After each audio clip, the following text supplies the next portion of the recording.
Listen to this. Bad boy. Funky time. Come on.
gentlemen, welcome to the Wargaming.net European Season 1 Finals here in Katowice! We have 4 teams going to battle it out today to see who is going to be champions of the EU region. We've already seen the CIS region, we've already seen the APAC region, and last night the NA region had their finalists. Now, I will be your host for today. My name, of course, is Ryan Murphy. Some of you know me as Hector, but I won't be doing this on my own. So let me introduce to you my fellow team today, starting off with the casters, which you all know is the Killzor and still Mojo.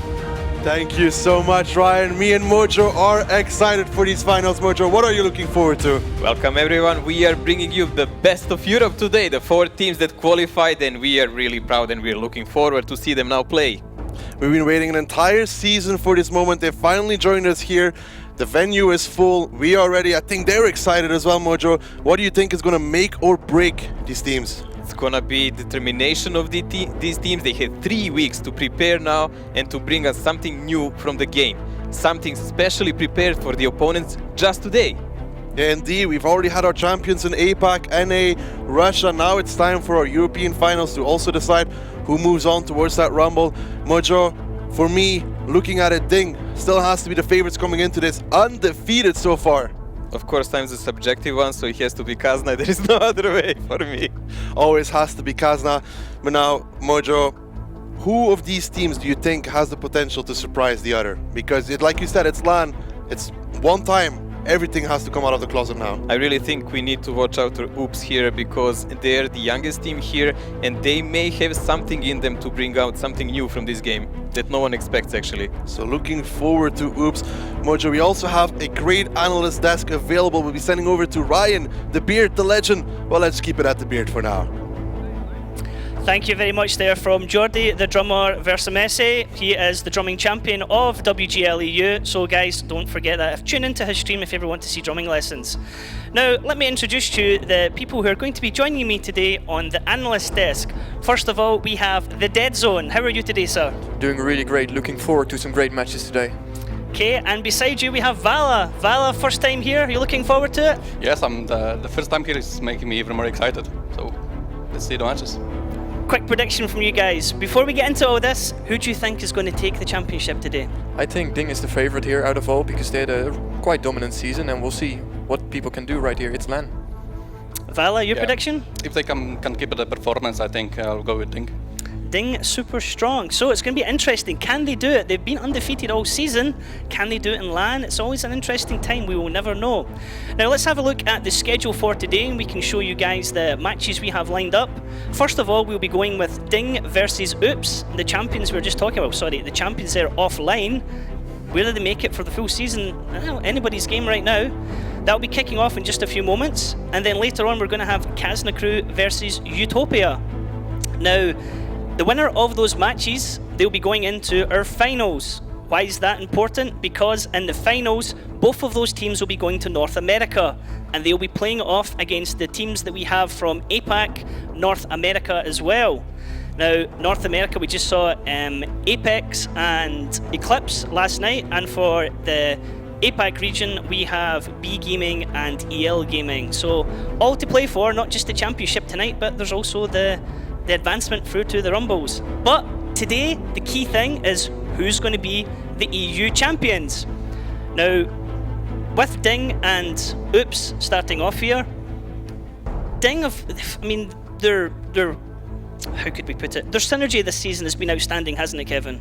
Yeah, they've been playing like amazingly together. They've had a win record of 18 out of 18, so they've won every match so far. With only 2 tiebreakers played, it's like nobody can beat that. Okay, now Vala, you played against Ding this season. What were they like as opponents? Terrifying, really. Like we knew before the match that they are really strong. They're really dominant this season. So yeah, we lost obviously. It wasn't really a shame for us, but yeah, it's really hard to play against them. Okay, now we spoke to Ding earlier on, talking about the finals and their predictions. So let's have a look at that video.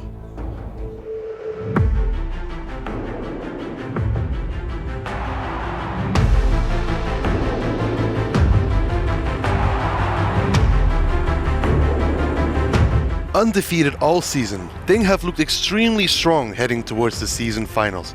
With an all-star lineup including 2 ex-Wombats on Tanks players and 1 from Tornado Rocks, many people have Ding down as clear favorites to win Season 1. We feel very confident because we were undefeated this season, and it will not add additional pressure to us. We already have enough pressure, and we feel very confident. We are prepared for every match on this tournament. We didn't specially prepare for Oops or anyone that may wait us in the finals, but we think we are well prepared for the semis.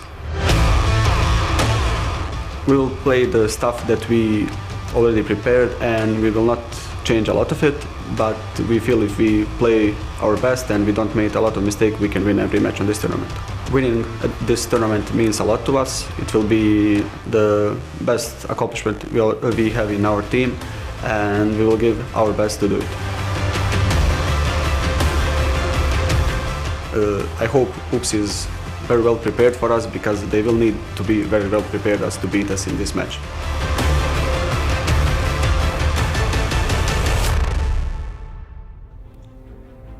Ladies and gentlemen, make some noise as we welcome Ding onto the stage.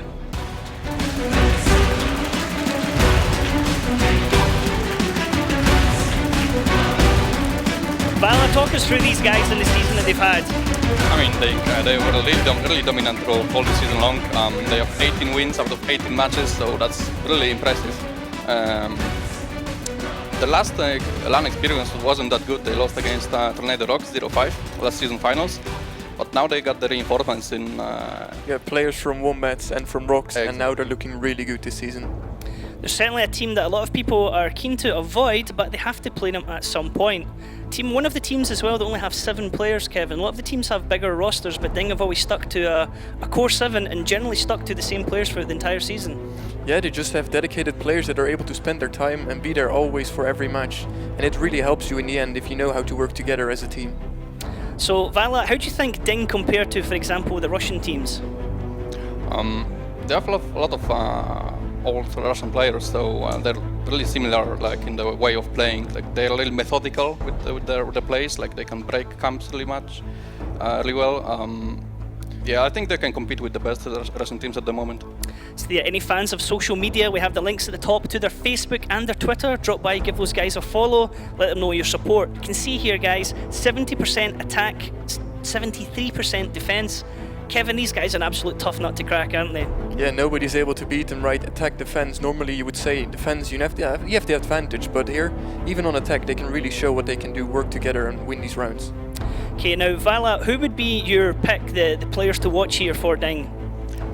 I mean, I will go with Positive and Breakneck. Like they're the main force, the main reinforcement for Ding, and also Kritz as a leader in game. He really carries this guy hard. It's not visible like when you play, but he does all the calls. See everyone looking at the team sheet just now. The bottom player's name is Vimpo. We got that one explained to us many times. He'll always go down as legend as being the guy coming over to my place and smashing a glass on the first night. There you go, Vimpo, a little mention for you. Now, their opponents today are going to be Oops the Tough Giraffes. Now, these guys have had a bit of an up and down season. Again, with Ding, we had a little interview and discussion with Oops the Tough Giraffes, so let's have a look at that video.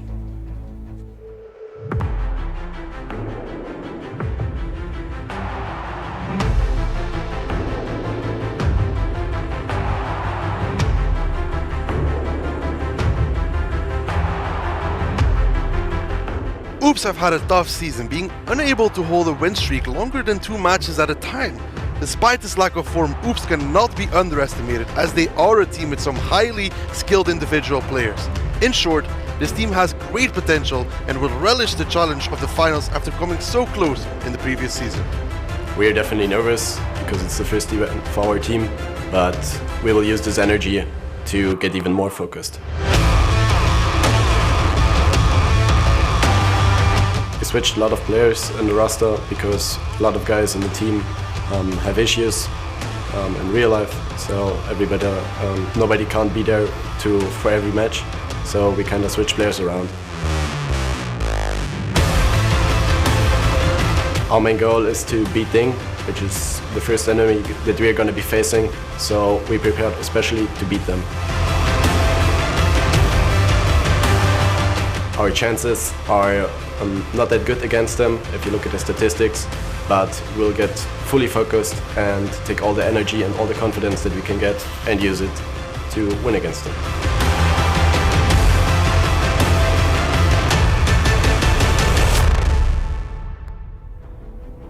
Okay guys, make some noise as we introduce to the stage, Oops, the Tough Giraffes!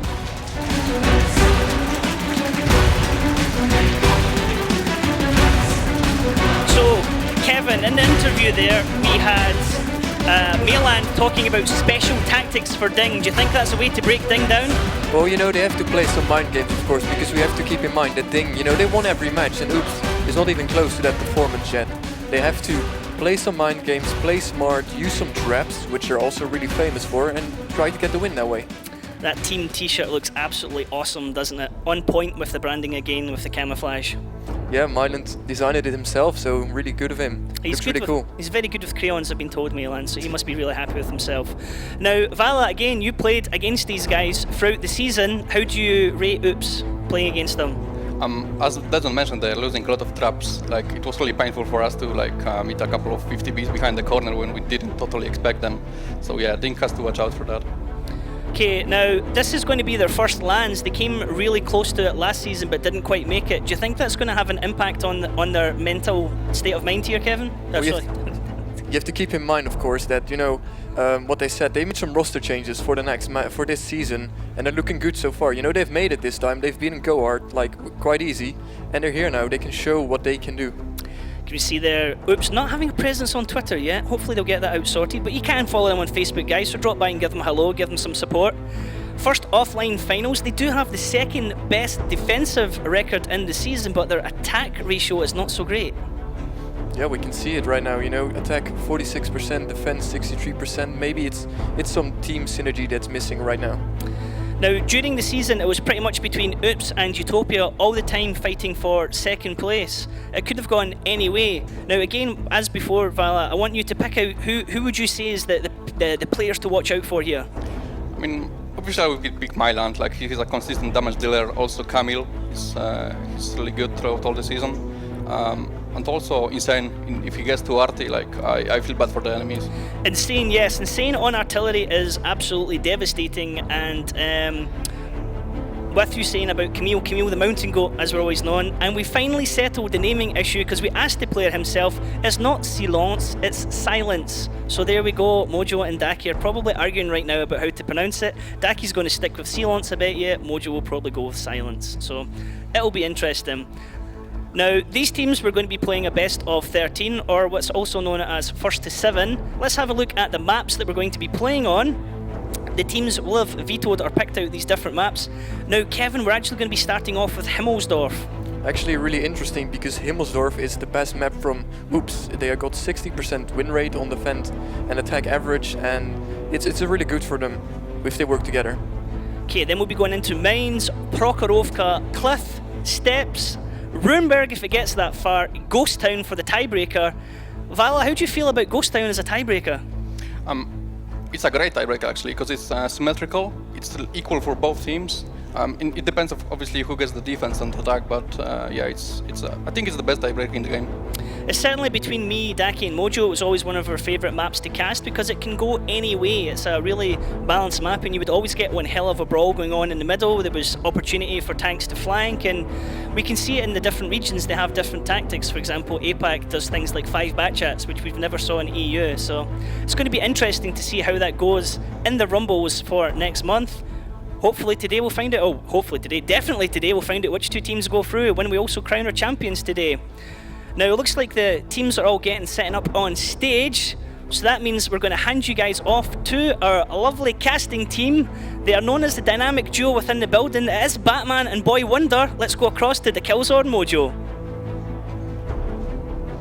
Ryan, but you know, I still want to see you do the river dance.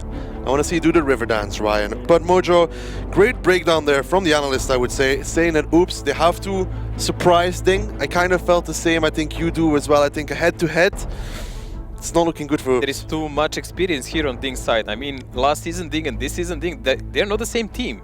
We are talking about whole 4 new players coming in from Wombats. They are the team who won so many European championships. They were on all grand finals. Like, those guys really know how this game breeds.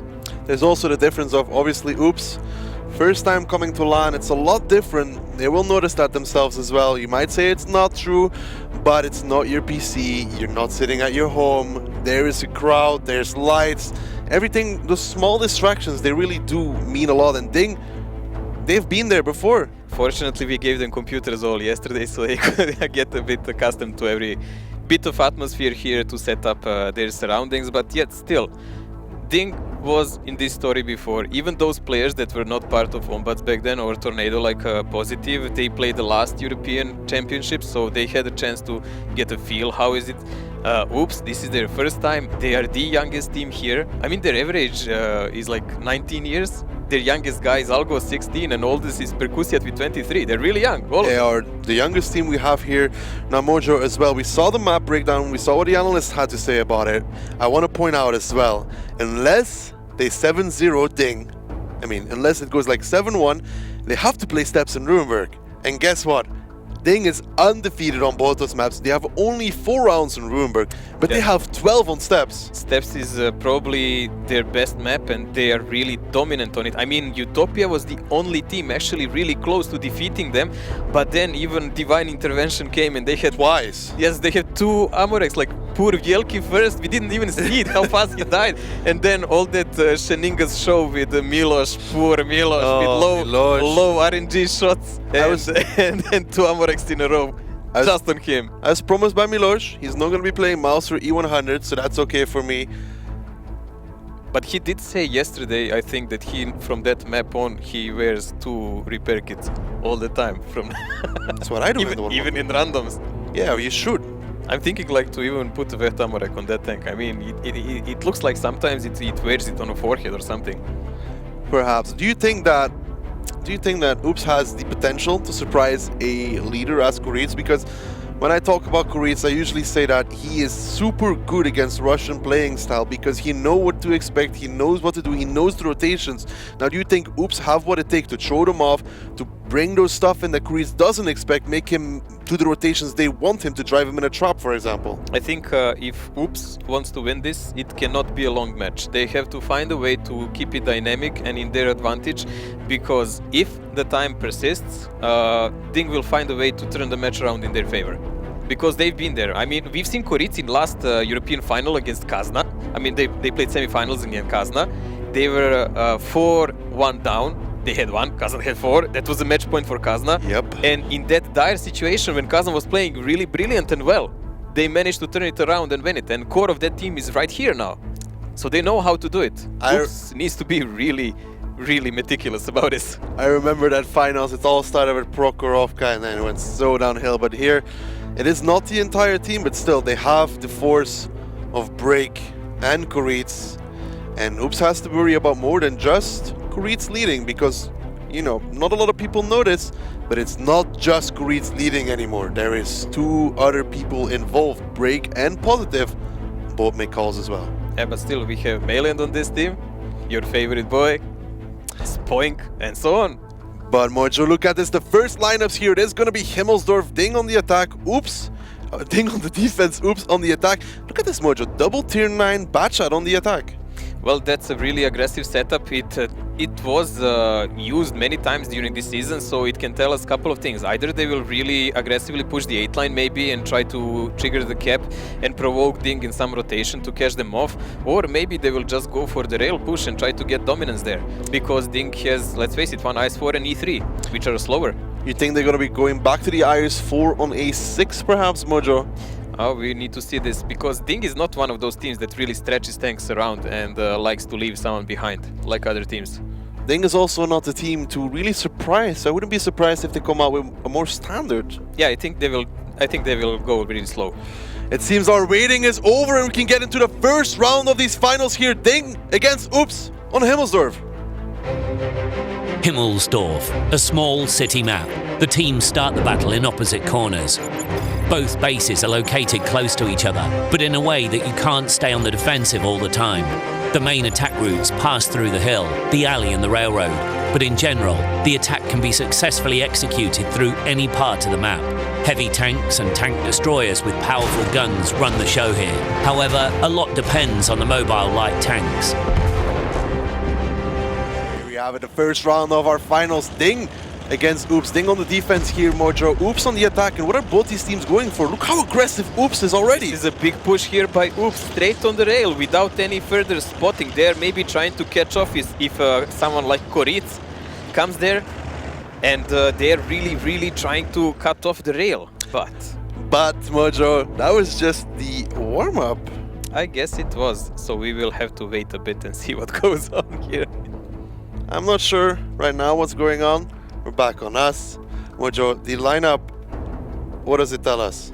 Well, this was a really big break here coming in from Oops. So they're trying to play it really offensive and cut off the forces from the Ding. I really don't know what is the Ding's plan there in that motion, because they need to cut off and play the rail, keep them spotted. So it is going to be a restart, it seems. Unfortunately for us, because I really wanted to see a clash here now, and that will not be as fun anymore if it happens. No, indeed, but obviously we are at LAN. Technical difficulties are always possible, Mojo. Still, I was very surprised to see such an aggressive lineup come out from Oops, though. Well, this is something that we expected, that they will try to play some faster games, and they will try to cut them off. But we really, in all honesty, never know what are the plans of those team captains, because they are preparing against a specific team. They're just training for that. So they have to make all the hard choices. Sometimes they will pay off, but sometimes it will just go all in a blaze. Indeed. And do you think this lineup is going to be enough to surprise Ding with? It's never about lineup anyways. True indeed. The lineup is one thing, initial tactic is another, but it's all about the rotations and the reactions. If Ding proven us anything throughout this season, is that you can play one lineup endless number of times, and you can still play it on so many different ways. So that's their strength, and it doesn't really matter how you open your hand. Indeed, Mojo. And now, this first map, wouldn't you say that's a typical map for Ding? I mean, I'm very surprised to see it come out first in this series between these two. Well, Himmelsdorf is really strongly played map, especially by someone you can say like a core of the Russian team. I mean, Ding has a lot of people that are originating from the CIS region, like Koritz and so on, and Himmelsdorf is like motherland for them. I don't know, since the start we've seen all those teams like Navi, or here we had the Synergy School Bus and so on. They really played Himmelsdorf brilliantly, always. It's a hard gamble to play against them. I remember the golden rule was always never pick Himmelsdorf against the Russian team. Yes, even in trainings it's hard. I remember training against Russian Silver Leagues teams and getting stomped by them on Himmelsdorf. Like completely, it wasn't even close. And then we tried to play it a few times, and it was like 5-0 twice. Well, at least one thing comes out well of that. You learn something on your beatings. Oh, look, they shot us from there. That doesn't help, though. It does, it does. Next time, they can shoot you from another angle, and you learn something new. You can see on the screen here, Koritz is obviously the one in the center, Mary on the left. Meritorious. I mean, even Mary has a lot of experience. We always talk about Break, Positive, and Koritz. Mary has been in a lot of teams as well. Mary comes from such teams like GGVP, Supreme, and so on. And before that, Lemming Train together with Alien. Yes, he was playing with Alien there. So that's a guy who's been around and seen a lot here. And he was always playing for the top teams. Not very talkative guy, but really steady performance, always. So apparently something went wrong on our side, which means it is 1-0 for Ding. They picked up the first round. Okay. Unfortunately for audience, all they had was our radio transmission, but that rail push did not end well, because Ding is kind of a steady, fast team. They know how to handle such a pressure, and they don't succumb to the traps. I'm really sorry, everyone, that you didn't see it. I'm certainly hoping it will be better in the future. Well, indeed, we can guide them through them what pretty much happened. Ding drove down the 1-2 line. Oops drove down the K line, and Ding killed the entirety of Oops. I think they lost about 2 tanks as well. Yeah, So. it didn't really work out. But it was a quick game, at least.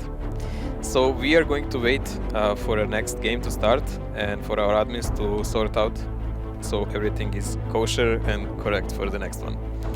Indeed, but you know, Ding on the defense, Mojo. I always expect them to pick up the defensive round. We talked about it. Oops is the second best defensive team in the league.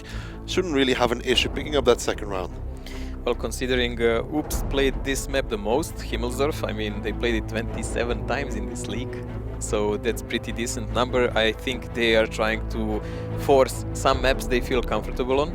But still, it's Ding you're playing on against Himmelsdorf. Does that make it any better? I mean, if you watch average of Ding's maps, they have worst maps are 67% win ratio. Worst. They have like 3 or 4 those. There is none below that. That's it. There is only more pain coming then. So if you watch by that, Himmelsdorf is a good choice by Oops as tactical choice. They may try to get some points there and to move on maybe to some surprises they can do on some other maps. But of course Ding as a very seasoned team, they will just play it slower and they will rush only and only when they think exactly what will Oops do, so they can surprise them or cut off some boost or something like that. Because all through so many LAN finals we've seen, it was always the more patient team that won. Even if we watched last CIS final, it was 6-6, Hellraisers versus Navi. And what does Hellraiser do? After all these finals, they lost to Navi. Drive up the middle on mine. They drive and rush the middle of mines in defense. And they get wrecked. I wasn't surprised, by the way, that Ghost Town was banned. Well, because it's the tiebreaker. You obviously don't want to play the tiebreaker map before you go into it. It's not only that, Ding is very dominant on Ghost Town. I mean, they introduced the play of 3-100 meta here, and no one really responded well to it here. No one really found a way how to deal with Ding, because Ding, as we said many times, has so many ways how to deal with certain situations. There is a lot of player skill, less communication needed because of that, and they're doing a really terrifying job then. That's what I'm saying. I want Oops to bring out something surprising, something we haven't seen before, bring a lineup we have seen before and do something crazy with it. I want to see them break the box. Yeah, we're all hoping about that. I mean, we spoke yesterday, there is very slim chance that we will see some boost that we don't know, but tactics, that's for sure. Mojo's second round here, lineups. Again, Oops, 350 Bs, Batchat, it's a very light lineup.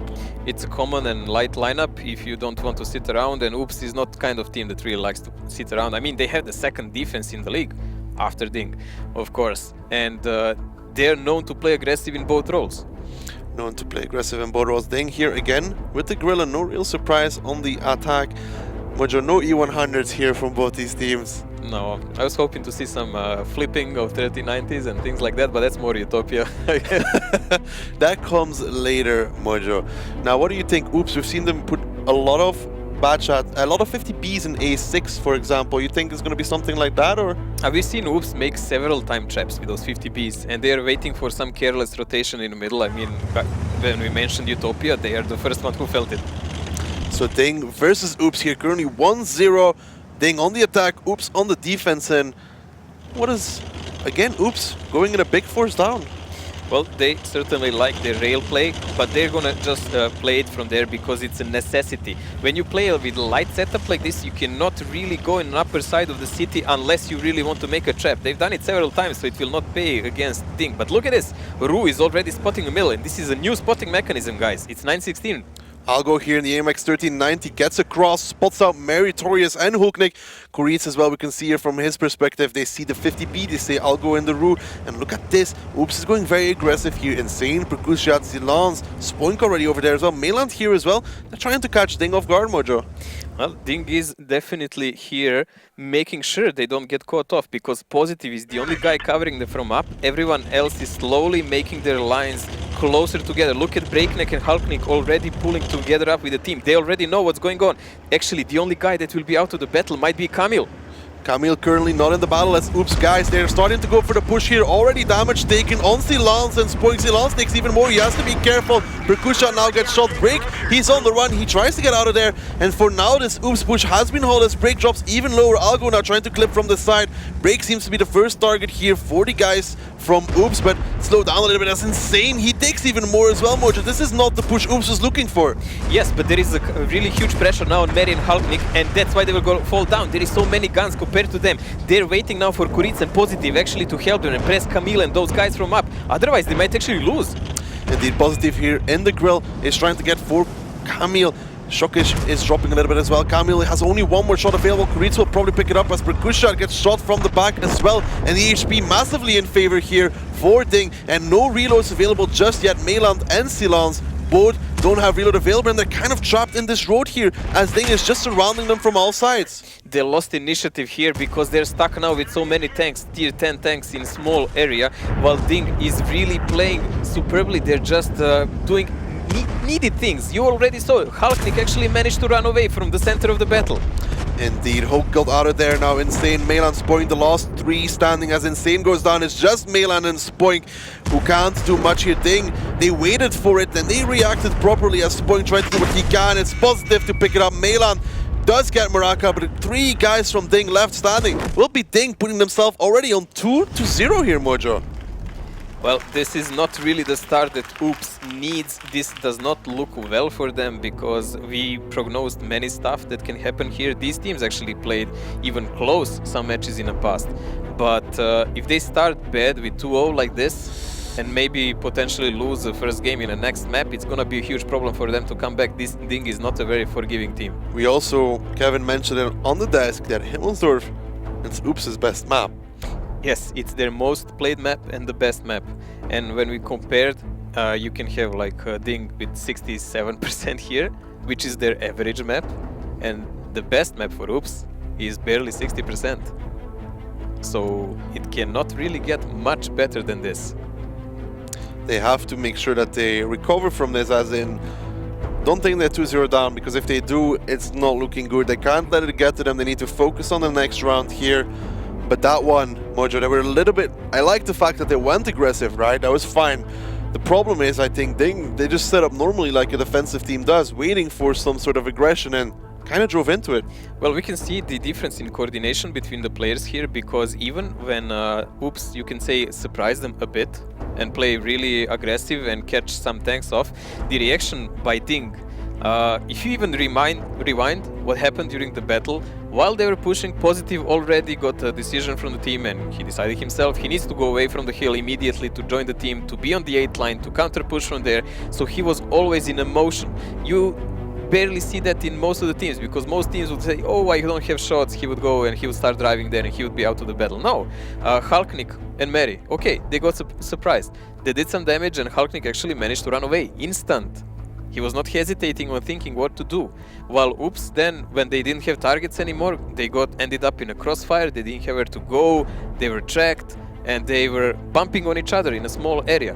So they lost momentum, and it really costed them a lot. Yeah, at one point, they didn't seem to get a solid overmatch anywhere. I mean, they catch one of those 50 Bs, but afterwards they were stuck in that very little road Very there little area. for 3-4 tanks. And then Camille, who tried to help his teammates, got flanked by Kuric as well, with Positive. I like the idea, it's just the execution not really there. Idea from the start was solid, but Ding, as experienced team, they were expecting something like this, and you could see that by positional tanks. You can see here Shokish and Positive. Positive, almost the last one to get into the battle, both putting out great numbers here. Shokish was down by the red line, by the church, so he was having clear shots on their backs all the time, and he was just pulling back after shots, so they couldn't really respond to that, and that's how they just caught them in a really great crossfire. Indeed, Mojo. And for Oops here, it's only Meyland really in position, and then Algo, Camille and Silence. Silence, not Silence, Silence. Silence. Well, I mean, Algo played the 1390s, so I really cannot say he could do something more there. But these guys just got caught off with the main group of tanks, and that's about that. They didn't have a backup plan for this, and you could see it. That's the problem. You think it was just all in? Yeah, this was definitely it. When they started fighting there, I don't think they even maybe expected they would fight in exactly that area. Maybe they were expecting they will fight a bit further down the 8 line. And hoping for sure that Ding will have 1 or 2 guys on a hill. It started off okay though with doing some initial damage to Brick, but he saw most of them and they still went for it. It would have probably been a better idea to take what they got, reposition. One would say so, and I would actually agree with that, but of course it's really easy to be a general after the battle is done. But in my eyes, as we saw so many matches before, if you don't have a clear target, you should always pull back. And let's move on to Mines here, where Ding is going to be defending and Oops is on the attack. A lot of bad shots here, no surprise. 4 for Ding and 4 for Oops. Well, this is a pretty standard lineup here by Oops, I would say. I mean, that 1-1-3 in TVP, they're just gonna dominate the middle a bit. Bad shots probably for boosting. 49 may go solo on the island. On defense, on Ding, only 1 Gorilla here. I was expecting maybe something quirky like Hellraisers did with 2 Gorillas, but no. Ding is just, nah, we're gonna play standard. You think Ding is going to go for the hill or they're going to go for more passive? I think they're going to go for the hill. You think they're gonna rush it with this? There is a potential, of course, but they have no reason to do it, because if they just set up their standard defense, it's good enough. Perhaps. Both these teams have a bunch of good climbers though. Yes. Also good fallers sometimes. we know how to curse them. Indeed, but let's get into it. The second map between Ding and Oops, it is going to be Mines. Mines, a small summertime map with lots of hills, rocks and other cover. The teams start the battle in the usual locations, but the base locations are different. One is located in the bottom part of the village and the other one is in the water. One of the key objectives is the center hill. That's why the teams will often select fast vehicles and tanks with strong turrets for cover.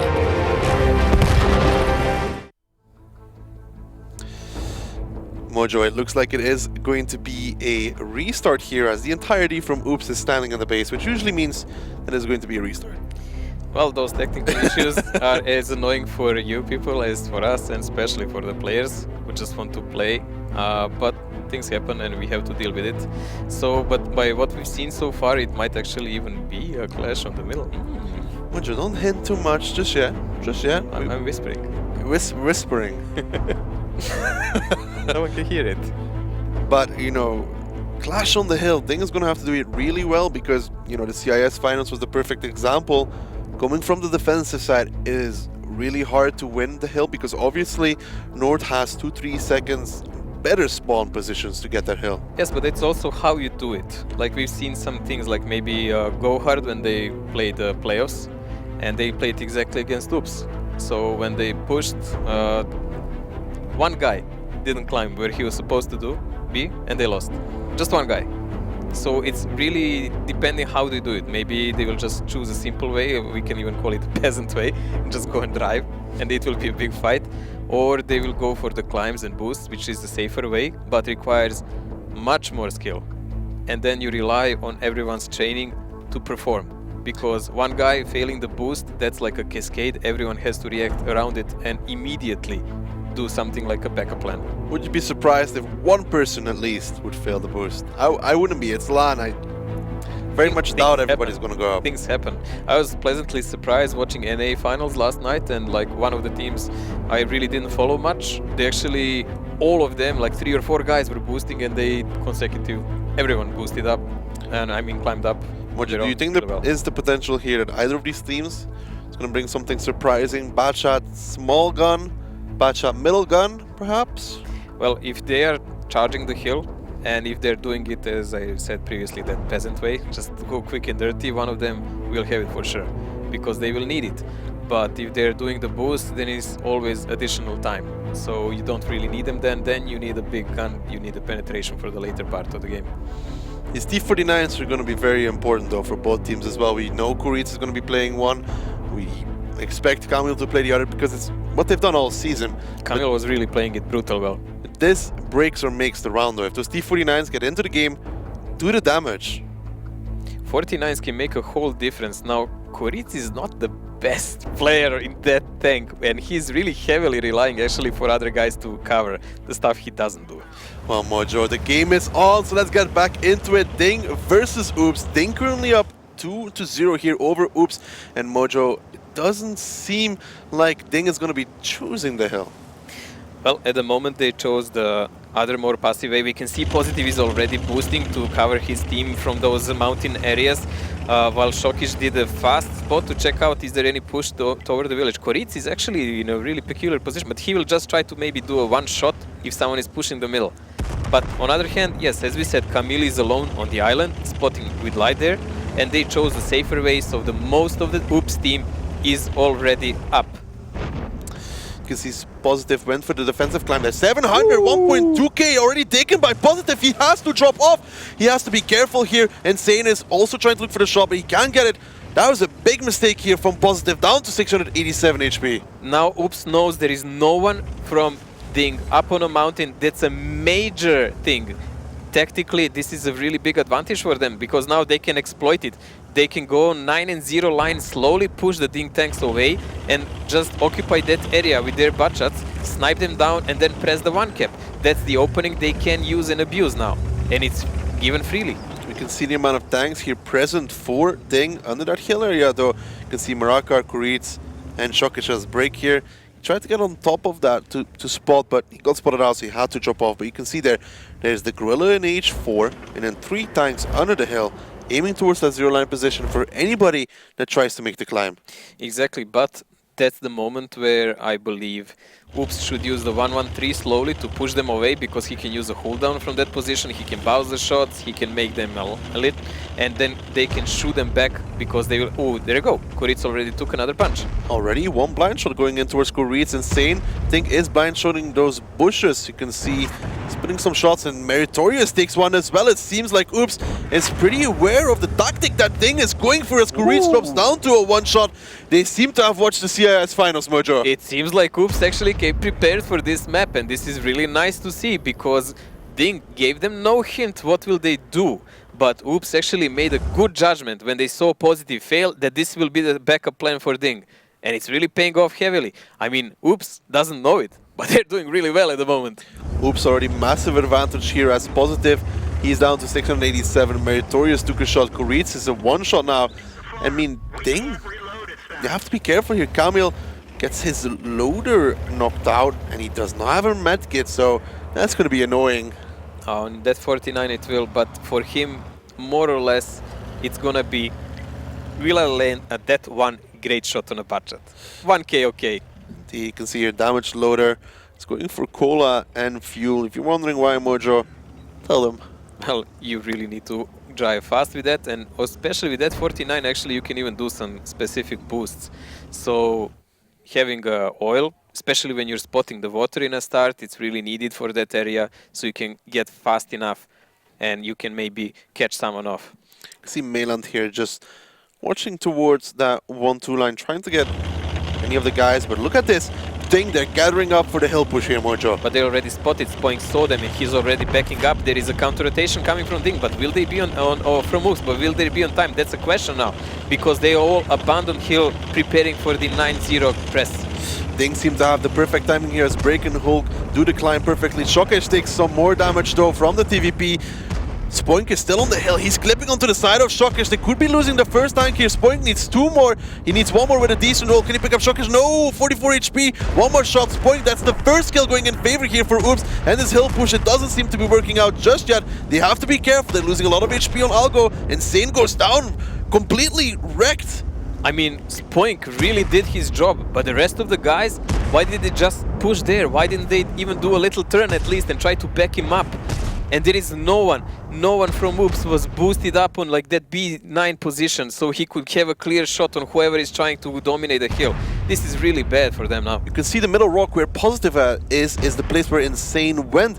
That tank advantage is really what they needed to change this round. Yeah, I think this was really careless move by Insane himself. There was nothing tactical about that.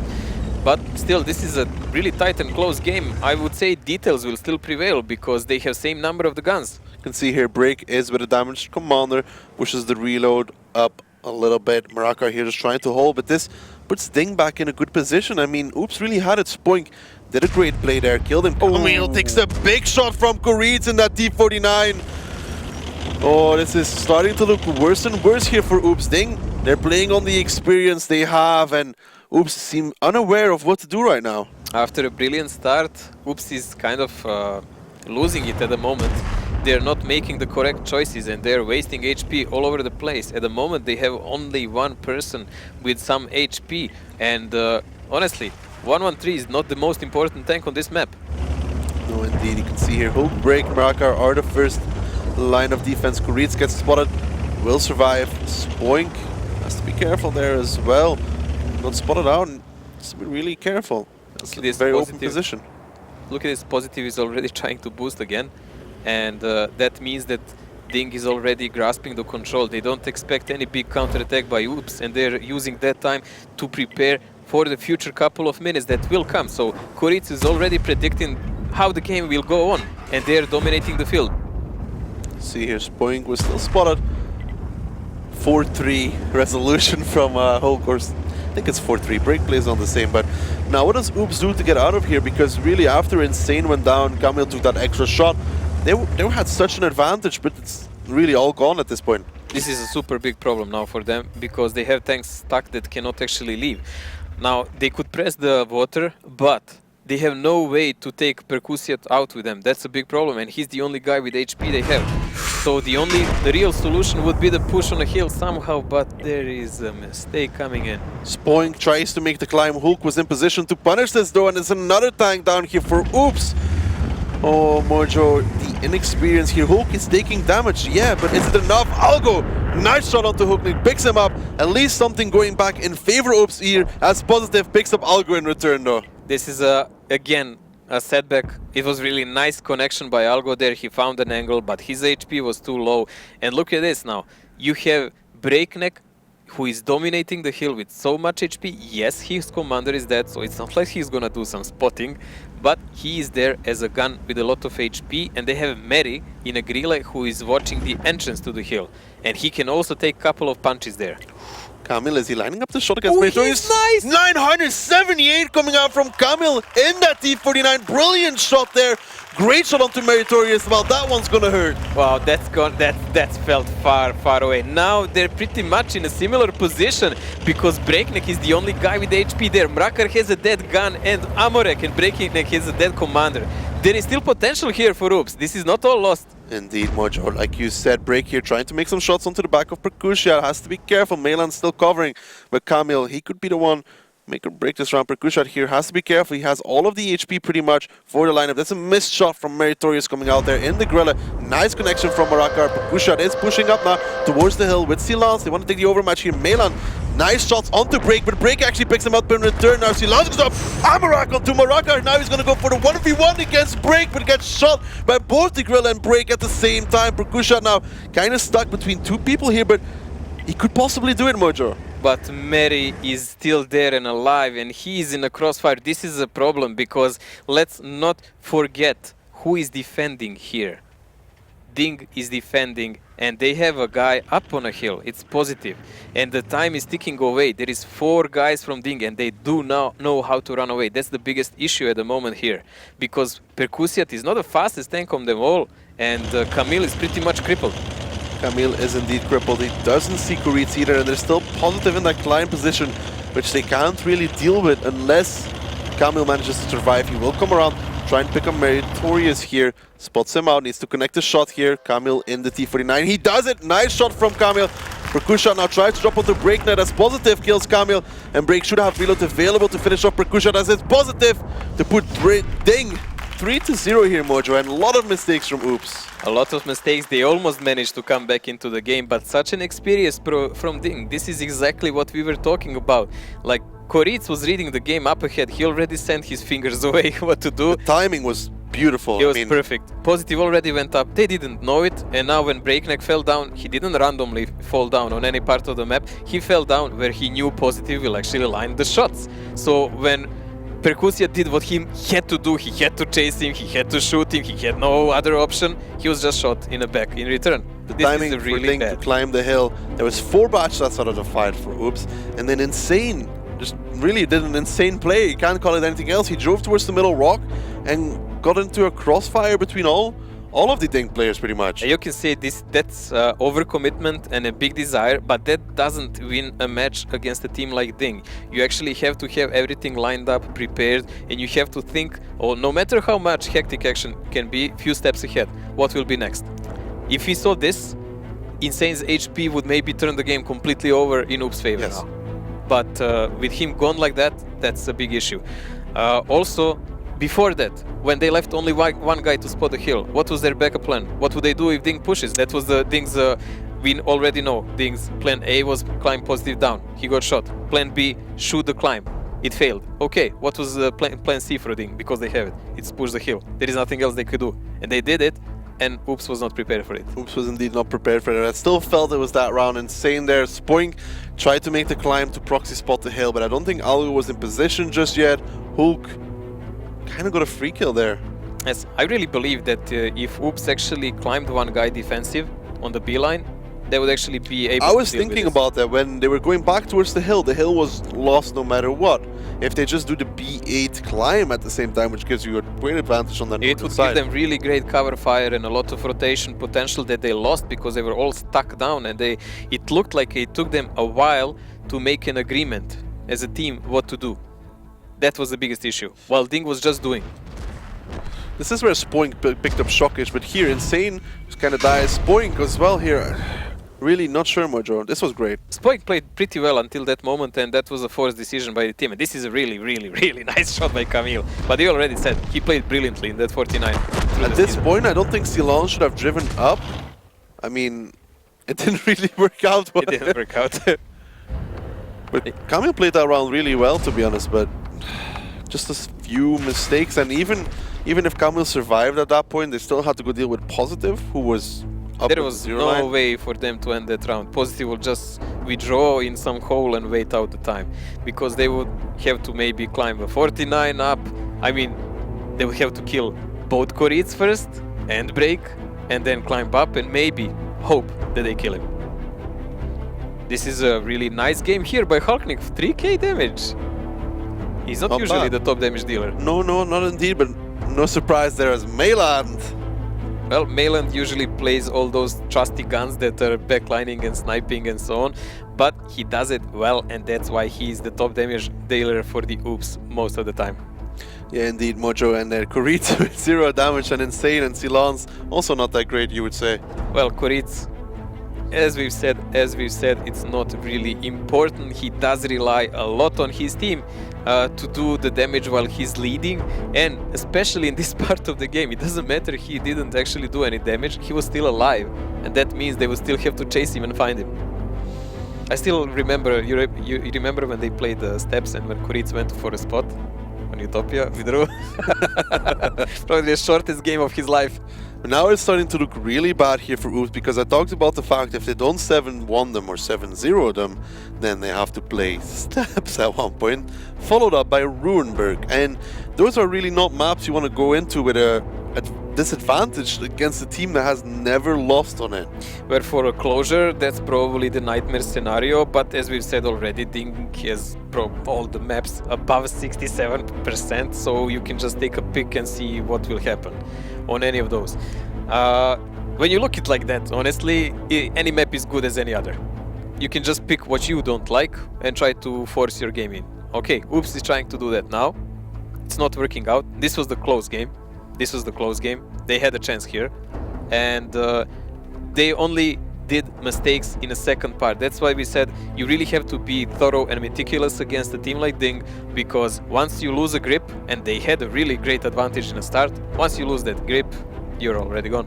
Yeah, they didn't seem to have a backup plan once they lost the hill. They were like, we'll win the hill, then we play our game. Did not expect Ding to throw something unexpected. Well, Ding just reacted well, as they usually do. And it's rarely that people catch them off guard, but even if they do, they just reset and go in the next round. That's what makes them a great team. And guess what? We're going into the next round as well, Mojo. Look at these lineups here. Ding going with the Skoda and the tier 9 Batchat. Oh, that's quite interesting actually. Here there is a lot of potential here how to deal with the push on the hill.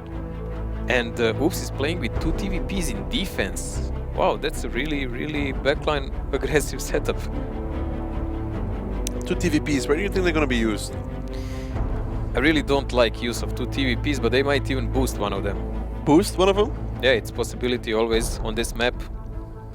It has to happen right here for Oops. If they want to come back into this one, they need to start with this round here on mines, on the defense. We know they're good on the defense. They have to take it. So let's see if they can. Currently 3-0 down here. Oops on the defense, Ding on the attack.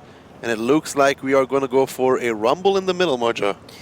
Well, Ding is certainly going that way, but I don't believe they will just go and try to take it over without spotting. And yeah, they're doing some kind of boosting a bit with a couple of the butt shots. Let's see how will this lemming chain work. They're taking different positions so they would not lose speed. Oh, Shockit fail! Double fail! Double fail here coming out from Ding. Oops only having 1 fail. They get 3 bad shots up. This could be great here for Oops. Positive is kind of in a bad position. Oops have the hill now. They need to do something with it. The first damage being taken already. Positive takes some as well. He's landing shot after shot, but now he has to deal with 2 sides. Shockit is now driving on the hill on the normal way as well. And Oops, they have to be careful. There comes the 1-1-3. Meritorious gets absolutely deleted as now Shokish is also taking damage, but the bad shot from Oops, they're kind of surrounded here as he launches the first one. Kamil, he needs a big shot as Break is still on that hill. They lose Kamil as well. Oops, they need to start making kills now. They get Break, they need to clear the hill. Marakar is on there. They take Positive out as well, and Mojo is actually looking good for them. It's looking really good for them, but Algo is now on reload, so he will probably fall to Mrakar,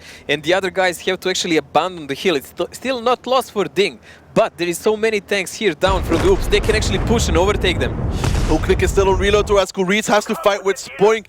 Hook will have reload any second though in that TVP, but it's a 3v4 here at this point. Marakar has all of the HP for the lineup of Dings. Point will go down towards Hooknick, but in return it will be Percussion that should pick him off. He is not dropping off though, he takes another shot. He needs to clear the hill first as Marakar. They need to deal with him. He's going for Mailand. Marakar needs to be shot. That's the first shot coming in. Mailand has 3 more available. He is a 1-shot to Marakar though. Marakar picks him up in return, and how the tables have turned. Ding, they still have 3 tanks alive, but Oops, they have the HP advantage. Oops has the positional advantage also. This was a really brilliant decision by Percusiet actually not to fall down, because if he did that, he would betray his team. He had to trade his HP with Mrakar and armor so he could save Insane and Clippers like him, which are more important. Now, Ding actually has only 2 guys left on 1 shot, and Percusiet can take a couple of shots for sure. Percussion can take an entire clip from the TVP. Great stuff here from Oops. 2 failed climbs, really changing the game here for Ding. Oops, they didn't fail the climbs. Ding drove up afterwards with pretty much the entire team, but it wasn't enough at that point as the damage was already done. Oops actually had 1 guy who didn't manage the climb, but it didn't really matter because Ding really handed them over the victory there. Now Oops has to close the deal. I mean, Ding should not be disregarded yet there is a potential for them, because if Oops does something careless and loses, let's say, Percusiet in some wild crossfire, if he positions badly, that will end the game. Oh, but there we go. We kind of brilliant shot from Percussion as he gets the finishing blow there onto Shokish, who got spotted for a second, and now it's all onto Hook. And Oops Mojo, they have done it, finally. Finally they took a round, and sorry Hulk, but I mean, a snowflake in hell has more chances than you now. How does a snowflake get in hell, Mojo? I don't know, mate. It teleports and then it melts away fast. I heard it's hot there. You're going there for sure. Maybe. Nice, Percussion picks up the last kill as well, and it will be Oops picking up their first round here. They're not going out just yet without a fight. Well, nice to see a comeback here, because we certainly do not want to see a one-sided game. This is the finals, and this is a morale boost they need to come back into this game and not just carry the nice t-shirts around. Just imagine this, Mojo. Like if they played normal on their attacking round, be 2-2 at this point. Yes. Honestly, I think at this point it should have been 2-2, because on their attack they had everything going for them and they threw it themselves. It's usually like that. That's the issue. When we saw the most, let's say, tight matches that Ding had, and they would end with maybe 5-3 or something like that. They would take advantage in some map, let's say like it's Himmelsdorf now, and every other map someone would do just more mistakes than they would, and they would always get those 1-1s, and they would bring the closure in, just by pure patience and steady play. I like how he jinxed it, by the way. We talked about failing climbs at land, because obviously it's not as easy as it seems. It takes a lot of practice for these teams, especially if you do it with more than 2-3 people. And then we saw what happened. 2 bad shots did not make it up, and that was really the beginning of the end for Ding in that round. Yes, we've seen it actually even on the start of the season. If you remember Positive, I think he lost like 1400 I was hoping like minus 1400. Yeah. I was hoping. Yeah, when they were falling there. Great stuff again by Perkushat here. I mean, this is like the second last run. He was also in the top 3, I think. Now again, he's in the top 1. He's having a good series so far. This is really brilliant because he's the player who died so many times in those heavy He was for me with 0. Yeah, he was the biggest worry for me coming into these land finals. Looking at this lineup, I had the most question marks behind whoever was going to play. Right? If it was Perkushat, if it was Fieser, it was somebody else. Those were the biggest question marks for me because Perkushat did not really have a standout season. Yeah, but it looks like he feels pretty nice here at offlines. Easy job. Easy Katka. Easy Katka. Meritorious there. He just kind of got deleted. Like I saw him drive up the hill. I saw him in one moment. I saw him drive up the hill and then he was gone. Like Mary had a short game there. For sure, he ran out in crossfire, and I think he took like 3 shots instant. Well, it's also the tier 9 badge, so it doesn't have that much HP either. Still, I mean, man, like that's 1600 HP con, and we just blinked and he was dead. That's about it. That's his influence in this game. I like this Inception, by the way, when I can see myself on the screen. But Prokhorovka here is going to be our next map. Mojo, Gorillas all around. This is really interesting because we have Gorillas in both attack and defense here. We are expecting Melan to play it for Oops, but we will see who will do it for Ding here. Of course, Koritz will do that too. Well, pretty offensive setup here. Well, we're going to have to find out as we jump into our third map here between these two. It is going to be Prokhorovka. Prokhorovka, one of the first maps in the game. Teams start at the regular spawn points as they do in standard battles. Bases are separated from each other by the railway, so the defending team has to choose whether to send their vehicles to the left side, playing them in the centre, or to the right of the railway, occupying the hill and a part of the village. The attacking team usually attacks the first base. However, the teams often go for face-to-face confrontations, 7-on-7, in the hilly terrain at the centre. That's why both teams frequently use vehicles with good gun depression angles and sturdy turrets. Get into it. Ding versus Oops. Ding currently up 3-1 here. Prokhorovka, Ding attacking, Oops defending. Mojo. And what are we seeing so far? Well, we know that Oops really needs to keep their things tight here, and this is opening they've used plenty times actually. They're just dominating a bit middle, spotting, while they're actually pressing on the village side. But Ding, on the other hand, finally, they're not splitting too much on Prokhorovka. I've seen them once or twice. They have a guy on a hill, someone in a forest, but it always backfired on them, so they're sticking together this time. You can see Break bringing a 6, and he was getting shot from there. Seems to be aware, but this opening also reminds me of Ding. They've used to play like this as well, just leaving Koritz, for example, in the 1-2 lane in the beginning of the season. Yes, it was a, let's say, kind of a risky play because blind push would always punish it, but I believe Oops is actually expecting Ding to play cautious and not to do any wild stuff there. But really, if Ding chooses to push that side, I mean, Camille will be in a deep trouble. There is no one who can actually really help him. Mayland can maybe land one shell, but that's about that.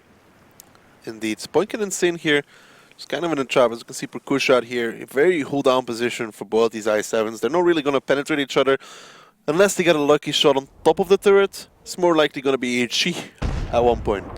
It actually looks to me like Oops is trying to make a kind of a trap for Ding, that they're waiting for their rotation with those Bachats and Grille, and they're just trying to spot this area to fend them off so they would go on the other side, but it doesn't look like they will take a bait.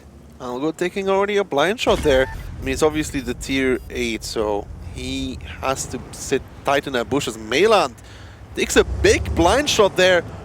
Murakar in that IS-7. Algo takes another shot. This is not going well for Oops. Spoink and Insane, they might lose patience very soon because being passive can go only so little. Ding is a very patient team and they will keep drilling those bushes until they're satisfied with the result. Well, still 7 minutes 40 seconds here available for them as we see Murakar's POV there. Koritz seems to be going more aggressive in the RU251. They're sending in Koreets first. Algo should be the first one to fall here as Koreets comes over. Spots out Algo. Algo will fall here any second as the shells come in. He takes the first, should take the second as Breakneck picks it up and ding! Get the first opening into this round, removing the T-Rate from Oops. This is a really big advantage for them now because Koreets will now freely push the woods and he will try to see is there anyone else defending. You can already see Grille is approaching, so he will not do it wildly. He will not just do it freely. He will just position the rest of the team so they can cover before he drives in. And fortunately for Oops, Camille already ran away, but they lost a spotter and they lost grip on the one cap.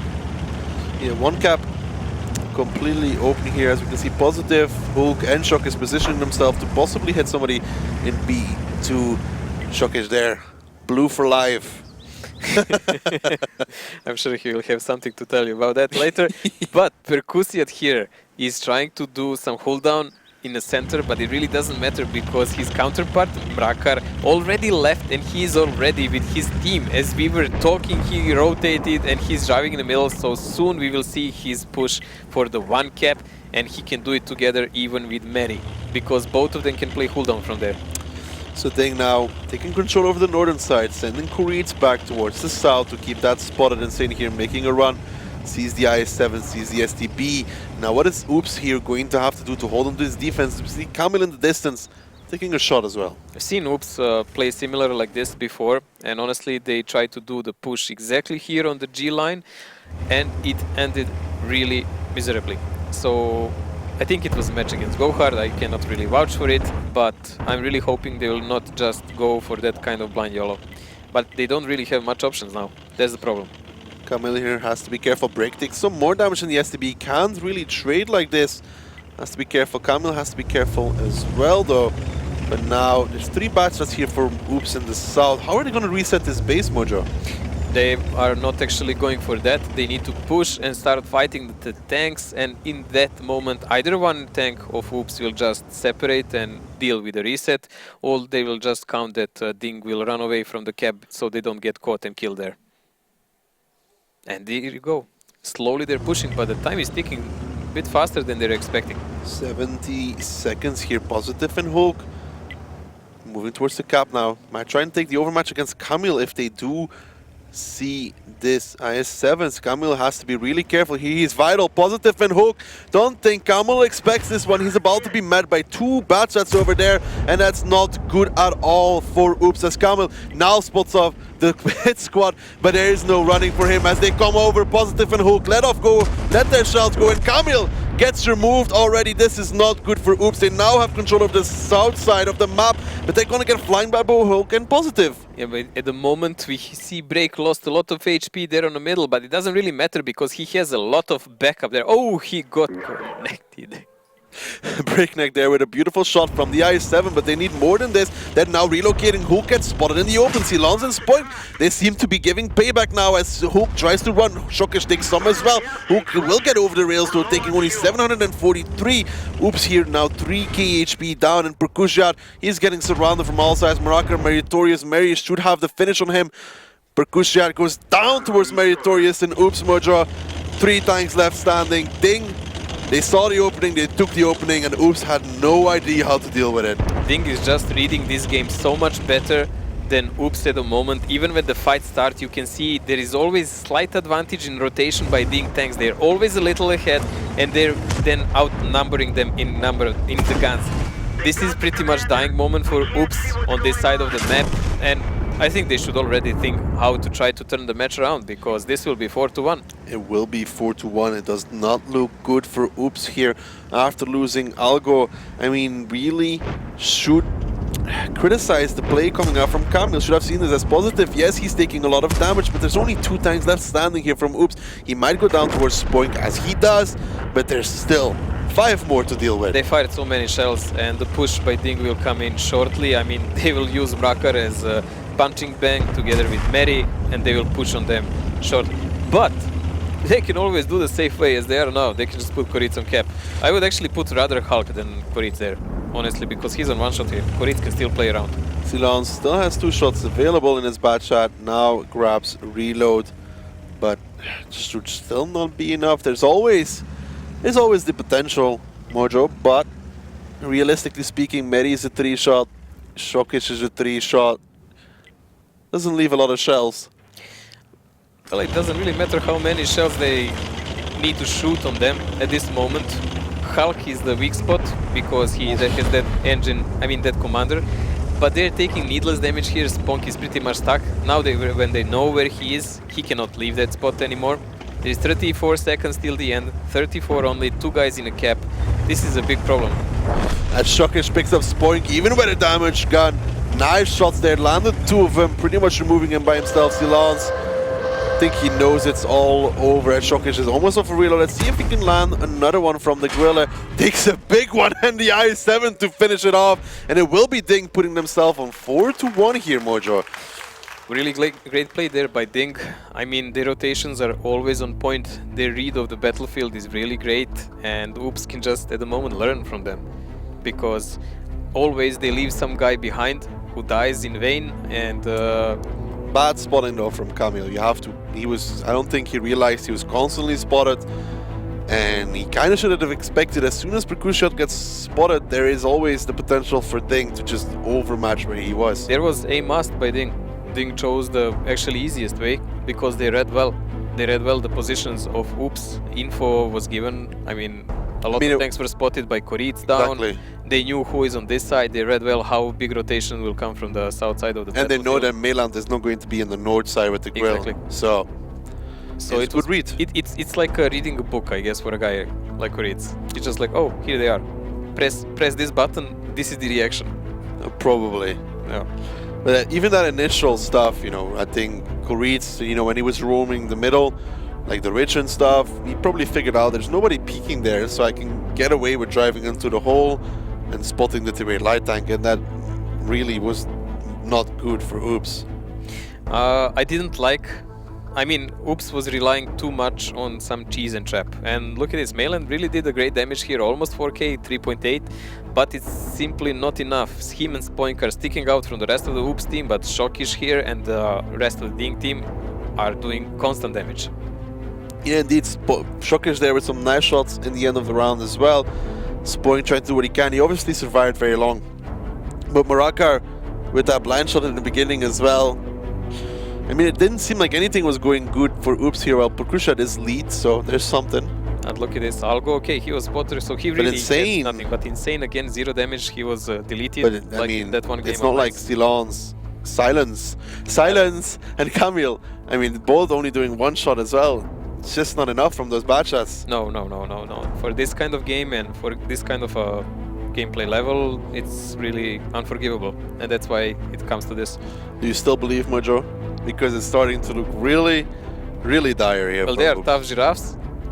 They should recover, I hope. Let's hope they can in our next round of Prokhorovka here. An E5 and I7 and 140 for Oops. Ding again. I7, E5, STP on defense. Wow, this is so standard defense by Ding. They're really not trying hard. That I7 and E5 dates from the very beginning of this season. I think they're trying hard, but perhaps not with the lineups. Of course, as usual. So, Oops here with E5 as counter and an I7. Okay, this will be quite a clash, positional one, but how they plan to dig out that I7 in E5, that's gonna be a really interesting feat to see. What do you think Oops has to do to take this one? Because I don't think if they play positional against this, it's gonna go in their favor. Well, saw what happened to them last round. Well, they need for start maybe to do some damage on one of the guys, especially like on Ru. Maybe kill him, like they lost the spotter in the last round. Well, let's get into the next game here. Ding against Oops. Currently Ding 4-1. Ding is going to be defending. Oops is on the offense here, Mojo. And it seems like both these teams, they are going for the positional play. Well, there is a slow start coming in here from Oops, but they're gradually making their way toward the forest. I guess they will try to use that I7 and his armor to press toward that 2 line and make some damage there. But Algo, fortunately, it looks like he had actually a medic here because I think he lost commander in the first shot. I think he lost a loader, but same thing. But there we go, Algo spots out Meritorious here in the E5, but Ding is defending very far back, a little bit too like Oops, but Algo taking another shot there. Has to be really careful. It's really a huge shot now. He's now on one shot and practically he's rendered inoperable here because next one will certainly take him out of the game. Now he has to be very cautious about every step he does, and that will limit what he can do actually on this map. And he's not really needed as a sniper. There is the play coming out from Oops here. They're sending Percussion in the E5, but a nice shot there from Morocco onto the side of the third already. Percussion has to be careful in that E5 as Positive and Shockish all relocating towards that 1-2 line. It is Boink and Percussion driving down. Silence now in his IS-7 going into that dip area over there. Meland covering from the back. Meritorious takes some. Morocco takes some as well. Morocco takes even more. He's getting clipped from the side. He did not expect these two bad shots. Gets ammo-racked as well from Kamil. Great stuff there. Insane goes low, but still good stuff here from Oops. Meritorious is now getting shot from all sides as well. He goes down towards Insane. And Oops, they found an opening into this round. Meland's now going aggressive towards Breakneck as well. And Mojo Ding had no reaction for this. No, they actually didn't. And the E5 pushing through the forest is actually providing them with a lot of cover so they can actually keep the pressure going. This looks like it will be the Oops round. They just need to keep these tanks focused. They cannot let them run away. Kuric is trying to sacrifice himself to save his teammates, but it will not work. Hooknick is coming in here with shells available. Insane is going to be his first target. Picks him up. He needs more than this though. He's constantly getting shot by Algo. He only has 3 shells available. Kamil will have reload available as well soon. Bounces the first. Kamil needs to land the shots because Percussion is dealing with Kuric at the same time. Melan is looking for Shockish. One more shot onto Kuric. Algo is the one to pick it up. Hulk takes some more now as well, and it should be okay here for Oops. A little bit sloppy, but enough as Kamil has enough HP to survive that. Hulk will be the last one standing, and Oops Mojo, they've done it. We're still in the game. We're still in the game. I mean, Kamil would probably even have the faster reload here, but Hulk, but it really doesn't matter. Ramming works. Ramming works. Ramming always works. Great stuff there from Oops. That was good. That was not, well, I mean, it was kind of a positional play, but it was aggressive, and it was really good. Morocco was like, team? It was a bold play. They used the armor in a better way than Ding did. They pushed E5 through the forest. It was really good because it provided them with cover for mediums. He soaked up probably a lot of shells, and that kept them moving on and kept those tanks spotted. So they could not really rotate anymore. They could not run away. Yeah, indeed, Mojo. But just to break this down a little bit more, let's hear from Ryan and the boys and what they thought about the last few rounds. Thank you very much, Daki and Mojo. So, guys, a couple of interesting rounds there. Himmelsdorf not going so great for Oops. Then he came back into it a little bit on Mines, and then Prokhorovka was pretty exciting. Now, Vala, we didn't see much of the first round on Himmelsdorf, but you wanted to point out something with the lineup that we saw. Yeah, sadly we didn't see the match, but I wanted to point out the 2 bad shots, the tier 9 bad shots. What this means is basically you don't really want to cap. You maybe want to put some pressure on the cap and then just push into them and kill the enemies. They're like super aggressive. Normally use the 90 to cap behind the buildings, but yeah, with 2 bad shots apiece, that means you just want to go in and kill the enemies. Yep. Unfortunately, we didn't see that round. There was a slight technical issue. The observers jumped out of the battle nice and quick and the match went on, so we didn't see it. That was actually going to Ding that round. Second round, Ding actually took it, and Kevin, in the second round, the fight happened south of the city, which is normally not a place where the fight happens. Yeah, you know, you saw that Oops wanted to take the aggression straight to Ding right there, and they were playing aggressive really hard because Ding really likes Himmelsdorf. It's their map. Now you can see the post-battle statistics there, Prokhorovka. This is a round that Oops just took from Ding, and we see Camille coming out top damage, Meland second, then Insane. You were just saying at the end, Meland almost made it through completely undamaged. Wow, yeah, Myland, you know, staying alive all the game, full HP, damage farming, red line. Red line sniping, and previously he did absolutely monumental damage, 3,700, and he was playing his favourite grill. Yeah. It's a scary player when he's on the grill, yeah, Vala? Yes, obviously. Grill is really accurate, so you can snipe from red line easily. You can see Positive, Meritorious, Breakneck, usually 3 of the strongest players there from Ding coming bottom damage. Ding really were all 6s and 7s in that round. It was good to see Oops coming back into it. Now, the second map that we played on was Mines. It was really good to hear because the crowd were really getting into it when especially we saw that T49 shot on the Gorilla. Yeah, it was really interesting, you know, because actually Oops' attack win rate is only 33%. and they started off with quite a nice HP advantage. It was, you know, left and right, and boost coming in, plays coming in, like the T49 shot, 1000 damage in one shot, just amazing. Yep, it was good fun. I mean, as I was saying, the audience reaction right now is brilliant. They're getting behind everything. They're cheering when, you know, the matches are coming around. If there's an ammo rack, everyone's yelling. It's really good to hear. The players, they'll hear this. Although they have the noise-cancelling earphones, sometimes sound does bleed through, especially when the crowd's really loud. So you guys keep getting behind these guys. It's really good to hear. Then in Prokhorovka, I was looking, you know, Oops were on the ropes. And they were able to bring it back in. Now, here's the replay here. There's the ammo rack. This is when everyone went crazy. And this is when Mary went down, Kevin. Yeah, it's just Oops, you know, making a great play with the IS-7. And they're coming in. People are shooting at the IS-7 and the E5 on the 1-2 line. Mercutius there with Point behind him. And from the Batchet, they can't pen the E5 from distance. Two of them emptied their whole clip. And they just couldn't do anything after that anymore. They were out of shells. Oops was all around and they just took them out. Yep, very quick round indeed from that one, and previously it was looking in the first round that Oops were kind of struggling, but now 4-2, they're back into it. There's no danger of the clean sweep of the 7-0, and it just goes to show at LAN it can be anyone's game right now. Ding or rocked, Ding, you know, Oops can, I mean, they've got it, the crowd are cheering for them, they can do it. If we see more Mayland on the grill, more damage, it'll be great. Do you think they can do it, Vala? Definitely, they took 2 rounds pretty confidently. The mines, I think it was their attack, it was pretty close. I think it could have easily been Oops' match, but yeah, unfortunately they lost. Yeah, I think Oops can really stand up to Ding.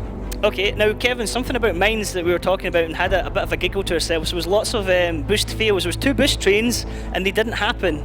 It was kind of awkward, you know, on the Ding side. They're known to be really good at boosts. And then we saw Meritorious fell with that. Shokish couldn't get up anymore. And the hill was just for Oops for free. They took the hill, they took the fight, and they took the round really good. What surprised me is it was Spoink who didn't make it up for Oops. He's normally the one that makes it up here. He's like Spider-Man in a tank. I believe he got blocked by the tank in front of him. So he stopped. Very good. He didn't ram him. Okay. Now, we've had a little chat. Let's go back across to Daki and Mojo for the rest of the battles. You guys, thank you guys for breaking that one down. It's always good to hear from Ryan and his fellow river dancers there. I had to give you a drum for that. But back to the game here. Indeed, I feel at this point it could have been easily 3-3 between these two teams. Ding currently winning out on the experience. And I think that is really making the game here for Ding. The fact that they have that experience and it's already won them at least 1, possibly even 2 rounds. They're still keeping their lead 4-2. And when we just look at back, it's always that little one mistake or little one move that someone from Oops could have done different, and maybe the result would be 3-3. But it still wouldn't be a lead for Oops. So they're still trying to catch up to Ding as we all expected. And I mean, next map, that's gonna be a really rough one actually. Next map is gonna be rough, but I need Oops to take this 2-0. They really need to come back to the match. Honestly, on this one, it will be good for them even if they just stay 1-on-1, 1-1. Well, Mojo, we have the lineups here. Ding coming out with a T54 lightweight.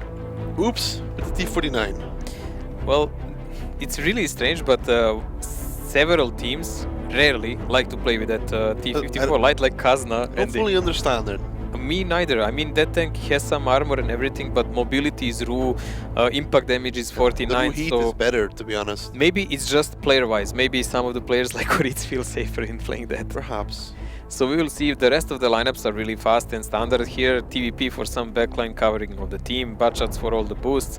But important thing here, this is the map that Ding plays well. It's one of the 75% plus win ratio maps. Oops does not. So they have like 100% in defense, but Oops has, well, 36% overall. Well, I take that with a grain of salt because Oops, they played at one point twice with an E5, which was against Ding as well, to try and get him to climb the mountain.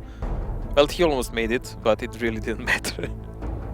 Only successful like work by any heavy tank was actually done by Kazna and when Ilin played in Ice 4. Yep, indeed. So that was the only possible way we've seen so far that heavy tank was utilized on this map. Well, so far all of the other guys failed, and you can see a result here. This is fairly standard lineups for a map that is fast like this. Now, when we say fast, Cliff, in this area now, it has another meaning. It has an utter meaning. Can Oops come backwards? Ding going to extend their lead? Let's find out on Cliff. Cliff, the most dynamic map in the league. Battles on Cliff always turn into desperate double-edged fights. Teams start from the same spots as they do in standard battles. The first base is located near the defender's spawn point, and the second is at the bottom of the hill. Sometimes teams split their forces and send several tanks through the 1-2 line to the left of the small hill, but usually both teams play at the centre. The attacking team can send one of the tanks up to the lighthouse or behind it. Fast and quick-firing vehicles are better suited for this map, mainly medium tanks, including tanks equipped with autoloaders. So 4-2 here in favor of Ding. Onto Cliff. They're going to be attacking Ding. And Oops is going to be defending Mojo. And what are we seeing so far? Well, we see a slight split there from Oops. We have tanks like Camille, they're monitoring the lower line to see is there a big push coming there.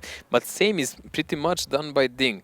So this is a really slow approach, I would say. We will see backline sniping and a lot of boosts coming from the secondary positions, not the fastest ways. Look at the position where Positive is. He can do a couple of shots if someone is rotating through that side. And here we go. Oh! Spoiling seems to be having a little bit of issues with nerves here. No, it's Ryan. It's Ryan. He mentioned him and he cursed him. Don't do it. You should know better. Ryan has cursed Spoink, who's now unable to make a climb, it seems like. Well, still, we have a couple of tanks there that are controlling that area from Oops. It looks like more or less they really don't want to fight over the hill. They would just like to snipe Ding tanks when they appear uphill, and then they would like to do the rotation. But there is nice shot here by Kuric, actually. Nice, beautiful blind shot here by Kuric coming out to Kamil. Can he do it again? Ooh, Kamil actually gets spotted. This could be bad. Already takes a second here. Kamil needs to get safe. He'll be okay for now, but already some damage going on to that T-49. Not ideal here. As far as I saw, actually, he was spotted even first time. He did some mistake positionally, and part of his turret probably peaked. So that costed him a bit. It's nothing big. I mean, that's 49. He can still do like 900 plus shot like we've seen on mines. But still, you don't need to lose that. You know, it was really easy to find Shokish's W8. Really? Yeah, just had to look under blue players. Wow. But blue players should be numerous, mate. Come on. Give him a break. Not... Well, Neyland is in his trusted position. I know he can play it well. A5, that's where he likes to be, up on the mountain. But the problem always with that position is everyone expects it. So they know there will be, when you have a TVP, they know he will be in that area and he will be susceptible to some blind shots. That could be a problem. So if they don't have any tanks ready for some counterattack, and they really don't at the moment. Look at Oops gathering here. Spoink and Insane are on the hill. You have to be careful, there's a lot of tanks waiting in return. Hulk tries to make a shot, doesn't connect it. Meritorious is waiting there as well. Insane is a little bit overcommitting here, takes one shot, trades one in return, takes a second shot. Insane needs to get out of there. There's too much forces for him right now to deal with that. This is a really strange play here, guys, but it's really hard actually to do this, because one wrong move by turret or whatever part of the tank and something peeks out for 1 millimeter and one of the guys can shoot you, like either Mary or whoever is on top of the hill. So that's a really big predicament when someone like Insane tries to place that, and Ding practice those positions really a lot. Ding still have a lot of bad shots out of position here. Silence and Percusiat kind of need help on top of that hill. But Kuric, look how far he's gotten already. Mojo Positive did get spotted out. Kuric takes some damage here. Kamil, is he going for the peak? T49, no, he's not going for the peak as he hit the rock. But he's still staying up there, and that's important because he will be able to spot out Positive. But will it be on time? Oh, Meyland Amorex Kuric, I think, because he just disappeared in one shot. Unless Algo hit him as well. So the first kill going here for Oops, which is good, is what they need. This is really actually important now because Positive is there alone. There is no one to watch his flank. Algo hit him as well. Yeah, he can be harassed here endlessly by Kamil, and he cannot really do his role here. His role is here to empty his clip on those guys on the hill in the back, but now being alone he can't really do it. Indeed, and slowly but surely Oops is taking an advantage here in this round. Shokish has already dropped a little bit low, needs to reposition here, and look at the reloads. They are pretending that they have shells, but they don't really have any. Hulk, Mary, Shock, all on the reload. Well, risky plays. Well, walk silently and carry a big dome with you. Ooh, but Algo and Kamil, they're going for Positive here. He didn't expect it. A big shot coming out from the T-49. The second kill also going to go in favor here from Oops. Algo needs one more shot, but he doesn't have it available. Positive now drops low, and he's going to go forward to try and deal with him. Camille will be the first one with reload. Positive doesn't connect the first. Needs to land some shots here as they lose Breakneck as well, and this is falling all to pieces here for Ding. This is actually a really great play here at the moment by Oops, but there is a counter attack coming now, and there will be a big firefight on the hill. At the moment, it doesn't look really like Ding will be able to win it. It looks really bad for Ding as Hook already dropped to a one-shot. Mary now, he does pick up Spoink, he does pick up Percussion, but there's just not enough HP available. Both him, Shockish, Hook and Positive are one-shot. As I say that, Hook gets removed from the map. 4 tanks left standing here for Ding. Maraka is now taking some more as well. Camille is still in the 1v1 with Positive. He should be able to pick it up as Algo removes Maraka. Camille seems to be going for Positive, picks up Positive. Shocky, Mary left standing, and Oops Mojo gonna bring it 4-3. Oops actually managed to finally take a defense of Cliff here. We will see how will they fare in attack now, but Shokish and Mary are really in dire positions because any of these guys alone can end them. Silan seems to be hungry for those kills. Shokish is going to be the first opponent here. He's going to go for it. Davai Silans. Wow. Goes over, picks up the kill. Algo came as well. Second kill available there. Insane. Whoa, Mary gets him, but Algo, no, Silans gets it. Great stuff that removes 4-3. Mojo, the dream's alive. The game is still on, and this is something we were hoping about. Oops was obviously really nervous in the start. You can see them now laughing, Smiling. they're happy and smiling. Smiles. So they can focus on the game finally. They played really hasty and died several times without any need on like maps like Himmelsdorf, on mines and so on. Now they're getting grip of their game, and it's good. They're starting to get a feel how it is actually. Still need to win this second round in my opinion. If they don't, I think that they might actually do surprise even on some other map. I mean, Steps is actually a map they played well before, and yes, Ding is really brutal on it, but I don't think they're unbeatable. I think they could do it on Steps, but I still think Runeberg is a 1-1 map, so they have to go at least equal into Runeberg, at least. Well, that's gonna be decided in the next game. Cliff is obviously their best chance because the later maps are much harder to break 2-0. Big mistakes from Koritz though. Seriously, I don't understand what he's doing there. I mean, I understand he didn't expect Algo in the bush because Algo didn't reveal his position until it was needed. That was a good play by him. But Meyland, you know, he already took a shot from there, even 2 I think, yet he still exposed himself towards the position, and then Positive got into a lot of trouble there. Positive also really bad clip management. Well, we already seen that, I mean, even Virtus before he had the same problem. Koritz would know how he would die sometimes like this, and they would have to pick up the pieces. And here, specifically in this game, it was like a domino effect, because once he fell, he jeopardized Positive's position and his survival, and they could not really protect that flank anymore, so they could press him and then just use it. Speaking about Algo, Mojo. Nice! Schnappi!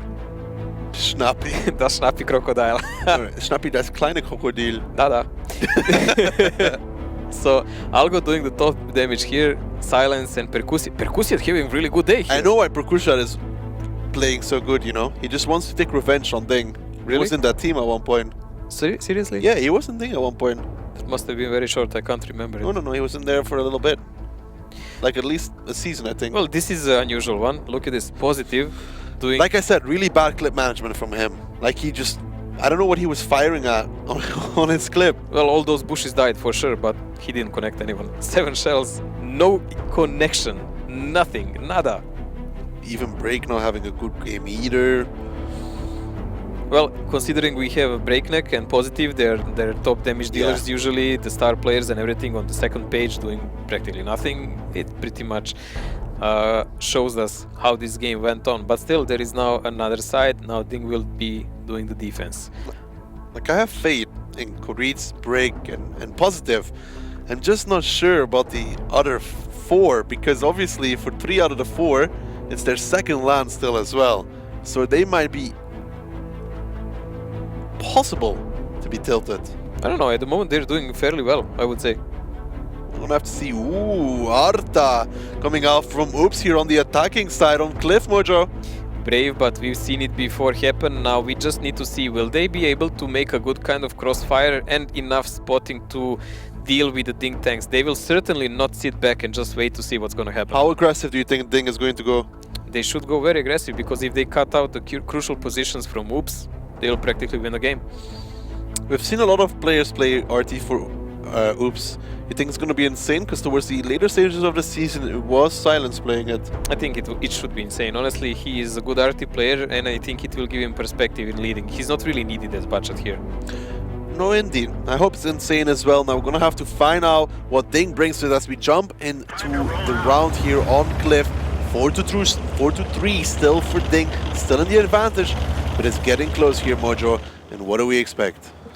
Well, we need to see how will they actually cover the battlefield. Like, when you play with RT, you need to preserve your mediums, because they are actually more important than RT. Losing one of them is a crucial loss every time. You need to do some spotting, you need to do a great cover fire by everyone, and you cannot really stretch the tanks far away. So we can see there is a lot of backfire positions here for Oops. All of them are practically just protecting Spoink. And he is the most trusted climber in entire team. Indeed, he should make this climb. Let's see if he can do it. Spoink going for it. And there is, what we said, there is already aggression coming from Ding. They're going from the other side. They will try to cut off exactly Spoink, but he's falling down. Spoink fell down. He spots out Meritorious, but Positive is taking a lot of damage to begin with. Spoink is now trying to run, but he has two Bachats behind him. They're starting to clip onto him. Spoink needs to get safe. He will be alright for now, but he's kind of caught in between two sides as Algo takes a shot here as well. They need to be careful here. Muraka is now backing off. Some damage being taken along the lineup of Oops. They're forced down Meyland now as well. He has to be careful. Meyland needs to back off. 658 HP left. And Ding, like you said, they went very aggressive, but it's an even trade so far.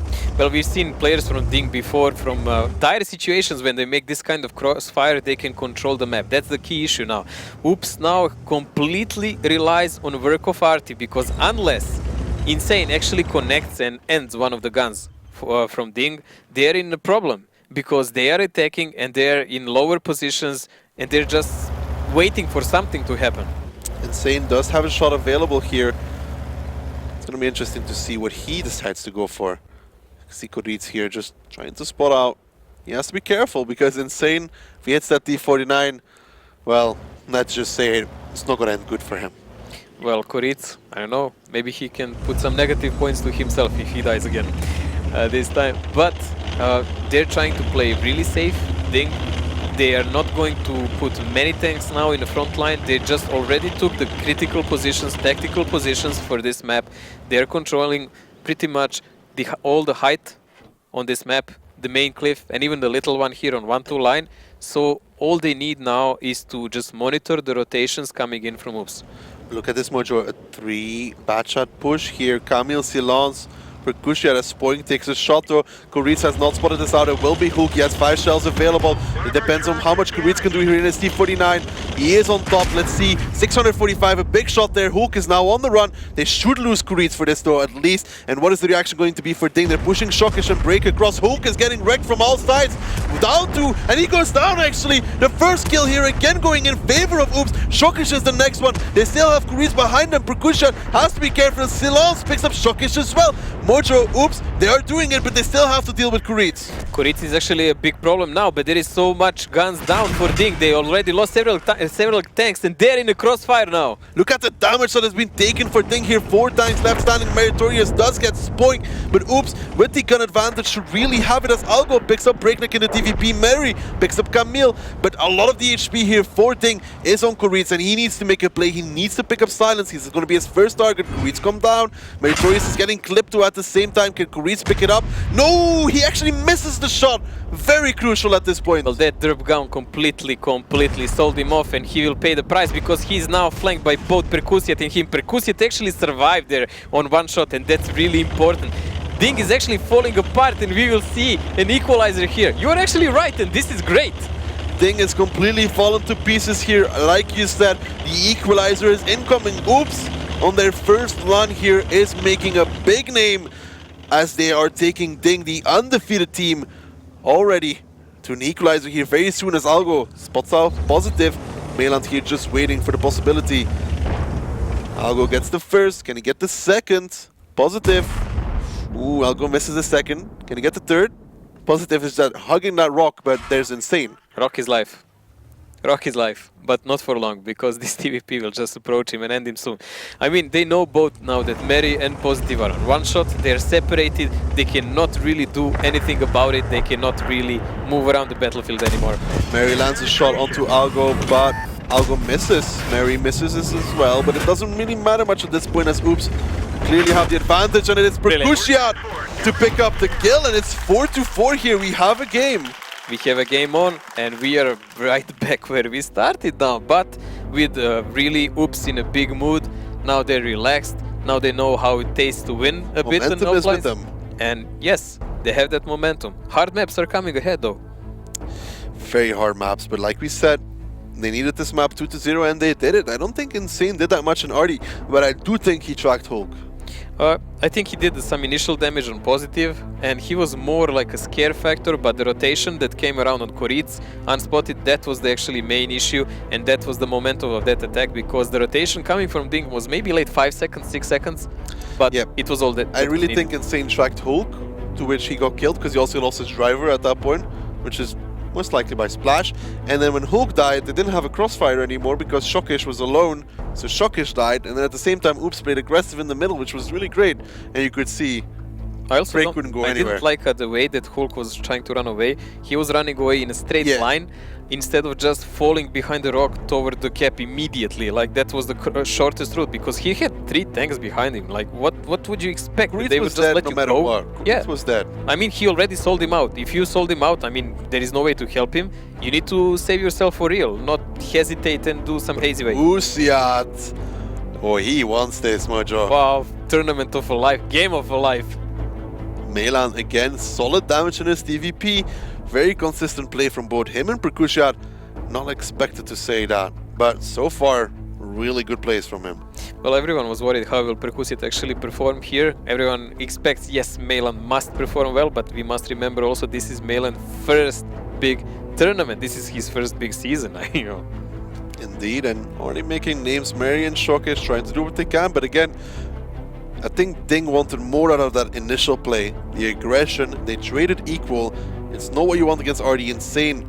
Only 849 damage, but it's not it's not important. It's not important how much damage he did. Ding tried to trade, they didn't get an equal trade, and then Oops made the correct rotations. Hulk and Mrakar doing very little, but it was mainly because Oops actually managed to find a single crack in defense of Ding, and that was the Koritz position. They could not spot that corner very well, they were afraid of from Artie. Yes, they had Hulk backing him up, but it was just one not shot enough. and run away. Yes, it was just not enough. Even if he stayed, he would be an Artie bait, and Even he knew it. if he stayed, it was even worse. Yeah, Artie would shoot him for sure. I mean, I don't like the way that, I don't even fully understand where Koritz was there in the first place, because Hulk can just sit in the bush. When they come, he runs away. But let's look at steps here, Mojo. What a surprise. Ding with a double 1-1-3, 4 batch sets and an RU251. Never seen it before.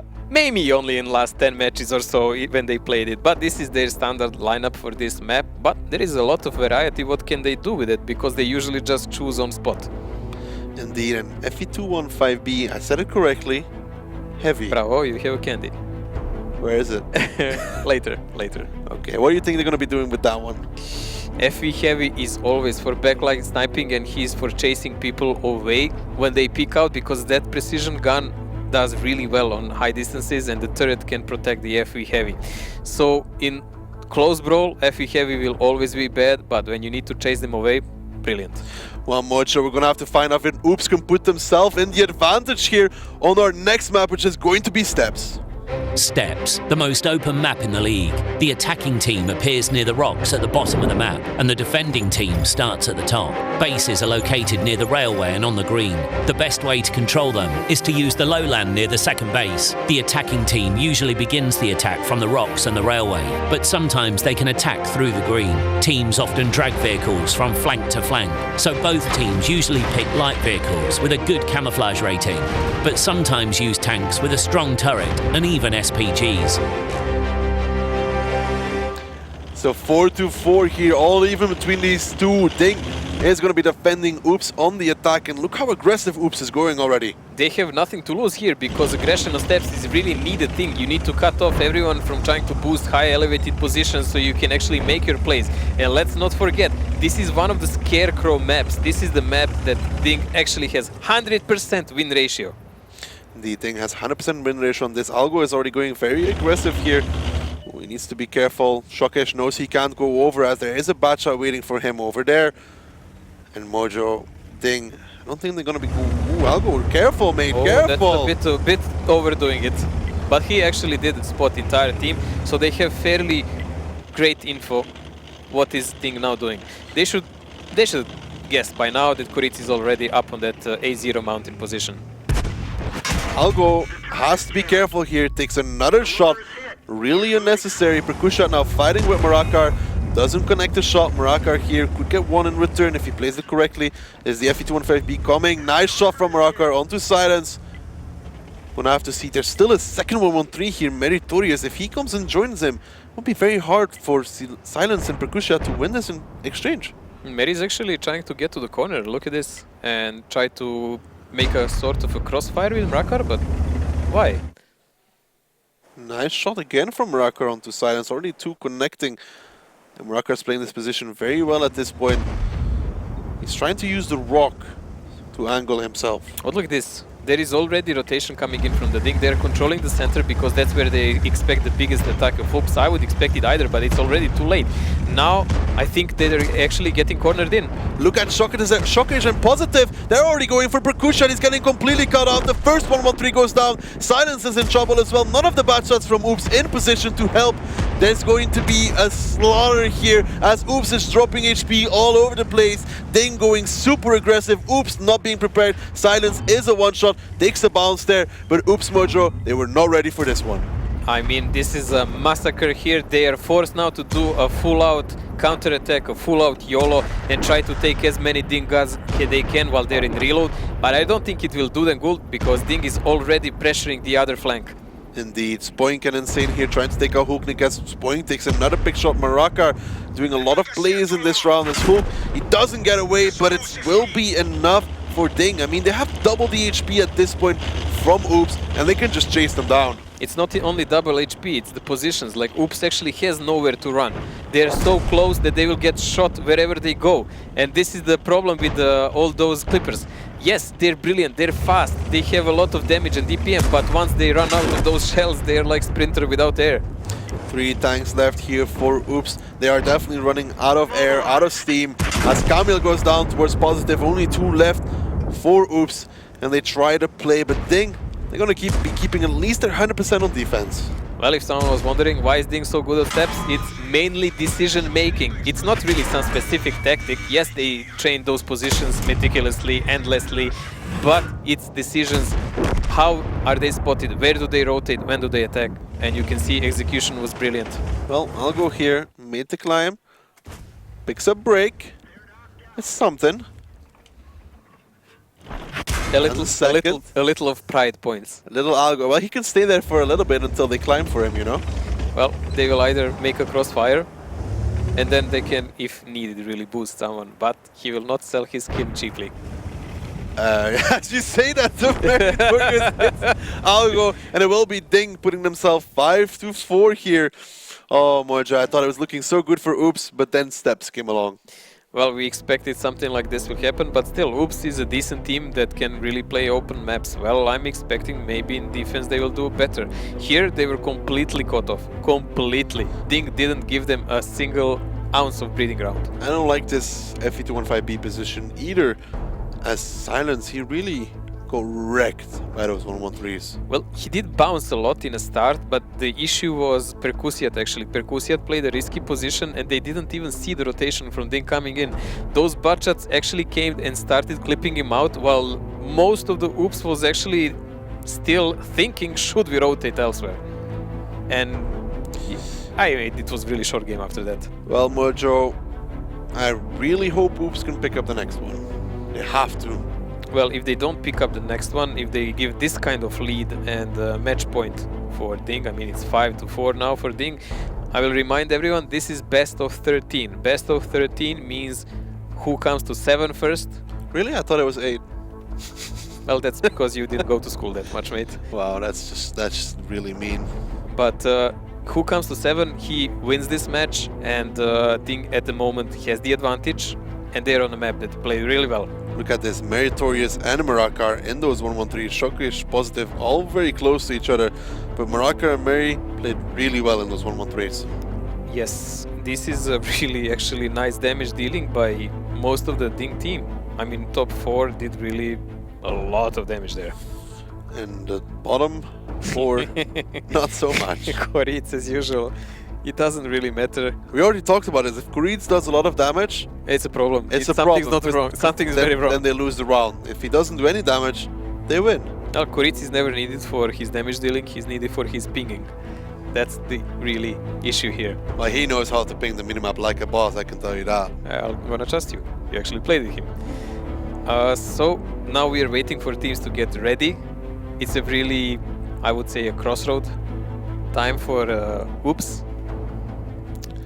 But let's take a look at the lineups, Mojo. Oops here, 1-1-3 and a 140. Ding nice, 7 and 5 bad shots. Well, I7 in attack, that's a common thing because you want, if you want to press, let's say, the open cap, you really need it for the hold down to deal with the boosted and elevated positions. But Ding playing with the 1-1-3 and object 140, that's an interesting one actually. Where are they gonna put the 140? End of the rails? I think they might actually even push down for a trap and push that object 140 somewhere on that, you know, that C0 position in a hold down to cover the budgets, maybe something like that. Think a trap from Oops? Maybe not even a trap, maybe just aggressive play there to then fight against the 1 cap. Perhaps. Let's find out as Ding can put themselves on match point here, or is Oops gonna make it all even again?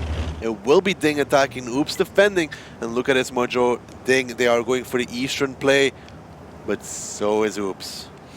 Well, kinda. We would expect Ding to go there because of that I7 was a little of a giveaway, let's say it like that. But Oops is spreading quite a lot. Let's see where will that actually object 140 go. That's the most interesting thing for me at the moment. Spoink is trying to do his upper boost. He's one of the rare guys that actually knows how to do it. But of course, this was not close. We saw how he jumped over that little hill and he lost a lot of speed there. You have to be careful, there's not that many tanks here available for the Oops lineup, but Ding obviously not realizing how many tanks are here for Oops, decide to back off. That was a risky situation as Oops only had 4 tanks in the vicinity. But Percusiat was playing there like he is a big dog and he has a lot of other dogs behind him. So there is a full rotation coming in from Ding. They're going on the other side of the map. Now, it's really important to see, is Spoink actually doing the boost? He's up. Spoink is up right now. You can see it on the minimap. There we go. This is bad for Ding. This is really, really bad for Ding. He is now making the final part of the climb. Once he gets here, Ding is in trouble. This is actually really good now for Oops, as Daki said it. This position, if played correctly, can win the game on its own. I want him to wait. I want him to wait as long as possible. I really don't understand. I've seen him actually once. He actually shot before time and I didn't understand it. But still, from that position, elevated position, you can spot who is in a cap for other people, which is probably the most important feature. You don't have to do any damage on your own. You just wait for cap to go on really far, maybe even for them to put 2 or 3 guys in. Your team lines up, prepares to snipe, Spoink peeks. Why? Why is he spotting? Oh, come on, man. I strongly dislike this. Spoink does spot them. He will get spotted. Should get spotted in return. There we go. Now this is the play we don't like because now Ding will rotate back towards the other side, knowing they can't really do anything about the position.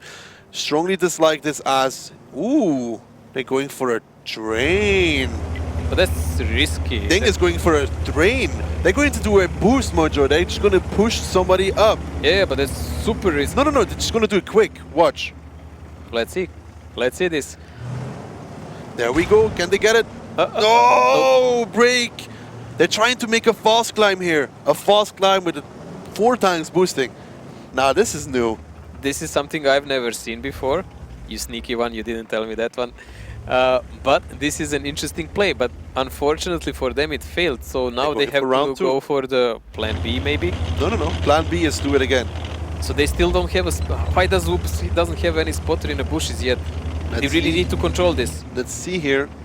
Try number 2. Can Break get up? Stick in the approach here. Let's see if he makes it. Break, does he get up? Nice stuff there from Ding. Great stuff. New, ingenious. This is good. Now let's see if Break can surprise Spoink. I really like how this looks. This will get actually some really tactical gain for Ding, because now he can actually fight Spoink one-on-one. Spoink doesn't have entire clip and he already took a first shot and there is no one who can cover him. Spoink already took the first shot. He is forced to back off here. Break, he is going to go for it. He has one shot advantage. What is Spoink going to do? If he drops off, he drives into Marakar. There is no way that Spoink can be really safe here. Great stuff from Ding. It's not even what will Spoink do. Now Oops has to do something, and really fast, and not debate about it. You have to cover him. If he falls, that's it. That's GG. That's the game. How is Spoink going to play this position here? He's not fully safe. Look at him. He's trying to balance. He's still open towards the rock, so I think a little bit. Oh, Spoinky. Well, he is so far really doing well on balancing on a, I would say even on a thread there. A very thin one. Is there a chance for Koreans to sit on the cap now, you think, behind the house without Spoink being able to spot it? I think Koritz is waiting for something else. They will probably align more tanks for the pressure, because Spoink is at the moment shooting, spotting nothing. And if they go behind him, they can actually take him out. I mean, they can deal with 1 or 2 shots from Algo for a free tier 10 any time of the day. You think they can hit Spoink? I think they will find an angle, because now there will be 3 or 4 guys actually looking for it. Spoink, Marakar misses, takes the first shot from the bat shot. This is not good. He needs help. Spoink, he's in trouble. Shokish and Hook, they're trying to get the shots here. He's trying to weave and wave between the shots. He's dodging IS-7 shots. He's dodging bat shot shots. Just look at it. All the shells coming in. Oh, Spoink, how long can he survive in this position? That's the most important part right now. Well, good thing is Algo is pumping all the damage from the hill here, but Spoink is buying time. There is a rotation now coming from Oops. Let's see if is Ding ready for that. It is Insane and Camille coming to help here. They get spotted out. They need to kill these bad shots. They come over. Shokish is the first. Can they take him out? 2 more shots will do the trick. 1 more shot. Spoink is the one to finish it now. Hook is the next one. And Ding here, they try to make the play, but they don't have the shells available. They do pick up Mailand in the Object 140, but Hook should be going down here. Break almost has reload available, and it's still possible here for Oops. This is still everybody's game, because Breakneck is still up on there on the hill. Mrakar is still controlling the center. This is not decided. The HP is pretty much the same, and the number of guns, yes, they have 1 gun less, but it's still Ding. Waits here, trying to make a shot, takes a lot of damage in return for that. Break also, he loses his commander, which is really bad for a bad shot up on that position. He's gonna have troubles now. Insane is on reload. Positive is coming in though. I would really rather risk fire with that budget than losing a commander, honestly, because most of the time you don't get set on fire on these maps that much, but commander, that's like a common disease lately. Everyone is getting shot. Break is going in for Spoink as Positive is going for Insane. Oops is about to lose 2 bad shots as Break does take down Spoink. And Insane will be soon to follow, and Ding taking an advantage in this round here as Positive picks up Insane and Mojo. There's still a lot of time left. There is still a lot of time here, and Ding is slowly gaining the ground on the battlefield. Yes, when we look HP now, it is in favor of Oops, but tactical positions are now completely dominated by Ding. That is something we must pay respect to. Now, Breakneck having no commander here, that's actually a really important thing, and something that can make Oops win, because he will not be a big factor like that. Are they going to push Percussion across, you think? I think they need to push a bit other tanks first. Algo is doing the spot from the other side. This is a problem now for Oops, because a lot of HP they have is coming from Algo, and he's a light tank. So he will have to do more or less suicidal spot to make way for those bad shots behind him. He spots Meritorious though, so they know where this bad shot is. There's 2 bad shots coming to support him. Mary has to be careful here. Camille and Silence. What is Meritorious doing? He doesn't even have all the shells. It will be too late for him, man. Mary has 3 shots left. He's now starting to run with his bad shots. Should be on his heels very quickly. He might have just beaten the timing. Camille spots out Positive, though he has to be careful. Mary fires on the move. Camille's kind of in the open. Silence is now going for it. What is Camille doing? He's completely in the open as he's getting clipped by Meritorious. He needs to get safe here. Camille, can he survive? Yes, he can, as Silence picks it up.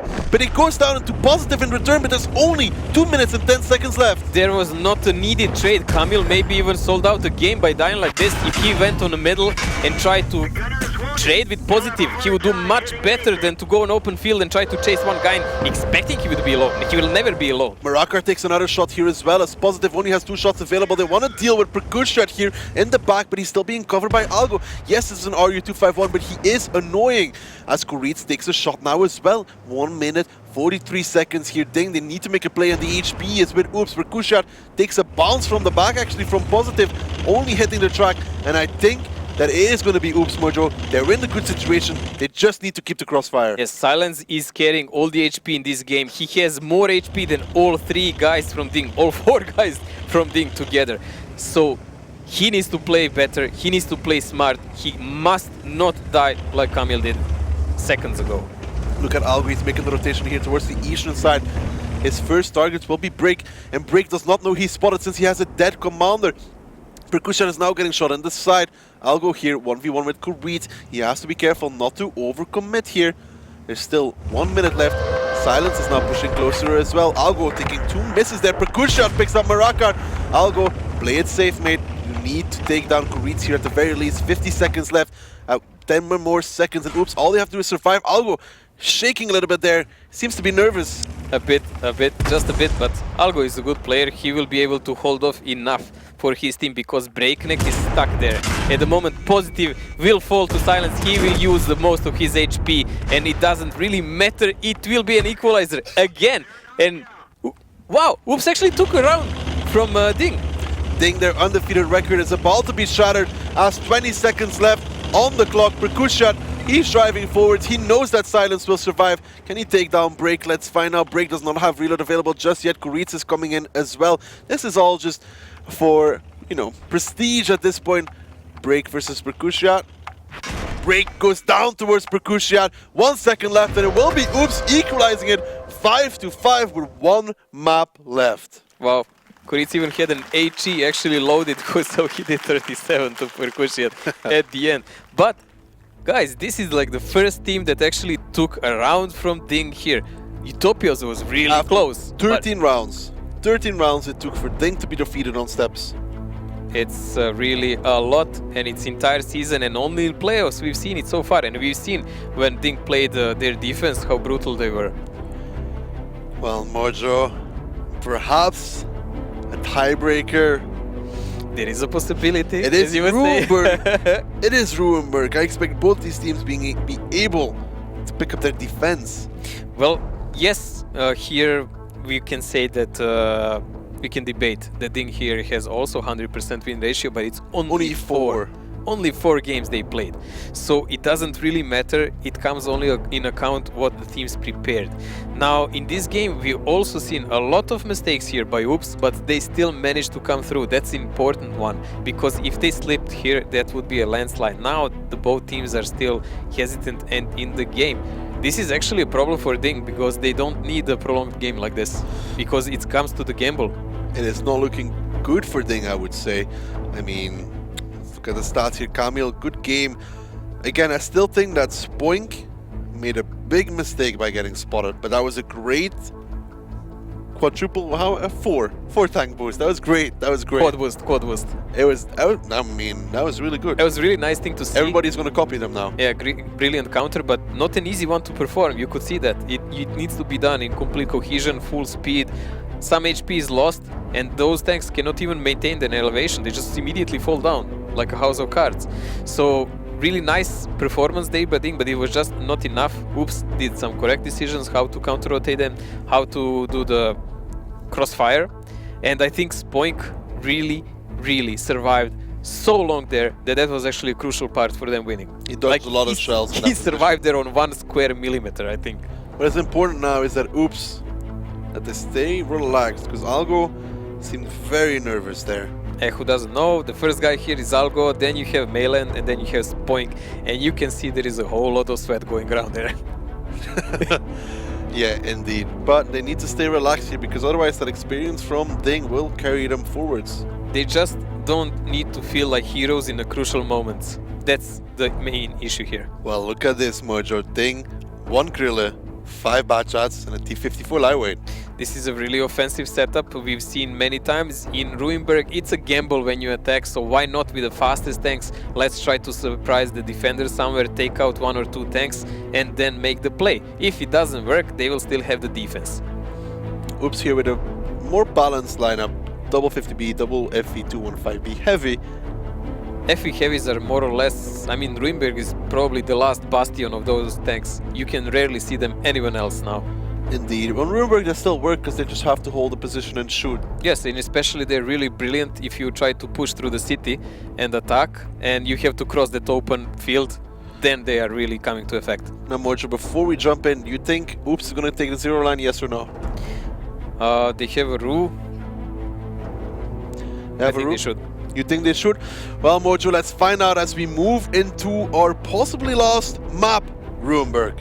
Ruinberg, a mixed type map. The defending team starts the battle on the green, and the attacking team starts at the centre square of the town. Bases are located quite far from each other. Both bases are better controlled from the village when playing a heavy setup. It's better to attack the first base through the top direction with the help of several well-armoured heavy tanks. For the attack on the second base, it's better to use a more mobile setup and either play through the centre or split forces. In general, the map is not easy to play on. Teams often use blind shots and risky shifting of the forces from one flank to another. If you just tuned in, it's all even between Ding and Oops. On to Ruinberg, Ding attacking, Oops defending, and Mojo, it couldn't get any closer. This is a brilliant match to watch. This is something we were hoping for. The youngest team we have here is actually pulling Ding into a real match. It's 5-5, and this map well may decide what's gonna happen. This is a really aggressive approach here from the Ding. Look at this meritorious positive. Marakar and Hulk are going aggressive here onto the AB line. Kamil, he needs to spot them.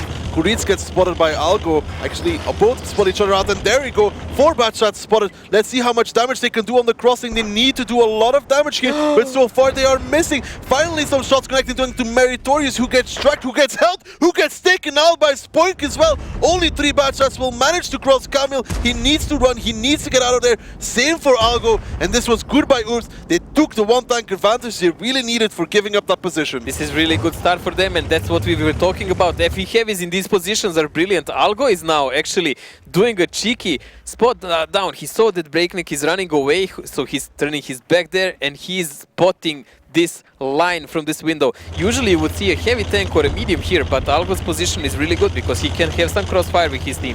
Perkusha takes a big hit there from Shokish in the Gorilla, who is on the cap. Break takes one from Spoink here, and now Oops has to be careful about how they're going to retake this northern side, as Marakar actually takes a lot. Another nice shot coming out from Shokish onto Insane in the FE215B. These bad shots are trying to peek up, and every time they do, they get punished from the 50Bs from the back. Insane, he goes low. Yes, he does, but in the return, Algo picks up Marakar. Insane goes down towards Shokish. Yes, but they still have the advantage. They have to be careful from this middle road Play-Doh. They can't let Shokish do more damage in his grill. There is a huge advantage at the moment for the Oops, and all the pushes for them. Spoik on Zorillo, then Breakneck actually can finish him off. It's really crucial to see, is there anyone who can help him?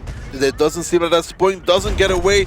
Breakneck picks him up, and now it's starting to turn a little bit here in the favor of Ding. The HP is very even as Perkushat picks up Kuric though, and now Silence Melan pushing down. Break is on the run. Perkushat still holding that northern side, but they will come for him at one point. He still has cover from Kamil though, and Oops Mojo, they are looking good in this round. This is good because they tried to take Break, now they realize they cannot really fetch him, so they're gonna give up. Algo is watching their back, and Meland is immediately with Silence rotating up. They will go and they will press very soon. They have to press here as Melan full HP is pushing closer. He hasn't been spotted so far. Kamil takes a big shot though from Chokish, and the Gorilla, he goes down towards Positive. They have to be careful here from the overcommitment as Melan plays against Chokish. He needs to take him down. He needs one more shot to remove the Gorilla as he can, and now he needs to deal with these batches. They are on reload. Both of them, both Hulk and Positive. Positive will be the first that has reload available. Silence needs to get it because Break is flanking him from behind. Yes, they already saw it because he's spotted now, so they're running away as far as they can. Silence is the one in the danger here. You are dragging me to say his name wrong. Algo tries to make the HG shell here against Break, but doesn't connect it. Break tries to blind shot, didn't hit. That was very close. Algo will survive for now. It's 3 bad shots here against 250Bs and an RU251. The advantage should still be with Oops. It's a start game. Ding has the rotational possibilities better than Oops here. They have 3 budgets in the game. They can create a great crossfire. They have very experienced players for this kind of game. But Oops has some armor and mobility, and they do have Algo in a light tank. The problem is Algo is on one shot. He cannot survive any shot by anyone. Algo has to be careful as Hulk is waiting at the end of the road. He will get on the ramp here.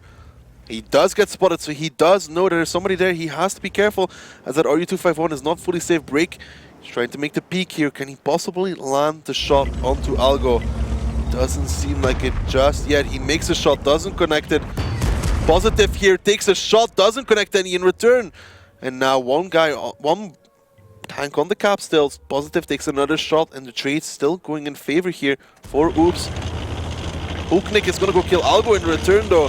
So there's going to be a 2v3 as Hulk spots out Algo. Algo doesn't connect the shot, Hulk doesn't either, but he will on the second, so they take down Algo. It's now 2 50Bs against 3 bad shots. Break is still on the cap, he will leave it because he knows he can't stay there. Will he take any damage on the way out? Yes, he does, he gets tracked actually! He will go down here, Silence needs one more, and he takes down Break. Great stuff here, 2v2, 2 bad shots versus 2 50Bs, and Oops has all the HP. I would say Oops now had the luck of their life, because if Break didn't get tracked there, that would probably be a victory for Ding, because that third budget would be crucial now. Now Oops is defending, there is 5 minutes left, it's 2-on-2. This is a brilliant game. Ding is going to have to do some amazing stuff here. Positive now grabs reload. They have to be careful sitting in that position over there. They can get flanked from 2 sides. Oh, they have to be careful if they stay there. Oh, perfect timing from Silence. Perfect timing as they are pushing together away, realizing Positive does not have the shells available. Hulk will try to do some shells from the city. But will it be enough? What kind of gameplay is this? Hulk will get annihilated. Positive is too far away. He needs to run now. Hulk is running here. Should get spotted. No, he didn't. But he's on the run now. It's 2v2 still. Positive is trying to get a position to hit them from the back. Can he make any shells? He has 5 available. These 50Bs, they're sticking together. It's cat and mouse at this point. Well, I mean, Oops really doesn't have to chase them. They can just let them start the cap somewhere, and they can come then. So that's probably the main focus of their attack. I mean, of their defense. They just must not lose HP before that moment. Indeed, Silence gets spotted out here. Milan stays with him. Hulk is trying to get the shot here. They have to be careful not to give him too much HP. Hulk is capping the base. He has a tree in between him and them. He's going to try and make one shot. Get off the cap here. See him aiming for Silence position. Nice shot there from Hulk. Now gets off the cap. A nice bait there. He needs more than this though. He needs more. He tries to peek out for the shot. He doesn't get it. And Positive is still behind him. Well, this is a game of cat and mouse now. There is 3.5 minutes, and Ding will try to shave off as much HP they can from Oops before they try to engage with those budgets. Ooh, Positive here behind the bush. Can he connect the shot onto Mailand? He's trying to go for it. He has an angle. He hit the shot. Good stuff there from Positive. Well, with these new additions, we can see Positive actually did almost 4,000 HP so far in this game. That's a really, really big impact. So far, this is good here from Ding. They're poking, they're making the shot, they're getting out again.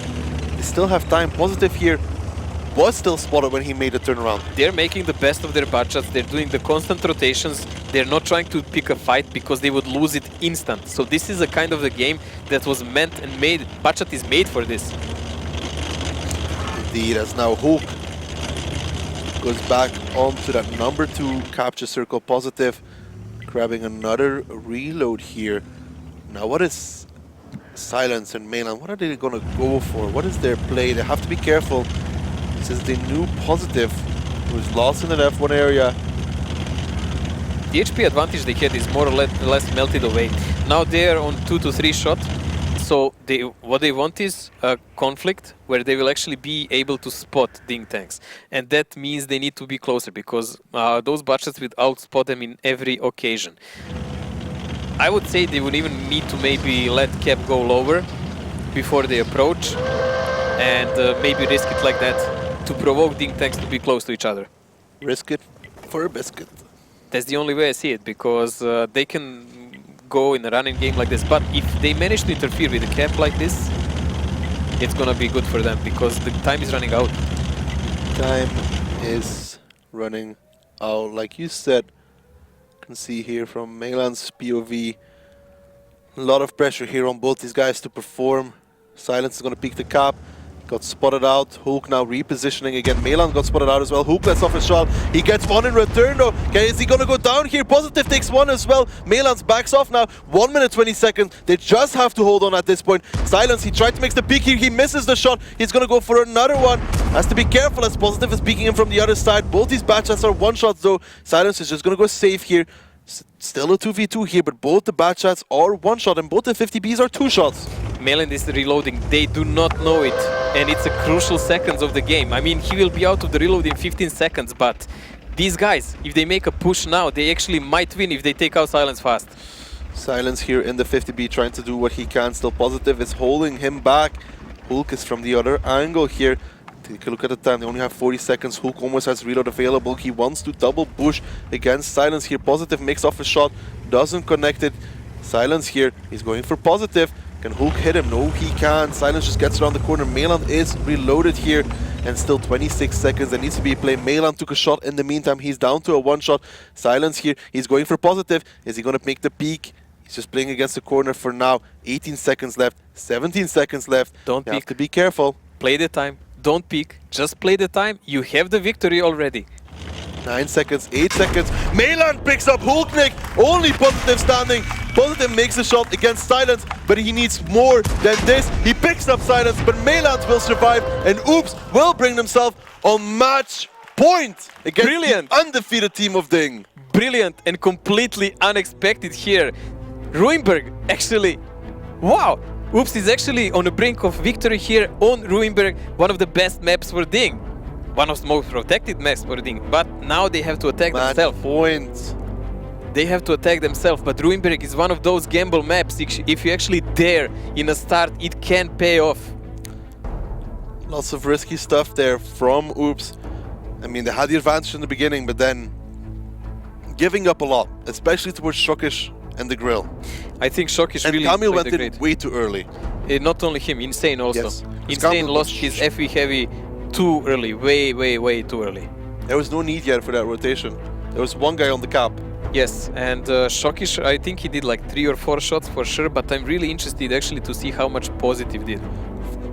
5.5. I think he is like about 5k for sure. It was really good game by him.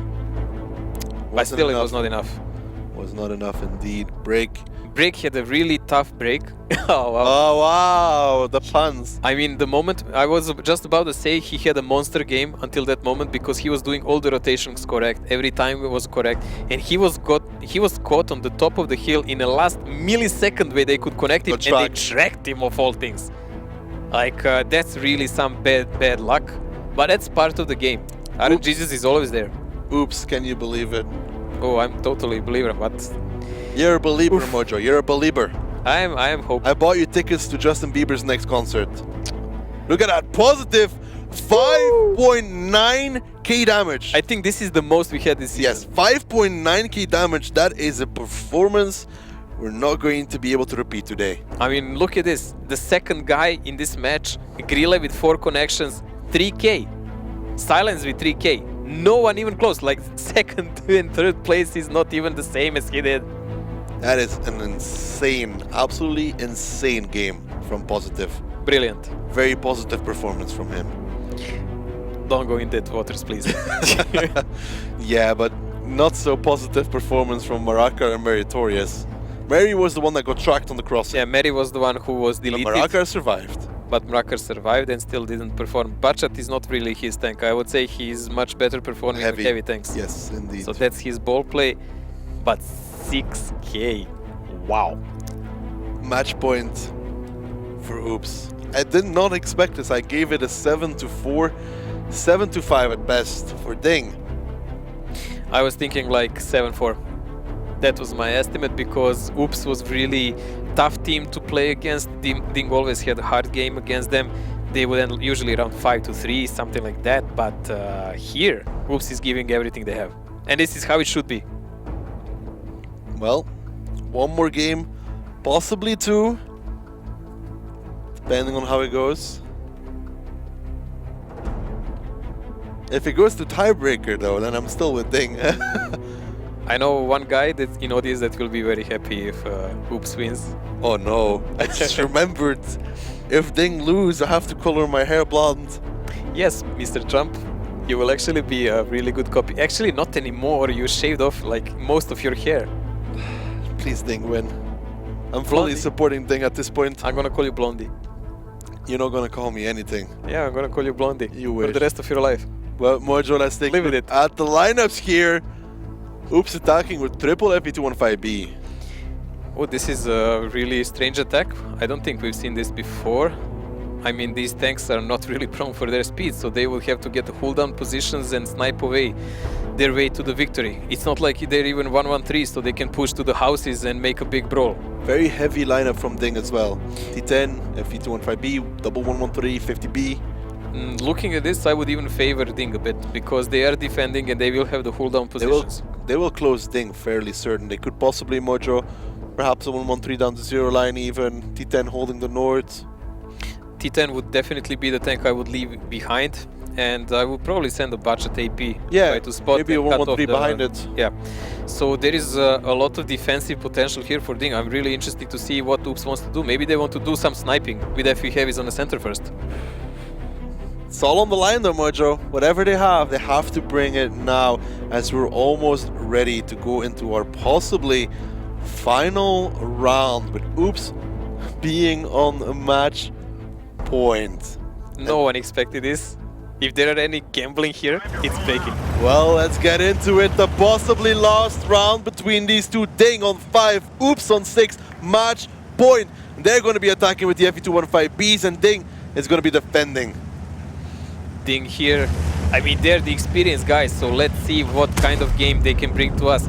They're actually doing it a bit different. Mrakar is going for the center with T10. That's a kind of expendable tank. And as we expected, FE heavies are sniping from the center. Really aggressive play by the rest of the team of Dupes. Indeed, very aggressive play here. Already the tier 9 Batcha, like you predicted, going down the 0 line. He's not been spotted out so far. Camila and Insane, they have to be careful. The FE215Bs, they haven't reached their position just yet. Marakar takes some shots here. Positive gets spotted out. The tier 9 Batcha. The FE215Bs are now starting to be put under pressure as Camille and Insane. They have to be careful. Camille gets struck. He gets held. He needs to get back out of there as Break is coming in to do more damage. One more shot on Camille will do the job as he pick it up. Break does claim the first kill here for Ding, and Oops, now they need to make kills as Marakar drops low, Mary drops low as well. Insane, he's down to a one shot as well.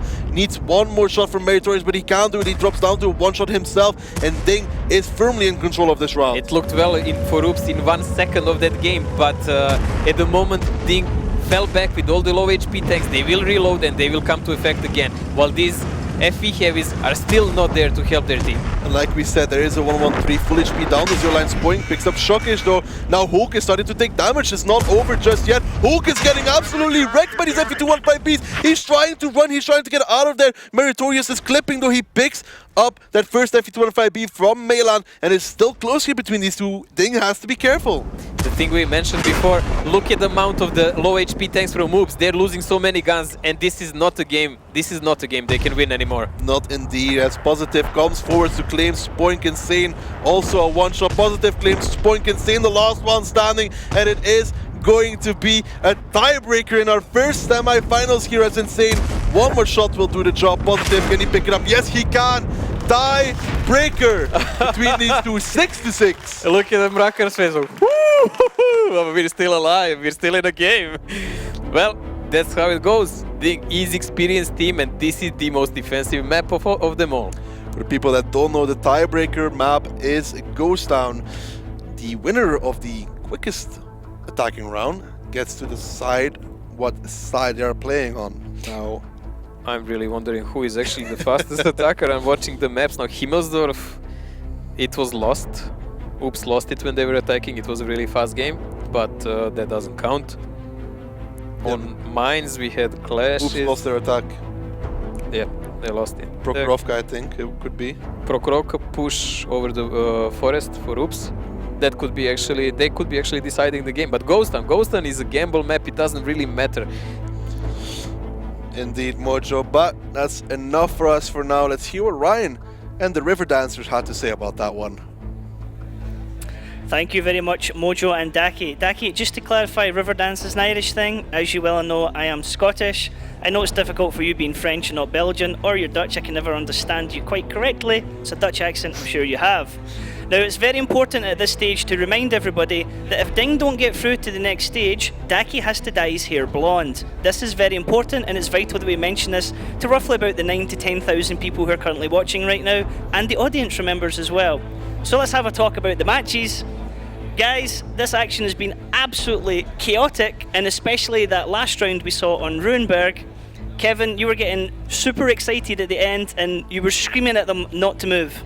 Yeah, just some weird stuff in the end, how they played it, and looking also at the close round where we had a couple seconds left, 2v2, like it was just insane. Oops, Ding, Myland there, Silence, the Batchets, they're so mobile, you can get them everywhere, you can move them around the map, they can get unspotted through the bushes shooting, and that's what Ding did perfectly. They played it perfectly, but they just lacked a bit in the end.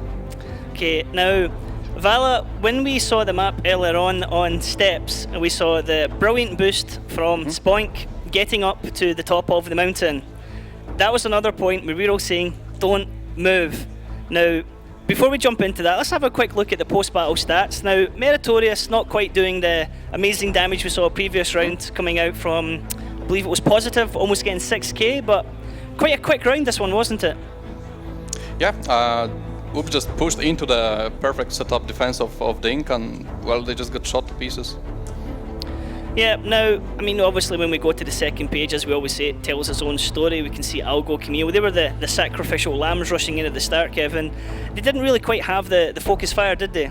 Well, it was more like a lag because Ding spotted every tank from Oop straight away. We saw the 3 FVs moving in the middle road, and Ding just knew we can win this zero line fight really easy because there's 3 tanks out of the fight. They noticed that, they moved on it, they made the move, and they won the round like that. It's pretty clear. Okay, so Ruinberg is a map that generally always favours the defenders. It can be a tough nut to crack. When we have the match lineups in the studio, usually when I always say it's a map that favours defenders, both teams go on and win it on the attacking side. I'm an expert at the Caster Curse. I'm not going to predict anything for going into the tiebreaker at Ghost Town. I don't want to jinx it. Oops have the momentum here. I would love to see Oops going through and carrying on with that momentum. It would be really nice to see. Now, Ghost Town. Vala, you've played a lot on Ghost Town. Yes. What do you think is going to be are we going to see lots of DPS? Are we going to see lots of armor? Like, we always see usually E100s. Do you think there might be some surprises? Yeah, E100 is a good meta on, it counters the DPM meta a lot. Before we used to see a lot of FVs, the British heavies with a lot of DPM.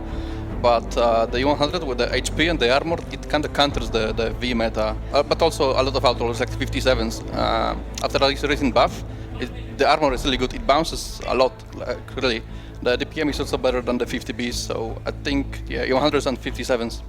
It's really interesting actually how the meta has changed, because we started with a lot of FV heavies, and then slowly progression. Also on other maps we can see E100s coming out to counter all the autoloaders. You can clip fully on an E100, but it's still alive.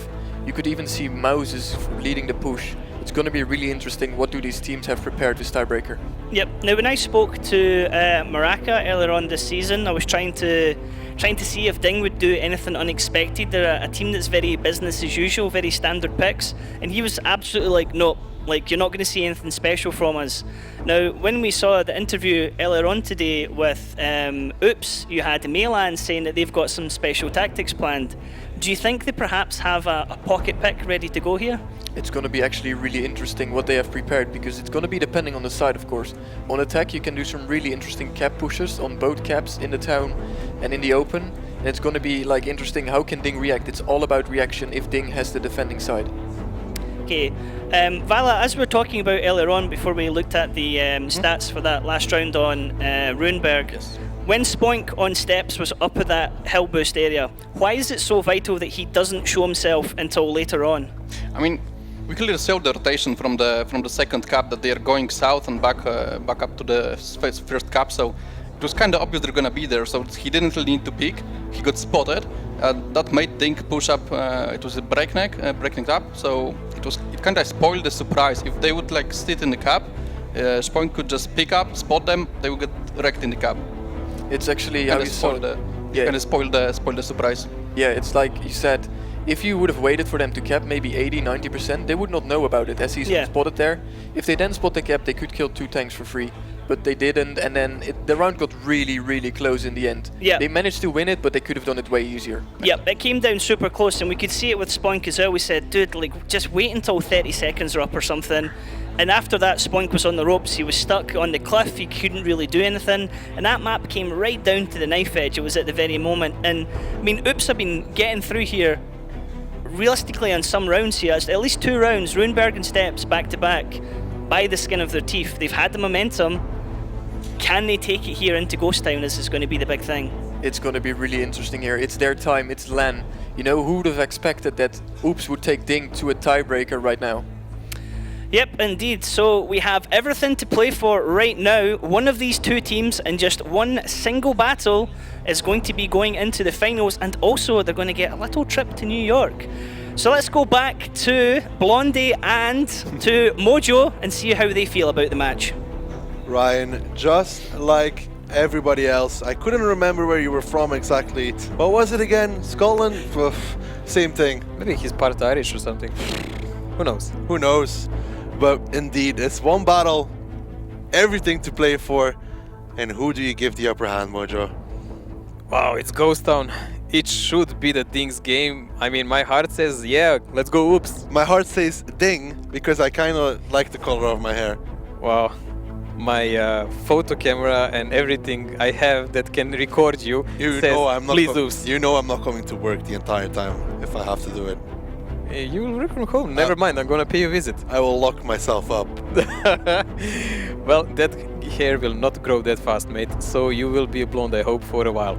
But here, in reality check, Ghost Town is one of the maps that was mainly best played by Ding. They broke the meta here with taking the E100s. They brought here the tier 9 American mediums that would clip out in.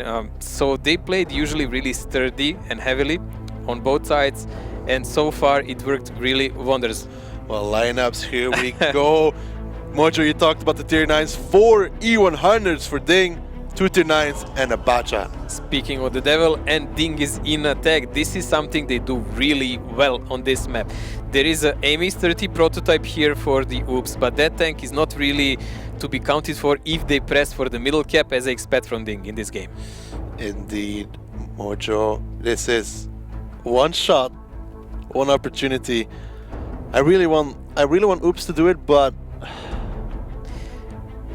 its entire season that Ding played so well, that would be wasted. Also, this is like one shot chance. You are going to finals, more money of course, and as Ryan said, a New York Rumble Challengers Rumble. Indeed, Mojo, and these teams, they are ready to go, so let's get into it. The final round between Ding and Oops on Ghost Town. Ghost Town. The first absolutely symmetrical map, made especially for 7 versus 7 games. The teams start the battle on opposite sides. There are numerous ways to attack here. One of the bases is located in the central square, the other one at the top of the city. The hardest battles are usually fought for the top base, and this calls for the use of heavy tanks. Sometimes the teams choose fast tanks for spotting and base capturing.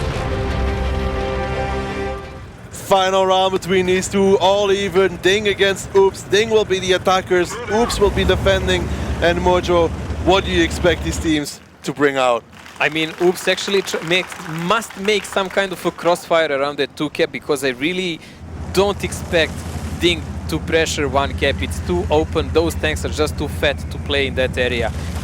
Their natural habitat is that center ground, and they can press there with a lot of E100s and play rotations and angles there. You can see the aggressive Spoink is already going, spotting out most of the E100s, so they kind of know what's up. Spoink now backing off again, he sees the E100s, so they kind of know what's up. Oops has to be careful here. Those E100s, just from the start, they have an HP advantage already, and there is 4 of them, and they hit hard.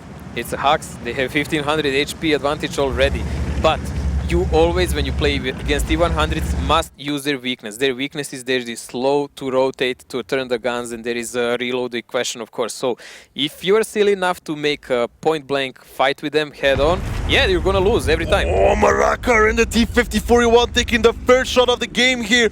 Already a lot of HP removed from that E1. Not the start he wants. Well, they still need to do one more like that, so they would even be even for a start. But slow play here coming from Ding as expected. I mean, it's not like they're gonna rush with even 100 somewhere. No, indeed, as you can see, the 100's already pushed up towards the corner here, trying to play against the AMX 50Bs. Shokish, Hulk, Mary trying to line up the shots. Insane takes a big one. He loses his loader as well. Now the E100s are driving forwards. Insane is taking even more. The damage needs to come out here. Shokish is taking some as well. Hulk as well. The 50Bs, they haven't taken any so far. How much can Ding do? They need to do damage. Now the E100s are driving forwards. Insane is trying to run, but there is nowhere to go for that E100. He should be the first one falling down here as Melan takes a big shot. Shokish, can he finish Insane? Yes, he can. Spoik takes a big one in return already. And Ding, they are extending their HP lead here. Kamil is now getting shot by Kuriz as well. Ding, they are in the advantage right now. They're trying to drive forward, but the Batshot AP is stopping them, and there is still 4100s around the corner. This is something that Oops should have expected. Look at this HP advantage now. This is something Ding played for so long. They should know there is so much armor here in play. There come the E100s. Kamil is going to be the first one to drop in his 50p. They're missing a lot of shells, but they have the HP advantage. Kamil drops low, Melan drops low as well towards the one-shot. See, Lance is trying to do something with his 113, but his buddies, his teammates, they are dying. He's the only one with HP. Melan is trying to run positive, is shielding Shokish. See, Lance takes the first, takes the second. So much damage being taken here. Only 4 tanks left standing for Oops. See, Lance, he's going to go down to Breakneck here in a second. Break actually goes down towards Algo, so they have to be careful, but still, they have so much HP. Miraculously, there is still Kuriz here with 100% HP here in the game. Unbelievable, but it's actually happening. But it doesn't look good for Oops. I don't think that Princess Dream will happen, not this year, but still, what a debut for this team. Brilliant games. Indeed, Hulk here trying to get the shot on Spoink. He knows Perkusha was lost around this corner. Kuriz spots out Spoink. He picks him up as well. 1 tank left standing here for Oops. And Ding, it came close, but in the end, it should still be Ding that will put themselves in the finals here. 2 shots is about all they need to between them and that slot in the finals. The slot as well in that New York Rumble. They want this. 2 E100s on the cap, Perkusha with it all to play for, but he still has to deal with Kuriz. Oh, you lucky one. I was so hoping you will be Blondie for the rest of the year. Kuriz here pushing forwards towards Perkusha, just spots him out, takes a shot in return, but Hulk might be leaving the cap. Only 30 seconds left. Kuriz, he will probably be joining the cap, so he forces Perkusha out in the open. 1 tank left. Perkusha, he needs to make the play, he needs to spot here, he needs to land the shot. Actually, Meritorious just hit Kuriz in the back of the turret, I think. Hulk comes around the corner, though, as you can see, Kuriz got hit. Perkusha takes a shot as well. 3 seconds left, 2 seconds left, 1 second left. Gets resetted though, but he is still a one-shot in Hulk. Well, he wants to close him out. He's gonna come around the corner for the final blow. Perkusha, there's nowhere you can run, there's nowhere you can hide. Hulk picks it up, and it is Ding that puts himself in the finals, 7-6. We have our first finalist here, 7-6, Ding winning. Not as easy as we expected. Oops really gave them the fight of their lives, but it was just a little. It lacked just a little tactics here on the Ghost and finally. Maybe a little bit too passive against these E100s. I would say you don't take the frontal fight against them ever, and as we knew how Ding plays this map, they like to play with a lot of E100s, you need a harder setup against that. Indeed, and the 50Bs, they really couldn't do anything. They didn't make the most of use of their first clip, after which Kuriz in the tier 9 Batshot, out of all people, completely locked him down. Silence trying to do what he can in that 113, but they didn't even shoot him in the beginning. They just took down the 50Bs and moved on. And Insane in his E100, yes, he did a nice shot on Morocco in the beginning, but after that, really in the open. It's a big weakness of 50Bs. I mean, they're great for rotation, and after the HD buff, they are also harder to pen, but not for even 100s. And they, with APCR shells, don't have the great penetration like T57 would have, or the great impact in reload, because they're slower reloading. So, I don't know, maybe if they played with a bit sturdier setup there, with some 57s and maybe a bit more heavies, some with armor, not like so many 50Bs, they would have a fighting chance here. But this was 2 overall setup, and they found a weak spot pressing Insane in that E100. Once they took him out, it was like a bastion falling, more or less. Everyone else just collided like dominoes. Yeah, indeed, afterwards. But when Insane went down, the E100s literally turned around, went back the other way. Exactly, and they just pushed, used all their armor, used that high alpha of the gun, and when they were needed to protect from the flanks, they had Mrakar, they had Korit. Those guys were just making sure no one comes from the back. That was their entire job. Korit played that round really well. Yeah, he had to compensate for the 12 rounds. Mary even tried to make it closer by shooting him in the back of the turret. Still survived. Well, this is a good round for them, and I would say last season finals when we watched when Kazna had a 4-1, a match point and everything, and then Wombat returned to 5-4. That was actually the first time in my life I saw Korit smile, so maybe this will be the second. No. He's already used to it. No is the answer to that. It wasn't, you know, it should have been 7-1 and then probably he'd smile. Maybe. But I believe he's happy, and when you come out of a match strong as this, final is actually much easier because you are in the game. Now we need to see what will happen in the next one soon. Indeed, but still, great showing from Oops. You know, their first season playing against the undefeated team. 18 wins for Ding. 19 at this point. Still undefeated, but close. I am fairly impressed and I really liked it. I'm expecting great things from the next season from you guys. Well, indeed, Mojo, that was it for us for the first match. But I think the analysts and Ryan, the angry Scotsman, have something to say. Thank you very much for that introduction there, Daki. Now, I have somebody here with me to talk about that battle, Maraka. Now, I'm not going to say how are you feeling, because obviously you're going to be really happy. Yeah. But what does this win mean for you and your team? Yeah, it means a lot. Our main goal coming into this tournament was to make it to the finals and secure our place to the Rumble. So, like, we were very happy. It wasn't easy, but yeah, we are there.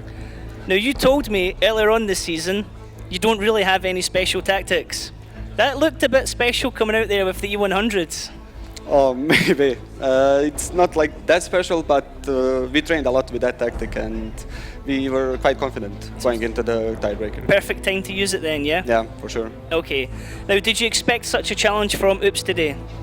Not really, to be honest. Like at the interview I said, like, I hope they are well prepared, but I didn't hope that they are so well prepared for us. So we made a lot of mistakes in some rounds, but yeah, at the end we have the win, so I guess it's good. How happy was Positive on that when he saw the damage result come up? Although you lost that round, I mean... He wasn't happy at all, because no? when you see a lot of damage and you lost, you know something didn't end very well, so... Yeah, and it's like... Okay, so let's have a look. We're talking the replay here. Now, at this point, we thought it could have gone any way, and Kevin was screaming, flank them now, don't go now. You guys had already turned around. At this stage, how were you feeling? No, we were like, you have E100, you have a lot of HP, we were like, just push, press them hard, and we knew we will win eventually, because E100s are so, like, they have so much HP, you cannot lose if you, like, do the right push and you pen your shots. So there's lots of divide. We're just saying at the end here, it'd been amazing if you'd got an ammo rack in one of the E100s, it would have been really good. Amazing for viewers, but not for us. Now, what have you been able to hear the audience when the audience cheers and stuff? Does that have an impact on you guys? Yeah, like after the end of every rounds, it's nice to see the reaction, and like during the rounds, if you do something good and you hear the crowd reacting, it's nice. Positive again. Where are you? You're not on the first page, bro. No, I'm playing the tier 9. I should be down. Good excuse. You were doing the spotting at the start, yeah. No, I'm just there to die. And that's it.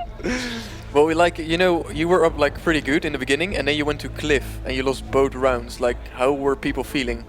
No, like actually in our all online matches we start very slow and then we build up and play like very good at the end. But I don't know what happened now. We started very good and then Cliff is like one of our best maps. I don't know what happened there, to be honest. And like we lost the rounds of steps, which didn't happen this season. So I'm not sure. It was also one of the Oops' worst maps, if you check the stats. Yeah. So yeah, that was really unexpected. So like make it even harder on me.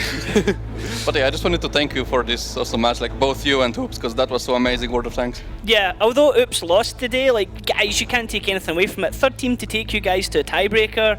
LANs, as we've talked about before, anything can happen at LANs.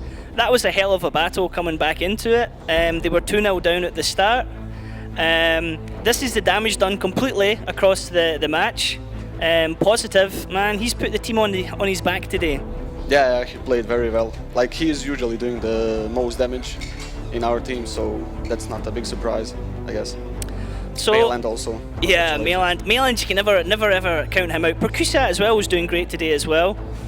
Quite vital, and you've got Shockish, Martorius, Spoink, Breakneck again. I mean, we always say if you see 4 players from one team in the post-match stats, it always tells its own story.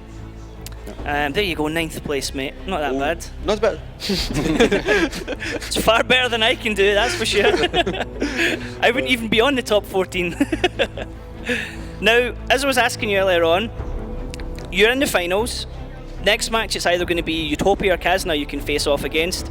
Now, a couple of questions related to that. One, who would you rather face out of Utopia or Kazna? Like, I need to say Utopia, like, not like disrespect or something, but Kazna has a lot of LAN experience and it's everything different on LAN, so we will for sure like to face Utopia, even they played better in online phase. So.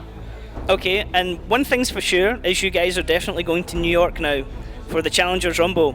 Have you been following APAC and NA, and are you looking forward to playing up against, for example, EL Gaming and Apex, who are both looking strong in their respective regions? To be honest, we didn't watch so much of APEC and NA, but because we had to train for our stuff. Yeah. But now, like, we will have time to prepare for them, and we will definitely watch every of their matches. Like, it's on YouTube and Twitch, so. Keep a watch out for Ghost Town. For some reason in APEC they like doing this multiple bat chat tactic. So I've always said it's not going to fly against the EU guys. So you guys have got to represent. Good luck with bat chats against our E100. Definitely. Now, who do you think in this round? I mean, you said like you would rather play against Utopia, but out of these two teams, who do you actually think is going to take the advantage here? As I said, like, Kazna has a lot of LAN experience, and I think they will take it. That's why I want to meet Utopia. Don't want to go against the veterans. Kevin, would you say that's what your prediction is? Do you think it's going to be Kazna, Kevin? Really? I'm not biased at all for Kazna, but they have been boot camping, they've been training, they've been working for this, and like everyone knows Kazna, they've been around all times. It should be them. Okay, now. Vala, how much do you think the home advantage is going to play into Utopia's favour here? Oh, the crowd is really great, and I believe they will support Utopia a lot, so yeah, it will help a lot. Yeah, it's like looking forward to the match. It should be a really good match. Two great teams, online season, have been clashing a lot, close matches. Should be good. Yep, I'm definitely looking forward to it. I can't wait to do the introduction because I want this place to go absolutely wild when Utopia come out because they're the Polish team, so it's going to be interesting. Kazna as well. Kazna have always got a huge following, so it's going to be really good. The crowd have been awesome today. They're going to continue to be awesome, I know it. So we're going to have a wee short break. Daki and Mojo are going to love me saying wee instead of small. But before we do that, let's have a quick recap of what happened in Kazan last week for the CIS finals.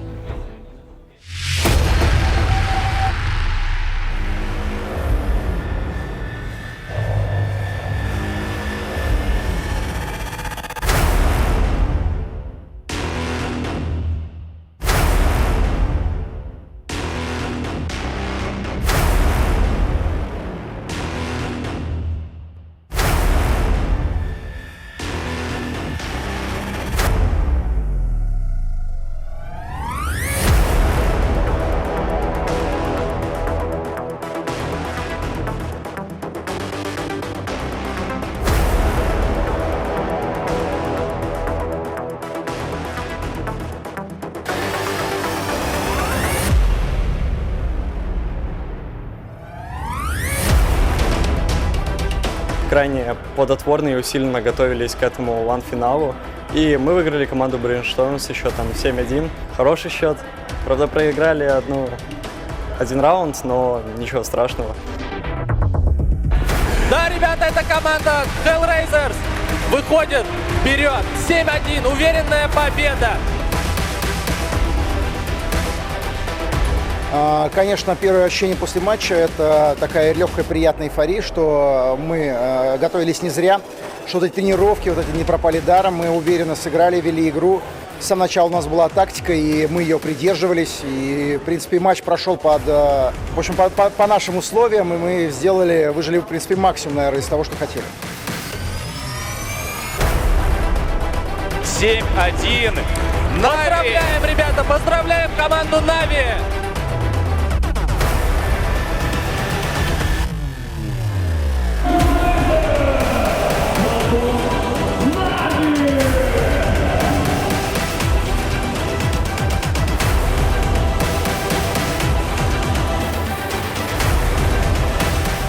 На самом деле мы сильно переживали над тем, как пройдет игра. Понятно было, что ничего простого не будет. А еще и с тактиками у нас были вопросы, мы немножко подустали. А у нашего соперника было 2 часа для перерыва. Поэтому ничего простого нас не ожидало.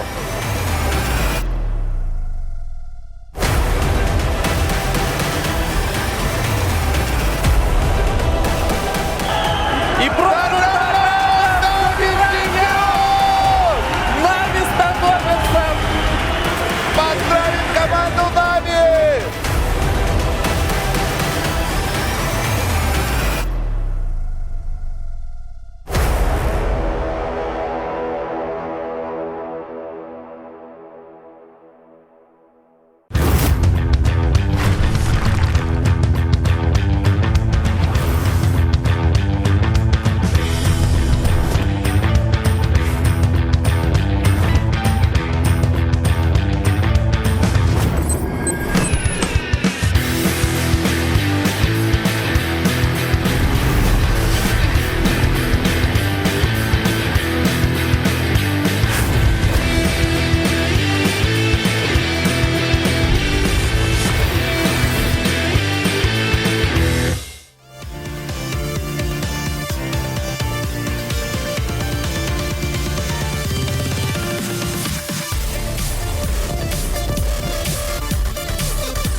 And welcome back everybody to the Wargaming.net League EU Season Finals. We have just had our first match where Ding and Oops went for an absolute slobber knocker, blow for blow, with Ding able to take it 7-6 going into tiebreaker. Now up next we have two teams that are going to probably have the crowd going wild. We have Kazna Crew going up against Utopia. Now we can have a quick look at what this means. The winner of Kazna Utopia will be going through to the next round to play against Ding. This is going to be super exciting because whoever wins Kazna Utopia, that means that they'll also be joining Ding in New York for the Challengers Rumble. They'll be going up against two teams from APAC, which will be B Gaming and EL Gaming, and they'll be up against two teams from NA, which will be Apex and Eclipse. As you can see, or hear, sorry, the crowd are already getting hyped for Utopia. Homeboy favourites here, they are the Polish team. Looking forward to announcing these guys when they come out.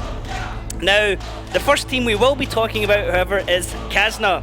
As before with Ding and with Oops, we sat down and had a little chat with Kazna about their experiences, how they're looking forward to this finals match. So let's have a look at that video.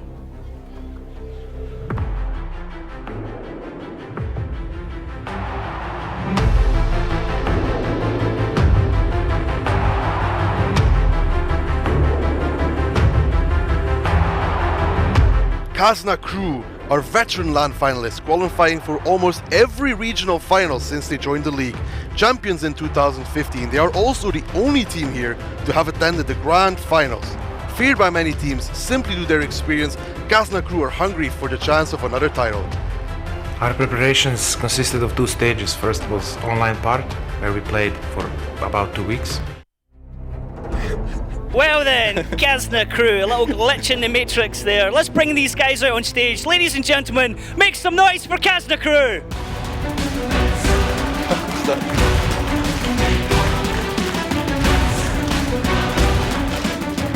Okay, now, Vala, what can you tell us about Kazna Crew? Kazna, they had a up and down season. They started really slow, but they get going towards the end of the season, being really dominant in the playoffs. So if they can keep this schedule, then they can really show us a really good World of Tanks today. Okay, now Kevin, they are no strangers to LANs, are they? I was going to say no strangers to love. It's really getting carried away there. Yeah, they've been at almost every LAN in the last 3 years. They've been everywhere, grand finals, China, Rumbles. They've shown themselves, they've prepared themselves really good today with 3 days of boot camp even.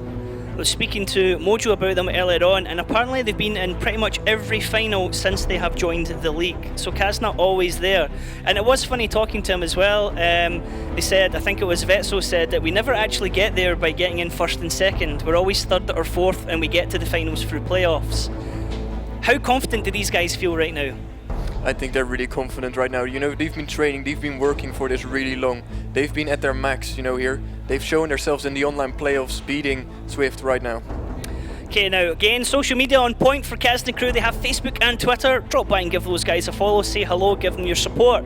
There we go, the only team in the LAN finals here who have been in since the very beginning. They've played actually at the last two grand finals. The grand finals record hasn't been that great, has it, Vala, when you've been playing that way? No, not really, but as Desmond mentioned, they had a boot camp today, a couple of days before. But then again, when you say about confidence from Kazna, they cannot really underestimate, they cannot really feel that confident when Utopia finished 2 places above them.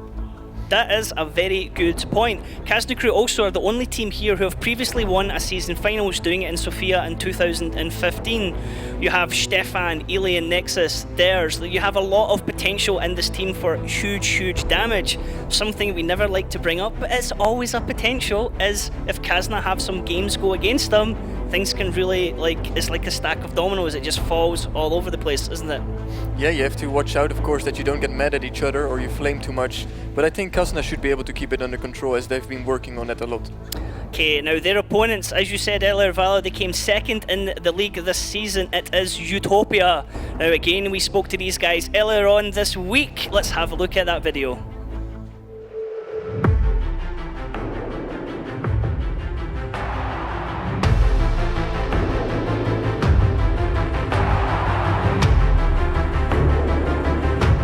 Utopia had a fantastic start to the season, winning their first 9 matches. For the end of the season, however, they could only win 3 out of 9. Finishing second in the regular season, Utopia are the only Polish teams in the final, so we'll be looking to use the home crowd to their advantage. And also watch out for some of their very high-skilled individual players. It's our first LAN, so we are a little bit nervous. We are playing for the first time on the stage, so of course it will be a pressure for us, and we will have an experienced team to play against. And I think that for us it will be very hard because, as I said, they are experienced and they know what they mostly feel during those battles.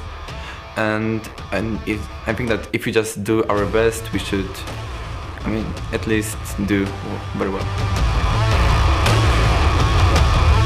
For the last 2 weeks, we're just training at least once a day. We tried to prepare something new against Kazna because we knew that if we play our standard tactics against them, they will just counter us and we'll just lose like 7-0 or 7-1. So we just prepared some bunch of new stuff against them and we'll just see if it works. If I was able to say something to Kazna before the match, I would say just have fun and good luck like always, but still I hope that we'll win.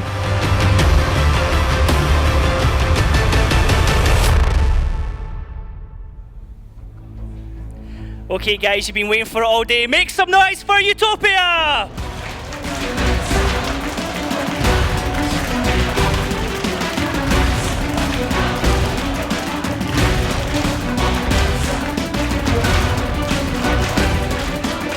Okay, Kevin, if you can talk loud enough, what can you tell us here about Utopia? As Milos said, in the interview, it's their first LAN event ever, and it's in front of the home crowd. You can hear the people cheering for them right now. It's insane. These guys are all pumped up. It's an all-star cast as well. We have Milos there, Diabo, Forbidden, Muka looking all happy, Hunter Zord, Bihu, Papapavian. Sorry, got that one wrong, didn't I? After being educated by him on how to pronounce it properly. Papapavian. Absolutely brilliant artillery player. Do you think we'll see some of those shots today, Vala? I hope so. I honestly hope so. If you had to face off against either Insane in artillery or Papapavian, who would you rather go against? I would commit suicide. So Kevin, how do you fancy their chances here against Kazna Crew? Well, we've seen Utopia in the beginning of the season being really dominant. Towards the end, they've been slacking a bit. But they've managed to get here, they've had time to prepare themselves, and they should look good right here. So you can see here that Utopia have the second best attack in the league, 59%. Defensive win, not so great, but still above average, 53%. They did finish second in the season, and they're one of the all-Polish teams. Another all-Polish team was out of range, Vala. Yes, it was sadly. Well, you guys could always come back potentially next time. You know, we have another season. Yeah. The relegation, so we can still make it. Yep, as we were talking about earlier on, we have Milos, Bihu, Papapavin, Forbidden, Diabo, Muka, Hunter Zord, and Shoku. Now, these guys are they did have a big roster earlier on this season. They don't have, I don't think Shoku's with them right now, is he? Yes, Shoku had to go abroad, so he's not here today, sadly. Also, Wielki, he broke his arm, so he's not able to play, and that's a big hit for Utopia. So I'd said earlier on, I was just going to say Wielki. You can pronounce his name correctly? Yes, Wielki Cud. There we go. I'm not going to try it because everyone will burst out laughing because I'm going to say it wrong. I know everyone's waiting for me to say it. Now, this is going to be an exciting match. It's one of the matches I've been looking forward to. I can't predict it. If you had to predict it, I'm not going to put the Caster Curse. I'm notorious for Caster Curse. I will jinx it. I can't highlight a player. Who do you think's going to win, Kevin? I don't want to jinx it either because I've done that before in interviews, and I'm going to say it's going to be a pretty close match, and it's going to be depending on both teams who's going to win. I'm not going to call a winner right now. Oh, that's bold. It's bold. It's not going with home. You're not going to go with Kazna, no? Okay, I'm digging that. Okay, Vala, what about you? Like with all my sympathy and respect to Kazna, I'm going to go with Utopia. Okay then, well, the players look like they're ready at the moment. Let's have a look at the maps that we're going to be playing on today. Ghost Town again is going to be the tiebreaker. We're going to be starting off though on Prokhorovka. It's actually really interesting because Utopia has not played Prokhorovka at all in the regular season. So it's the first time that they're going to play this map at all, and it's going to be on LAN. Okay, we see Muravanka in there. We didn't see that in the last round. Now, in your experience, Vala, or from your point of view, just how fun is Muravanka to play? Especially from the defense point of view. From the fence, you just need to play around the bushes. You need to put the light into the bushes and play around it, to be honest, or just move to the other side of the map, because some bushes are really obvious to blind fire. But then again, there are so many of these bushes that you cannot really waste time to blind fire them all. Okay, then we're going to see Runeberg, Steps, Cliff making in the rotation as well. Now, it's a map that when we were looking at the stats earlier on between the three of us, I pointed out how Cliff's is one of the maps played the least this season. Now, if you were in their position, Dead Zone, would you want to avoid it? Or would you just say, like, we just need to get this out of the way, guys? Well, Cliff is of course a bit risky, but maybe both teams don't dislike another map and they like, well, we have to play Cliff right now. It's maybe not our best map, but we have to play it. Maybe we can do some cheesy stuff, play around the hill, play some mind games and take the game. Okay, and do you think we're going to see any kind of pocket picks or any kind of cheese or special tactics coming out? I expect actually from Utopia to see some cheese, you know, because they've changed their meta, as Milos said in the interview. We'll see what they can come out with. Okay, now Vala, how do you think it's going to impact Utopia not having Vilki and Shoki with them, who featured quite regularly throughout the season? Yeah, there's a reserve player, Hunters are playing for them, so he didn't play. He played like in 2 matches only, so I think it's up to him to like adjust to the pace of the team. Okay, so it's going to be interesting to see. The crowd have been really awesome so far with the teams earlier on when Oops was winning rounds and with Ding being able to win rounds as well. And can't imagine what the noise is going to be like when Utopia win their first battle here. I'm not saying if, I'm saying when, because I reckon they can take a couple of matches from Kazna. I think it's definitely got potentially tiebreaker written all over it, this one.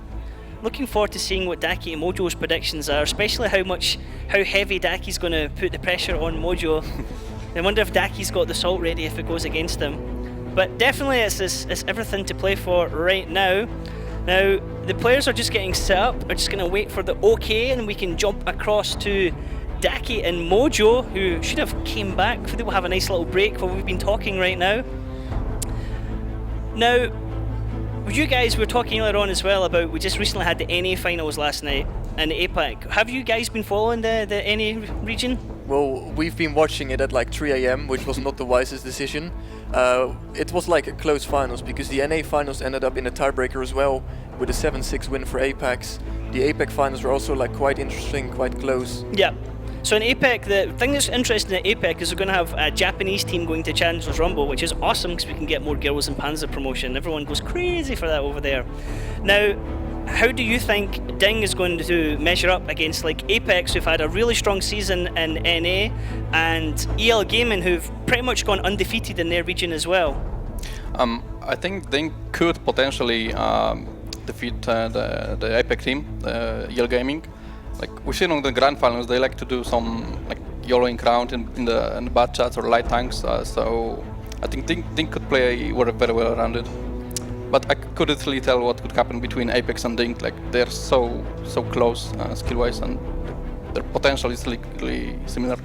Okay, now Kevin, we know from the RU finals with Navi winning the RU finals, they're going to be sitting in the Champions Rumble, waiting for the two teams who come up from the Challengers Rumble. If Ding were to go all the distance, how do you think they measure up against, like, for example, Navi and Hellraisers? Of course, we know that Ding is a more Russian-based team. They should, be able to challenge them on maps like Himmelsdorf, which are highly favored for Russian teams. They're up there in the top of the world right now. They can challenge Navi, Hellraisers, NSS, the top teams. Okay, now here we're going to have Kazna Crew versus Utopia. Which one of these teams do you think stands the best chance against Ding? It's I guess going to be Kazna. Kazna has the LAN experience. If they manage to win this game, they got the experience of getting through, of staying calm, staying relaxed. But then again, if Utopia wins against Kazna right now, what does that say about this matchup? Like Kazna Utopia just defeated Kazna, which is supposed to be the more experienced team.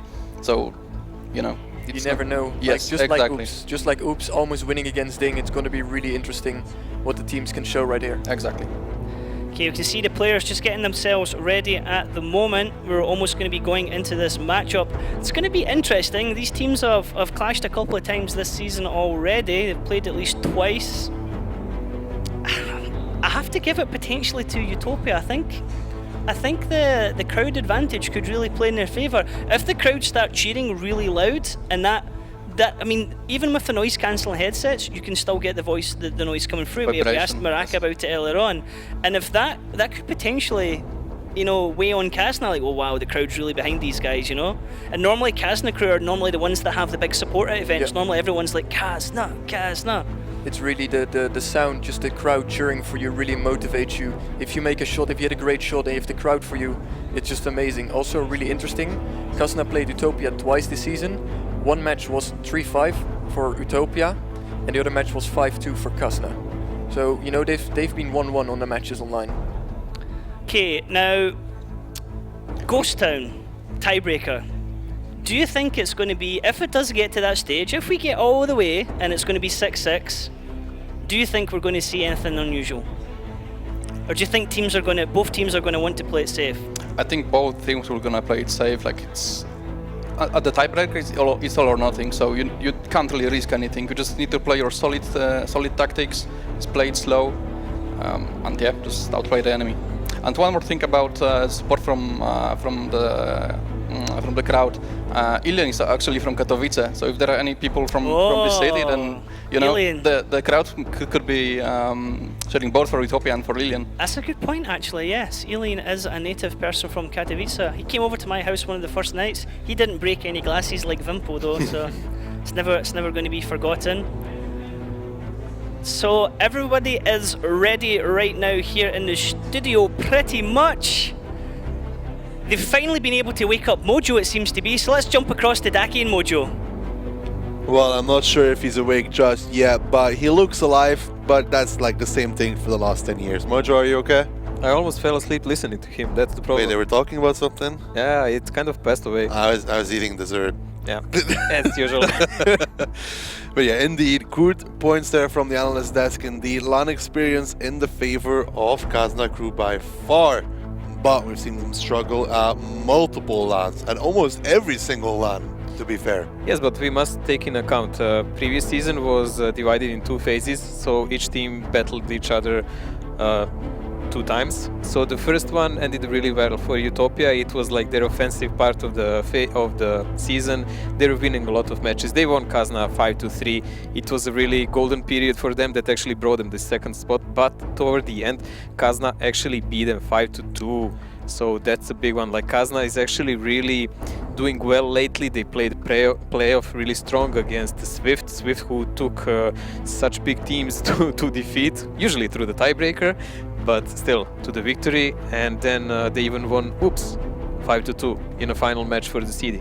So Kazna is on the rise while Utopia is a bit struggling. Also, the issue here will be, as they mentioned, 2 of their players, the standard lineup like Vielki and Shuku, are not here. So okay, they knew they will not be here because I mean Vielki broke the arm a while ago, and they knew Shuku cannot come, so they trained with these guys. They had a couple of weeks to prepare, but is it enough to sync and to replace entire season of playing against different teams in all those trainings? I don't know. We will have to see now. We will have to see, but it's different. They already played one match, I think it was, with them when they knew they were qualified already. It didn't go well.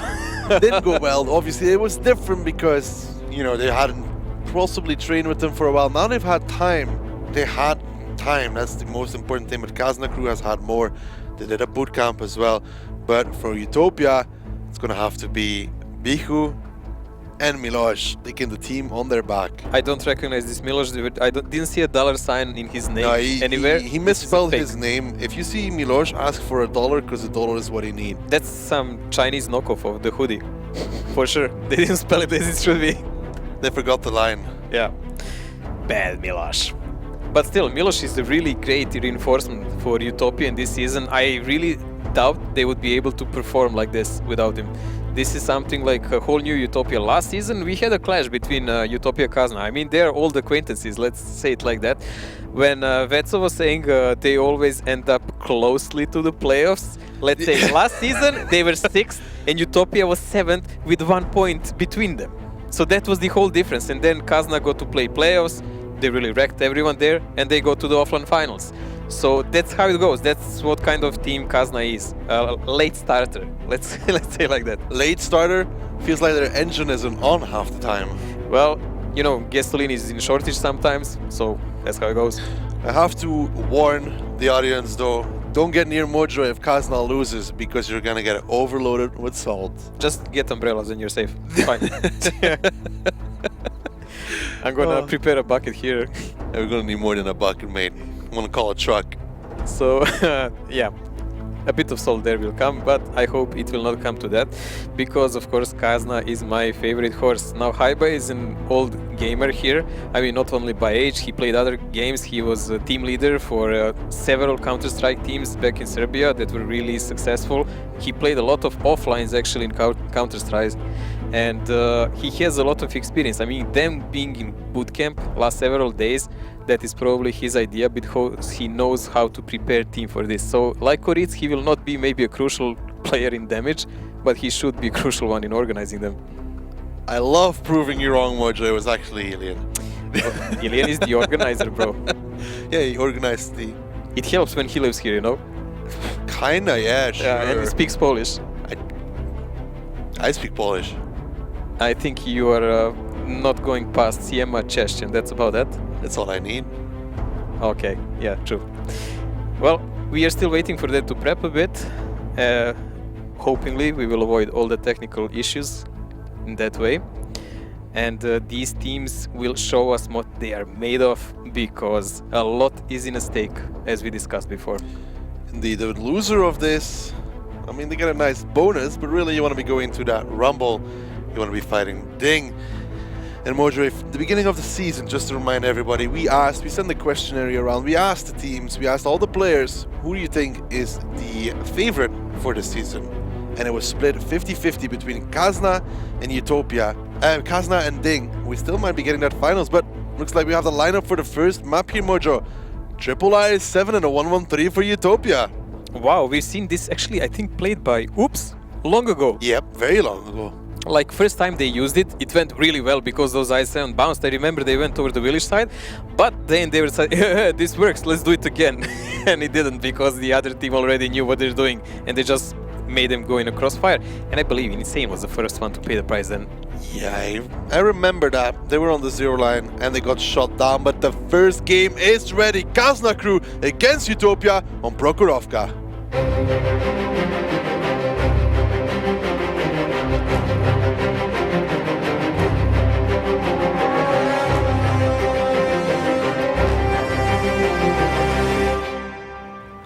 Let's get into it here. Kazna crew against Utopia. Kazna will be defending Utopia on the offense, and it looks like the I7s are making their march towards the city. Oh wow, this is kind of a predictable game. Kazna should be prepared for something like this, and it looks like they are. They are just sending Haiba / Koritz to the forest to check out is there anything to see there, but everyone else from the Kazna is immediately going for that village side. Even Vet, so it doesn't look like he will stay on that 5 line. He will also join the remainder of the team. See Haiba here, taking the bush, following Diablo here from Utopia. They are moving towards the city.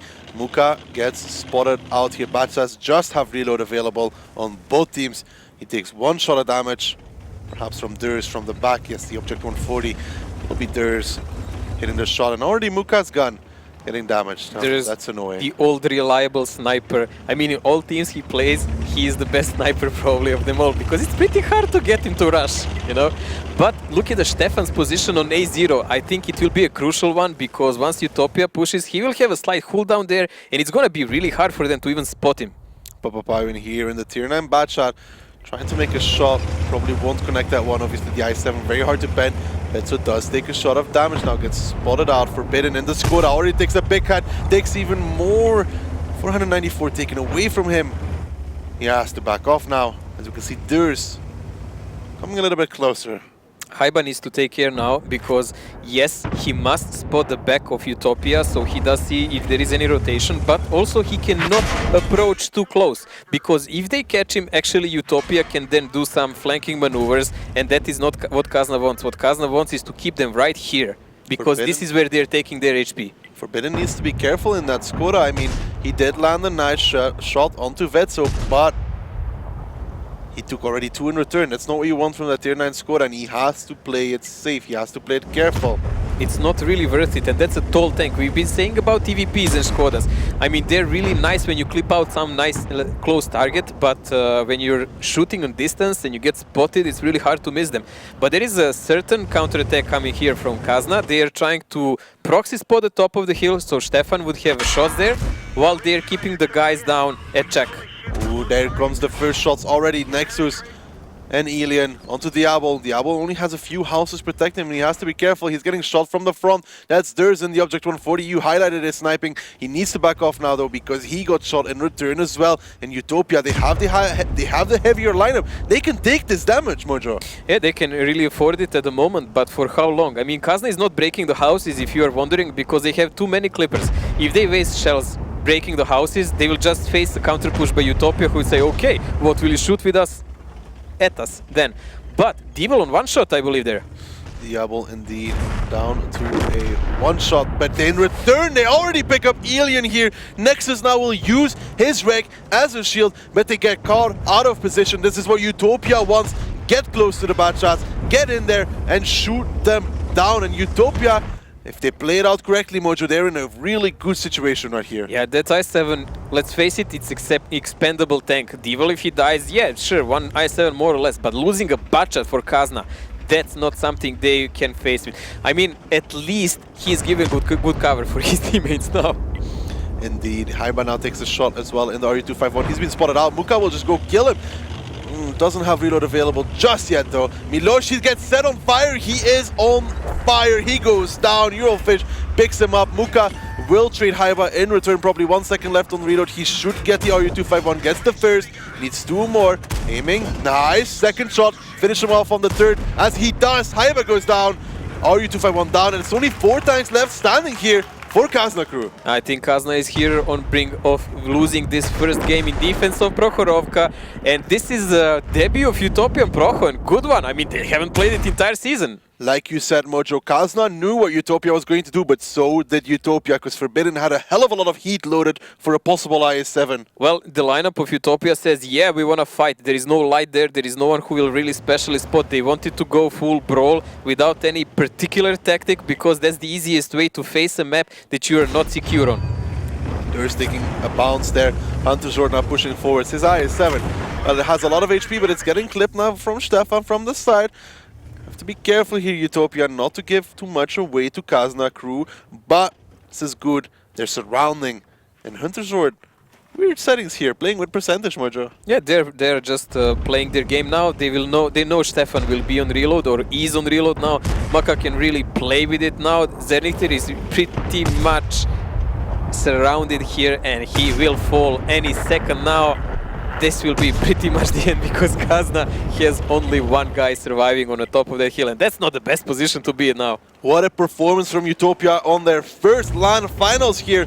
Still 6 tanks alive and only 1 Stefan to find. Stefan might pick up Hunter Zord here. He doesn't connect the shot. He is spotted. Papaparian is coming in. Stefan is getting surrounded from all angles, starting to take damage as well. Down to 600. He can't do anything. Muka's coming in with 2 shots. It will be enough. Him and Papaparian will make short work of it. And it will be Utopia picking up the first round here. Great stuff from them. Well, we can hear the crowd even here cheering, but Kazna has to attack now. I mean, this was not a really particularly good performance by them. It was really slow and sluggish a bit, and they allowed themselves to get caught in a battle with i7s who were playing the cooldown constantly, while they didn't even allow themselves to play rotation. Both Nexus and Elian pushing up on that 0 line. For what reason? I really don't understand. If they didn't really want to take over the hill, like aggressively push it and risk shells from i7s, clear the hill and then deal with what's remaining down, that was just playing a hand of Utopia. They just went as Utopia wished and desired the game. That was good from Utopia, really well played there. And it seemed like they kind of knew that Kazna crew, if this happened, was going to come towards that little city, because Forbidden had a lot of heat on that Skoda, because I saw him ping, ping, ping towards Vetso all the time. But more importantly, I think Utopia was just prepared for that, because with that kind of lineup, you just want to go into the enemy. So they wanted to brawl with Kazna, and this is something that goes for them, because if Kazna played rotations with more mediums and maybe caught them off from several sides, that could be another game, because I7s are not really the best for rotation. No, not at all. Miloš got set on fire, so I don't think he'll be top damage. He lied to you again. He did lie to me, but I'll forgive him, it's okay. Haiba as well, just to touch on her very quickly. In that RU251, went towards the south, had no support whatsoever from his team, and kind of really gave up something they shouldn't, because once Haiba went down, the entire left side flank was open for the taking for Utopia, and they did take it afterwards. Well, he's not a crucial damage dealer, but he still had no reason to fall like that. Like, as long as he was alive, he would cover, spot that part of the map, he would do some additional damage when needed with those heat shells that would come in handy, and he would be some kind of threat and help to his team. Like this, he was just a victim, and then Utopia had a clear go to just wipe out the map. Look at that, boys. Forbidden. Ooh. In the tier 9 Skoda 3.8. That is really, really good for a tier 9. This is really good. We're used to watching Forbidden mainly playing the heavy tanks, but I guess rotations, because Shuko not being here, are into effect. So Forbidden, a top damage dealer in this map. Really good game for him, really. Really good game for the Skoda. 3-shot autoloader, that's a lot of shots connected to get to that amount of damage. Hey, it's a lot for random and go like for 7 on 7 pretty much. Praying to RNG Jesus, but there, Nexus, 0. Well, that's a rare sight to see.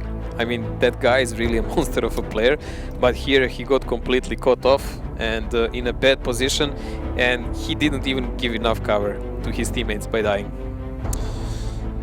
Oh, Kazna, that was not the start they were looking for, but maybe they can recover on the second round, Mojo. Well, they better do, because otherwise they will be chasing a 2-0. That is not a position that any team desires. By the way, I don't know if you feel the same, tell me if you don't, but sometimes it feels like Kazna crew, when they come into a round, they kind of want to counter what they expect from the enemy to what they're bringing, like Utopia just did. The thing is that Kazna has no information to work on from Utopia, from Prokhorovka, because they've never played it this season. No, and I didn't like the way this game entirely was played. It did feel a bit awkward and stale. That's not something they are supposed to play. Whenever Kazna goes with slow tactics, they usually lose. Well, they're bringing double tier T10 and a 113, and Utopia again, 3 heavies this time, not 4, but 3.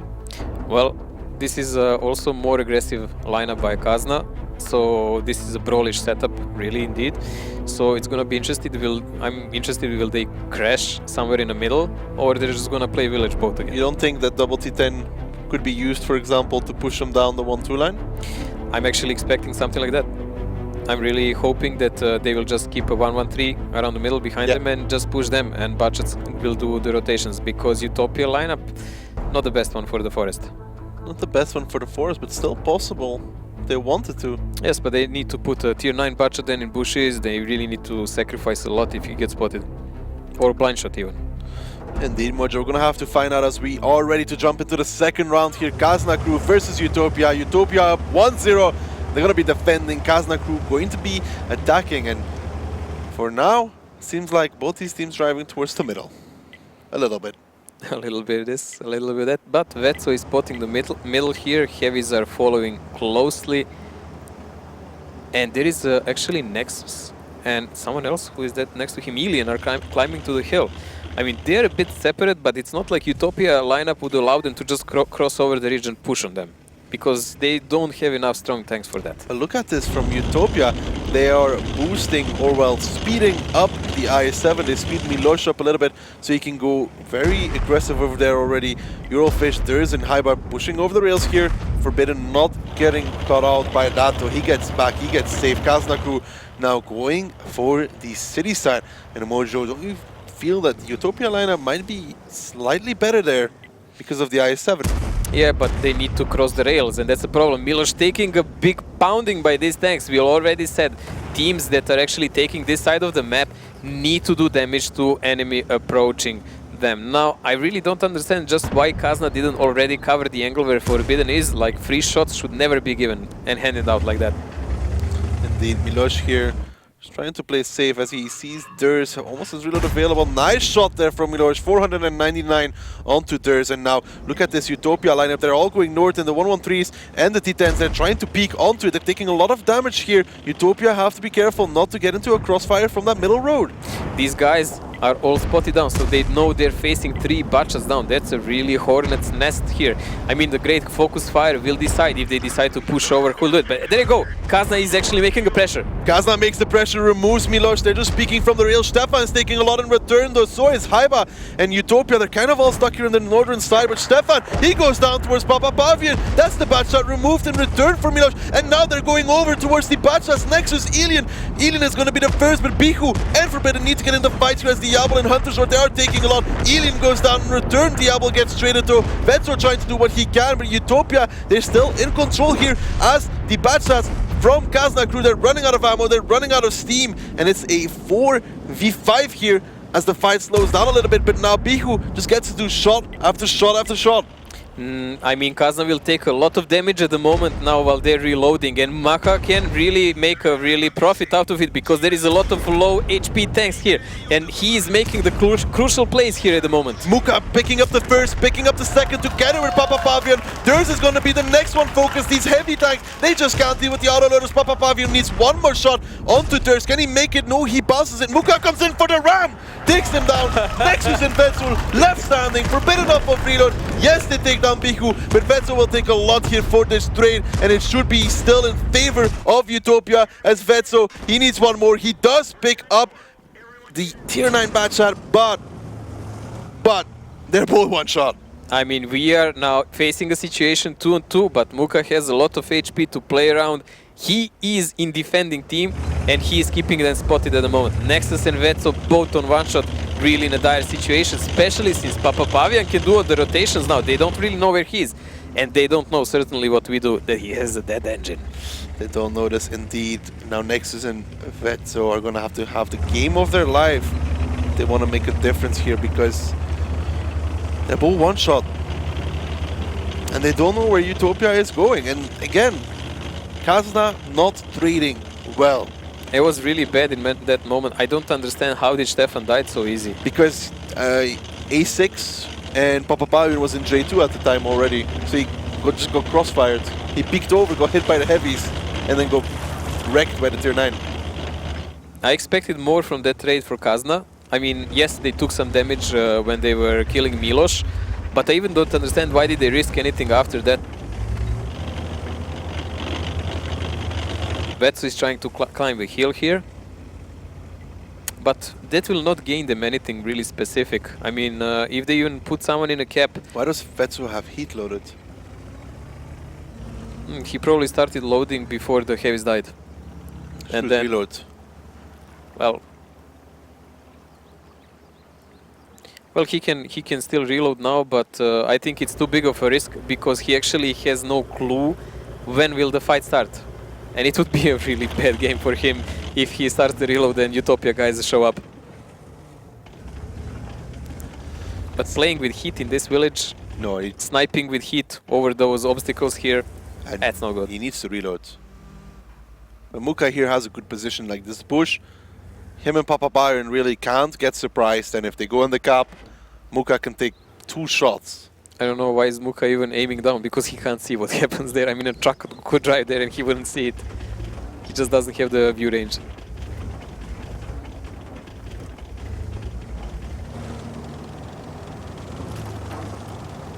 Well, the timer, the everlasting timer, is merciless and it's counting down in Utopia's favor. 4.5 minutes till the end of this game. Kazna has 2 guys on one shot and Utopia is playing patience, which is exactly what they should do. Indeed. Just waiting here for Kazna crew to make the commitment. Betso spotting out that northern side, doesn't see anything. And time is merciless. Already down to 4 minutes here. They have to be careful, they don't have forever to play with. And Nexus here has to be really careful because he is getting awfully close towards Muka. Their best hope would be to kill Papa Pavian first somehow, but of course Utopia is well aware of it. they are keeping him far behind Muka, so he can do the sniping while Muka is doing whatever rotations, driving / spotting is needed. If Nexus peeks, Muka will spot him. Well, Vetso is reloading now. I guess those APCRs will come in handy now. And it looks like they are triggering. There we go. Nexus gets spotted already. It's a lot of information for Utopia at this point. They actually know where both the players are because one is capping and other is spotted. So they know, example, that A line is completely undefended. Whoa! Papa Pavian with the snipe onto Nexus, takes him down. Just Vetso standing. What a beautiful shot coming out there from that tier 9 bad shot. Nexus didn't think he was still spotted enough. Vetso, the last one standing in Utopia, can you believe it, is going to be picking up the second round here. Well, Vetso has no other choice but to push them. If he goes and tries to cap, eventually it will end like this. Muka picks them up 2-0 for Utopia. You can see how happy those guys are. Well, this is really, I would say, relief for them. I mean, they were well aware that they are weakened because they don't have their standard players. I bet they were playing really hard and practicing hard to get acquainted so they could do well. And starting with the lead against Kazna, that's a big thing because they are not the team that likes to chase the result. Also, I want to remind you, remember what our next map is? It's Bushwenka, of course. Remember who is not good on that map? Well, let's face it, Kazna is not the best team there, Utopia but they've been was improving. great on it. Yes, but lately Utopia was lacking on Murovanka. They had big issues, while Kazna was actually playing better. So we will see what will happen here. I mean, Kazna is really good at clearing the bushes, we know that, but also they're really good at failing making traps and falling in them. I am worried for Kazna because Miloš is already joking around. It's like he's going to win 7-0 at this point. Wow. Are you gonna put the dollars between that sentence and the end of the game? He's just dreaming, you know. He sees a big pile of dollars in front of him, jumping inside of it. Where there is a slight difference of 12.k guaranteed between this and the finals. So yeah, it's a big pile. It is indeed. Plus some grand final points, plus the rumbles. Yeah, oh wow. Rumble. Wow. Miloš is doing it like a jackpot sign. Hey, it might take me out to dinner after all. There you go. Well, Vetso does look worried indeed, but they need to focus up now and just move on to the next map, which is Murovanka. Utopia, of course, can go in the match now more casually because it's easier to defend that kind of point. And I mean, until the end, if they play 1-1, perfect. Can they? Can they though? They need... realistically, if they want to get like a real solid advantage, they need to get like a 3-0 or 4-0. Because we saw what happened to Ding. They had 2 rounds lead. Yeah, there is a lot of maps here that are not in Utopia favor, but some are. So it's not really something that Kazna can float on. Miloš here, Stefan. He gets hit a few more times at this point as well, and then Papa Byron snipes him. And here, this is great, pushing the 1-1-3s into the face of the bad shots. This was really great play by Utopia here. A decisive push was needed because they were separated now, and those guys from the village could not really support. But this is like Muka playing like Michael Jordan here, like he's going between them, taking all the necessary kills for the team. And ramming Durst to that. That's actually important because if Durst managed to finish off Papa Pavian, he would be left alone against 2 bachas. Yes, they would be one shot, but still, this shot was great. Yeah, it's brilliant. Papa Pavian plays some other stuff good, not only Arti. Well, I still want to see him play Arti at one point. Oh, of course. Durst really good from him, but Papa with tier 9 there. Tier 9s are the hit here on Prokhorovka today, it seems. For Utopia, yeah. Not for Kazna. But Bihu there as well. Decent damage in the STB. I mean, all around Utopia, you know, the obvious Kazna is going to do more damage on a few tanks because of the heavy tanks from Utopia, which they had more of. But then Stefan and Ilian. It's not what you expect really from the star players. The second round already, Ilian really not in it. This is second round, Miloš got wrecked also. You will have to have a serious talk with him. It's okay, I'll take him to a room private. Wow, that was too much. That was mean, Mojo. That was really mean. That's too much info for everyone. I just want to talk to him. Utopia getting ready for the next round. I would say they already have a plan. I mean, Murovanka is a map they played in Tier 8 in previous format really well. It's still a map based on a bit of camping and counter-attacks, and they're really good at it. Lineups, Mojo. Both these teams going for double heavy. Kazna choosing the 1-1-3, Utopia the i7, both an e5, and Kazna bringing a TVP as well. Last time Utopia took an i7 in defense, they went on the red line and it was Miloš, and he got obliterated. So I'm really hoping he will not try the same position because it simply doesn't work. He didn't have enough help from the rest of the team. Kazna, this is pretty standard lineup lately. Well, Mojo, can Kazna crew come back or is Utopia going to extend their lead? Let's find out on Murovanka.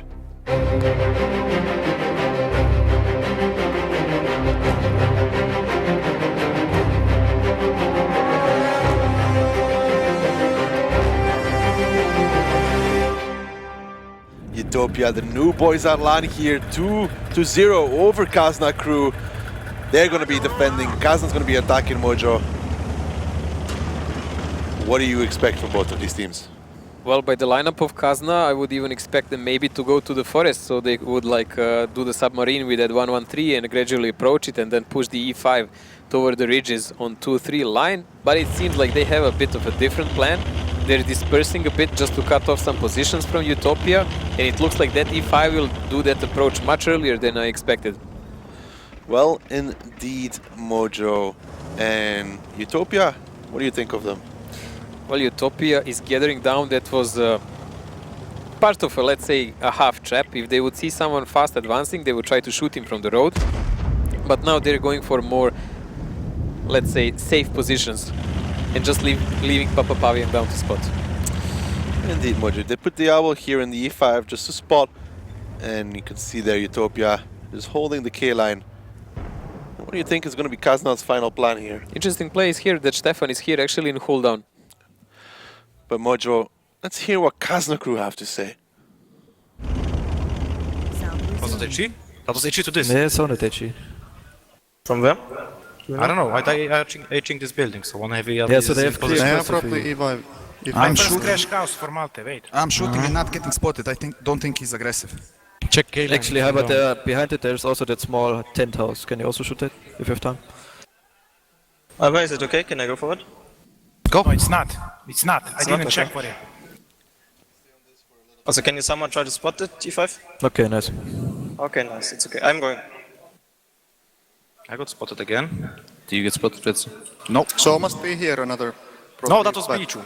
So I can spot any rotation now from here. I might spot tanks here soon. I'm not even spotted yet. Hyper peaked and nothing nice. I'm not spotted. I'm not spotted, but he knows I'm here now. I see. I'm not even spotted. Now I'm spotted. Now I'm spotted. Position. It's a go in front of me. I would start the cap if if I were. Yes, they're super defensive. They're super defensive. We need to get them into more aggressive positions. Hyper, will you spot T5 if he goes to G1 at the very bottom? Yes. Okay. I'm spotting all this. I can. Okay, let's go. Check the shithole. Check the shithole in front of you. Will do. Wait. Let me do another turn. Hyper, when do you spot him? If he peeks super aggressively?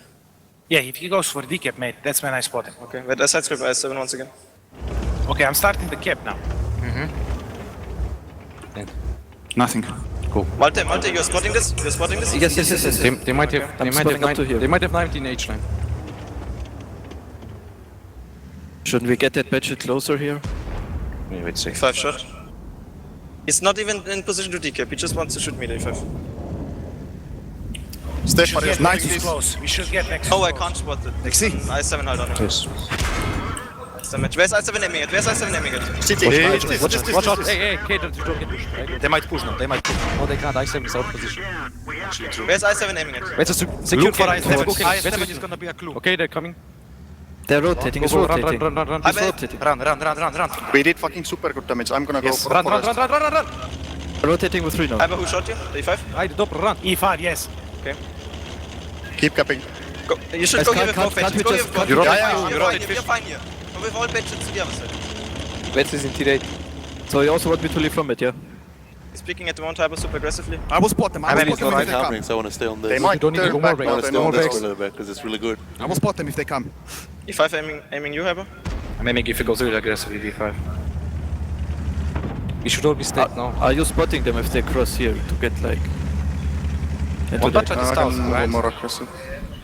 I don't know if you can't... HP on the heavies. If you can't spot it, I need to leave here. What's the No, it's fine. I can, of course. Just don't get caught in this stupid church. Okay, nice. They went back. They're Okay, grouping I here, they're spot- grouping here. We need to tanks. Yes, go close. I can always spot them chips. And play for damage, basically, like, they will push, kill, hyper. I have full control over this. I spot every bot Yeah, just budget do who's damage crossing when they here. Do we have Everyone to who will fucking... move or leave will get Would spotted. we spot the S7 if it's peeking up here? I will. Because I should will. we be on pushes? Hyper, can you spot for E5 is he peeking? Yes! Aldo, wait, don't get DK. They have to come now. Stefan, don't trade. Nice. I7 is up He's here. going for a I can't house. spot He it. fired. Come on, reload his I'm gonna be I more have aggressive spots here. also on 4 line. I have 18 seconds to reload. I'm more aggressive here. He has no rep kit. I might need one badge behind me. I can't properly peek up at the moment. I can't spot if they're coming Hyper. We would proxy them. I would fucking I would move also super spot if they aggressively and go kill with rest, right? I need to take up now. E5 shot. The E5 can decap. Like, E5 can decap. Yes. Behind a broken house.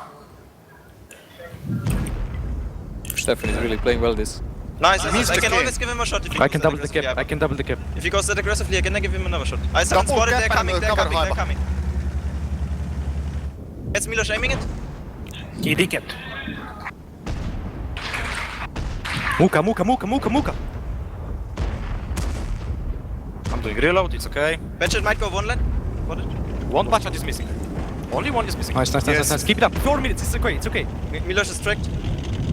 Double shot. 2 seconds. I7 shot. Can you go with this bat here and Guru go super aggressive there, Malte? Yes, we can do it. Go. Oh, Milos lost I have full clip. I can peek and try to shoot Would the someone A5. spot this before me or do I spot if the badge would come closer? Go over. I will spot. E5. Spot the I will spot when they leave the ridge.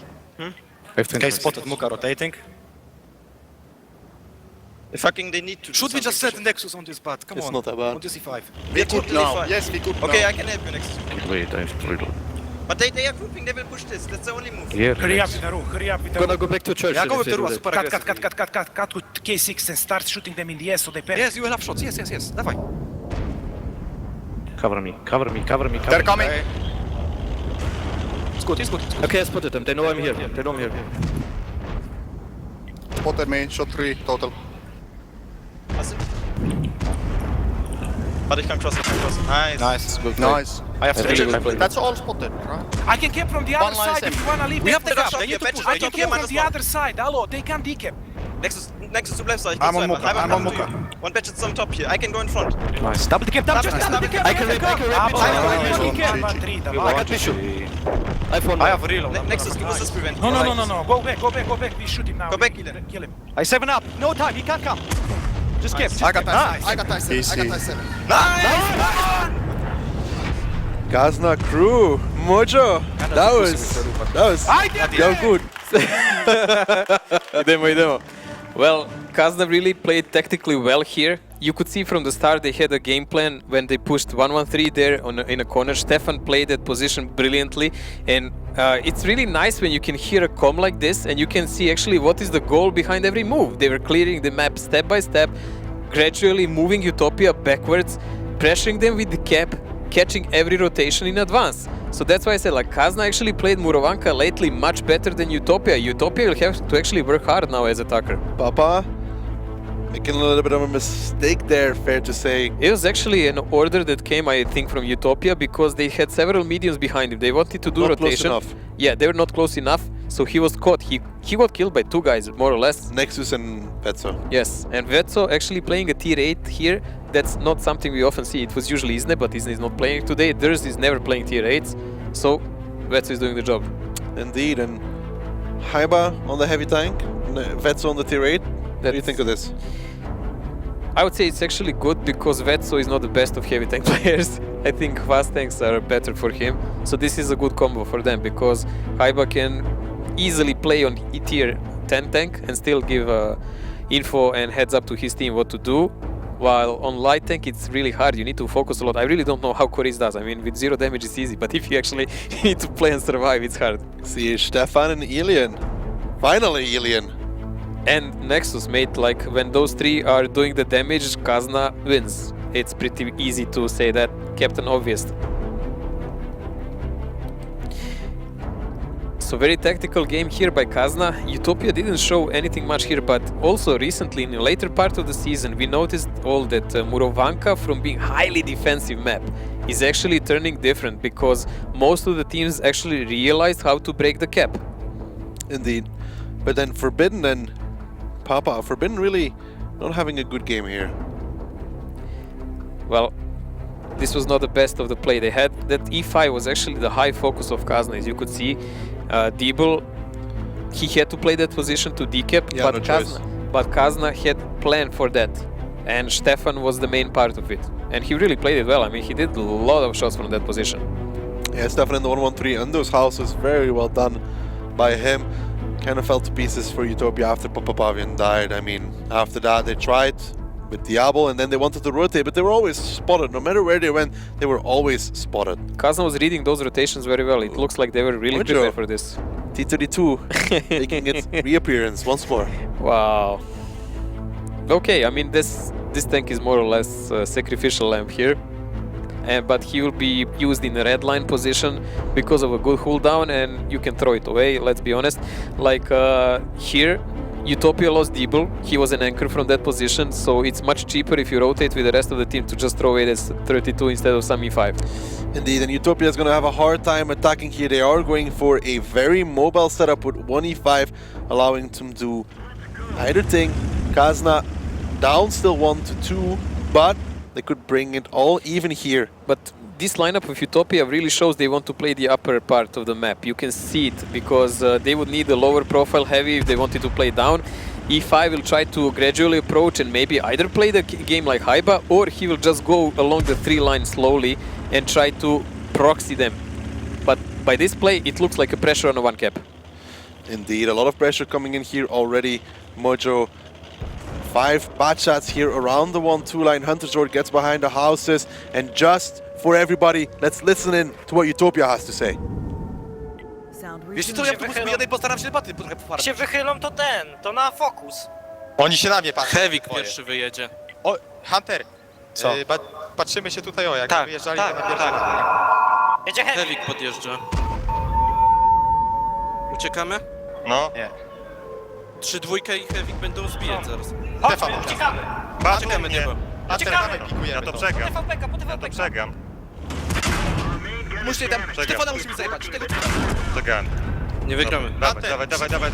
Jeden tu musi po tego. Jadą baty, Jeden po tego. Masz pestki? Dawaj Urala, Hunter. Diabł, uważaj. Urala, Dobiję, Hunter. dobiję, Zasłon diabła, zasłon dobiję. diabła. Ładuję. Masz pestki, nie masz pestki. Nie, już. Nexusa. Kończysz Dobij Nexusa, dobij Nexusa. Zagnisztek. Jadę. Nice. Dobity, Ej, uciekaj. spokojnie. Heavy się wystrzelał. Nie, jedno ma, jedno. Dobra, Uciekam, bo... Tu, Mnie uwaga, TVP ma magazynek, TVP ma magazynek. Jedną, dwie. Ja robię TVP-ka. No rób. Ładuję.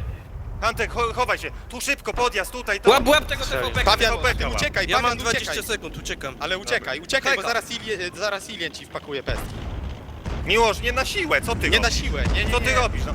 Miłosz. Spota Co mam. ty Miłosz, kurde. Kurwa mać. No. Po co ty wyjechałeś tak na ten? Heavy się wystrzelał.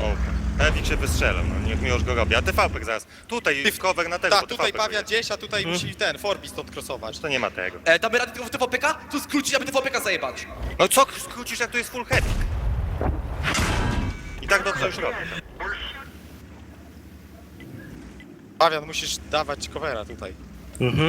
Oni tu będą od tej strony wyjeżdżać, będą od tej strony pikować. No ale to domek mogłeś zniszczyć chociaż jak już jechał. Teraz to już za późno. Co ma się stanie? Heavy Oni jest od na góry mnie. wyjadą. No TVP wyjedzie. No i przy dwójka Dwójka jedzie. Nie zabił. Jak? Heavy grass.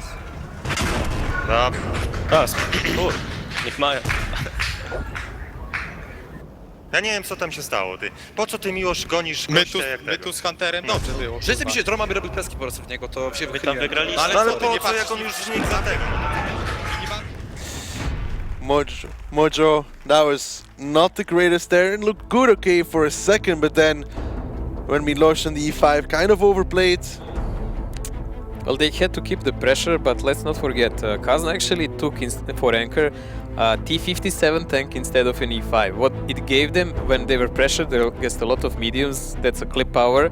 He can also bounce, not as much as E5, but in good position, it can really do a havoc of damage. And let's not forget, T32, the most neglected tank in this game, was actually the one of the winning tanks for Kazna, because he was neglected all the time and he had a great cooldown. He is actually the tank that made Miloš pull back. Yep. He's E5. He's senior 2 tiers higher tank. Kazna there. Good stuff. I mean, Muka got caught out by Stefan. Forbidden had to use, I think, 5 shells or 4 shots to kill him because they were missing on the move.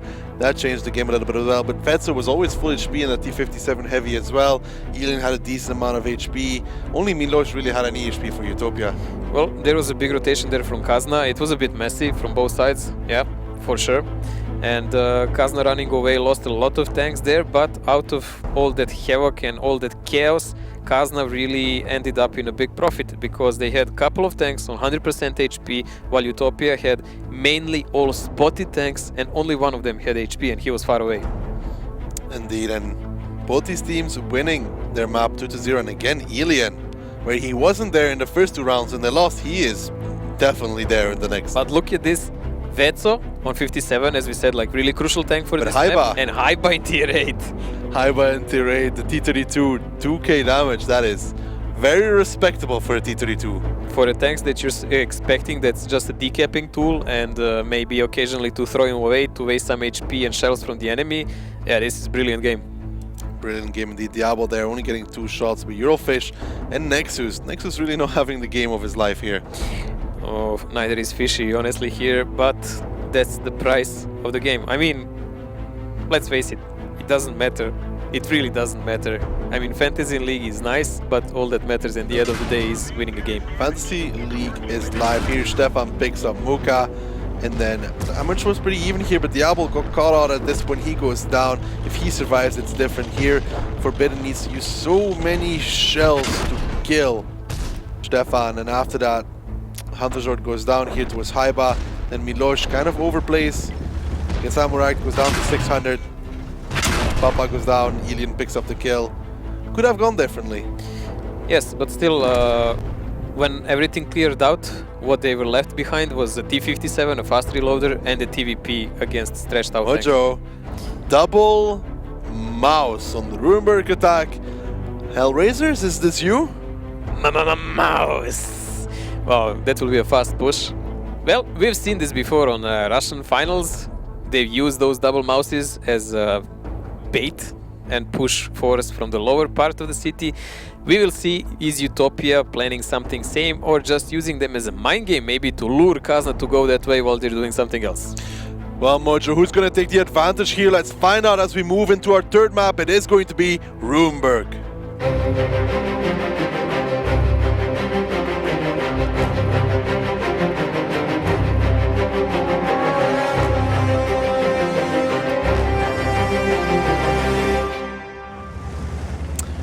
Mojo, Kazna crew against Utopia. The score currently 2-2 here. Utopia is going to be attacking Kazna crew on the defense. And it looks like for now they are moving down the middle and the mouses are following them. Well, Papa Pavian is doing kind of a spot there, but this is not really a deep spot. I don't understand what he's trying to achieve here because those mouses are just aiming. Everyone is just aiming down the middle like they're expecting someone from Kazna to cross there, but why would they do it?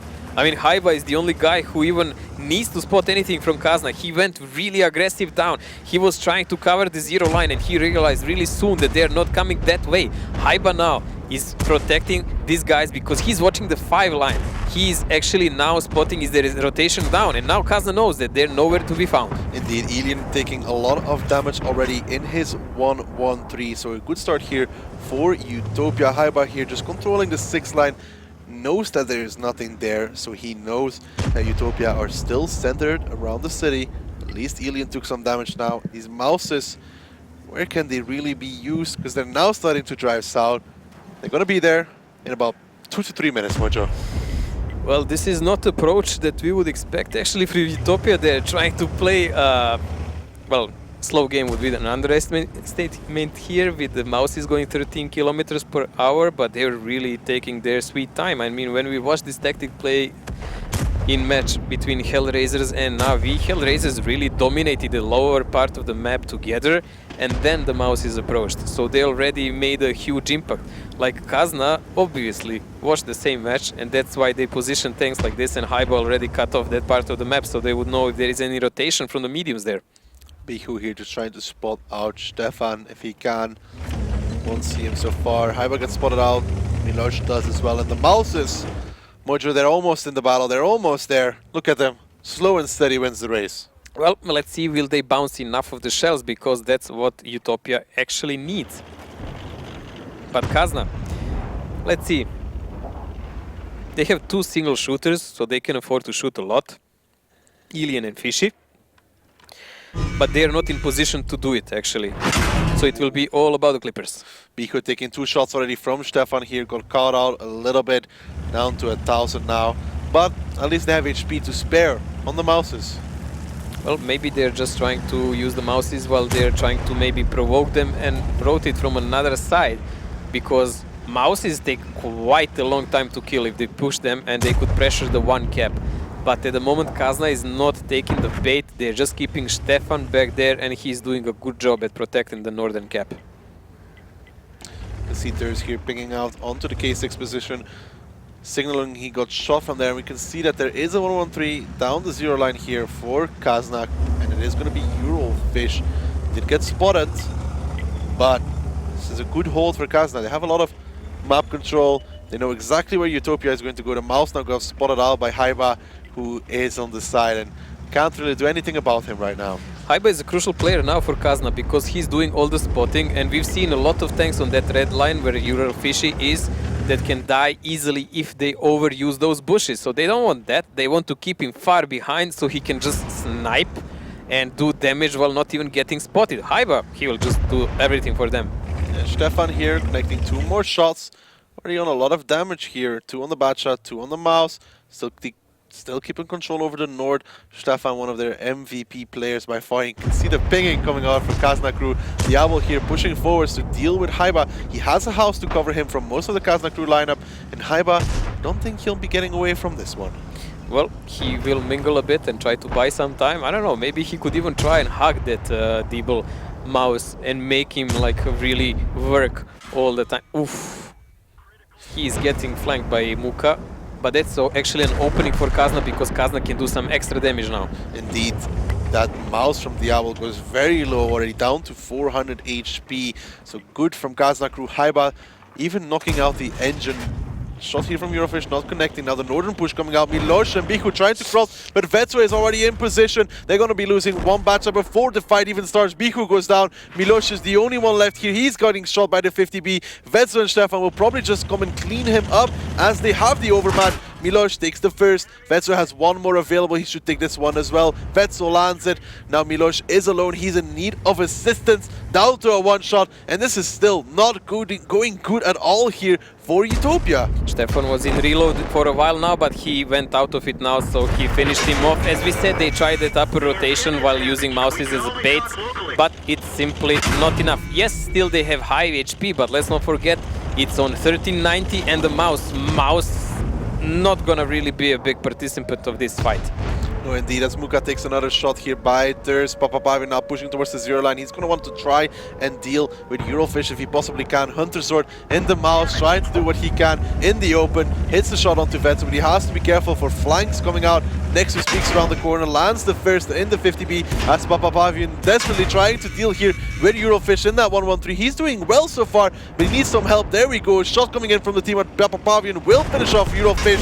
So something going good for Utopia here. Hunter Sword still trying to hold out against Nexus. Actually forces Nexus to go on reload. I mean, it's not over here. The HP is in favor of Utopia, but Forbidden is coming in with his TVP as well.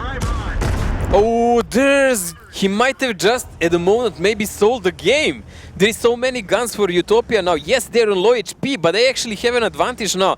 That peeking from Durs, this may cost them this. And Papapavian has an angle on Nexus, does he not, from the 0 line all the way down? Of course, and now Kazna is actually forced to push them in. From the really advantageous position, now they're ending up in a big problem. Mouse gets spotted out here, Hunter Sword.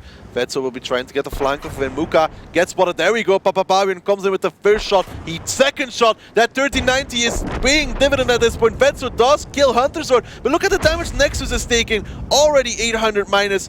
Now Muka is repositioning because Vetso is coming closer here together with Stefan. Forbidden is trying to make the peaks here against that bad shot. Muka is coming to join him. Vetso need to kill that bad shot mate. Stefan goes down, Nexus picks up Muka though. Vetso needs to land the shot, bounces off Forbidden. This is not great. Diablo and the Mouse should be able to get the shot here. Nexus does finish him off, and it's now a 2v2, but it is a Mouse and a 1390 versus 250Bs. That's not gonna end well for them. There is now great advantage for Kazna. That suicidal push by Utopia there, that's something I don't understand, as well as there's peeking on that corner. No, indeed, Papapavian here will almost have reload available. Nexus is about 75% true. He should be okay. Papapavian might be able to get some shots in here, but Vetso will be off reload soon as well. And Nexus really just has too much HP. Diablo does get the shot though. Yeah, I have to be careful here, but Vetso will push forward. He actually gets struck. He gets ammo-racked by Papapavian, but Papa can't peek as he is only a one-shot. Nexus and Vetso driving forward, bouncing off the Mouse. One more shot will do the trick. Vetso picks it up. Just Papapavian standing with a dream. He gets shot in the back. Vetso picks it up, and it will be Kazna 3-2 here.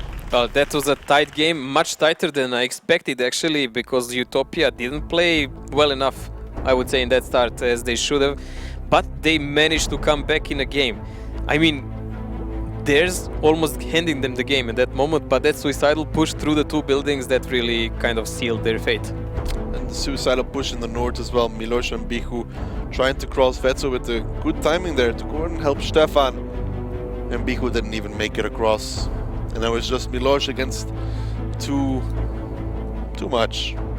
Too much. Kazna just handled this okay. I mean, it's still Ruinberg and defense, so you always have to you have to resort to some kind of trickery. But important thing is here, Kazna actually knows how to take two games on Ruinberg.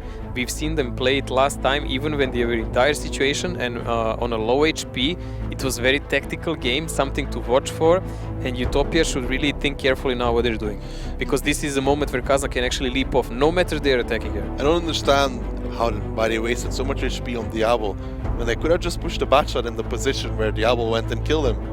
They were expected much more bounces, I guess, and they would use that to push, but it didn't happen. And Kazna closed them off with one light tank, so they had to commit a lot of resources to take him out. Yeah, but one batch could have killed him by going where Diablo was. Exactly. But Haiba went there much later. So Nexus, Stefan, Vetso. Not bad, boys.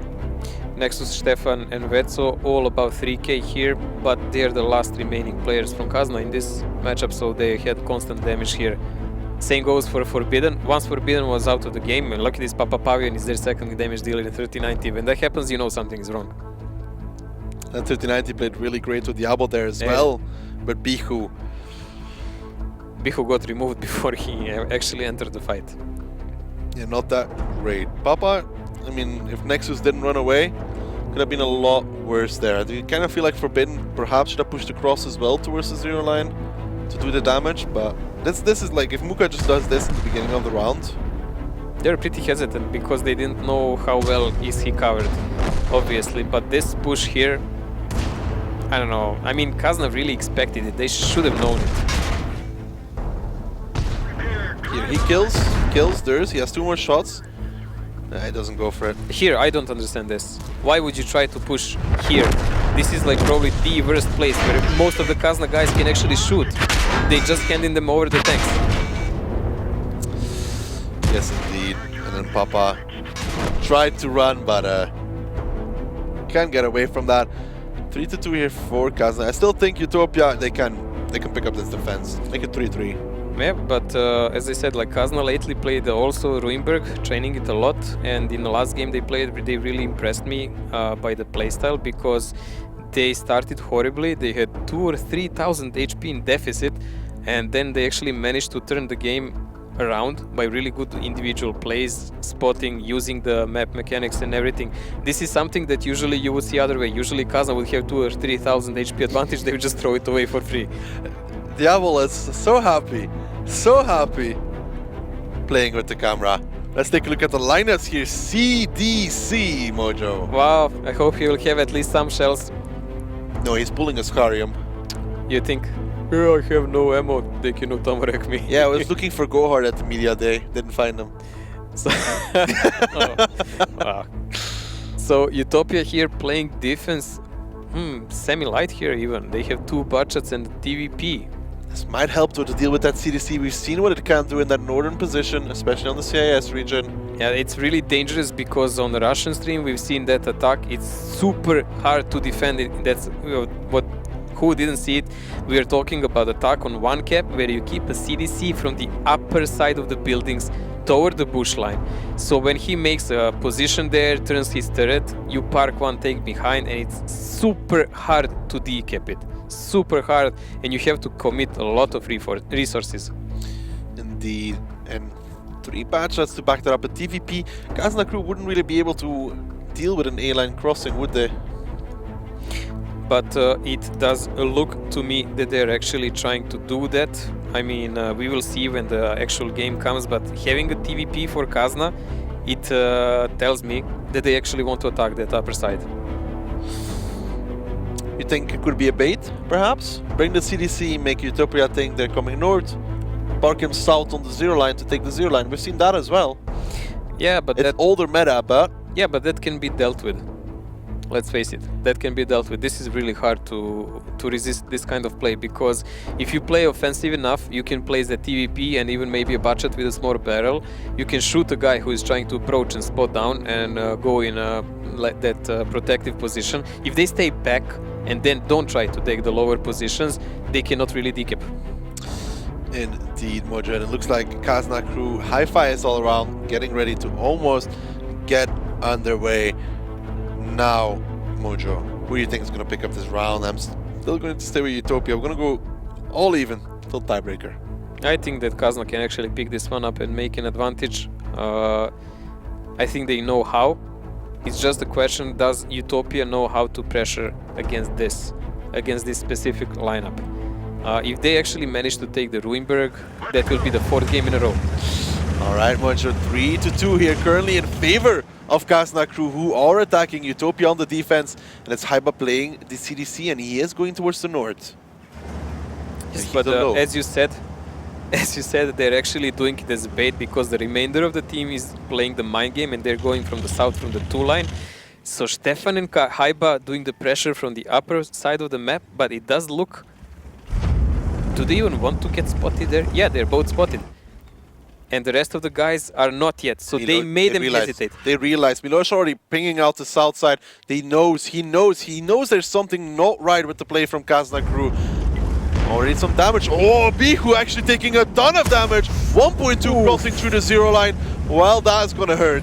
Oh, that's a lot of pain, and this game is already going Kazna way, but it is not over. Still, Utopia is defending, and they have a lot ways how to deal with Kazna. Now the problem is now Kazna can actually afford to just withdraw everyone and go back and back up Haiba and Stefan and start the cap from the dead side, and Utopia will already start on minus 1.2k HP on one of the crucial tanks. Indeed, they pop up in here in the same position as they did with that Haiba. Was a close one. Yeah, Papa playing with it. Did Miloš just get penned by Haiba? No, it was Stefan. Stefan. It would be really too much. It'd be funny. It would be really too much. See Miloš here.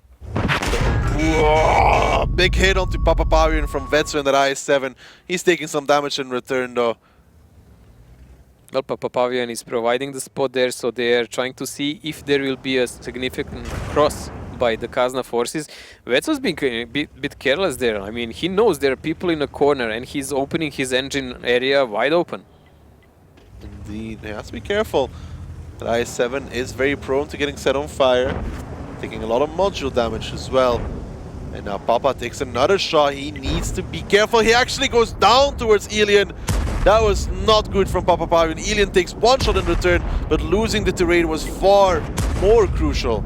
This is what I've been saying. Ruinberg is a really tricky map that requires a lot of personal skill. Kazna has several players that are really good to handle on low areas if you give them time to think what to do, like Ilian, like Stefan, and so on. So Nexus. So those guys can really turn the match around. And gradually, Utopia at the moment is losing this game because they are very passive and they really don't know how to actually deal with Kazna, while still Kazna is doing damage and they still have a plan B there. CDC is still alive and he can do the pressure. Ilian got spotted to 1k damage already taken. He's not getting away with that a second time as he goes down to 408 HP. Now that was good from Utopia, and look how aggressive they've went already. Muka, Diablo, Forbidden, they're pushing forwards. Milosh is joining them as well. They're not about to let Ilian get away from there. They know they will not win any kind of prolonged game, so this is a correct and best choice Utopia can do. Really big mistake by Ilian, but now they're in a crossfire from Kazna, and this is gonna be all-out shootout. Yeah, Muka takes a lot already there, goes down to 129 HP, and the damage is being traded in return, but Nexus and Eurofish have a very advantageous position as Nexus picks up Bichu, so another kill going here in favor of Kazna crew. Vetso here peeking, Muka lands the shot, nice one. Vetso needs to back off now, gets around the corner. Stefan is still in that middle road, Haiba in the north. Milosh is completely locked down. Forbidden takes another shot from those bad shots, and they effectively have no way to deal with Nexus and Eurofish. And look at this, there is 2000 HP difference here, and Haiba is pressuring the cap, so he's effectively dragging the Milosh out of the battle. Diablo got double tracked there on the corner. Nexus peeks out, he picks it up. Diablo goes down, and what went from bad went to even worse here for Utopia. As Milosh, yes, he's pushing Haiba, but he needs more than this as his teammates are dying in the south. Yes, but he had to deal with this danger, and this is a nice high roll, 497. He shot a tree. But still, mate. Stefan comes in now, picks up Muka. Now next is Forbidden on the chopping board. Forbidden trading with Stefan. It's 3 against 4 here. Eurofish is taking some damage as well, but Hunter Sword, he's against 3 tanks here as Nexus and Eurofish are just pushing all of him. Forbidden now wants to make his last shot, doesn't connect it. Durs will come around the corner, finish him off. Hunter Sword next to fall, and then it will all be on Milosh as Hunter Sword goes down. Milosh picks up Vetso, but 4 tanks left standing. It's a little bit too much for Milosh. You think Milosh cannot do it? Nope. We have faith in Milosh. Well, not that much, actually. Utopia here making a lot of very crucial mistakes as Durs comes over with 3 more shots. Gonna need 2 more at least. Brahms, Milosh, 1 more to finish the job. That is it. Kazna crew putting themselves 4-2 here over Utopia. I want to hear it from you. Once. What? I was right, come on. Every horse has its day. Well, today's mine. Maybe. Maybe. Well, Kazna really played strong Ruinberg lately. They obviously saw how faulty it was because they were avoiding it for the most of the season, and they didn't like to train it even, but they made really correct choices and good tactics, and this is the result. Indeed, Mojo. 4-2. Let's send it over to Ryan to break this one down. Thank you very much, Jordi and Mojo. Now, guys, what happened there? Utopia were looking good at the start, and then it all just kind of went to pieces there, Dead Zone. Yeah, they wanted to make a move, even though they're defending. They wanted to make a move because they caught Ilian out, and maybe they overextended a bit and just drove into Kazna's crossfire. Now, when we were watching the tactics, we could see the CDC there at the start, and we were thinking to ourselves, oh, okay, it's going to be a North Cap. But it turned out it was a bait. It was a bait. It was a really good bait. Like, first, when you see the CDC, you can tell that it's going to be used as a shield for like a heavy tank, for example. But yeah, it was a really well used bait. Like they baited everyone to kill Ilian, I think. So they made a trap there, and at the same time the CDC was capping, so they had to commit a tier 10 to kill it. Okay, so Kevin, talk us through the replay here. We can see, the CDC capping in the north, keeping Milosh busy, a whole tier 10 tank. And Utopia, in the meantime, they have to make a move because Milosh is out of the fight there. And that move just costed them the game as Stefan came from behind and just picked them apart together with the other autoloaders. Seemed to be that no matter which way that Utopia moved, there was a Kazna gun just waiting to shoot them.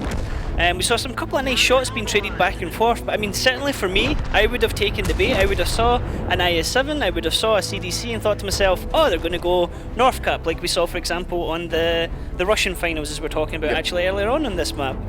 But yeah, fair play to Kaz and the crew. The tactic worked, and the crowd as well was starting to turn a little bit. A couple of applauds. You were laughing when I think Elaine did something. Just one guy on his own, really loud for Elaine. It was good. Yeah, there's one big fan for Kazna, and then if Elian does something good, the crowd cheers.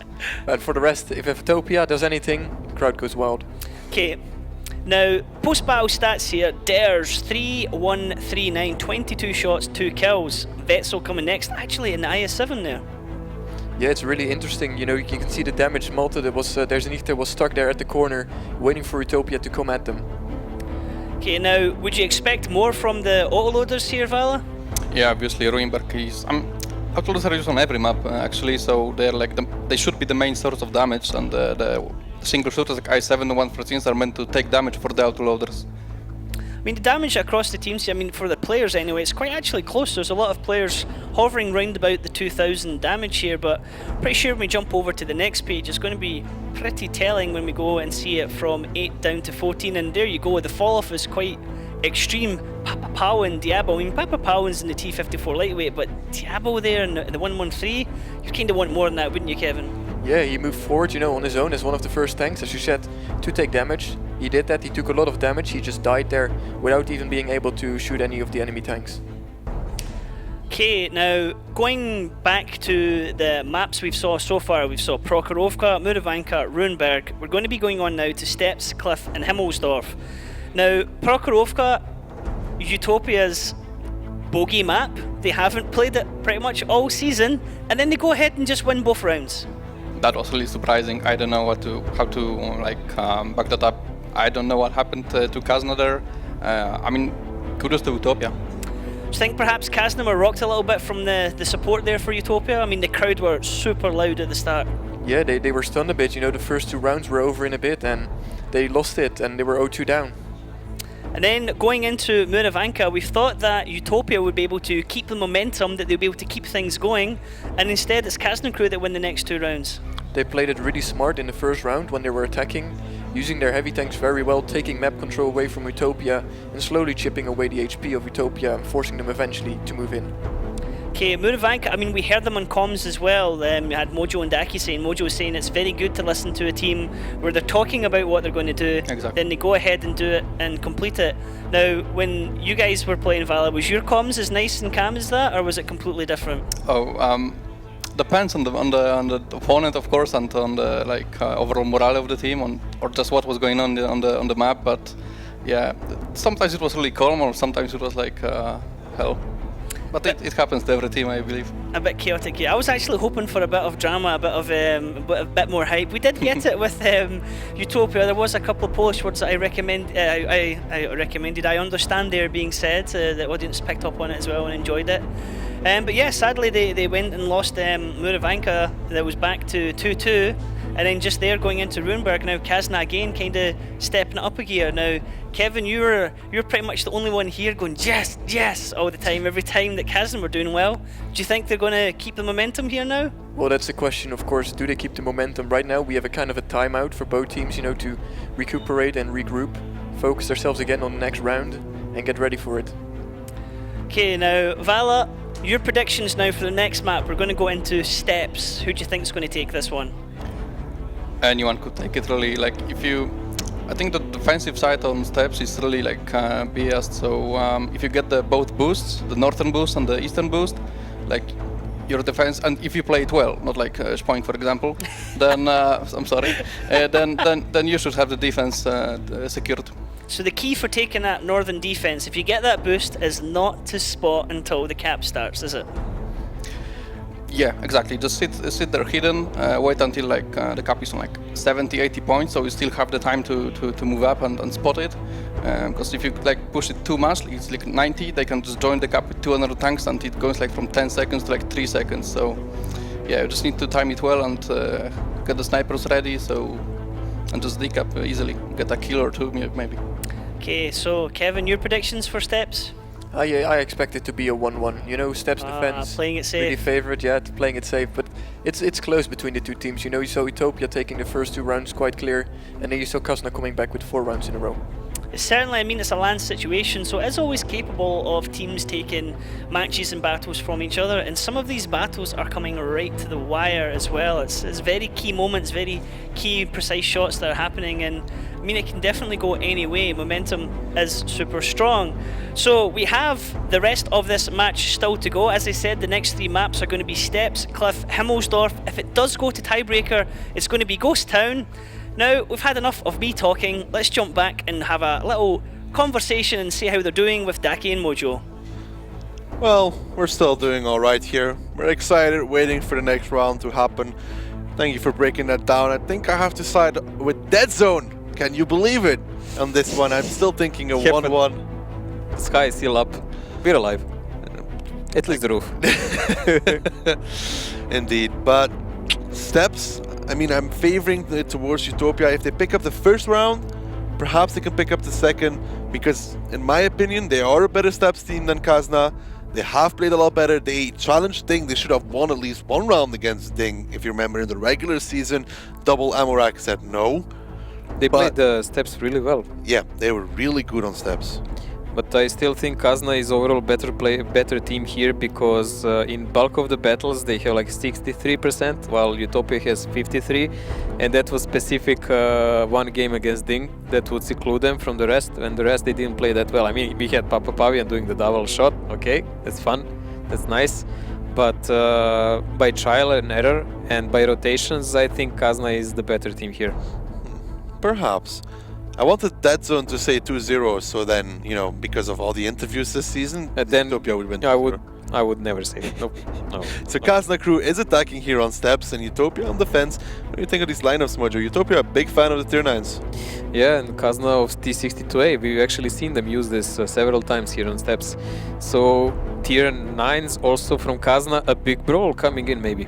A big brawl perhaps, Mojo says. Well, let's find out as we jump into our next map. It's going to be Steps.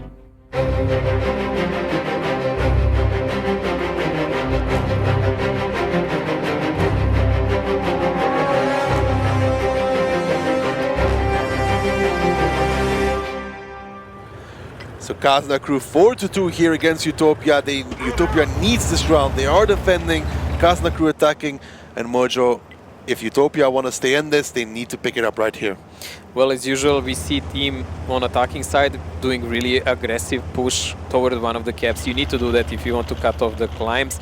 But Utopia is not waiting for anything. They are going straight there for the center. But Kazna has the Zernichter spotting there already, so they will know there is that kind of rotation coming in. Already these 3 batches getting spotted out by Durs. He needs to run. These 113s might be able to get some shots onto him as he's running away. Ooh, the bounce coming out. Forbidden takes a shot though. They have to be careful. He gets tracked. Durs, he'll get around the corner just about. Behind the rock, he's safe for now, but these 113s, they have to be careful. Forbidden took a shot, Muka as well, and now the middle is under control, but oh, Durs, he's in trouble here. He needs to run away even further as Papa Pavian was landing the shots on him. He's taking even more from Hunter's Sword. This is good. Another bounce coming off that tier 9 bat shot that's made out of titanium at this point. I mean, Durs bounced more shells in this game than he will ever in his life. So much misfortune here for Utopia, and now Muka is the one in trouble actually. Yeah, Muka taking a lot of damage here as well. Durs really should have went down there. A little bit of unluckiness for Utopia, it's fair to say. Ilian now letting off shots onto Milosh. He's taking already 2. He has to be careful in that 113 as well. Him and Forbidden pretty much locked down over there as Diabol and Bihu. They're pushing across here. Haiba lets off a shot, doesn't connect this one. So Utopia taking control here of the south side of the map. Fetzo has to be careful playing over there. He's trading 1-for-1 here. This is not ideal. He needs support. This is not a good play here by Vet, so I think he should run away immediately, unless there is rotation coming in from the rest of the Kazna batches to catch off these from Utopia. He's gonna be in a deep trouble. And yeah, here you go, they're coming, but there is also remainder of the force from Utopia coming in. Everyone except the heavies will be in the fight here. Well, these heavies need to move as well. Milosh and Forbidden, they need them there if they want to make any fight here, but Bihu now repositioning back. This is good. This is better from Utopia, adjusting to what's happening as Nexus gets there as well. Durs isn't able to connect the shot. He has to be careful because he is on 500 HP. I think he already used all his lives, chips, whatever, and he should really pay attention when he's spotted now. Indeed, Forbidden taking some more damage here as well. These 1-1-3s need to be careful as a lot of Kazna crew tanks are moving over there. Bihu is there, but look at that. 6 tanks from Kazna crew over there. Forbidden is getting peppered with shells from everywhere, taking even more damage, and they still didn't move out of that location. Forbidden down to 990, Milos down to 1.5. Bihu here trying to make the shot, lands it onto Eurofish. Forbidden knocks out Stefan's gun as well. So the trades are okay here. Milos repositioning as well. This is better from Utopia. Yeah, but still, this is not good for them because now, from the really great start and advantage and surprise they had on Kazna, now they're allowing themselves to go in a prolonged game with a more experienced team, and they gave them a needed breather. So Kazna lost more or less nothing here. They even gained a lot from a desperate situation. The timing here is going to be crucial as Kazna crew is rotating back towards the north to 1-1-3s. Are they going to try and run away, or are they going to hold their position? Because if they try and move anywhere, I mean, they will get spotted. Milos has to be careful. Ilian next to Stefan. Now moving towards the rails, they get spotted out. Forbidden here, he needs to go safe. Ilian might peek over to try and make the shot here, but Forbidden and Milos, they should be alright for now.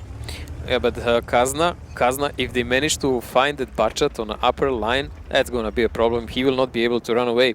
And he doesn't have really anyone cover here. There we go, Hunterzord. He's caught, he's spotted. Hunterzord is spotted, gets hit already, minus 1.1. It's overstaying his welcome there in the tier 9 Barchat. And now takes even more, gets tracked, gets held. He should be going down here any second as he does. There's to pick it up, and a big overcommitment there from Hunterzord. It was a dangerous play and there was no one to actually back him up. He had no backup plan, no one to cover him.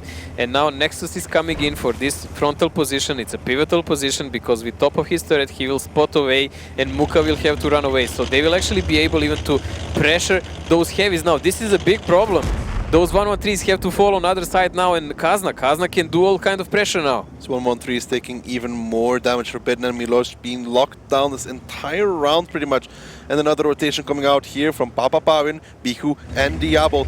But Mojo, Vetso is on the mountain and this rotation will get slaughtered by him. Vetso already there waiting for quite a long time in that position. So Kazna was really not doubting for a second that they have enough tanks in the top to gain all the ground they need. So they left one to anchor themselves. Ooh, he's in a bad position though. If he drives forward, he's going to get shot as well. Vetso a little bit caught out here.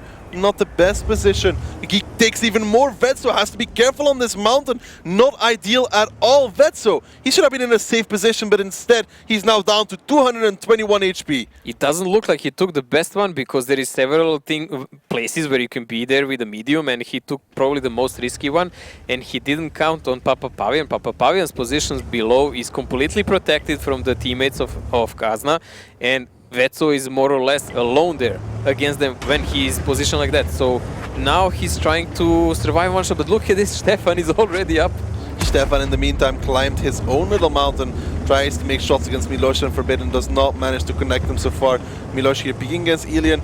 Ilian tries to make the shot, does not connect it, but they have to deal with Eurofish, who is full HP and right on top of him. Well, what Spoink is doing for Oops, Stefan is doing for Kazna. I mean, while the action was going on down, we even didn't see Stefan climb bump right in front of the noses of those 1-1-3s. Indeed, Muka here has to be careful as there is a lot of tanks from Kazna crew moving towards that northern side. Slowly but surely they are starting to get the surround here on Utopia.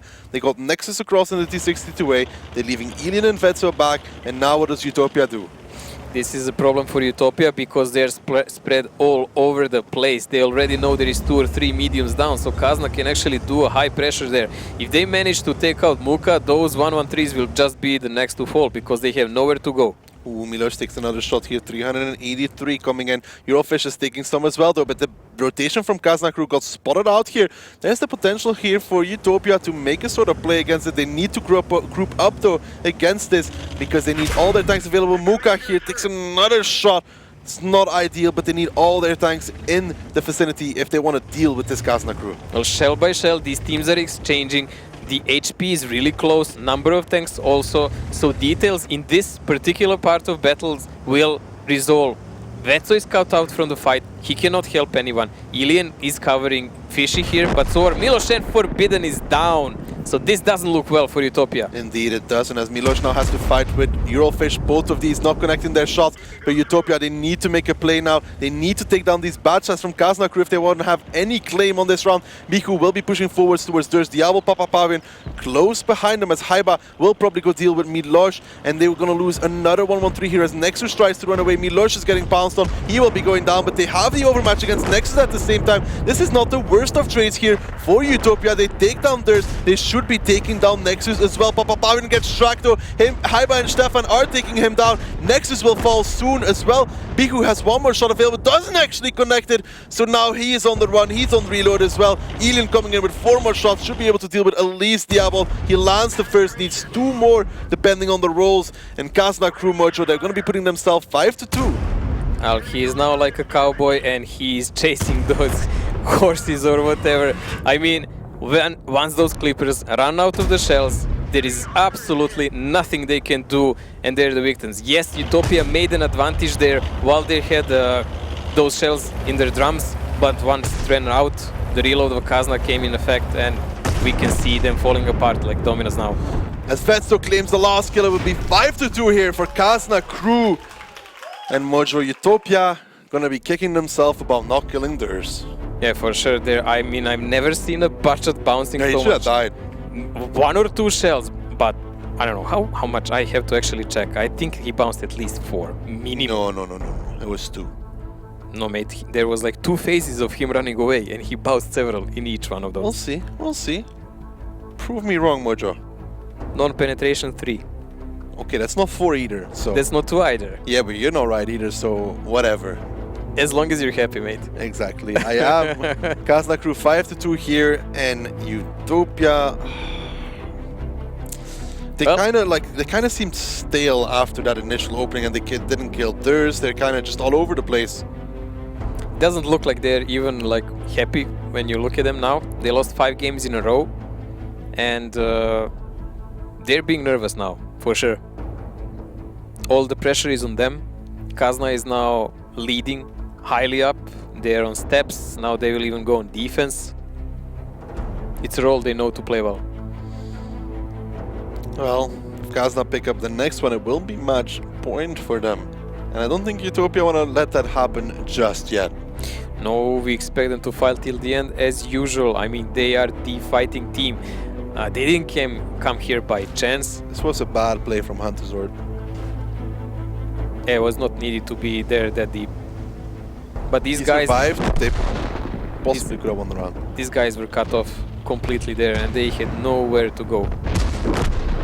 Milos falls here, and then even if they got Nexus, I mean, they really needed to kill Nexus here, which they didn't. And then perhaps. There was a lot of situations where they should have done something, but eventually they lost the round because of that. Kazna played better.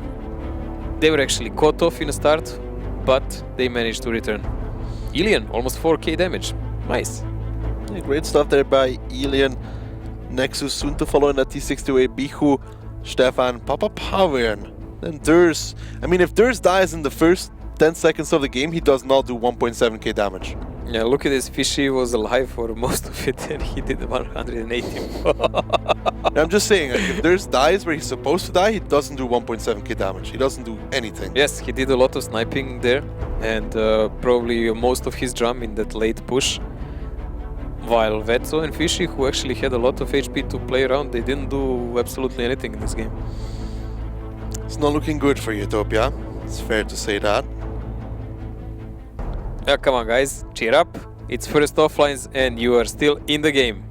Kazna Crew going with the Leopard 1. Well, we know where they're gonna put him. Well, we've seen Haiba play it multiple times, and in the heat they're usually just putting him above the 2 cap, and he's usually there in combo together with RU251, so they can peek from 2 different angles. But Utopia has an Lorraine RT, we know who will play that one. Yeah, Mojo, indeed. But RT here for Utopia. What do you think they're going to be using that one for? Well, I think they will have to place RT to dig out those boosts, because in a start I don't think they're strong enough to just pressure, because there are 2 object 140s by Kazna. They can still do the cover sniping and everything from the center. So if they send someone suicidal through the middle to spot that, that's not gonna work out. They can do the fast approach like Ding does from the lower side and aim with RT. That's also doable, but they need to take care of that RT so it doesn't get caught after that. But we know Papa plays RT well, so he's playing at the moment Lorraine. That tells us that Utopia does not have a fixed plan what they actually want to do. They took a fast RT so they can go left and right wherever they need. 1 or 2 shots from Papa could change the game. If he takes out or damages heavily one of the guys that are boosted, like Leopard or RU, that can really be a game changer here. Well, Mojo, Utopia with it all to play for, and so does Kazna Crew. They want to put themselves in the finals against Ding, at least on match point for now if they win this one. With 5 seconds left, let's get into the game here. 5-2 for Kazna Crew against Utopia. Kazna on the defense, Utopia on the attack, and they need all the support they can get. Well, let's see what is Kazna choosing to do now. Utopia is playing really aggressive toward the 1 cap actually. I think they are expecting that Leopard and RU will be up, but will Kazna actually do it, or they're just doing some kind of a mind game? That's a different story. It looks like it, at least. Not for now. Well, Object 140 is going for that C0 position in the cooldown. There we go. RU is actually in the center of the field, so he will not be boosted. It's only Leopard. Stefan giving a little bit of help as Biku here. That's a nice boost by Kazna. Nice. Indeed, but the way Utopia is playing, it will be neglectable.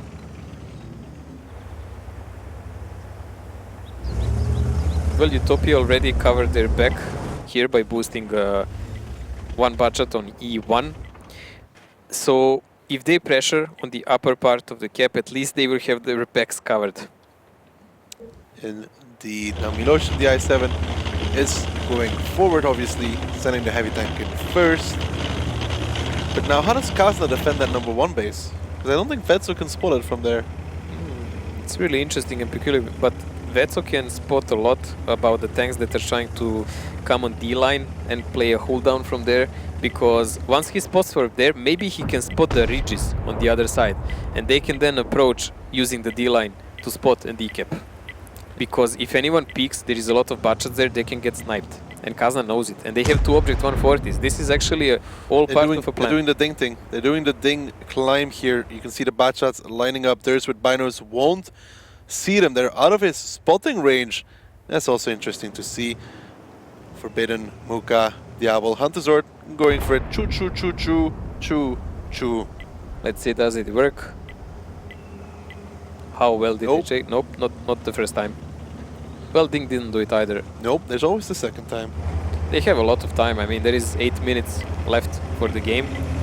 Only Kazna will suspect something is going on because there is no one spotted yet. But still, they cannot really do anything about it. The way they chose to play is defensive, so they cannot really risk any high rotations. Indeed, and Choo Choo Train Part 2, this is better. They're closer to each other. Better timed. Muka, he wants to get himself up there. Oh, no. Yes. No. Okay. Very, very close. Better this time. They're gonna try one more time. They have time for it. I mean, they're wasting some HP. Okay, maybe they're not trying one more time. They've given up. I would actually, if I were them, I would do it once more. Yeah, me too, actually.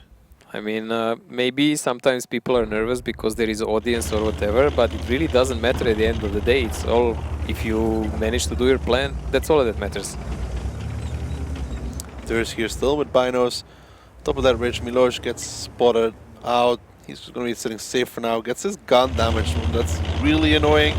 In the I7, you take no damage, but they knock out your gun. Well, you can see he instantly repaired it. I would instantly repair it. A lot of pinging going on. Shot from Papa Pavian. Not connecting. Not many options here left now for Utopia since they refuse to play that way. Miloš, the I7 you see bounces twice off the turret of both these 140s, Eurofish and Alien. Vetso still here in the bushes. He does just about have draw range onto the capture circle. There we go. Batshot already getting spotted. He actually does have a draw range there, so together with Durs, he's providing a great spot there. Hunterzord actually didn't pay the heavy price for that because there was barely anyone in that moment from Kazna aiming. But he had to abandon the cap. Now they're thinking, how did he get spotted? This is now what's going on through the Utopia mine. Indeed. They don't seem aware that Vetso could be in those bushes in the rotation. Stefan and Nexus already towards the south. 4 minutes have gone by at this point, almost 4.5 actually. And how do they deal with it? Durs now does get spotted out, so that's something. They can push Durs away. He takes a shot, but they still need to deal with Vetso. This is a good play by Kazna now because they have, if Utopia tries to push like they're pinging now, they still have Haiba up on a mountain, and Durs cannot get caught that easily because Haiba is spotting. Diablo gets spotted driving into the cap as well. He's just driving through it. He gets spotted. He's on the move. He's going to keep going. Gets behind the house as well. Still trying to figure out where they got spotted from. Should realize that it's not those bushes. Although that bush that Vetso uses has never been used. No, not at least here that we saw. It wouldn't work against the T-Rate Light. That's why they're doing it. It would not work against the T-Rate Light. But Utopia has nothing of a sort, so they're getting spotted. Because camo value of light would be too great for any of the Kazna players to spot him from these positions. But look at this, even Bachat has Binos plus rations here. Coffee. Indeed, and they can't really send anybody to deal with that as, you know, they have Haiba in that boosted position. Like you said, Mojo, Mukai is now going to move closer. Let's see how much damage they can do onto Durs, onto that Bachat. Durs now gets spotted out. No damage so far. Haiba also gets spotted out in the Leopard. Oh, he has to be careful there as well. He has to be careful that Papapavian doesn't really connect him. But this is a really slow game because Utopia does not really understand where are they getting spotted from. Now they will think probably that Durs is doing all the spotting. Perhaps, but Hunterzord seems to have gotten in the cap without getting spotted. So there's something. Forbidden does get spotted out. Now they should kind of start being aware of what is the possibilities here for where Vetso could be. Cap now down to 47 seconds. Now Kazna has to have another plan, a plan B or C. Durs gets spotted out again. He can't sit there. Every time he does, RT will be aiming onto his position. Well, the cap is going on and it's not going on really slow. There is a lot of crossfire coming in from Kazna, but they're missing by an inch all the time. And Haiba took a lot of damage on that mountain at the moment. Indeed, Haiba trying to trade with Muka. Papapavian lets off a shot and he removes Haiba from the map. The one shot from Papapavian, that's what we want to see from him. Great stuff in that artillery. We were talking how sick RT player he is, and there we go. Haiba felt it first glance here. Now Kazna actually pressed on with Nexus and Stefan here, but Utopia saw it, used it, and they're now counter-pushing to kill them. Look at the damage Nexus has taken down to 41 HP. Now this is good from Utopia. This is solid stuff. And Papapavian does it again, the second shot. Oh man, you are sick. Why are you doing that? Kazna still has the HP to play around, but the lack of the guns. Now the time is still going in Kazna's favor. It's not over. Utopia has actually to commit several tanks in the cap so they would make this work. Indeed, but Kazna crew is 2 tanks down at this point, 2 tier 10s. They have tanks to spare on the side of Utopia, and there's Papapavian, the sniper and the artillery. They still need to decap so they can throw Vetso to the walls, I guess, in one moment. But they better be sure to at least trade 1 tier 10 for him. Indeed, Vetso will be moving towards the north now. He already gets spotted out now. That is very bad for Vetso, as they now know what area he is in, which is going to cost them a lot. Elin is starting to move towards the northern side of that little ridge there. Vetso, he has to be careful because now he's been spotted out. When he comes over, he'll be taking multiple shots because they saw where he went. He's now coming over. Milosh has Binos. He's spotted again. Vetso has to be careful. Papapavian is aiming onto Elin. Let's see. Papa, he shoots.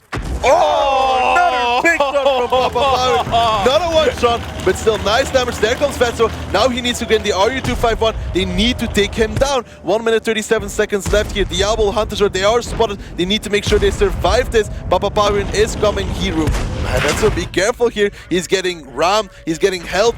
Bihu will take him down, and Utopia, they should have enough time available to make this work. I mean, with 3 guys, they can cap in 30 seconds, 30 plus. But Kazna is losing every possible way here because they're losing guns, they're losing positions. Everything is not going right for them. Stefan and Durs are trying to do some kind of rotation from the lower side of the map, but I don't think it will work. Indeed, but look at this Utopia. They're putting so many cap pressure. Papa Pavin is shielding Diablo and Hunter's Sword. Bihu on the cap as well. This needs to happen. Bihu is going to go off the cap. They have enough time with these three guys. Milosh is pushing Eurofish and Ilian. Bihu will be trying to take down Durs and Stefan by himself. And it's not over yet here for Kazna crew. Milosh, he bounces onto Eurofish. There comes the spot. Now they need to deal with these guys capping. 15 seconds left. Papa Pavin goes down. There's still enough time here. Stefan goes down. Durs goes down. It is onto the 140s now, and they can't shoot behind the wreck of Papa Pavin. Utopia with 28 seconds left. They need to go in now. Eurofish, he can't do anything. He will be going down to Milosh here any second. Milosh picks up the kill. One tank left standing. Kazna crew, they are going to go down in this round. Great stuff from Utopia. They will be bringing it 5-3 Mojo with 5 seconds left on the cap. Well, the key to the steps obviously was pretty simple one. Whoa, it's been reset. They need Milosh to take him down now. They need Milosh to get the kill here. There's only 1 second left. Kazna, whoa, the last second shot there from Milosh, saving the game. Woohoo! That got a little bit too close there. It was a good play by Ilian there. He checked him. He didn't choose to do damage there, so he knew the only hope is maybe for Milosh Did to somebody miss peek him. from the cap? How did Ilian reset? I really don't know. Somebody must have peeked from the cap. That must have been it, because they were close to the edge. That I would was actually like, cost them the game. Well, this round is done and dusted, and then like reset. Wait. And Milosh luckily had reloads. But Papa Pavian? Papa, the monster. Brutal animal. What? You can performance by Arti. You can see the sweat on Haiba's face. He's like, how? I wasn't even spotted. Well, Papa Pavian brought Utopia back to the game now, because if they lost this, a match point for Kazna, I think that would not be able to... A round like this can tilt you though. Or losing a round like this, it can put you on tilt. Pretty much. Because Durs was a 3-shot, Stefan was a 2-shot, and neither of them even got to reset. It was a rather bad game for Kazna. It looked like Utopia actually read them like the open hand, like open palm. And Papa Pavian's connections were really brutal, like they were not even fully aimed. I mean, some RNGs was on their side to repay for the last game, I guess. Because Durs should never have survived last game. Bihu there, 3k damage, then Ilian, and then Papa. Papa in tier 8 Arti, 2.6k damage here. Really great game. Ilian 43 shots fired. Yo, a lot of bloody firing went there. Yeah, indeed, when they were on the cap, but there is a real issue. Haiba, Vetso, and Nexus again. Nexus on 0 damage again. Wow, that's an unusual one. I also didn't like in that one moment how Vetso was approaching the spots. He was making them too obvious. Yeah. Unless, I mean, he should have faked it, timed it really well, and then just go from one angle full speed. But he was trying to spot from one partial turret peak, and he was spotted every time, every single time. So while they had theirs spotting with binos, it was really well for them. And Milosh really saved them the game here together with Papa. Milosh. Somebody must have peeked from the cap. There's no way Ilian had a shot. No. There is. He was behind the hill, and he was really busy with Milosh. Well, Mojo, let's get into our next map. It's Cliff, Batchat, City all around, but Utopia bringing a heavy in an STB. Well, it's Clive. And Utopia in attack, bringing 113 and STB. That is not something we see often, more like never. But Utopia really likes to experiment with those heavies. Who knows? Maybe they've found the hidden meta. Well, Kazna made it in attack with an IS-4. So, who knows? Maybe. STB is good once you manage to climb it up to the hill because of that cooldown. Yeah. So it's really useful tank for those Especially against, against heavies, not really, but against bad shots with that APCR ammo, they're not going to go through that turret. Yeah, and he can really pick out and shoot them endlessly. It's only the matter how they want to really utilize this 113, and we see that they took 2 tier 9 budgets, so this is all business. They want to fight, there is no spotting or whatever, they're just going to go for it. Mojo, coming into Cliff, who would you give the advantage to? I think this is 1-1 game. 1-1 game? Yeah. Well, that's in favor of Kazna crew. Let's find out if you are correct, Mojo, as we move into our next map. It's going to be Cliff.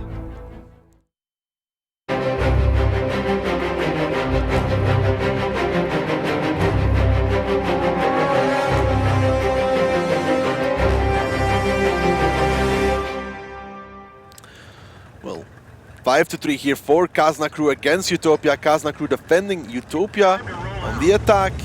Let's see where they decide to put Miloš, and it's 1-1-3, Mojo. Well, it's Utopia pushing for that 1-2 line here. That's not something I would really expect. I guess they're using that 1-1-3 a bit as a bait, so they want to create a crossfire of a sort and then approach it with STB. But Kazna is playing stick-together team and they're going for the middle. It's a trap here. Bihu, Diablo and Forbidden in the 1-2 line, trying to bait Haiba perhaps to come around the corner, and Kazna Crew playing very aggressive in the middle. Interesting, but only Haiba is spotting down there because the remainder of the Kazna is not splitting away. They're trying to make their dominance and they're utilizing their speed because they know 1-1-3 cannot approach them unspotted if they don't allow it, especially same goes for STB. And if he does drive like this, he's on the downside, Mojo. He's not on the upper side. Yeah, but they will still peak on the top of the hill sooner or later. And they have all the guys in the bushes on the centers. Nice shot there from Papa onto Stefan. Yeah, it's really good actually. So here we go. And Utopia is actually maybe making a right choice because I'm not sure Alien will have where to run if they go around like that. Indeed. You can see Muka here just trying to spot out Miloš. He will be making it into a safe position. Huntersword gets spotted out by Alien. Has to be careful here as Alien gets the Jackson onto Huntersword. Doesn't connect the second. Going on to the third shot here. Finally a connection coming out. And that is what is going to spring the trap here for Utopia. There we go. Bihu, Diablo, Forbidden. Now they're going. Alien, he is on reload. Let's listen to what Utopia have to say. Sound muted. Sound resumed. Hunter, łap kąty. Iliena, łapcie kąty na Iliena. Traka ma. Do kolejnej jest. Hunter. Kolejny. podjeżdża. Stefana. Widzę, Weko dwie. Ural. Kurwa, odbił nos. Ej, a ten? Dobiję. Co z tym? Dobra. Dobiję. Uwaga, dobra, musimy tam cofać. Stefan, wypiął, spierdalać! Uciekamy! Uciekać, co jest? Z tyłu. Uciekać. Uciekać. Bat z górki. Ja jadę w tą stronę, nie ucieknę już. 3. Dobra, on nie ma, pusty. On jest pusty, robimy teraz dół, bo... Ja mam reload. Przeładujcie się. Tak, oni zapierdalają za wami. Dół, szef. Przeładujcie się i jedziemy. Uciekajcie i się chowajcie wszędzie. Chować się za kamienie. Miłosz, dawaj. Jadę. Oni się boją. Będą wracać. Ja za kamień jadę. Ręcznik. Uważajcie stąd, Ile macie do reloadu? Oni teraz torę puszczą. No to dobrze, to wy teraz, ja zaraz to zaświecę. I wy podjeżdżacie, musicie batami podjeżdżać, bo oni torę puszczą. Fabian niech zbierze więcej, nie? Jadą. Jedźcie szybko. Nexusa! Kurwa, nie wiem. Pewne pestki. Buka Nexusa. Kończ! Dobra, kończ. Urala. Ural. Chowaj się, Puszon! Ding. Dawaj, Kolejnego, Weko. Ja ładuję. Weko. Weco! Bata. Traka ma! Fabian, Weko! No, trzeci. Nice! Hyper, zajmijcie go! Dobra, Reload. dobiję go. Dobijaj go niego, jedziemy. teraz, jechać! Mamy, Ja mam reload! Ile on? Jest szedł. Nie wiem. Uciekaj. Ja Uciekam. Jest nasz. Dawać to!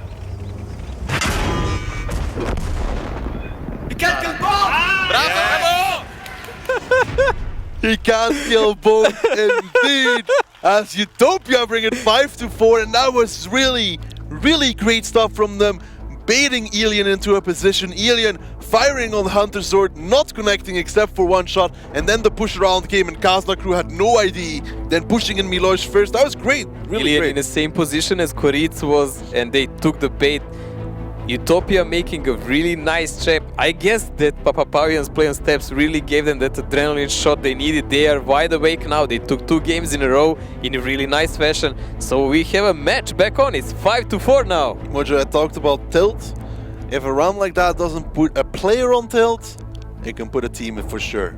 Well, we will see now. Kazna has to attack. I would say they would do wise not to rush and to play cautiously now and try to just close the game in a timely fashion.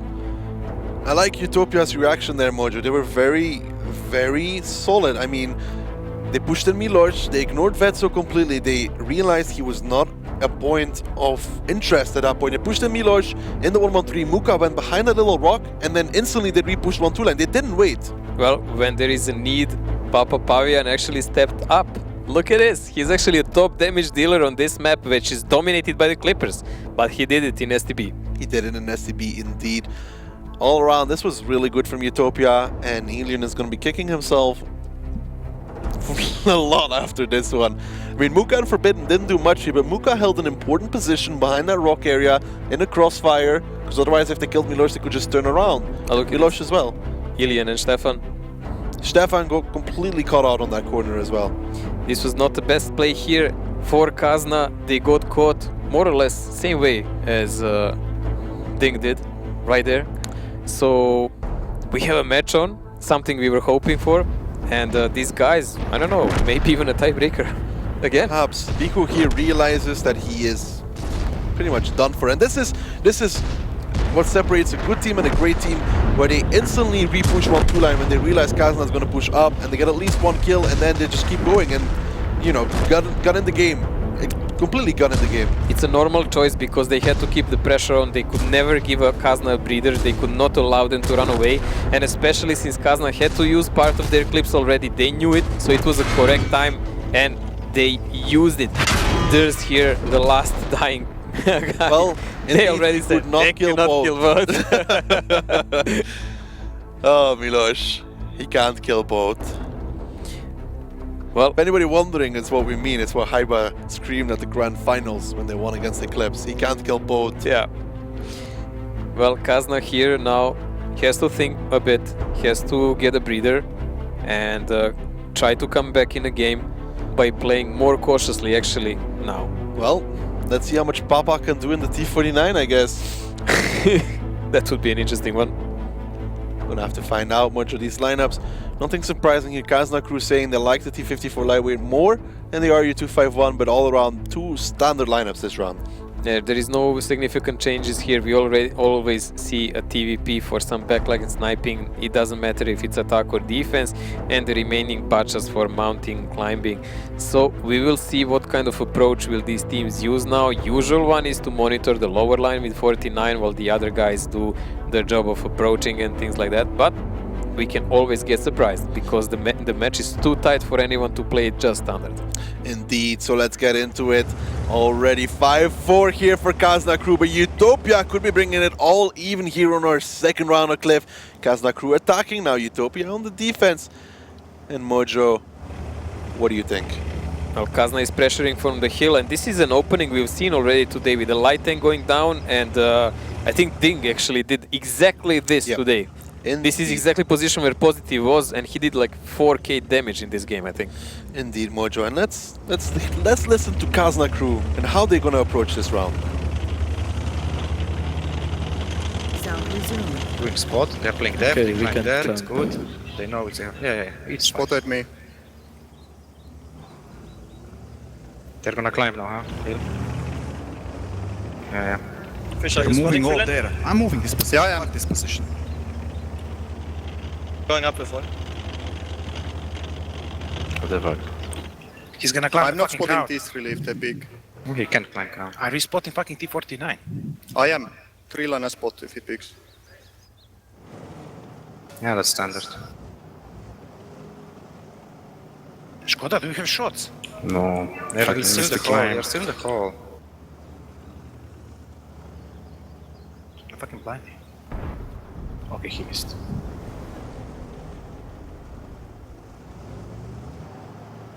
One, two, three, four. One missing. No, the fuck, he somehow spots me. Not spotting 3 at the moment.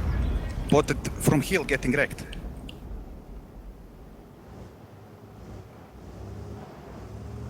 Maybe I push this and you Dead go free, from dead the free, hill because they shot. Okay, this is 3v3. 4v4, what the hell? They 4 things up. He hit me, I'm blind. Can we get some badges down and push free line? I'm reload. Skoda -2.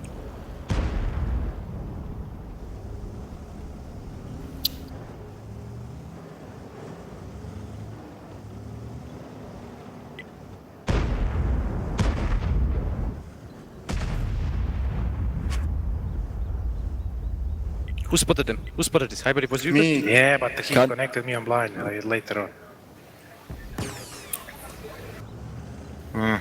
Can you do one peek, Hyper? Okay.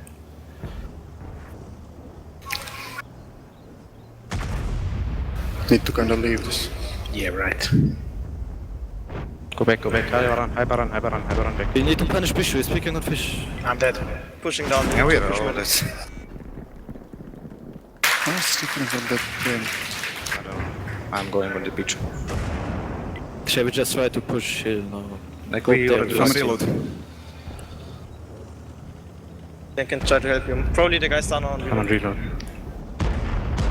Need to push middle now, as long as they are down on reload. With a 9 shot.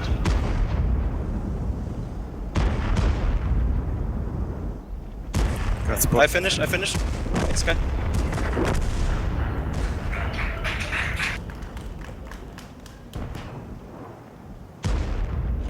Hunter -2.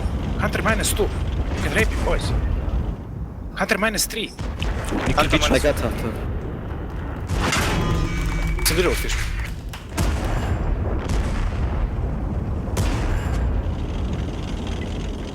Can somebody finish Hunter? Finish. Shot fish.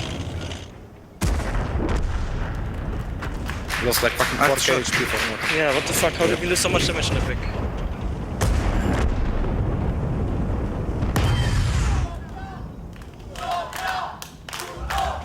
Don't suicide, mate.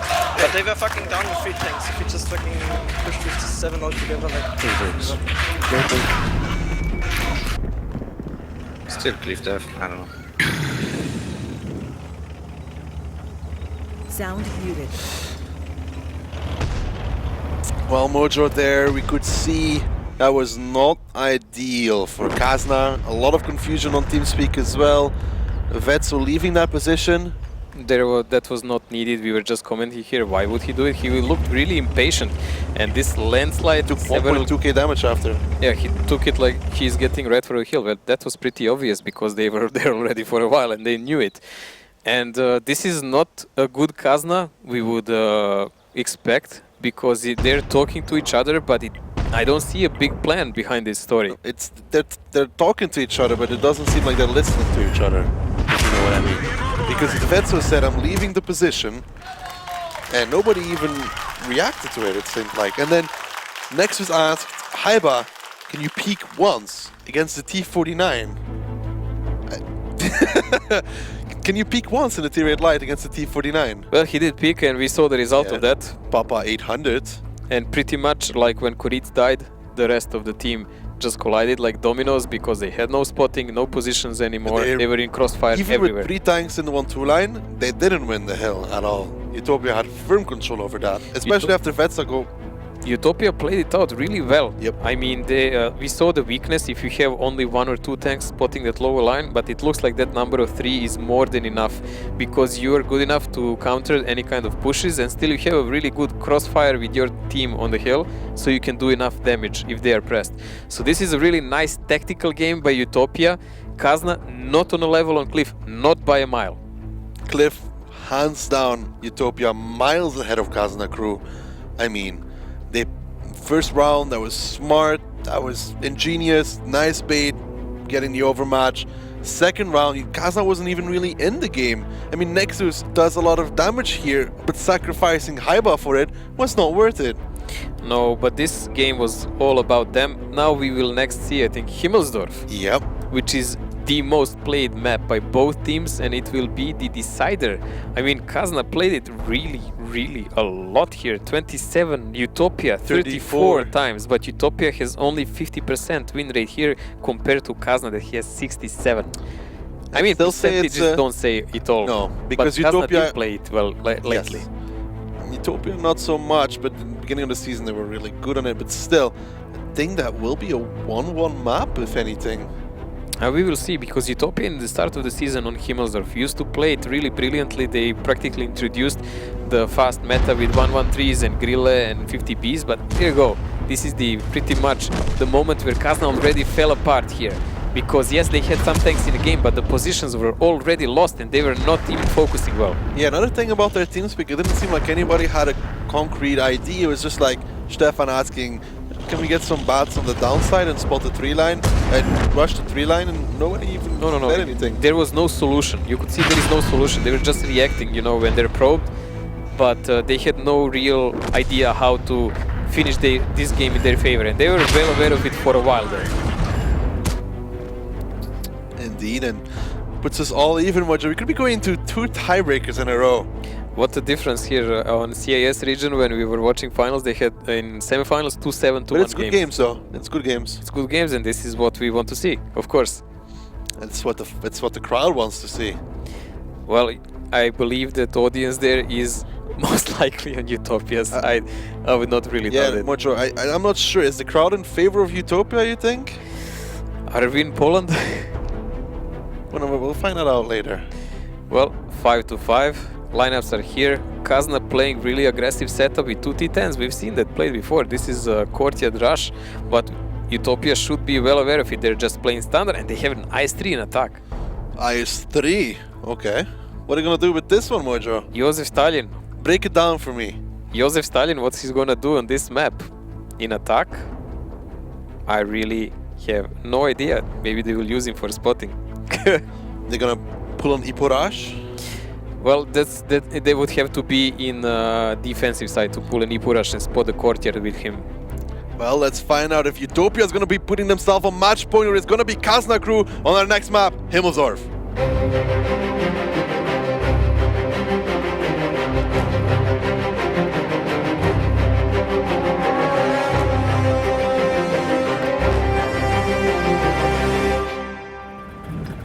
Kazna crew against Utopia, 5-5 here. It's been going back and forwards, but it's all even at this point as Kazna crew are first to defend Utopia on the offense.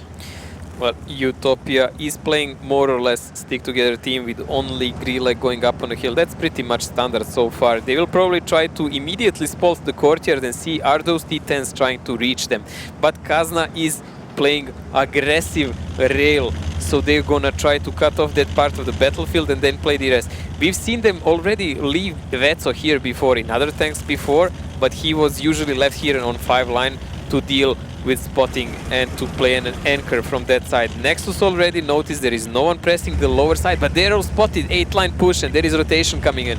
Already the rotation here. Hunter Sword and Bihu are going to be starting that cap. It's a quick cap or at least a bait Vetso has to be careful. He gets tracked on the corner. He needs to get back out. Hunter Sword takes 2 for his trouble though. So Vetso is okay for now. He needs help from Kazna crew. That could have gone a lot worse. Wow, that was actually really bad. Why did he pick with the front wheel? There was a high chance actually that if he repaired millisecond before, he would just stay there dead for sure.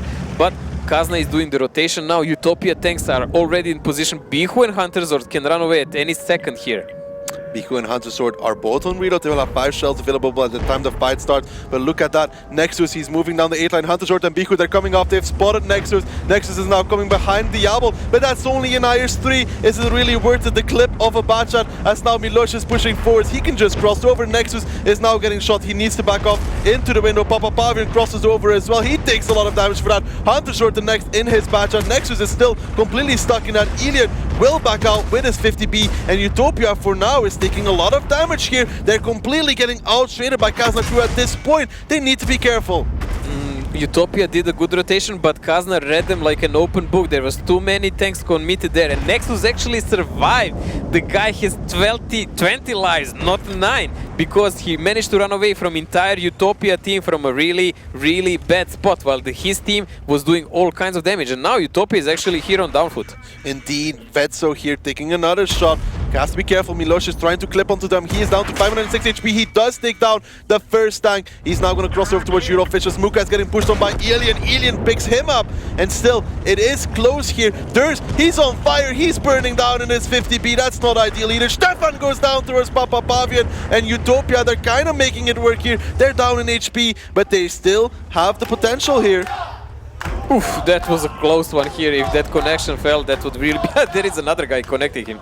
He would be dead. Yeah, he would be dead now. But still, this is a close game, but Kazna does have an advantage here because they are defending and they managed to fend off Utopia. Forbidden is down now. That's a really important move. Indeed, it is really important. Bihu did get spotted out over there. Durs is down to a one-shot now as well.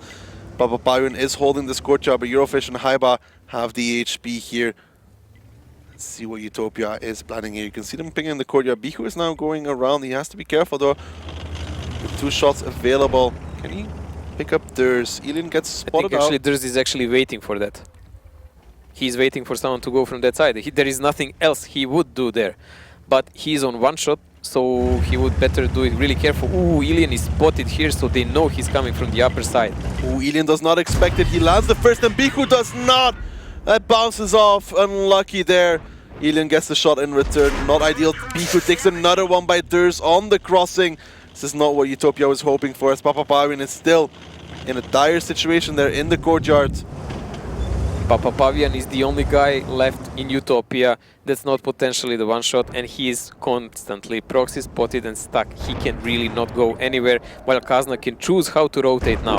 Hunter Sword kinda just driving into the courtyard and goes down. Miloš soon to follow. Utopia is not going to be bringing themselves onto match point. It will be Kazna crew. Eurofish and Haiba now going for the push here. They want to take down Papapavian and then just make it Bihu alone. As Haiba picks him up, it will just be Bihu standing, and Kazna crew, after all, they prevail and they will put themselves on match point. Well, Kazna played it out really well here. You must hand it out to them. They were reading the moves of Utopia perfectly, pre-aimed. So much damage came to that corner, that D8 corner. That is something that Utopia will remember for a while now, because that's the place where they lost this game. It is that push across the 8 line, not ideal, as Bihu does pick up theirs, but 4 tanks left standing.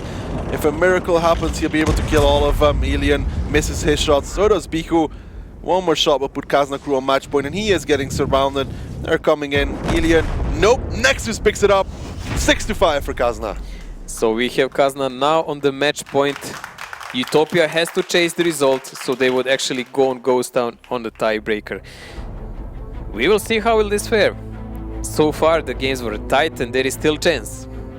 Could have got a lot worse there for Vetso in his T10. That was not a good pick. That was not something skillful, not something we need to see on the matches like this.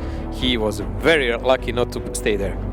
Indeed, and then afterwards that 8-line push, Nexus getting himself safe in those windows. Perhaps if one of the bachelorettes just pushed him, it would have worked out better than trying to cross over. But Vetso, Nexus ran away immediately to the courtyard and stayed there to proxy them. I mean, when he first pushed the IS-3, one of the bachelorettes could have just pushed in the window and killed him. I don't think they were expecting he's dead alone here. They were probably expecting there is a 50p behind him, somewhere on the 8 line, which of course we as spectators know there was no one there. We knew that most of the Kazna was aiming down the 8 line, and they just pushed, hoping they will just cross over, catch him for free, maybe do some free shots on courtyard, but it eventually ended up completely different. And Utopia got shreked. Elian really doing finally a good game, because he spent a lot of time down on the bottom today. Indeed, but he carried them towards match point, Mojo. So what matters at this point, Eurofish following up Bihu there. I mean, if Bihu penetrates the shot against Elian, he probably kills him. Probably, and it could be a different kind of game, and Hunter Zord pushing like that, it was not really needed. And several other moves. There was a cascade of mistakes here done by Utopia in this single game, but now they will have a chance. They still have a chance because they are defending. Here Miloš made a great clip. Now at the same time Muka was getting pushed already, crossing over. Muka here had a lot of HP on that grill. If he could have stayed alive a little bit longer. There was no way. He was out of the fight. If he stays up somewhere, he would be out of the fight. When he came closer, they made sure he will not shoot them in their backs. This is the final kill here of the round. Nexus claims it. Now Mojo, do you believe they're gonna go for another tiebreaker? No. Whoa! Wow. You asked me for my opinion, mate, and I'm kind of brutal in it. I think actually Kazna will take this one. I know everyone here would like to see Utopia go for a tiebreaker, but I think Himmelsdorf is a map for Kazna. Well, I think Utopia can still do it. Possible final round here, Mojo. A very light lineup by both these teams, really. And look at this again. Ice3 played again. They will have to explain us why are they using that much. I mean, in defense I can even understand, but in attack not so much. Sacrificial Lamb, yeah, maybe just for that. But fast lineups by both teams. K-line push? Possibly. Possibly by Kazna? Do you think they dare to do it? I don't know really with these two T10s. This looks like more something played around the courtyard with flanking maneuvers by 50Bs and stuff. Well, Mojo, we're gonna have to find out as we jump into the possibly last round here. Kazna crew attacking, Utopia defending. 6 tanks moving down. Always you leave someone up, so if there is a pressure on a courtyard, you still have someone who can support you, but he can go down immediately if needed. You've seen it played by Ding in the last game. They had a Grilla up, and as soon as Ding got pushed, he went down and he was right there to do the damage. But interesting play here, Utopia pressuring toward the 8 line and boosting. Bihu is going up for a hill.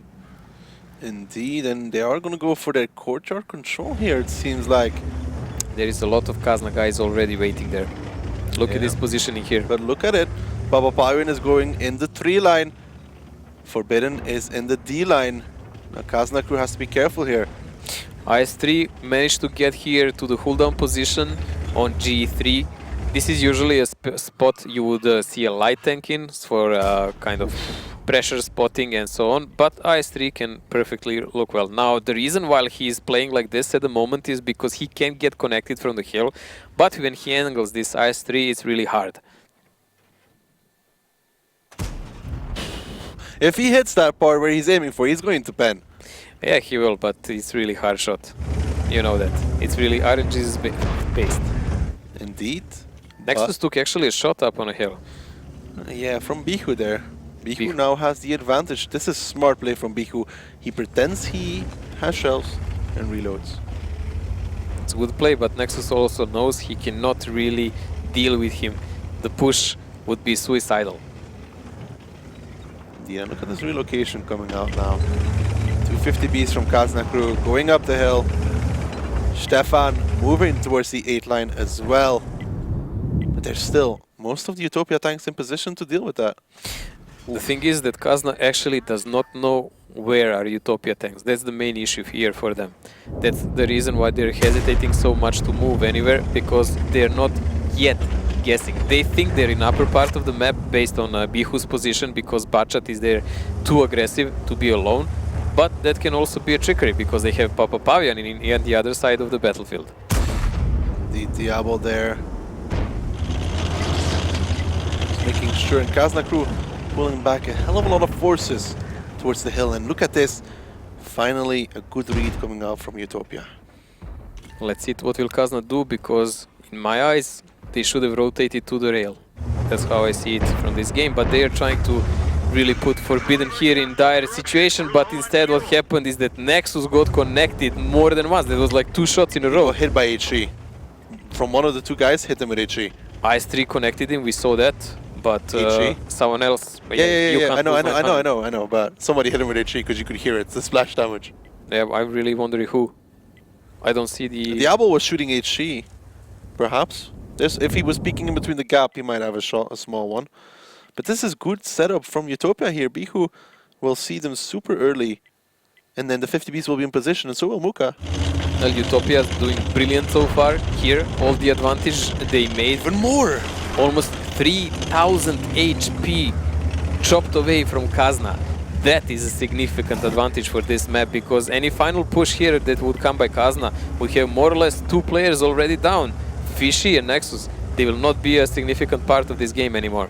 No, indeed. Fishy has to be careful. I mean, it's a nice 3, but he can hit those shots. He is Papa Pavian. Papa proved that he really plays well. He really wants Utopia to win and to stay in this game, and he deserves it, man. He played like a beast last couple of the games. Kazna crew now making a rotation. Again, it seems like Stefan deciding to back off together with Durs.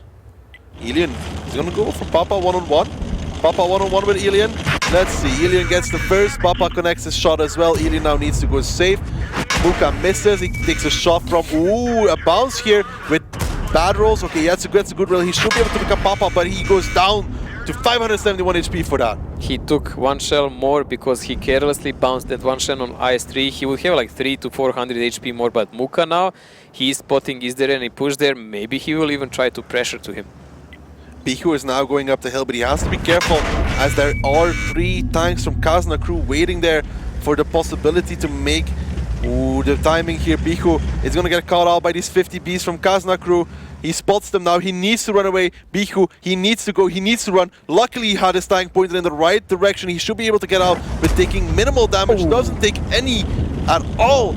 As that track just hit, as that shot just hits the track, as Nexus now goes down to a one shot as well. Muka, he's pushing forwards. I think he's going to go and pick up Ilian. Wow.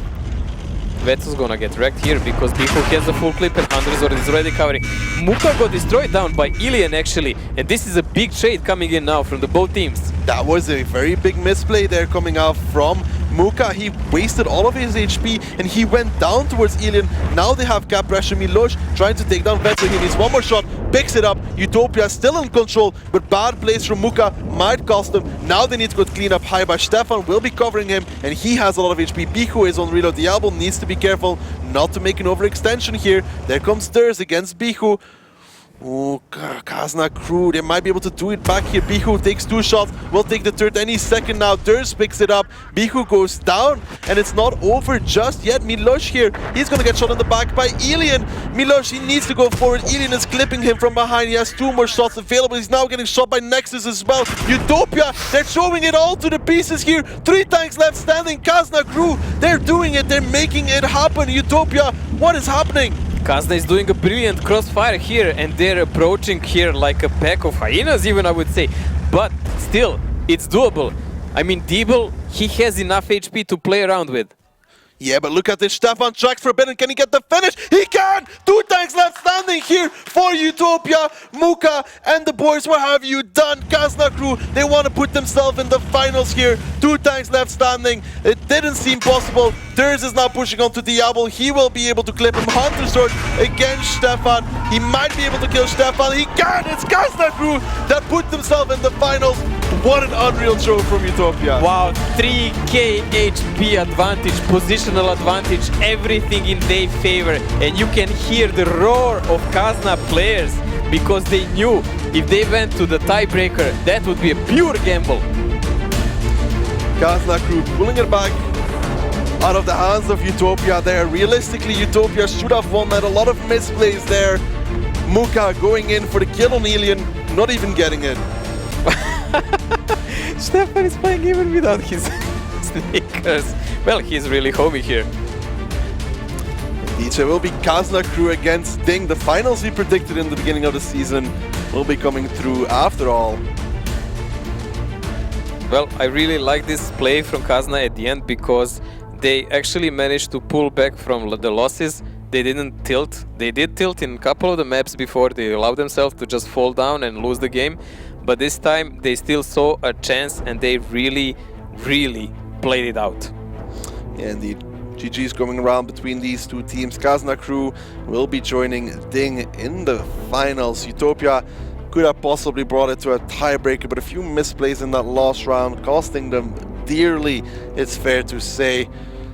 One-shots of Kazna crew changing the game. Ilian and Nexus both surviving really changed that game. Yes, and they really played it perfect. Like those rotations from the rail side were played out magnificently. They practically won them the game because everyone else played the anchor. I would say Vetso fell there a bit, he played it a bit too hasty there and fell to the trap of Hunterzord and Bihu. But it even served the purpose because the rest of Utopia came that way to try to win the game. Indeed, and I mean, what really changed that round still stays with Muka and that Bacha going aggressive in the 1-2 line. Really was not worth it at that point. Utopia was so far ahead, 3,000-4,000 HP. They just needed to stick together. All they needed to do was just hold their positions and kill Kazna if they came for him. Just stick together and don't allow Kazna to do something like this, to take them out one by one, make a dominant crossfire and regain the HP they lost. And they lost so much. Indeed, but Utopia, they had their chance, they didn't take it. It will be Kazna crew joining us in the finals. I'll be happy about that one, but I think if they want to beat Ding, they're gonna have to make a few less mistakes, perhaps.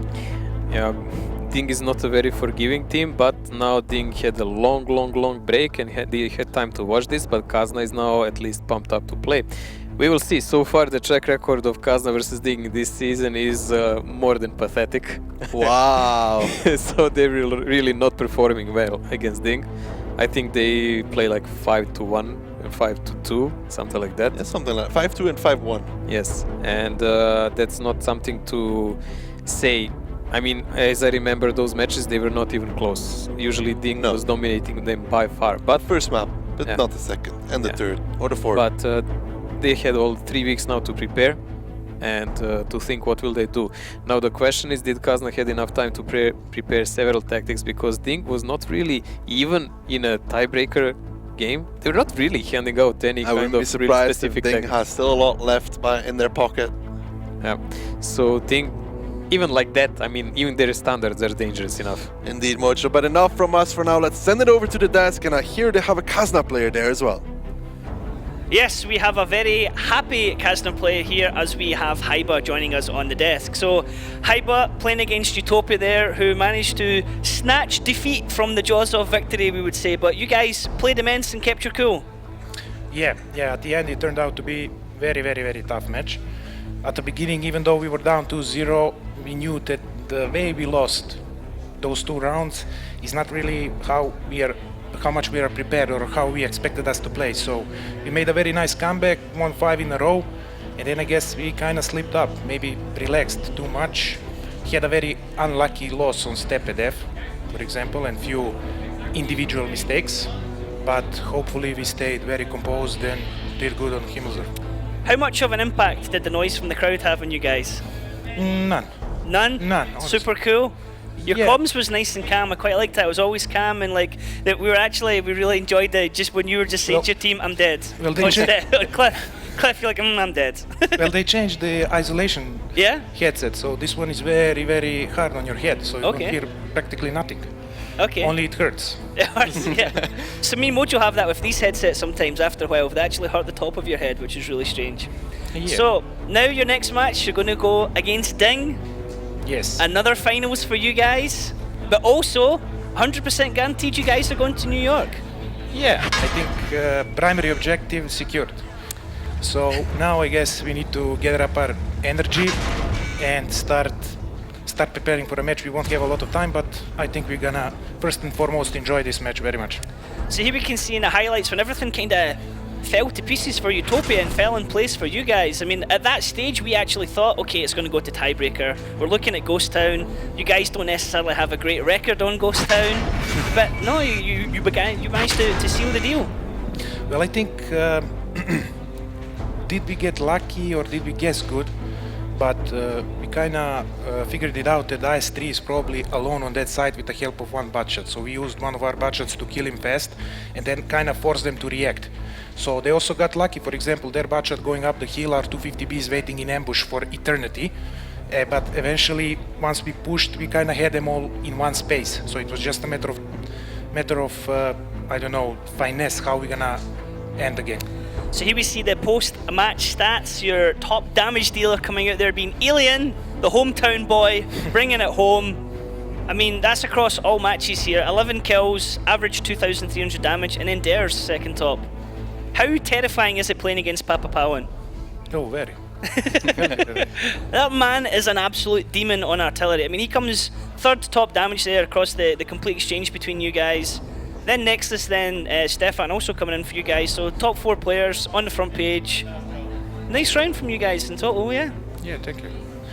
But Even though I didn't do really good. It's a team effort. Team effort. Yeah. So there's always say there's no I in team, but there's a me if you look really closely. Now, going on to your next match against Ding. How confident are you against these guys? Well, even though they wrecked us last 2 games in league, we don't feel any pressure when we are playing against them. Now at LAN, circumstances are different, but also, I mean, what can I say? We already achieved what we came here to do. So went a holiday to New York? No, we are not like that. But obviously we have absolutely nothing to lose. We have been preparing for this. This is a huge pressure release for us now.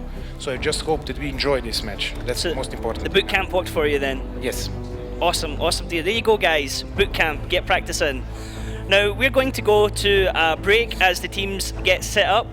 We're going to have the teams prepare for the finals match. Teams haven't picked their tanks or anything like that, so need to go ahead and do that. We are going to have another video to show you guys what happened in the CIS region from last week when we saw Navi being crowned champions in an absolutely electric match against Hellfire, Taxi for Murphy, Hellraisers. Okay, we'll see you guys soon after the break. Don't go anywhere.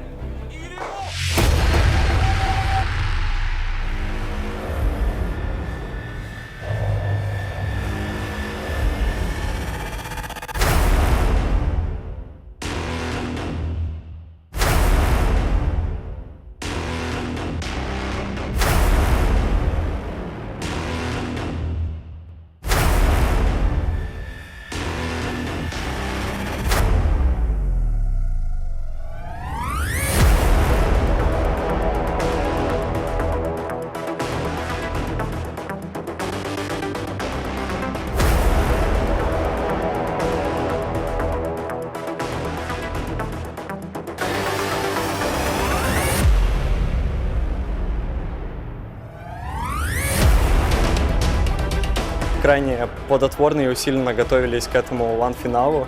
И мы выиграли команду Brainstorm с счетом 7-1. Хороший счет. Правда, проиграли один раунд, но ничего страшного.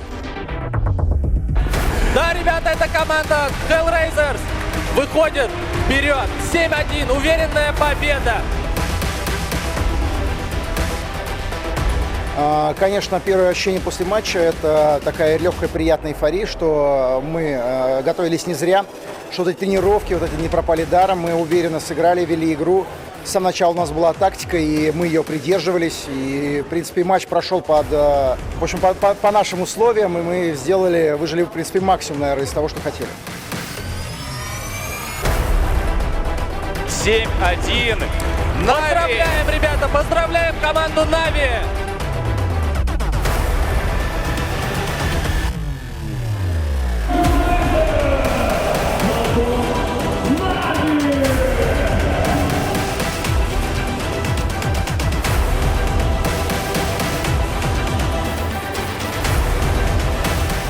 На самом деле мы сильно переживали над тем, как пройдет игра.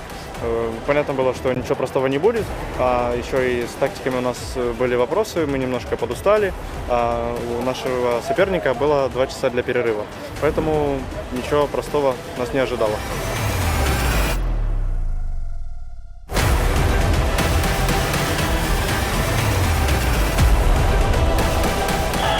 И просто Нави становится. Поздравим команду Нави!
And welcome back, ladies and gentlemen, to the Wargaming.net League European Season Finals. The battles have been done, the semis are over, and now we have our two teams here in the finals. We are going to see Kazna Crew, the LAN veterans, the old dogs of the league, going up against Ding, undefeated all season. Can they maintain their record? Can they have 100% win ratio for the entire season? We are about to find out. Now, Kazna have just came off the back of the win against Utopia, who were the crowd favourites here, and Ding had a hell of a matchup at the start against Oops the Tough Giraffes. They were having to go all the way to tiebreaker. Now, here we can see, as I'm just talking about, Ding were able to defeat Oops 7-6. Kazna Crew able to defeat Utopia 7-5. The last match there was on Himmelsdorf. It was going into the Himmelsdorf all square 5-5, and Kazna Crew won both rounds. Arguably you could say Utopia in a way lost the second round. It looked like it was going to be 6-6 written all over it. But that was then, this is now. We are through to the final matchup, which is going to be these two teams going head to head. This is a prediction that many of us expected, to be honest. Kazna Crew with the LAN experience, Ding with their unbeaten record. Everything was set for these teams to come together.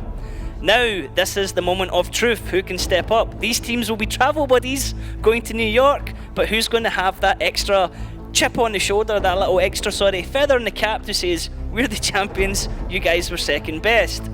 Our first team that we'll be able to introduce to you guys today is going to be Kazna Crew. Once again, let's have a little look at the video where we had a chat with them earlier on today.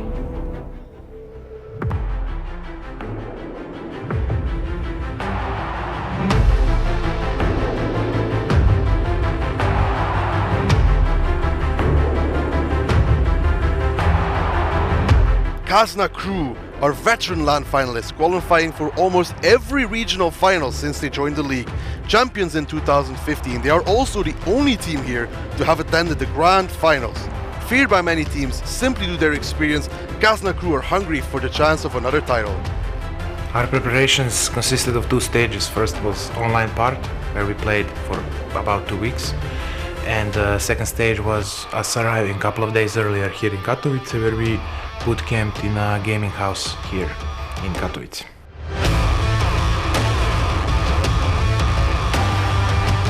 Our goals coming to the finals here are basically to first win our semi-final, and our thoughts are directed to a match with Utopia.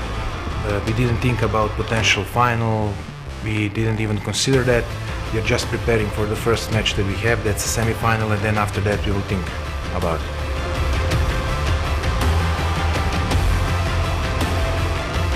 To my opponents, I would like to tell good luck and have fun, and I hope you enjoy the LAN.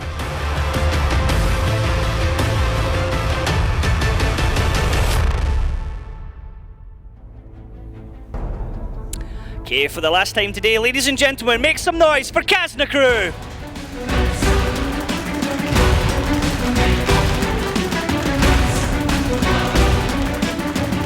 As we see them walking up to the stage now.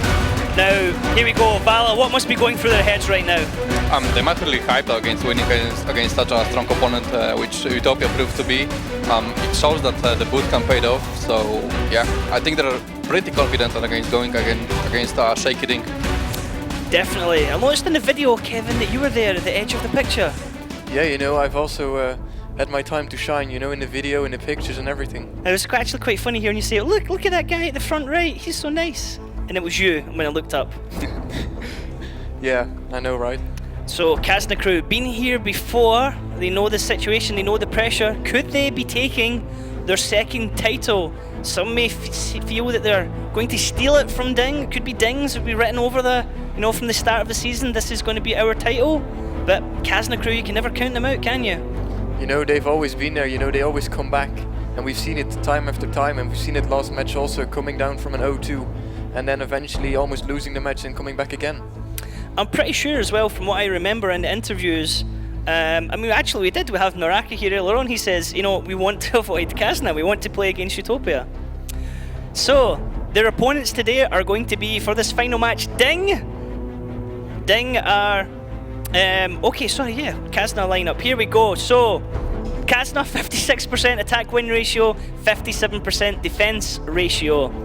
What can you actually tell us? Let's get into your mind here as a player with Kazna, Kevin. How solid are these guys? These guys, you know, they've prepared very well. They've been working for this. They have boot camped. They have set up everything for this, you know. They have prepared their tactics. They've made sure that they're ready for this one match, for this final. So when we say boot camp, Kazna actually came here a couple of days early and have been practicing non-stop together, getting the team synergy sorted, and it looks like it's paid off for them. Now their opponents, Ding, need no introduction if you've been following the EU League, but let's have a look at the video with Ding that we recorded earlier on.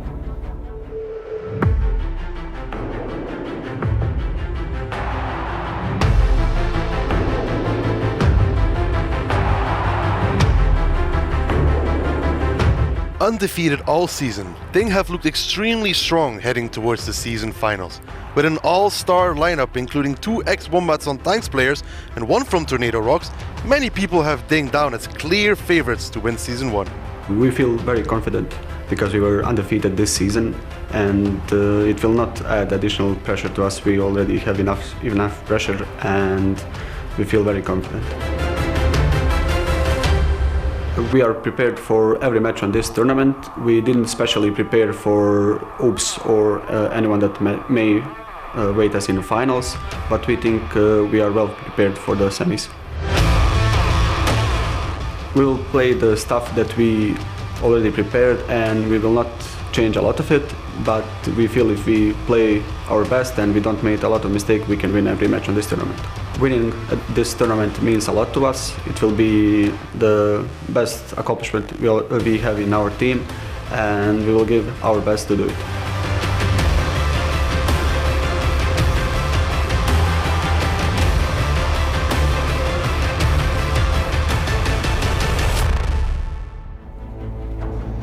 Okay, for the final team introduction today, ladies and gentlemen, make some noise for Ding!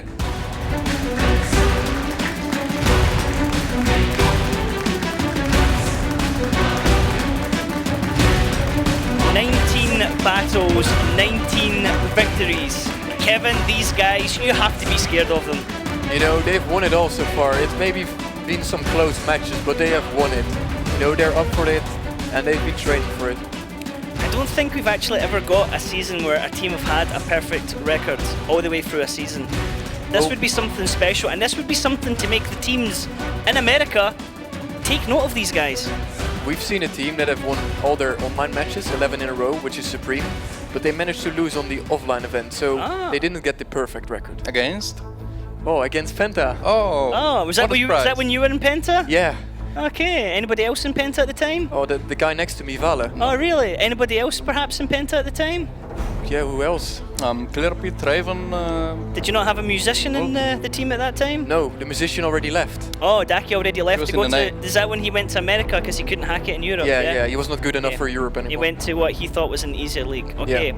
Now, Ding, as you can see here, social media, give those guys a follow if you do like these guys. Best attack and defense ratio in the league. I mean, look at it. It's 70% attack, 73% defense. Like, I don't think any other team can beat that. It's just the synergy of the team making sure that they win those attack rounds, which are really crucial to win the entire match. You can win every defend round, but without attack, you won't get anything. Okay, now we do talk about Kazna being the veterans of the LAN finals all the time, but Vala, this is actually Ding's second EU finals, so these guys are no strangers to LANs either, and they also have some experience with the newer players coming in. Exactly. Ding wants to prove they can play on LAN. Obviously last time they lost to Tornado Rock 0-5, so that was a painful lesson, but yeah, they got the reinforcements from Tornado Rocks itself and from Wombats. These guys have a lot of LAN experience, and they can really carry this team. Okay, now the journeys that these two teams have had to get here have been quite significantly different. Ding have dominated all season, winning every single match they've played, only 2 teams taken to tiebreaker, one of them being Swift and the other one being Gohard earlier on at the season. Now, Kazna, totally different. Yeah, Kazna, you know, they had their ups and downs. They eventually were 7th place in the standings, and in the end, you know, they pulled up, they managed to get to the 4th place, and then in the online playoffs they secured the 3rd place. Okay, now, How do you see this one going? Questions, big guess here. How do you see it going? I think it's going to be something like a tiebreaker. It's going to be a really close match. It's going to depend which team still has strategies left that they can play that the enemy hasn't seen yet. I would actually go with Kazna. Like Dink looked a little bit shaky against Hoops, and Kazna had a really strong performance against Utopia. I mean, obviously it wasn't really like a stomp or something, but Utopia stood up to them. But yeah, Kazna played really well. I'm gonna go with Kazna. Bold. Once again, I'm going to play neutral. I do not want to jinx a team. I am trying my best not to jinx a team or individual players. I don't know. I really can't predict this one. Either team can do it. Kazna have the momentum coming off the back of their win. Ding strong all season on the onlines. Coming here at what we call the offlines, the LAN finals. They looked rocked when Oops were taking points off them. The crowd were cheering, everyone was getting into it, and Ding didn't look as solid as we have seen him throughout the season. Yeah, we've seen it actually from both teams here on LAN, getting challenged. We expected maybe some stomps, which didn't happen, and that's good for us. We like it. We like watching tiebreakers, close matches, action, and it's happening right now, and it's bound to happen again. With these two teams clashing each other. A bit different from what we saw in the CIS region, where it was 7-1, 7-1, then a tiebreaker. But yeah, definitely it's all to play for. Right now the teams are still finalising their final picks for the match. Obviously before we get into the finals, the teams don't know who they're playing against, so you can't really plan in advance. I mean, you can have pocket picks or who you think you might pick, but I mean, how difficult is it in this situation? Both of you guys will have experience of this, to try and now quickly pick for something like this when you haven't had much time in advance. Well, both teams just have had a match. Kazna even had their recent match, like about half an hour ago. And right now they have to get straight into picking tanks again. You've used your best lineups already because you want to get through that first round. And now you're stuck maybe with older tactics. What are you going to do? Are you maybe going to try some cheese, some new stuff that you've never trained, like mind games? You never know what people do. We were joking earlier on when it looked like there was a cap rush being done against Ding, and I says, what are you guys doing? You're not TWB. The Wild Bunch, famous in our league for sneaking some very, very sneaky cap rushes on the start. Kazna actually getting capped out on Ghost Town in one of those tactics. What? Yeah, the Wild Bunch is really famous for it. They've capped Kazna and also some other teams. There's 100% no shots fired. No shots fired. Wow, okay. Now, here is the map lineups that we're going to be playing on today. Mainz, Himmelsdorf, Prokhorovka, Steps, Rurenberg, Cliff. Himmelsdorf is going to be the tiebreaker. What do you think is going to be if there's a deciding map, Vala, which one do you think it will be? I think Prokhorovka. Both teams like to play slow, methodically. They don't really go in like full forward somewhere. They like to work on their opponents, get them up slowly, just gather some terrain step by step. So I think Prokhorovka is good. They can measure. Yes, they can just measure the skill, the tactical thoughts really well. Okay, and what one do you think, Kevin, is going to be the make or break map? Well, it's going to be interesting, like Vala said, Prokhorovka, because we saw Kazna going down 0-2 in their match. It's going to be interesting. Are they going to, improve? Do they have some better strategy, or are they going to improve their old strategy to win these rounds? I'm thinking the first map, Mainz, could be really telling. I'm thinking a team might go 2-up on Mainz. It's a really interesting map because we saw Ding already, failing the boost. Do they still have that in the back of their head when they drive into the round? Are they going to fail again? It's going to be really stressful for them because the boosts are one of the most important things on Mainz. Also, something we've talked about earlier on as well, and I've mentioned it to Ding themselves, is they're a team that generally don't go with any kind of surprise picks. It's always standard picks, it's always business as normal. You know going up against them kind of what they're going to do, but they just execute it so perfectly that it's really hard to counter. Is this now the time, Vala, where Ding start to do the surprise picks, where people are like, where Kazna be like, oh heck, what are they doing? We weren't ready for this. Honestly, I don't think so. I think they're just gonna stick to their solid tactics that maybe even be predictable, but they are so good that you cannot really do anything against them if they are executed perfectly, correctly. Okay, and do you agree on that, Kevin, or do you think we'll see something special? Well, we may see 1 or 2 rounds something special. Even though Makar said the 40-100 strategy, it wasn't special. It's something special if you compare it to the rest of the meta. and maybe we see some more of those tricks on LAN. It will be cool to see and really exciting to watch. Okay, now earlier on I'd asked as well who your picks were in the previous round, so this time in this final match, if you had to choose only one player to watch from each team, who would you watch from Ding? It's a hard question. I'm gonna go with Positive. Like, he was so consistent. A game where he nearly did what, 6k? Yes, that was my thought exactly. Yeah, he can really stand out and he can really carry this team almost by himself. Yeah, we saw, you know, that Breakneck was good in the first couple of rounds, but slacked more towards the end. So Positive is really the guy to watch out for here. Okay, and for Kazna Crew, other than yourself, who would you like to watch for Kazna Crew? Ooh, that's so hard to call though. Because if it was Daki here, Daki would be like, I would watch myself. Like, even if I wasn't playing, I would watch myself, Daki would say.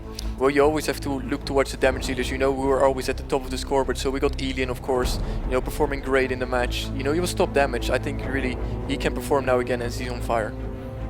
Vala, who would you pick for Kazna? If you could just watch one player during this exchange.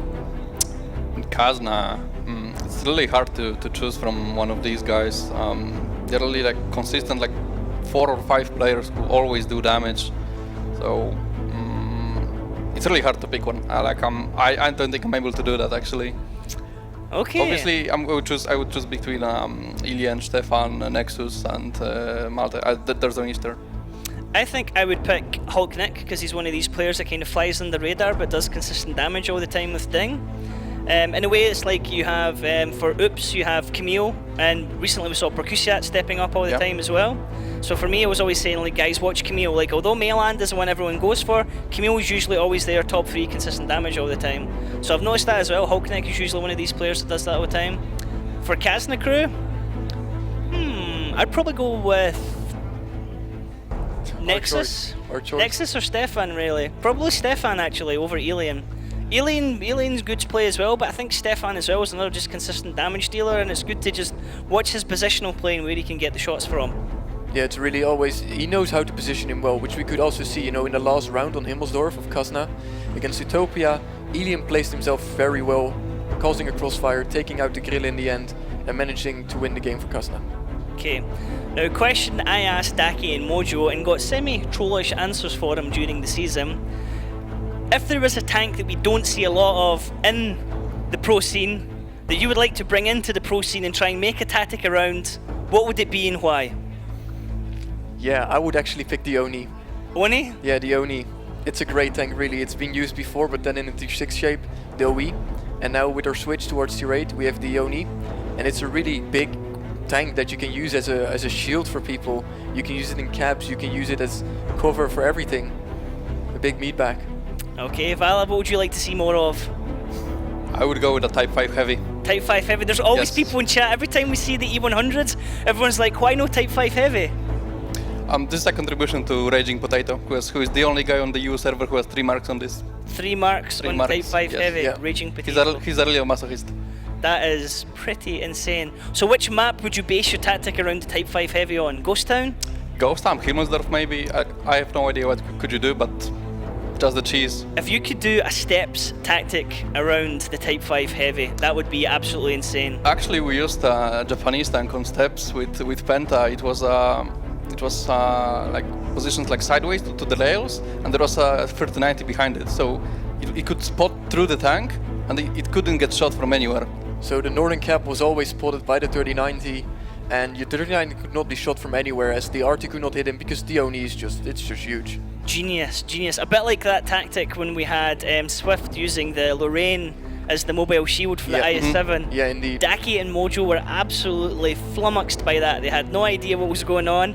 And actually the thing, because it was the old spotting mechanics and the old system, the IS-7 was spotted behind the artillery seconds before the artillery was spotted. Kazna was they were playing against, shot at the IS-7, destroyed the artillery. We're like, the heck's going on here? Atmospheric, hello? Atmospheric, hello, yes. So close, so close. So at the moment, the teams are still getting finalised. It looks like Ding are ready with their picks.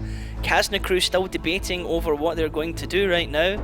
Maybe Kazna Crew, I mean, we've seen, you know, T95s before. Maybe they're going to do a sneak pick like that. Well, it would be really interesting to see if they pick some interesting tank like a Type T59 or anything else.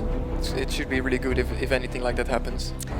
I really want to see something new. I love it when the teams go like they think out of the box. Like that's why I really like Prokhorovka as a map. When I saw the 2 mouse on Prokhorovka earlier on, I was like, brilliant. Like this is good. I love stuff like this, the crazy tactics. Thinking APAC region, we've seen 4 mouse being used before, or 3 mouse. In fact, yeah, I'm pretty sure APAC there was one where there was 4 mouse. And by the end of the match, the enemy team had done something like still 15,000 damage. And the mouses were still in it, and they just couldn't take down the tanks quick enough. They just had so much HP on the board. So an unusual tactic. I think it was team efficiency that did it. Very unusual tactic. It's like it always used to be Penta with the special tactics with the weird stuff. Penta had a lot of special players, would you say? Yeah, mentally also.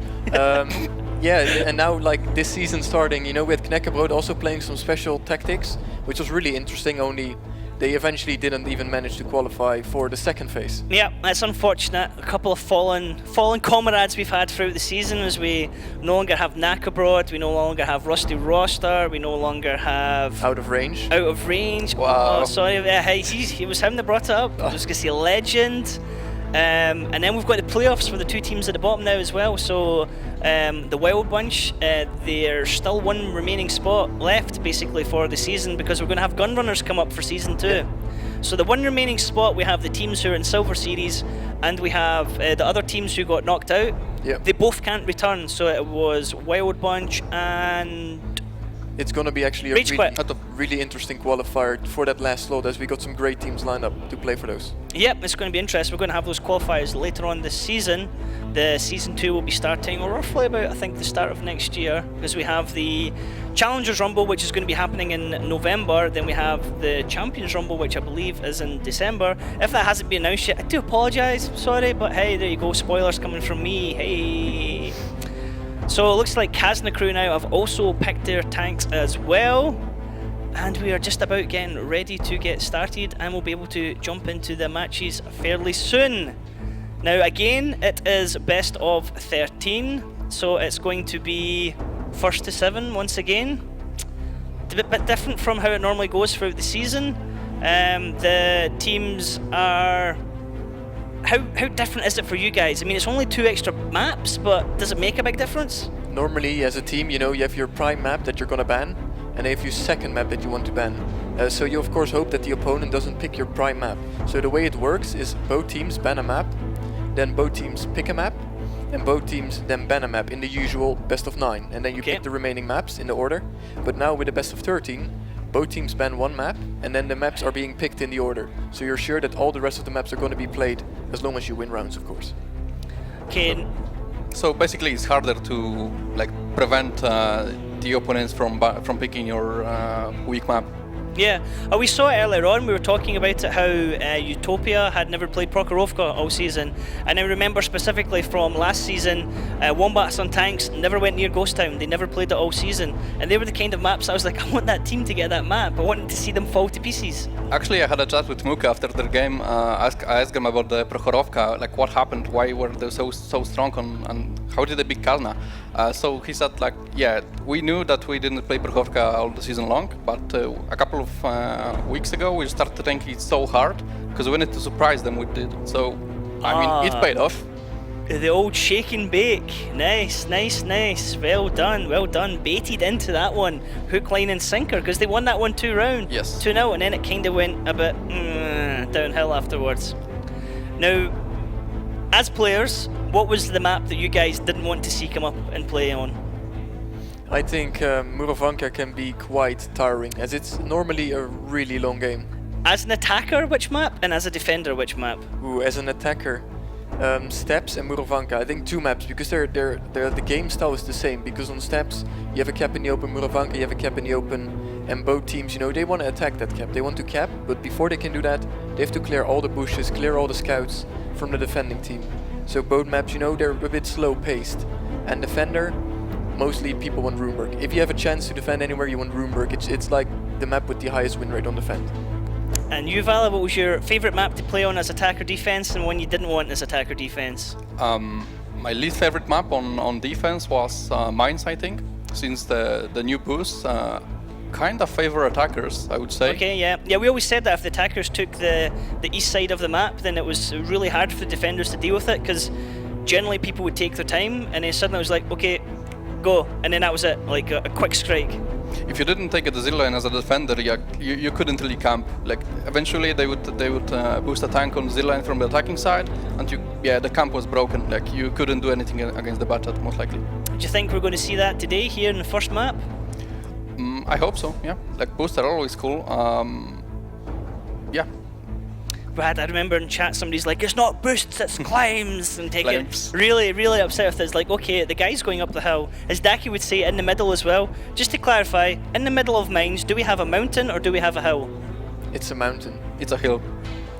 Mountain? Just about to slap you off that. No, but Daki's mountain. It's with the boosting, it's really interesting because you call it boosting because back before they changed the physics, you actually had to use all your tanks to push someone up slowly. You couldn't use speed to drive up somewhere in like an accurate path, but now it's just, you hit the right angle, you have the right speed, and it works.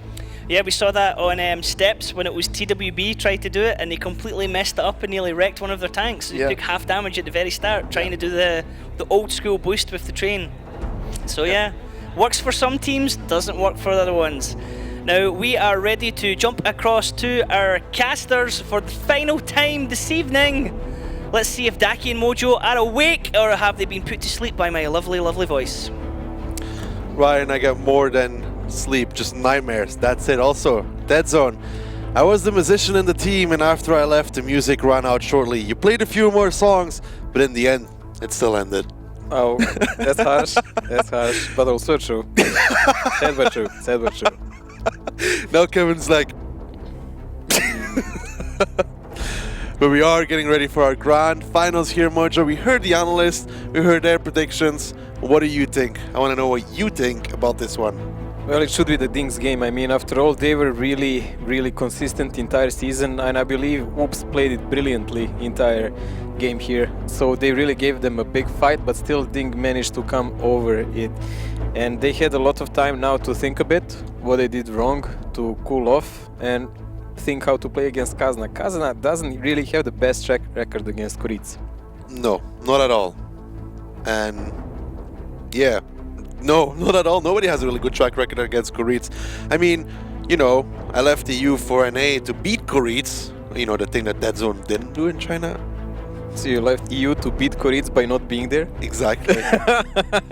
Well, okay, me and Elin have a good point of view. Me and Elin have a good track record against Kuric. We're 1-for-1. Like we played once, we won once.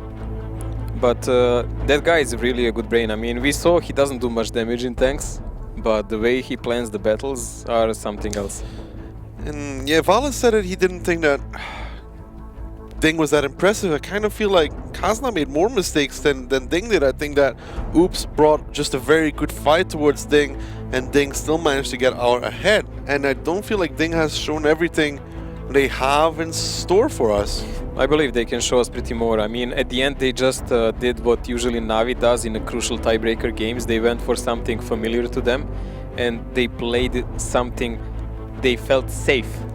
And that's usually what won Navi, all the tiebreaker wins, and that's what brought victory to Ding here. So yes, it was a tight game with Oops, but I would not really underestimate that game, but Oops really played it brilliantly. Well, here we go, the first lineups for our grand final here. Kazna crew against Ding, and look at that light lineup from Kazna. Kazna in offense here, playing with 2 TVPs and 1 VZ. Well, that's something we've seen them use more than once before. This lineup can even be used to press the water, and they really like to go there. Well, we're gonna have to find out, Mojo. The first battle of our grand finals is ready. Ding against Kazna on mines.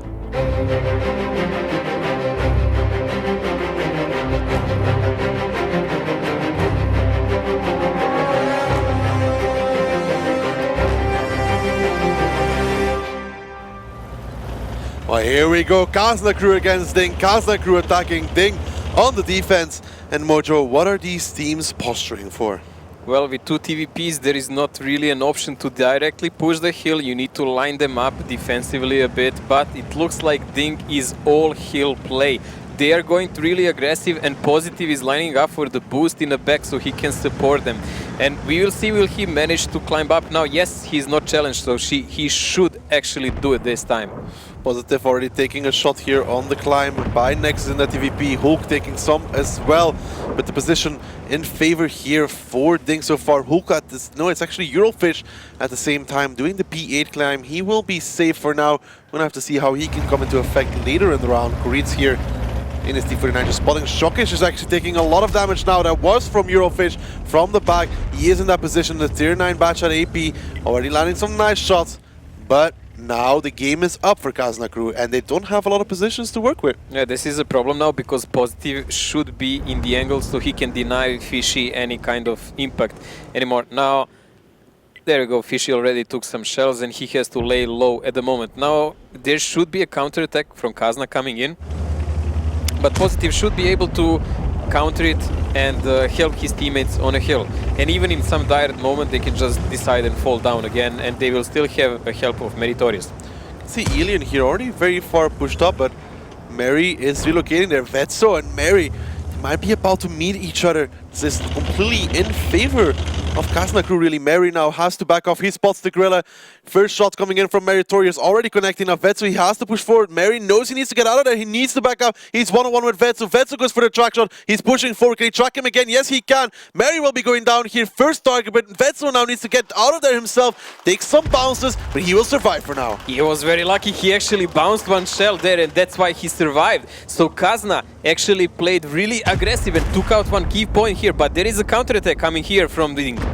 Indeed, the counter-attack now. They want to play on the hill, but at the same time, Kazna crew, they're moving forwards. Already nice track shot onto Hulk. That is Stefan pushing forward here. They should be able to take him down, but Rocker drops low. He goes down. Hulk seems to be the next target as Kazna crew are pushing their way onto the hill. Positive from the back, still trying to do what he can. Stefan goes down towards Break. Shockish picks up thirst, and still this is looking okay here for Ding. If they can get the reload, so Shockish now needs to do as much damage as he can as Haiba turns around, tries to hit the shot, but Nexus will be having reload available soon and will be able to pick up Shockish, but Positive is still a big factor in this round. Yeah, look at how many damage happened while we were talking because Kazna lost so many players in a short time. Now we are facing again 3-on-3, everyone reloaded. But what's the big point here? Haiba is here, 940 HP in single shooter.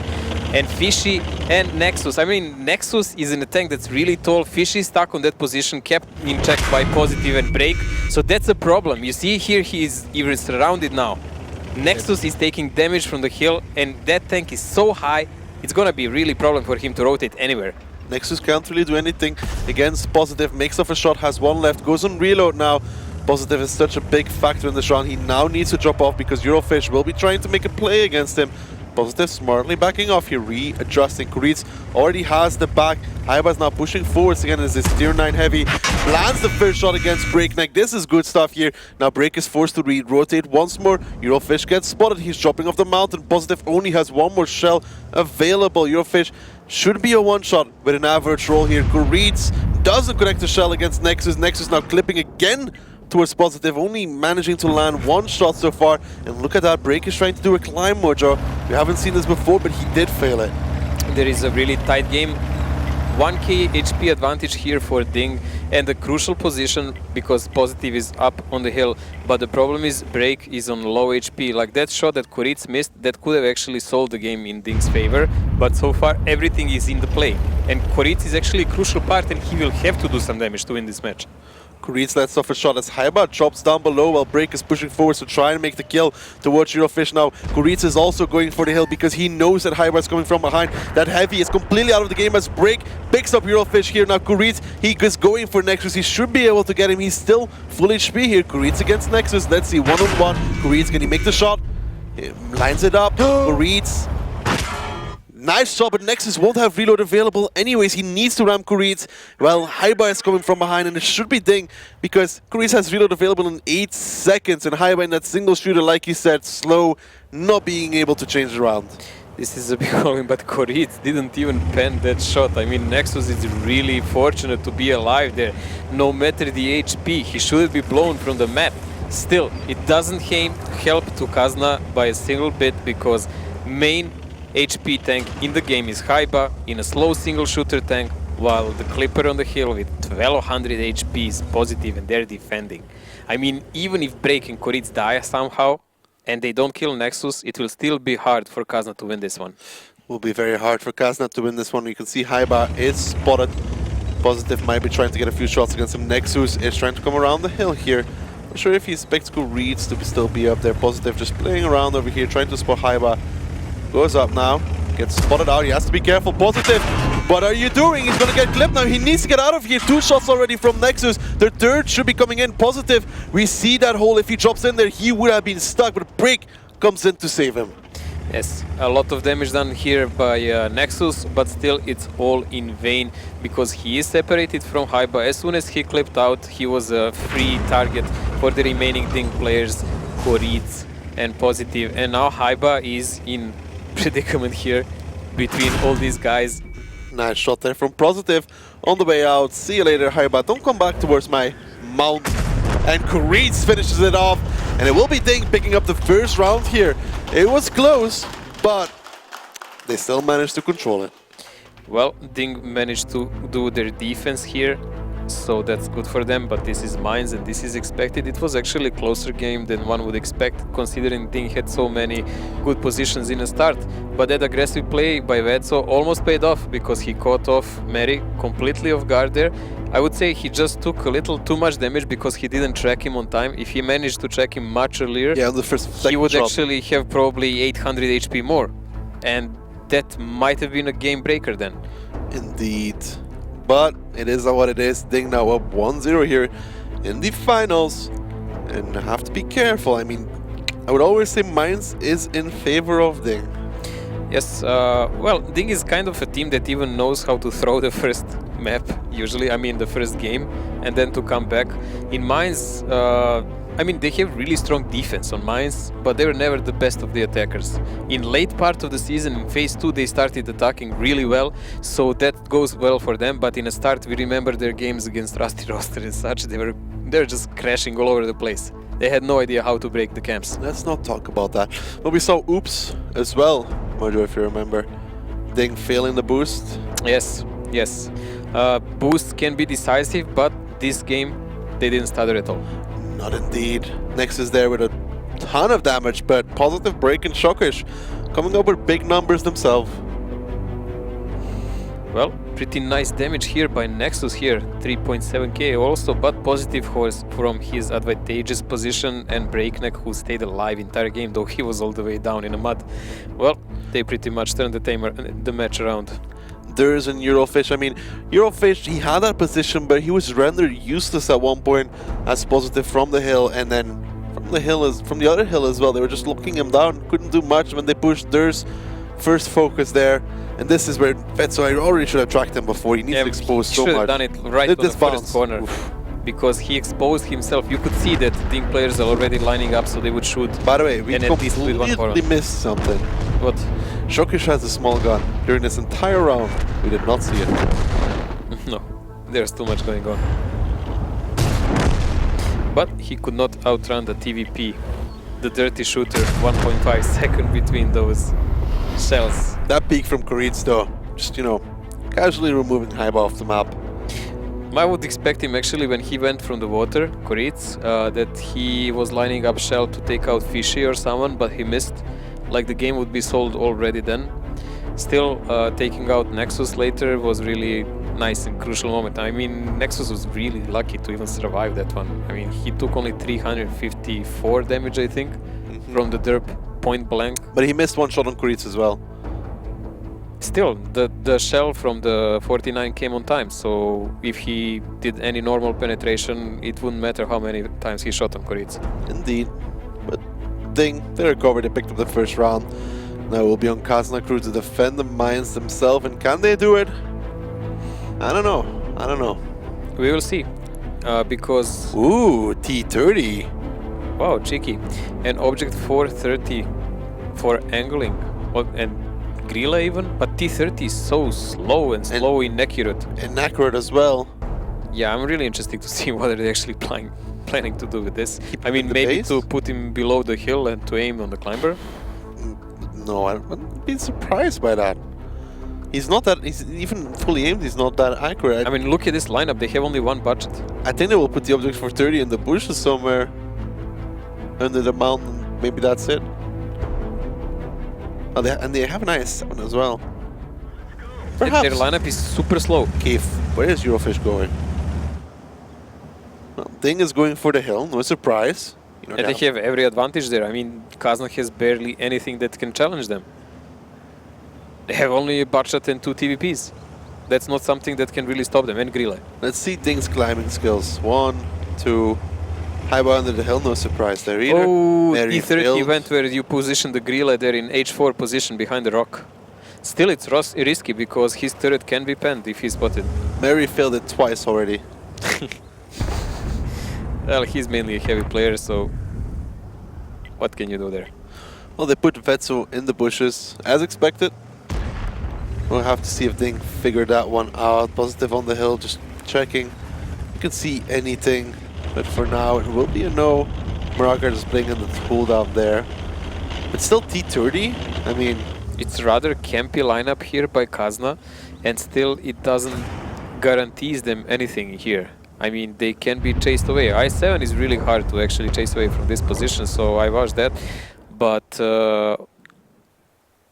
I think they can actually lure them to fire shots and they can just climb one Barchat up. Still, Mary, really?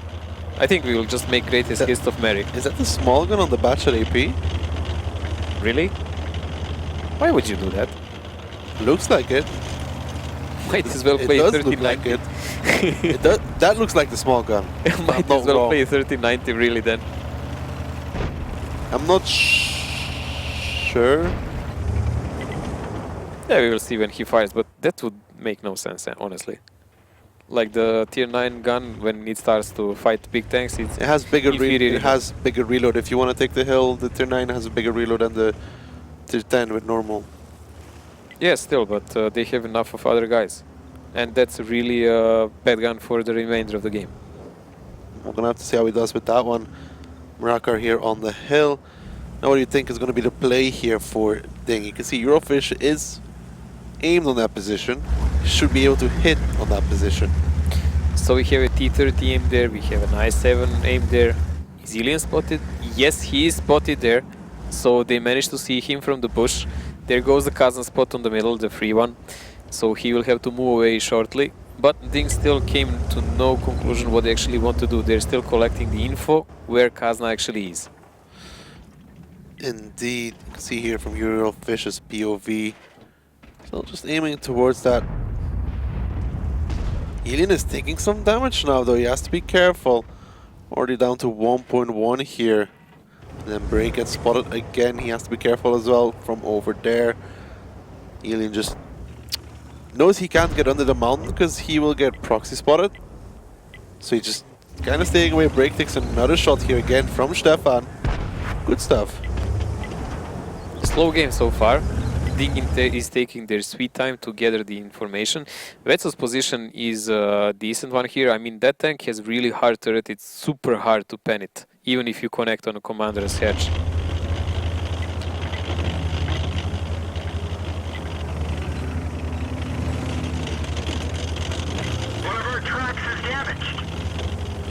Showcase repositioning here as well. Break as well. Positive Murakar. Looks like it's going to be a water play, Mojo. Perhaps. It looks like it, and it would be a logical choice because Kazna actually committed most of their team to defending against the boost. And they're hoping someone to make a mistake and try it out. So they left Meritorious, who managed to climb up after several tries. And they are all going for the other side, knowing that they will always have a crossfire there. Ilian going back in his bush here, trying to see what he can see on the mountain. Well, the entirety of Ding is now relocating, getting ready for their final push, and we'll have to see how this one goes for them. Let's see, will Kazna see them on time, and will they have all the guns aimed? That T30 can pack a lot of damage, but he's very inaccurate, especially if he has to turn a turret. But there goes, Shockish already taking a lot. Shockish gets completely removed, and now some blocking going on as well as Durst tries to do what he can. Amorak from the T30 onto the TVP of Hulknik. Great stuff here from Kazna. You can see the turret, and Positive now left alone to deal with Durst, and he needs 3 shots to kill him. One more will do the job, Durst. -2 crew members. Positive loses his ammo rack though. He's going to be kicking himself about that one as Ilian now retaking the hill against Murakar. Positive goes down towards Nexus as well, and Kazna crew in a clear advantage to win this second round. Rusty roster defense still works, I would say, against Ding. So here we are, Kazna actually managing to trade 3 guys for 1. Indeed, trading 3 guys for 1 here. Ding, that push not working out at all for them. Great stuff there from Kazna, that T30 TVP from Ilian. And Eurofish is going to have a lot of damage in that T30 that we talked about so much. Well, at the moment there is a really easy game going on for Kazna. They are in defense, they are in charge, they are in lead by tanks and everything. They're in lead in everything. I mean, it's 4 tanks here against the 6 of Kazna crew. And what does Ding do, Mojo, at this point? Think about the next map. I mean, Kazna has all the positions they need at the moment. Yes, they lost that budget, but Ding actually needs to chase them away somehow and climb up. Murakar takes a shot now as well, and it's going to be a miracle. 4k HP down, not really having any positions, and Vetso still in that bush. Vetso is sitting tight there, but he has nowhere to go. This is his only role in this game to prevent anyone from boosting up, because that's the greatest danger to his team. Because if Ding managed to climb someone up, they will have like 4 tanks in immediate danger from that guy, and they will have no real means to do something about it. Kurit's here, just trying to get a shot on Haiba, but he's always within proxy range, so not going to get away with that one. Relocating Mary here. Like you said, I think Ding needs to think about the next map. It is 4000 HP difference now. I mean, yes, we've seen Kazna throw some stuff before, but at least they're defending this time. So it's really unlikely they're just gonna decide to, hey, let's go to heal a suicide.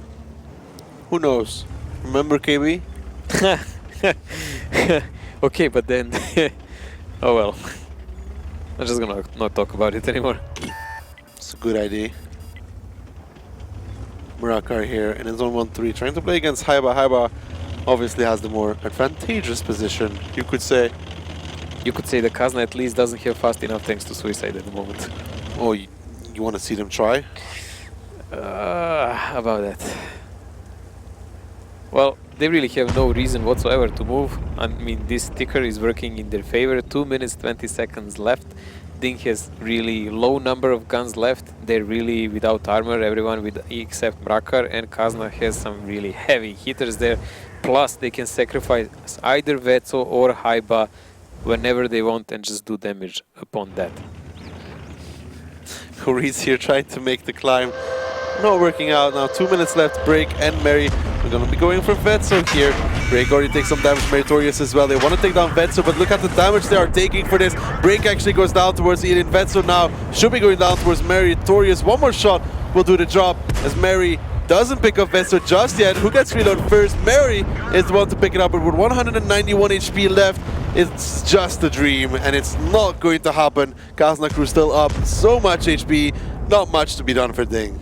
And Mary, they're sitting in reload on 1 shot. Koritz and Murakar are high on HP here, but it doesn't really matter because the squad is coming up to pick them up, and this will be a 1-1 very shortly, and we will go soon into the next map. Indeed, Murakar here trying to do some damage towards Ilian. Ilian just now came off reload. Koritz at the same time is getting wrecked from all sides as Nexus is the one to pick up the kill. Murakar cannot do as much as he possibly want to. With 1 minute left, I don't think he has the time to kill all of them, as now Eurofish in that big, mean T30 is coming to claim his scalp. Eurofish is coming over, penetrates the shot, drops on top of him. Haiba should finish the job here. One more shot. Can he get it in time? Haiba rams him to that, and it will be Kazna crew making it all even here in the second round. So we have it, an equal game, 1-1, so no groundbreaking experience for Ion. There will be no 2-0 for anyone here. Nope, indeed. But that was good from Kazna crew. I mean, Ding kind of drove into what they wanted to. I mean, we've seen that Ding, when they play these light setups, they really sometimes don't know how to break these camps if they're done really correct. And Kazna actually covered their grounds here very well. Ding actually brought a wrong choice. They tried to push around in a YOLO stylish way. They got spotted on time. Kazna turned all the guns around. They had Grilla, they had T30, they had some luck because they managed to track one guy, Amorek him, annihilate the guy that was going first. I mean, tanks going through the water normally get slowed down, and that's the point when they're the most vulnerable in that map. Well, So one of them got Amorekt. yeah, that's why I say, like, first guy got deleted, the second guy got tracked, and then Amorek, so it pretty much didn't work out for them. Even Positive, who managed there and killed got killed by Nexus. He got killed by Nexus, and even without it, he lost an Amorek, which he couldn't repair anymore. Indeed. Now, second map, it's going to be Himmelsdorf, Mojo. When we look at the post-battle stats here, 3k damage. As you predicted, Fish connected that shot, so he did half of the damage in that Amorek shot, but still, good game for him in that tank that most people would, let's say, describe as a piece of junk. Wow, that's offensive. I think the T30 has its role somewhere in the trash bin. Exactly. I think T30, when he was a top tier long ago, before E4s and every of those tanks came out, it was really respectable and fun tank to play, but never since then. That is a long time ago. Yeah. Dinosaur ages, but Shokish here doing 0 damage. He was the first guy spotted in that push, and he paid the price for all that fun. He did pay a lot. I mean, there was no way in ever that this was going to work. Mary, not the best of climbing experience today. Shokish, 1, 2, 3, 4, 5 by. Then the second guy gets tracked. The TVP just gets Amorek. And the next Positive here takes down theirs. He already gets Amorek at this point, which is fairly annoying. And then, Mary did have the small gun. Vetso served his purpose here. He did more than enough. I think if he didn't turn his tank, he would actually bounce this last shell. Maybe. That was a good game from Kazna Crew. Both these teams picking up their defense. No big surprise there, it's fair to say. We are going now on Himmelsdorf, which is one of the best Kazna's maps, but we are talking in a match about Ding. Ding is playing against them here. It's not gonna be an easy game for either of them. I don't know, I still think this one will also go 1-1. 1-1 still? Yeah. That's how I see it. Well, let's take a look at the lineups here. Double DT 10, 1-1-3 for Kazna, Ding with the RU. Ding playing with RU, that's really offensive spotting, but we've seen it played before. So there's no big surprise there. Most of the teams dump 1390 because RU gives more mobility. And if you want to play a game like that, he's more than enough. And to trigger the cap, it's enough if you don't want to play passive. Both teams playing light. Kazna didn't even change the lineup from the last game. No, indeed. Is it gonna work against Ding though? They have to bring something else, I think. They can't play the same start. No, they will not play the same start, but they might push the courtyard now maybe, like we've seen them do before. It's just the question, do they dare against Dinsk? Gonna have to find out, Mojo. Who's gonna take the advantage on our next map? Himmelsdorf.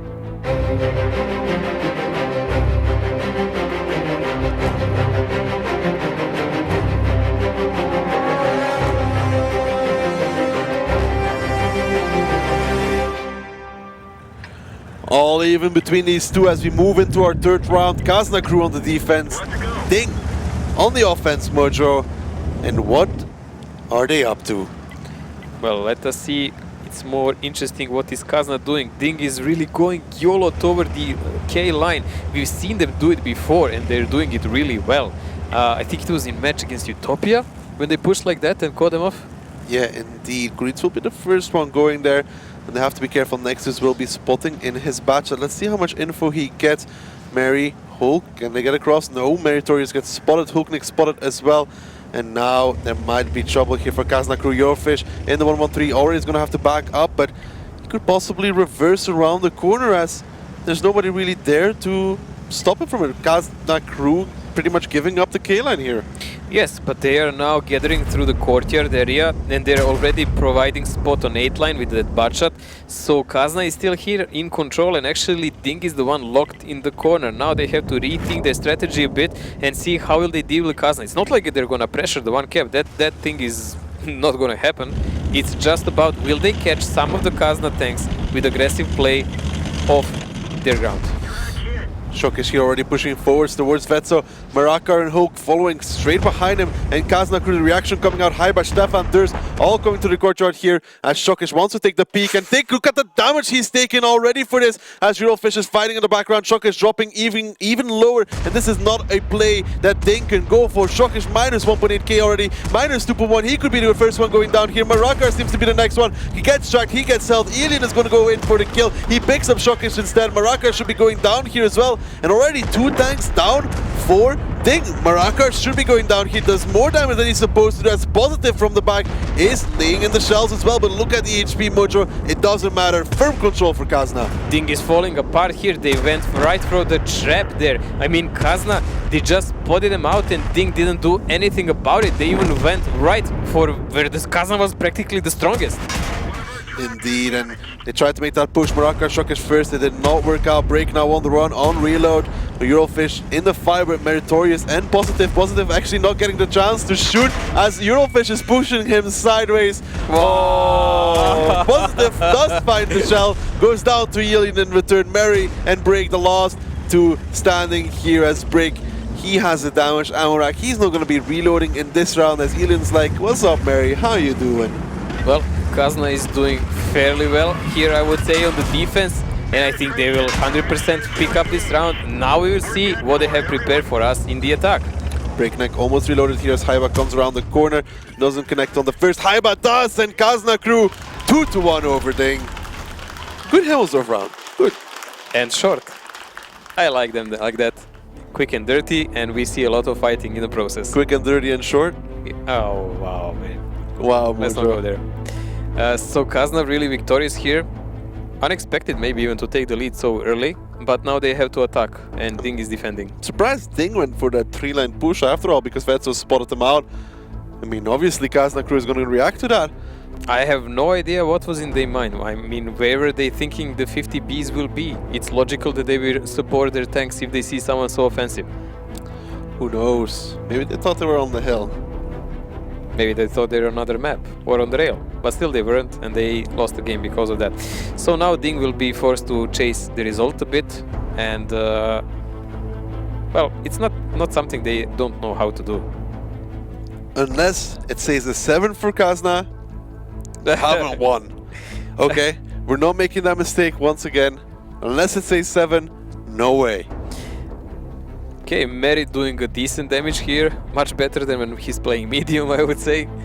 Heavy tanks are his natural habitat, and then we have practically everyone from Kazna down except Positive, who managed to do a few shots with that grille.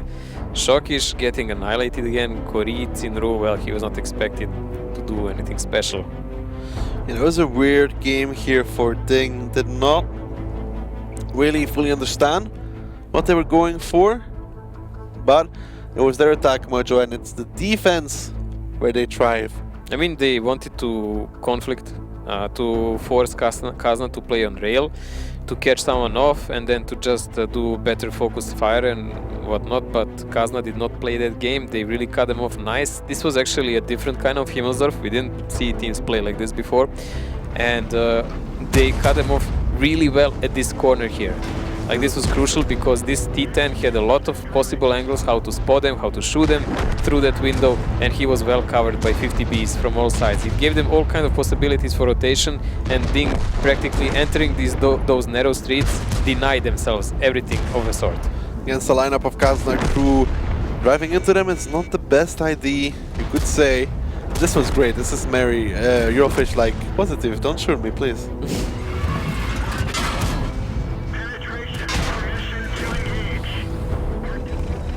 Well, Barchat with the dead Amorek. Yeah. Like, he just got reloaded as well when Haiba came around the corner. The pain. The pain. Well, Mojo now. Ding on their defense. We saw them play it earlier already. You think they're going to switch it up? I don't think why should they play the same. I mean, we know this team. They even may take the same tanks, but they will shuffle something around. It will be a kind of variation of tactics always. Have to find out about that one. Now, Mojo, do you think Kazna can go to 6-1, then lose 6 rounds in a row? There is always a possibility. There is always a possibility. A dirty one, but there is. But it doesn't look like either of the team is really shocked or really struck by anything. I mean, this is just a small advantage. It's just one game. The best of 13. I mean, we've seen it multiple times. Team being up 2 rounds, 3 rounds even. This is a marathon, and both of them know this is practically nothing. It would be something if actually Ding lost a round now. I don't think we'd be very good at marathons, to be honest. You and me? Only they throw us from the playmate. Perhaps if it's downhill. Down the mountain. Perhaps then, but I don't see any other potential otherwise. It's not waiting for these teams. Dead Zone also think it's a mountain on mines, mate. Yeah, I mean, now for me it's a hill. If Dead Zone thinks it's a mountain, it's a hill for me. Wow. I thought it's maybe you're Belgian, he's from Netherlands and stuff, you know, to see things the similar way. There's no love between those two countries. There is no similarities? No, none. Whatsoever? Mention that again and I will find you later. Well, Mojo, let's look at the lineups here. Again, double T10 from Kazna with a grill, 50 Bs, Bacha, Ding. It's exactly the same lineup from earlier. Kazna had 1-1-1-3, so that's one change. But they didn't have Grille. But Ding here, that's not the same lineup as they played in defense. E3, Ice 4, Grille, Bachat. Well, that's a campy lineup. And it was. It was actually. They had an E3? Yeah, they had an E3. I thought they had an E5. Well, no, they had an E3.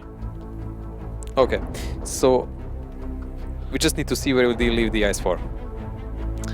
Yeah, we'll have to find out where they put that one. 2-1 now for Kazna crew. Finally taking the advantage here, and Ding on the defense. Kazna attacking. What do you think, Mojo? It seems very, very popular to go downhill a bit with those tanks now.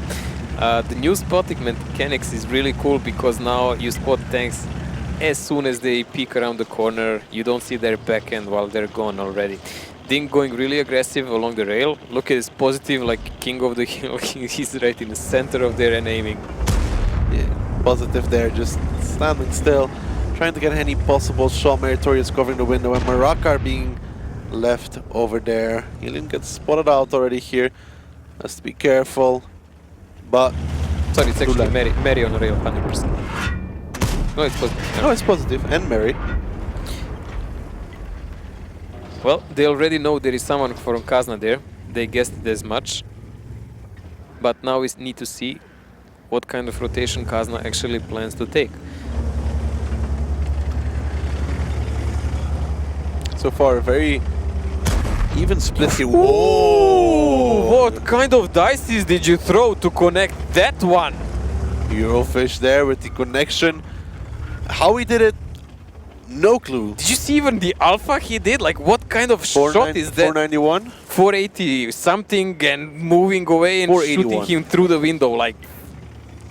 Fish! Come on! Shoki's not going to be happy about that one, you could say. Oh, who would be? And again, this little place, I really hate it when camera goes there. See Stefan here just trying to clear both the angles, aiming under the rails for possibly break. Greets just spotting over here. And Ding, Mojo, they're just holding steady. Kazna crew will have to make their move. And where will it be? Because there seems to be only one opening in my eyes. Kazna here. Well, the only open thing is upper cap at the moment, because if they push down, they're gonna die, for sure. At the moment, but they're spread out. They will need to gather forces to do it unseen, then to do the rotations, cut off Ding from rotating along the 5 line. That might work because Bracker is pretty much alone there at the moment. Indeed. Nixon and Vetso up the hill here. Kazna just holding steady for now, possibly trying to figure out what is happening. Stefan gets spotted out in his AMX-50B now, so a little bit more info for Ding. If his situation stays like this, they could actually even press the brake. I mean Shokish. Shokish is here. I don't think they could trade really well for that. They get spotted really early because of Kuritsa's position. But if they go straight on Shokish, they might catch him. From where? Straight on. Oh, big shot from positive 834. That's going to sting Helion. as half his HP pretty much gets removed of the bad shot. Positive holding the shot, landing the shot. This is something similar to Kazna was doing. They really like to put a Bacha there, so they would control the crossings. But still, it's not followed by the remainder of the tanks, and he gave them no real info except, yeah, there is Positive here. He gave me a pack. I lost half HP. Thanks, Positive. Now Murakar did get spotted out, and so did Hulk. So a little bit of info here for Kazna crew. You can see the rotation in the same time. Vetso Nexus moving towards that zero line because they did spot that IS-4 rotating. They are kind of gambling here that this is going to be a 1-2 line play. I think they're more like positioning tanks, so there is no one left behind. So there is no weak link. If Kazna really presses the 2 cap, they will just go together. That's how they see it. And also someone will have to take a shot from this E3. Ooh, Ilian coming out there. Really cheeky. Cheeky shot does not connect it. Mary, not the quickest of reactions, it seems like. More like a reaction of a dead horse there. Whoa! Because he should have shot Ilian for sure. With new mechanics, Ilian was spotted on time. It was just Mary not reacting. Now Hulk and Breakneck trying to gather some info. Durs is waiting for them though. Break gets spotted out, backs off. Durs did not react on time for that either. Now Ding slowly closing the surround here, and Ilian is in trouble. Well, Nexus actually got connected for quite a lot there on a hill, losing almost 1300 HP. So slowly it looks like Ding is choking Kazna to death, and maybe if Kazna does a serious counter-attack down there, maybe they can do something. The overcommitment here from Positive. They do trade Ilian in return, but Positive, he's taking big hits here, overextending. He goes down towards Vetso. Not worth it. Kuritz will probably fall now as well as he tried to shield his teammate. That was not ideal. They do get Ilian, but Positive made, that was not worth it. No, I mean, Ilian was already stuck there. Now, they do have an HP advantage, but they lost 2 tanks for 1. That's not a really fair trade, I would say. Shokesh here taking a lot of bounces on his 113 Durs on reload. Ding still with the HP advantage, but Break, he dropped low. They still have that E3 though, that big, mean E3 on full HP. They need to position Mary somewhere where he can do damage, because Haiba, Stefan and Vetso, they're repositioning themselves to be in a position to possibly do damage, but Stefan still halfway in reload. Haiba gets spotted out, and this is still okay for Ding. Yeah, but there is a problem here because Breakneck is the only really real rotational tank that Ding has is on possible one-shot, 490 HP. A lot of these tanks can actually pull up that kind of alpha. Yeah, but look at this, there's a round coming in here. Already the peaks coming out from Vetso. Durs is following now behind him. They will be taking short meat of this 113. Break soon to follow in his bad shot. He should be going down here. He gets up over the rubble pile though, but he's still not safe, and Ding is now losing the HP advantage again. Hulk coming from behind in his 50B, trading not the greatest either. Durs only has 1 more shot available though. He's now on reload, getting shot by both Hulk and Break here. I don't know if they realize that Durs is reloading. They need 2 more shots. 1 more shot with a decent roll as Mary takes down Eurofish, and Ding, they're trying to do everything they can to hold on this round because they really, really need it. And the main key here is Mrakar is pretty much out of the game there. He's far away from everyone, and so is E3. E3 is not really made and cut out to chase opponents around. They already lost everyone who is needed for that. Breakneck is down. Hulknik is on 17 HP and down. So they have only Mrakar and Mary now. They're not the tanks that play the angles the best. Indeed, Mary is spotted out as well. Nexus is still on the hill, and Kazna, how are they winning these rounds? Nobody knows. This was a throw by Ding, and you know it. It was exactly that. Time is always a factor though. Haiba here trying to get a flank possibly onto Meritorious, spots out Murakar. Murakar spots him in return. Meritorious has to be careful now from multiple angles as Nexus already got passed in the grill towards the northern side here. He got spotted out as well though. I mean, Kazna crew, they have to be careful here.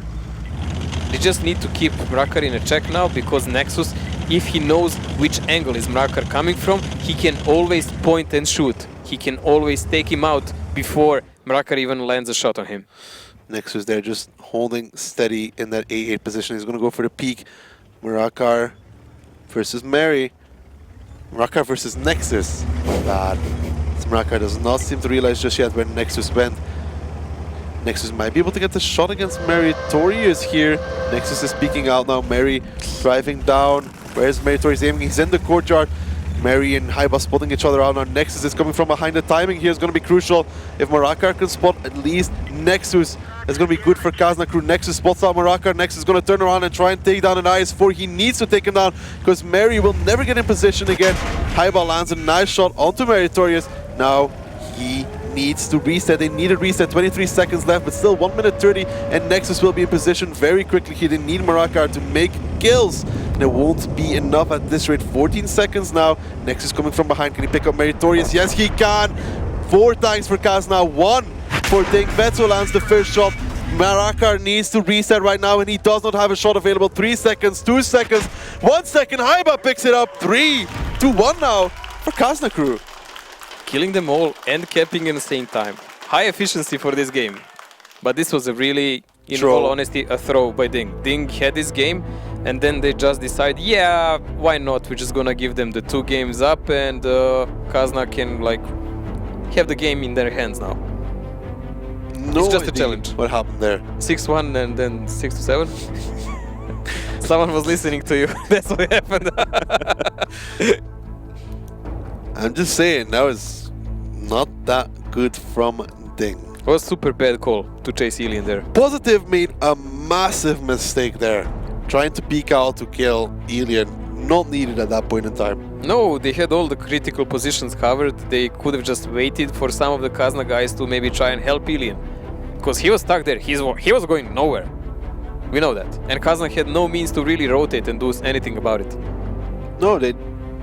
Positive, making a big mistake there. Got tracked, got held. Vetso. Nice damage there from that 50B, 3.8. Well, let's round it up, 3.8. Well, Vetso redeeming himself for a lot of bad rounds he had today. But this one is important one, and he stepped up 3.8k damage here almost. But look at this, 3 next guys are Ding, but they just threw around. Indeed they did, and then Koritz really desperately tried to shield Positive there. They really desperately tried to shield him, but in return they both went down. At that point, you should have let Positive. Amazing that Kazna actually won with Stefan, Ilian and Nexus being bottom 3 players by damage in their team. This is not something you see every day. No, indeed. But it is what it is, 3-1 here. Positive, this is such a mistake.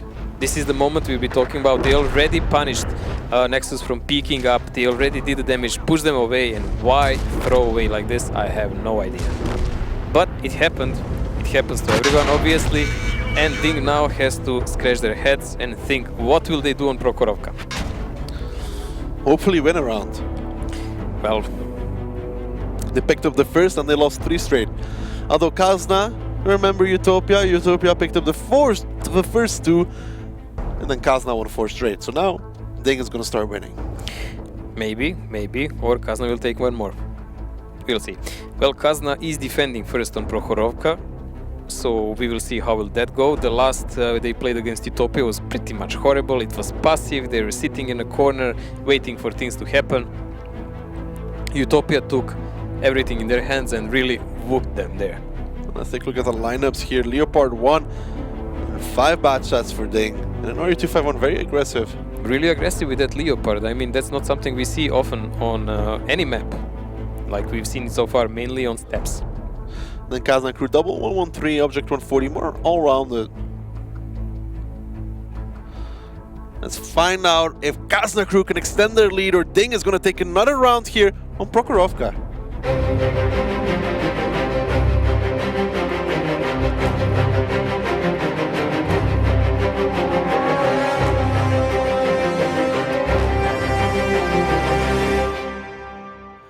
Kazna Crew up 3-1 here in these grand finals. They're going to be defending as Ding tried to take them down on the offense, Mojo. Let's see, Kazna this time chose that that village area is not a healthy area. They are going for another part of the map. They're putting those 113s below the rail while all the mediums are controlling the forest side. Ding is split like something on the start of the season. This is like a tactics that's really old. It's dating from the beginning of this season. You put some mediums up on a hill, light spotting the middle, and you have a bunch of mediums in a forest. Look how aggressive Haiba went here. He still spotted Are they going to try and take him down from the bushes? Already some shots coming in, not connecting. Even more, 3 misses already. They need to take him down here. Finally, Haiba spots something in return, but still, look at this. Mary, Hulk, Shokish. Does Haiba not realize they were missing him? Well, I don't think he's thinking that, but still, this is good info from him. It's giving a lot of info for his team, and at the moment, since he didn't see any remaining tanks of the Ding, he should know they're in forest. Yeah, but a lot of reloads here for the Ding lineup. I mean, Kazna crew, they're pushing straight into them, and Ding don't have any shells available. Positive now coming over as well. Alien picks up Shokish already, and they are going to keep going down. Nice shots there from the 113, but still, Ding, they wasted so many shells on Haiba. Now Nexus picks up Maraka as well. Meritorious and Huknik, the last two standing here against 3 bad shots from Kazna, who are now on reload, and now Ding need to make a play. They need to take down the guns from Kazna crew that are on reload. Fetzo is getting clipped here. One more shot will do the job. Meritorious now comes off reload. He spots Stefan. He should be able to take him down. 3 shots needed. Lands the first, tracks him as well. Second shot coming in. He goes down. Fetzo goes down as well. Break here takes a lot of damage in return. Should be able to do at least one more onto Eurofish. There he goes. Oh, Eurofish, he's on fire. He's going to be burning. That's not ideal either, as Break will survive just a little bit longer. Might even get a one more kill. Nice shot there from Break onto Nexus. That's what they call focusing the right target. Now Mary clipping onto the side of Durs as well. And Kazna crew, it is not looking good for them, as it was okay in the beginning and not so good okay in the middle. They failed pretty much. They push on the forest because they didn't focus up those butchers. Too many of them survived, and they had to pay the price. Once you run out of the shells, when you start running away, of course the payback is, you know, the expression. So Ding really took... I don't know the expression. Can you please tell me? When you grow up. But that was, again, bad clip management from Ding, Mojo, because only 1 batch that had shells available at the time. They just lost 2 for free. This was a good chain by Ding, and also we saw in those critical moments that Ding was really focusing their play much better than Kazna. Where to rotate, how to position tanks, who to focus, and so on. So now we have a situation where Durs is alone with 1-on-3 across the rail. This is not a situation you want to be with a tank that has no cooldown. What kind of Pokemon resolution is he playing on? 4-3, same as Break. Come on, mate, penetrate the shot one more. There we go, picks it up. 3-2 here for Ding. Mojo, I mean, when Haiba did that, they missed him around 7 times, 8 times. Both Meritorious and Marakar grabbed the reload on their bad shots and died. They almost lost their round because of shooting at Haiba. Yes, it was a really futile attempt, and I really don't realize how did Kazna fail, actually, to win the Forest Clash. Probably because they didn't have enough tanks and those guys were still in kind of a hold-on and they were just defending them themselves. So, yeah, that would explain the scenario, and they were a bit split away. If they had 1-1-3 in the Forest, they would win the round 100%. But if Ding hits the first 3 shots, Haiba is just gone from the map. I mean, I know it's an RU251, but still, if Break is in the Leopard, has to hit him 3 times to kill him.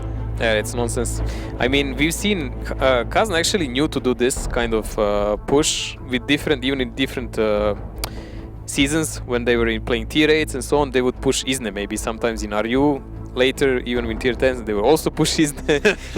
Always Izne. Always Izne. And they would play super aggressive. Usually they would actually push Hill in that moment. So in this time, if they gambled, which this was a gamble of course, if they pushed Hill combined with the village, with that kind of lineup, they would win the game. Because those guys on the Hill had no chance to run away then. No, indeed. Still, I mean, Kazna crew, that push, I mean, they didn't have enough shells to kill all the bad shots. And when they came off reload, but Break played that round really well, in my opinion. I mean, yeah, he played actually brilliant for He might not sure. have a lot of damage, like 2.2 here, but the way he picked his shots was great. Well, those were important shots because he actually had some kills behind him, 2 of them in this game. Haiba here, of course, doing 0 damage, not expecting more recovery. It's really close to him. But I would say that there is no major tank that really misplayed here. It's just that Ding played better. Indeed. This is Break here. That's the 2nd shot already. And you can see there, Mary reloading, Hulknik reloading. Okay, it was not Maraka that was reloading. So 2 guys had shells and 2 didn't have shells. Yes, and they still managed to fight. This is brilliant. And this is not brilliant. No. Auto-aim fish, why? This is why you don't auto-aim, children. Because it is not super accurate and you will miss. Well, Fishy paid the price for his ignorance there. And these are pretty much dying moments of Kazna, who are spread out all over the place, while the team has the complete control of the map and happenings. But that brings us to result 3-2 for Kazna still, and Kazna is going on attack on Prokhorovka now. I don't want to say that I said Ding was going to win this round, but I kind of did. You kind of did, yes. Heard the next before. 3 are also for Ding. Wow. Really? Who knows? Man, I don't want to color my hair blonde. It's actually possible, because I expected a break on the next map. Indeed. Now Prokhorovka, that second round. Kazna crew really liking this double T10 today. What we're gonna play, we are preparing on the way, so T10 all the way. I guess they're happy with that, but Ding playing really standard defense here. This is something they play most of the time. E5, I7, STB, Bachats and RU. Gonna have to see how they decide to approach this one. No surprise if their STB probably break. E5, Mary, Murakar, IS7, Karitz in the T8 and everybody else on the Bachat. They've done this before. Not gonna be surprised there, but I'm gonna have to see if Kazna can make it 4-2 or Ding is gonna bring it all even between these two. Second round of Prokhorovka here. Kazna attacking, Ding defending. Mojo, what do you expect Kazna to do? From these T10s, well, they already played something like this, if you remember, in the first game, so this is pretty much a rinse repeat at the moment. Kazna is really not trying to invent hot water here. How do you invent hot water? By copy-pasting. I was just wondering what answer you're going to give to that one, like, considering, you know, how does one do it? You usually just turn the boiler on. Stefan tracking himself there, I guess. Maybe taking a tracking shot. Murakar here will be in the IS-7, and we know how hard it is to deal with that tank over there. Well, Kazna is waiting here in sort of the trap. They're using all their heavy tanks as a bait at the moment, but we know that Ding is not really usually falling for those kind of traps, so they're gonna have to do better. Koritz is usual, spotting the forest covered by one Bachat, and we have an E5 as an anchor there. I don't know, this is a bit risky because at the moment Ding is really spread out all over the place, and Kazna actually might use it in one big brutal push. Indeed, now meritorious repositioning here. He wants to get out the Bachats. They're almost getting towards the middle of the map. Eurofish, Durs, and Haibar are going to try and make a peek on the E5. Not going to get in position quickly enough. Neither do the Bachats. So this initial plan from Kazna crew not really working out. Ooh, close miss there from Mary. There come the Bachats. They're peeking over now. Already 2 shots being taken. 3 here onto Meritorious. Now has his front towards him. It is not going to matter as he drops down to a 1-shot. He will be going down soon. But the trades are happening at the same time. Mary might drop low. Break now dropping a little bit lower as well. But in return, a lot of Bachats taking a lot of damage. Yeah, they should really abandon of idea killing him, because once he turned his front, it was just a bait. It's just that moment. Yeah. One more shell, but Ding guys already turned, starting aiming and giving the damage back. So good thing for Kazna here in this trade, they threw one major tank for defense on 1 shot. But the bad thing is they lost a lot of HP all around. Nexus here has to be careful, trying to trade against Positive, because Positive has support. There's 2 more Bachats coming there from Kazna crew. Spots them out. Now Vetso will be joining them soon as well. Positive knows that he needs to get out of there as Elian, Stefan and Nexus will probably try and peek him. Elian is the first one over, does not connect the shot. But now Positive in a good position to spot all 3 of these Bachats, and this is not an overmatch Kazna crew can take anymore. This is a really great reaction by Positive. If he lingered there for a second more, he would be dead, for sure. Elian knew immediately when he saw him go in that defilade that he only thing he can do is just reload and go move around on another part of the battlefield. Kazna crew does have the HP advantage here, but realistically speaking, Ding have the positional advantage, you would say. Yeah, I think Ding managed to pacify Kazna now at the moment, and they have only because of that the advantage. But Kazna still has some advantage in those big guns, because as we said, Mary is a crucial tank when you want to hold down and play hold down defense, and he is on 1 shot, so he is a really easy victim for Kazna. Also, Kazna does not have a tier 8 light, so they have all shooter brawler tanks. So once they trigger a cap, as example, on 1 cap, they will actually be an advantage, because Mary picking will not end well for him. Eden here lets off a shot against Koritz. Does not connect that one. Koritz just playing with the rails, trying to make a peek, and now the entirety from Kazna crew has relocated here. towards the rail. Stefan gets spotted. Eurofish takes some damage in that T10. Break needs to be careful. Kuritz, what can he see now? He needs to spot out Vetso as well because they are going to go for the beat. Vetso comes over already. Durs is taking a lot of damage. The simultaneous push here. Kuritz will be going down, but how much damage does Kazna Crew take in return? Hole already drops Haiba, breaking Kuritz soon to follow, but Ding is taking a massive advantage now, and they are just pushing over towards Eurofish and Durs because they see all the bad shots from Kazna out of position. Durs gets absolutely removed. 4 tanks left standing for Kazna Crew, but a decisive play here from Ding. As I say, this will not end well. Kazna gave a big opening here for Ding for no reason. For what? To chase an RU tank and a Bacha that's in cooldown already. I mean, they should have totally rotated to one cap and played that side, because that would give them advantage over that E5. Like this, they opened themselves for a big counter attack that came from Ding.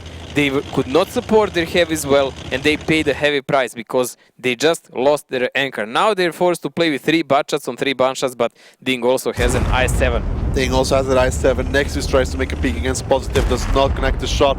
1v1 here, Stefan in the back, and Kazna Crew, they tried to make a play, but the reactions from Ding were on point as Positive outplaying Nexus at this point. One more shot will do the job. Positive completely outplaying out there. Positive even gets Stefan as well, and it's all even between these two. And that was really decisive from Ding. I mean, the way they pushed over that rails. It was a good read, it was a good call, and a big misplay by Kazna in that moment. Koritz even saw them coming, so they paid the price. So they're back in the game now. We have a 3-3, probably another break between the match. But Ding now is back in the game. Next map is Steps, and we do know Ding plays it brilliant. Kazna Crew will have to worry about that one because Steps. Oof. Ding can, this is a map I thought that Ding will break away maybe from Kazna, because Ding is able to take 2 rounds here. Well, those were 6 very impressive rounds. Let's hear what Ryan and Dead Zone, the social media manager, have to say. Wow, you totally skipped Vala. Look at you, Daki, always trying to get that little word in, always trying to twist it. You going to accept that, calling you the social media manager, Kevin? Yeah, you know, he's the biggest fan of me. You can see that, you know, he's jealous of me right now. Every time, he just has it for me because he's so jealous. He is, actually. I think he's a bit of a hater, Daki. A bit jelly. He's a bit jelly. He likes jelly. That's true. That's something for sure. Now, these matches were 3 maps down, all squared, tied, 3-3. What the heck is going on with Kazna? Yeah, it's like they were up 3-1 actually, and it looked good, and now they've just lost 2 rounds in a row. Again, you know, it's not their map. But on the flip side, Vala, what's going on with Ding? Because, I mean, Ding, we had the Mines trade 1-1, and then Kazna came back 3-1. And now, I mean, this one here on Steps, this was a push you said it totally wasn't worth it. Yeah, I mean, Kazna is really good on Himmelsdorf, and they proved it in the previous match and also on this one, so yeah, that's their map for sure. Mines were equal, yeah, like they took it 1-1 using some unusual tanks. Yeah, about Steps, what can I say? The thing just outplayed them.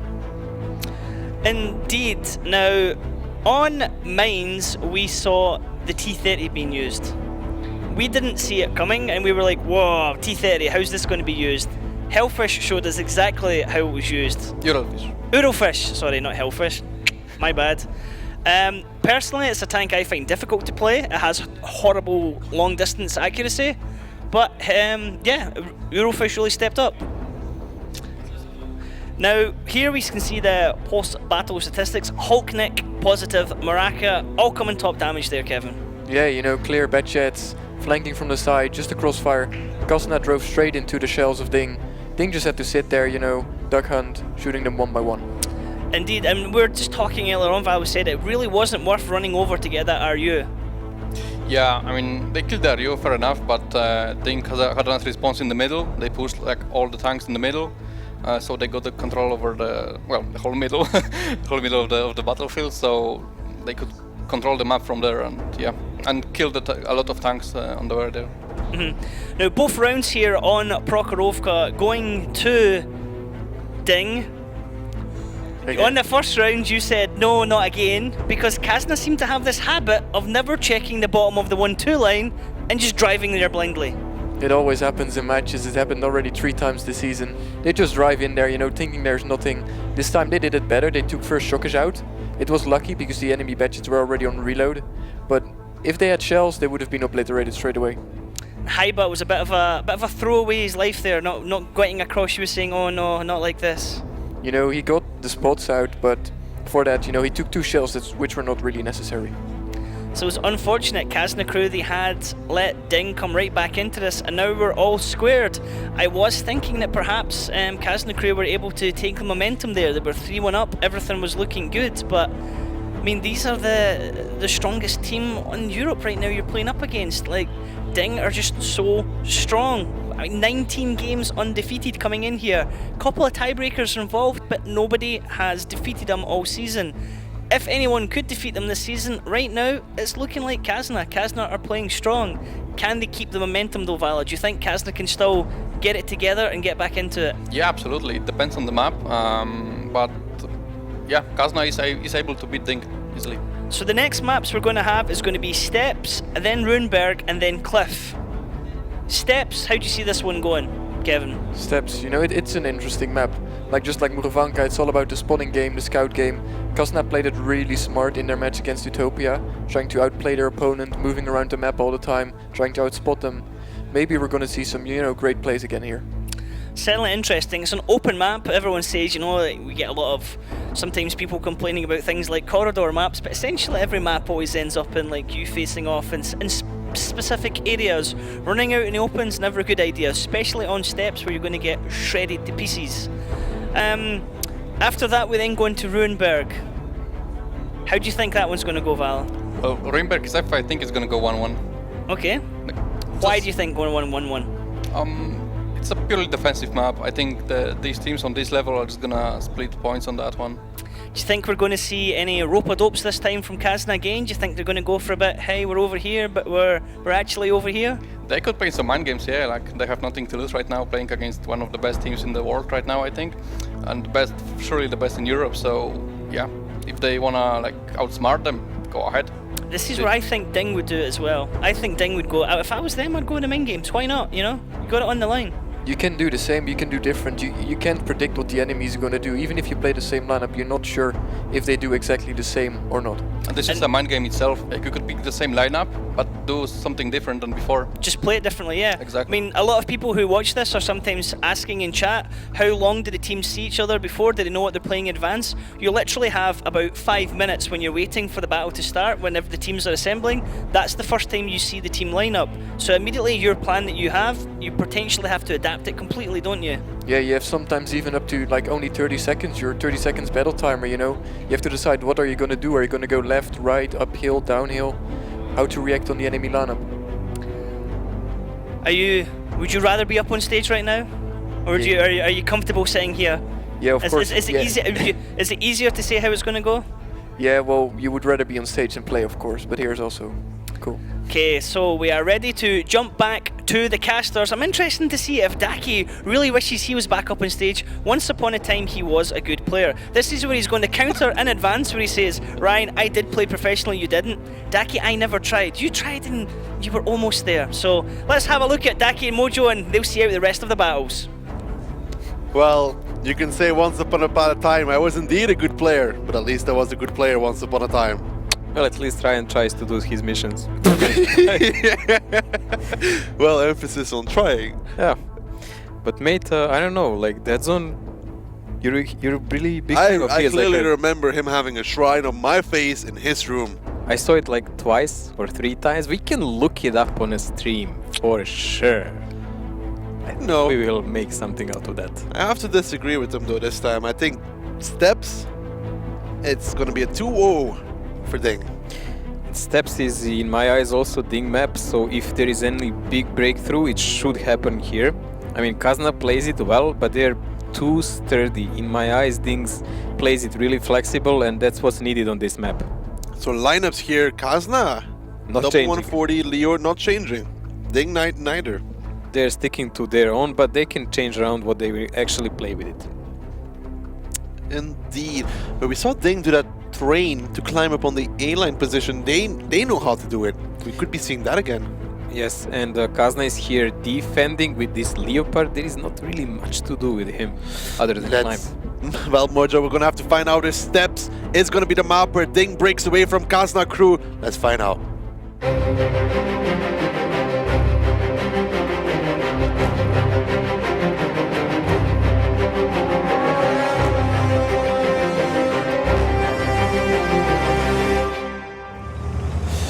here we have it, all even between these two. Kazna crew against Ding. Kazna going to be defending, Ding going to be attacking.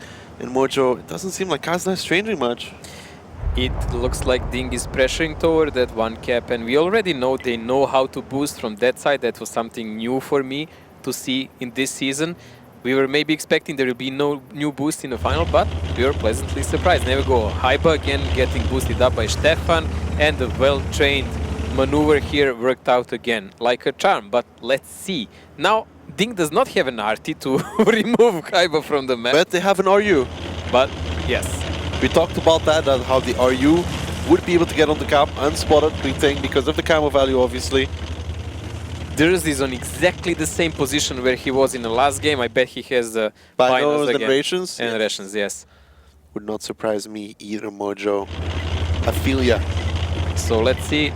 This is pretty much rinse repeat by both teams. Positive is already climbing on K-line in that elevated position where, if you remember well, Vetso got wrecked when he played that. I think Positive is going to take a slightly better angle. Yes. Positive is taking the safe way, and he is positioning much more secure there. And there we go, they're lining up again to boost on the date A1, A2 position. That's gonna be a huge problem for Kazna if they do it again. Let's find out if Break can do it. It's gonna be very important here. There we go. Choo-choo. Nice. Is it possible that this little nudge Badru is actually really needed? Yes, possibly. Possibly indeed. But look how far Kazna crew have gotten in the meantime towards the south. Oh my god, is even Haiba playing on these epileptic resolutions? Seriously, what's wrong with you guys? It makes the tank bigger, it's easier to aim, Mojo. Oh, dude. Well, this is something I can live with. Those fluorescent colors, not really. Rucker's like, hey, yo guys, can I join? They're like, no. There we go. Yeah. Nice. He got a grip so soon. Yes, some health is lost. Minimal though. But that's really negligible compared to the gain. The tactical gain is huge. Now Kazna can ping all they want, those positions. They're anticipating. They're again, like against Utopia, not really doing anything about it. Mrakar here in elevated position. This is really actually nice position for i7 because his turret is not really gonna get penned there. No, indeed, and Vetso can push up on that K-line position. As we know, it is clear for now. You can obviously see that as spectators. Gap has started here. We're gonna have to find out if Kazna crew can find the resets. They're still in that position. He should get spotted out here. There we go. Now has to back off. Oh, already takes a shot from Breakneck. Nice. Yep, there is pinging coming on A1. Yeah, shot me from there. Break obviously pre-aimed that position as Durs played there before. That's the mistakes you get, and look where Break is already aiming. He knows. He's psychic. Vetso taking 2 shots already here from Positive. The third, he goes down. What a play from Positive again. Crucial Positive. So Kazna in defense, already one tank removed from the game. They lost a light tank, a forward spotter. Haiba is on that elevated position, trying to blind shoot. Maybe he will connect, but there you go. Ilian even got connected now and lost an Amorek. Indeed, and now Stefan is coming into the middle road, but Hulk should be able to spot him out. There we go, already getting spotted out, already pre-aimed, already takes the first shot of damage, and this is not looking good for Kazna crew, Mojo. Their plan has been read and anticipated by Ding. They're completely pincered here, and if Ding even chooses to do some decisive push-out, then they can just wipe them out because Kazna is there outnumbered, but they have no reason to do it. Mary will now be joining the cap and pushing that down, and there will have to be a reset. It will be Eurofish as Ilian goes down towards Hooknik. 12 seconds left on this capture circle. I don't even know if they're going to be able to get back to reset. 8 seconds, 7 seconds, 6 seconds. The reset needs to come out now from Kazna crew. 4 seconds left, 3 seconds left. No reset coming out. It will be Ding with the base capture. There we go. Picking up the round, 4-3. Absolute brilliant game coming in here from Ding. It's like a textbook how this should be played. I mean, not many teams can actually perform it, but if you wanna try, there you go. This is how you do it. That is completely outplayed from start to finish. Yes, I really think some of these boosts should be just blocked off and never exist. Well, this requires 4 tanks. Yes, it requires a lot of skill, a lot of imagination to find it, and every other possibility. It's not solo. I mean, you can't do it solo, so it's not that bad. Yeah, but that's why I say, like, still, they give a lot of advantage to a team who knows to do it, and they're putting you in some positions that, in my opinion, my humble opinion, should not really exist. Well, Mojo, opinions vary, and I find it fine. Well, at the moment, it goes under use it where you can, because you will otherwise lose. Use it or lose. Well, you can do it from both sides now, so... Exactly, so it gives some kind of balance there, but I would say now in attack you are in some advantage, because if you gain your ground, because you can cut off the climber who is defender, you can easily cut him also off, the thing is and then about you that can do this. position is like, you know, with like view range, you can't really shoot that far. You can shoot like up to Dursa's position, but after that they're like out of your view range. It's not Still, if they try to approach through the middle, you have really good sniping positions. No, you don't have such far view range from that position. No, but other people can spot for you, and you can shoot above them behind the ridge. You can't see them. Really? You don't have a draw range at all there? You should. Not that far. It's like really, if you go A1, draw range is really far. You don't see that far into the middle. Perhaps to the first rock, but no further. But that's more or less all you need there. Like, it's not to protect the cap pressure, it's just to protect under I'm the just saying, counter it has attack. its downsides playing over there as well. Of course, but still, it gives you a lot of ground, and still also the climb on a K line, where positive was also perfect position how to counter that kind of rotation. Well, look at this amount of damage done by Ding. Impressive. Yeah, impressive. Well, break and positive, the climbers are top damage dealers here, and barely one animal fired the shot. Vetsu and Kuriz have 0 damage. Wow, that's a rough bet to take. I'm willing to put my life on it. Could you put your hair on it? Yeah, because everybody on the second page has 0 damage. Wow, I don't think I've ever seen 0 damage on the second page for everybody. Yes, you did, in a Val Bunch games. No, even then there was more damage. Mate, they had some clear caps, like without 5 shots. Even then there was more damage done. Always. I'm gonna actually check. I really think they kept one with like 1 or 2 fire shots in total game. Do it. They're like ninjas of caps, mate. Perhaps, but Mojo, that was Ding's attack. Now we need to see how will they deal with defense, but we haven't seen Kazna actually perform any of these shenanigans climbing from this side. Yes, they did a boost from the lower side where positive was, but Vetsu didn't really do it all the way. Remember why they won against Utopia on their attack? I mean, there's surviving. Yeah, it was really unreal. I mean, in our eyes, unreal. Kazna actually should have lost that by far. Yep, I agree. But Samar and Jesus really helped them, and they survived and managed to come through and turn the game completely around. Now Kazna playing here in attack with TC stick to A, 1-1-3. They're not changing again. They're playing the same, and Ding is also playing the same on steps again. Well, they're all standard. Well, their old standard worked, Mojo. That's the thing. Works most of the time, yes. Well, 4-3 here for Ding. Now playing on steps by far their best map. Can Kazna crew take this offensive round, or is Ding going to defend? We're gonna have to find out. Kazna, let's see. Wow, Durs is really trying his chances today. He's going for the middle again. This time not as far, Mojo, just towards the rock. Kuriz actually failed the climb here. That's the first time I've seen him do that on this map. Ooh, and Haiba is going to try and spot it out here. This could be bad here for Kazna, for Ding. My bad. As Break does spot him out, Haiba is going to try and spot the climb here. Haiba even coming in for a cheeky shot. Ooh. Does not connect that one. Takes a bounce from the bad shot. Takes a second shot or knocks out his turret. Break will be getting away unscathed. Kuriz did not get up though. This is not ideal for Ding. There's still 2 bad shots from Kazna crew waiting in the back. Well, Ding will actually have to deal with the fact that the Kuriz didn't manage to do the climb up. They don't have a tank up. They really need to cook up a plan immediately how to deal with the cap, because they are in a problem now. Already Shokish taking 500 damage there. Nice shot onto that 1-1-3 of Eurofish. I mean, Kazna doesn't really know that the RU isn't up. No, they have no clue, and until Kuriz gets spotted, they will never know it.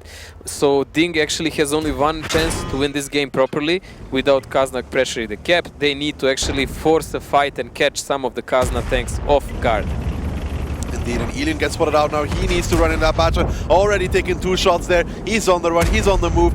More damage going into Elian. He could be the first one going down here. Goes down to 596 HP already. Elian getting caught out in that position, but now Kazna Crew should be making a play onto these guys. Elian, he goes down, actually, so the first tank advantage here going in favor of Ding. Even if they didn't climb, they had a plan B, and Elian is the one to feel it. I think Elian actually thought he faded by that moment, but still he was spotted and he paid the price for it.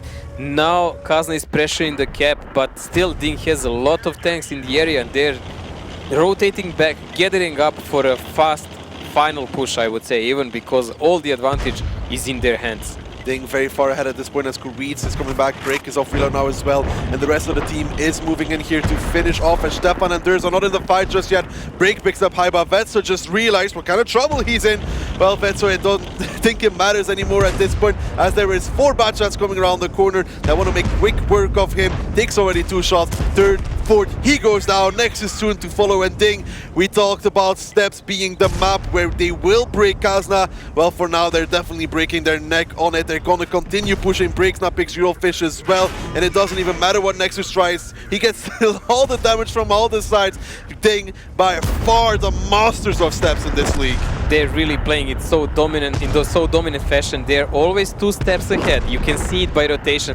Never any of their tanks is caught off. They're always trying to find an angle, how to come out of the bad situation. Like, they didn't have a booster up, they didn't have Kuritz up, no one who can reset the cap, but already, as soon as they knew it, they started rotation, attacked, took 1 tank out, rotated back, every time reloading their clips on time and pushing with higher number of tanks the lower of Kazna. Kazna always had at least 1 guy out of the fight, minimum. And they lost Elian before anything even happened, as now Stefan is the last one going down. Ramming each other to that. Shock is actually nice there. Nice, but 3-5 here for Ding, Mojo. We talked about how Steps is going to be the break or make map for Ding. And 2-0 like we predicted. Mojo, we are the best analysts. Oh yeah. So 5-3 coming in here, and we are going to Ruinberg now. This is a map where actually Ding can actually close the deal now. Yep. It is not looking Kazna good for had Kazna. a really hard game there against Utopia. And Utopia made a lot of mistakes there, let's be fair. I mean, giving away a lot of free gifts, trying to have double mouse thing. I was like really pleased. Why? I mean, it worked out for Hellraisers, but it was completely played in different fashion, different way. Well, when Ding is here, I'd say Hellraisers is still here for now. Well, we will see. I mean, soon we will very soon actually see them clash, probably. Perhaps if Ding managed to get through the Challengers Rumble. True. Don't forget that. They have to beat the North American first and second and the APAC first and second. EL Gaming, Mojo, never forget, global ranking number 1. Number 1. Well, there's Zernichter here with 3.5k, nice sniping and shooting there, but he was not in the center of the fight, neither was Stefan there. So most of the Kazna guys that were on the front line, well, we will find them on a second page, unfortunately. Really, Elian 0 damage and caught off in the middle of the field. Very bad timing for him, and even worse that he actually stayed there trying to shoot. I don't think he really tried to stay. Like, we'll see when he goes to first person, there's like a little bit of a dip there. Elian really couldn't. He can't run away anymore. I thought he will just cross the ridge and you'd be safe. He would 1.2k damage arriving to the ridge, he would go down trying to go over the ridge. Well, Vetso getting caught here, of course. I mean, this pain chain, there is nothing that can really stop it once it starts rolling. Kazna here, yeah, you have a couple of cooldown positions, but it doesn't matter when you shoot sporadically on enemy when there is a big focus fire coming in. Ding just making all the right rotation on Kazna Crew this time, not catching on. I mean, Ding just pulled back from the middle road, and Stefan and Durz, I think it was, like you said, just really far out of the fight. Same as Stefan. Stefan was the last guy, he was controlling the other part of the map. But there is no control possible when there is such dominant play by Ding. They were playing focused game with a lot of guys on one spot, and it just worked out. It was a simple play, it was nothing really standing out. Just the right calls at right times. Steps the entire season. Simple but effective and deadly. And I don't know how this one got into the map pool, really. Well, Kazna guys are not really happy about this. I don't know, how did they even let Steps get into the finals? I don't know, I would ban it for sure. Be my first ban, probably. Like, I would ban it for sure. But okay, that's just me, of course. I'm not playing anymore, so my vote doesn't count there. Well, it's that or they have to play Ghost Town, which is probably equally bad. I would take my chances on Ghost Town because it's still a straight-out shootout. And you know what to expect. They will have E100, so you can actually think about something to do. Yeah, not drive in front of them. Yeah, maybe with equal number of E100s. 3-5 here. Mojo, this is getting close. I really want to get to the last map, so hopefully Kaz now managed to pick up at least one round on Runeberg, again with the CDC, and this time bringing in FV 4005. Well, this is risky. Well, this is going for the top cap, because with this TD you cannot really play a lower one. They even have an E5 there. This is risky, Mojo. And Grille.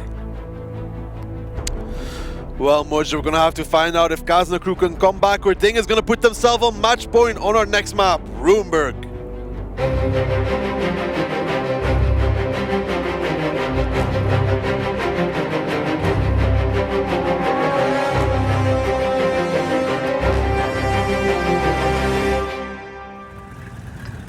5-3 here for Ding against Kazna crew. Kazna crew on the attack, Ding on the defense, and Mojo, like you said, there is no other way this lineup does anything else than go for the North Cap. They must go up because this lineup simply has nowhere to hide on the bottom part of the map, and Ding is well aware of it. They're just gonna create a crossfire and try to shoot anyone. But now Ding should know the CDC is coming from the northern part, and we need to see how they plan actually to deal with it. The plan will be meritorious in the AMX 50B, but first there'll be a lot of land shots from Ding coming out, Mojo, I predict. I mean, from Kazna to clear out Ding. Yeah, but Ding just wants to spot the CDC. That's my best guess. Wow, look at this Pokemon resolution. I'm gonna get a 4-3, Mojo, 4-3. Try it at home. It's not that bad. No, look at how it looks. Already the first blind shot. The second breaks on fire. Oh, boy, boy, boy. 718 damage taken there by that bad shot. 2 blind shots from Alien. Well, fortunately for Kazna, Haiba is not believing in Skarium's methods of not bringing ammo on that CDC. By the way, am I crazy at this point? When I see these blind shots coming out, I would take my 113 with speed and make him cross over. Well, they should do something about it, but I believe that actually they have some other kind of the plan there, because they are maybe even trying to let Kazna approach, but Break is taking really big punishment for no reason there. Break taking another shot of damage here. Has to be careful with that. Hero Fish taking 77 from Shockish with HG. For me, it's interesting, like, they're lining up all those shots, so... Whoa, is he perma-checked? Nope. But Kazna's doing a lot of damage here to Ding, I mean... Positive as well. If that CDC is parked, I believe that just Ding is trying to see CDC coming on time, so they would clip him before he comes to the cap. Because if that happens and he doesn't turn properly, then they have a chance. Stefan still didn't connect anyone, really, with that TD from the back. If he does, we will see it for sure. Yeah, we would. Eurofish now getting spotted out again by Positive. Here he has had a great tournament so far. Hey, he's really playing like a beast entire tournament here. We've seen him fail occasionally here and there, but mostly he's been carrying hard and paying attention to what he does. And he was really good, doing good on one-on-ones. Yeah, he had a few less good rounds, but overall very strong performance in their semis. He's been playing great today so far as well, except for on Himmelsdorf. I mean, it's fair to say, you know, but overall, by far, standout player from Ding. Overall, still pretty much same HP here on both teams. Fishy lost a loader. Yep, he took that in the beginning of the game by Shockish in H3. It's not gonna really harm them that much. It's Still, not magically it gonna come in alive. one moment. Yeah, I mean, with Jack of all trades, it's not as bad. It's annoying, not that bad, but you know, maybe magically he'll wake up. And this is a problem now because Kazna really has no option except to push here. Ding knows it. Like, this is their only play. The only good thing going for Kazna is that Break took so much damage there. And there we go, CDC is approaching the cap. CDC is now approaching the cap. Haiba is going to be going for it. He gets spotted, he gets tracked, he gets held. Can it take him down before he gets in position? Nope, I don't think so. He will be in position here. He goes down now. Who are they going to put behind the cap? It has to be Vetso in the Batchat, no? It must be Batchat. He's the only tank that's low enough because any other guy can easily get decapped. So Kazna now is pulling back. They even did some shots there, wow. They got one shot onto Shokish. Ilya now pulling back. Fetso seems to be coming into position to hide behind that wreck. At least I think it would be him. I mean, it has to be the bad shot. It has to be bad shot because no one else is low enough. If you don't have an I7 to put behind, which is what we saw on the Russian server, if I remember correct, it has to be a bad shot. There we go, Vetso now pushing up, Eurofish going in between the buildings there. Vetso will be getting on the gap here any second. There we go, gets spotted out though. Let's not forget the problem now here, because Kazna now effectively plays with 5 players. Indeed. Ooh, he has a shot on the gun. He has a shot on a gun, yeah. Vetso didn't turn the gun away. This gun, is really gun important. is resettable, gun is resettable. Oof. Now he turned. He can still hit the gun through the wall. If he sticks it out like that, you can hit it through the wall. Obviously, because, you know, textures. Well, let's see, will Mraka remember to do it?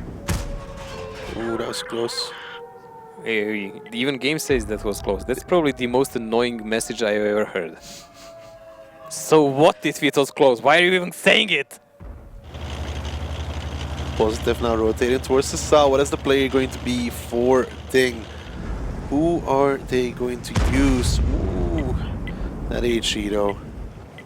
70 seconds till the end of the cap and still ticking. Ding is not really doing much about this kind of rotations. And you can see even the best can miss the shots completely. Yeah, that was a little bit too high, you could say. They finally got the reset though, they got a shot, it was Shokish. It was a full damage shot. 432. Found an angle. 4 minutes to the end. Now, this is a problem now for Kazna, because as timer goes closer till the end, they cannot really put a second guy in the cap. It's only one guy. And it takes him 100 seconds to do it. Eurofish is going to die over time with HE. Ooh, big shot onto Shokish though from that Gorilla.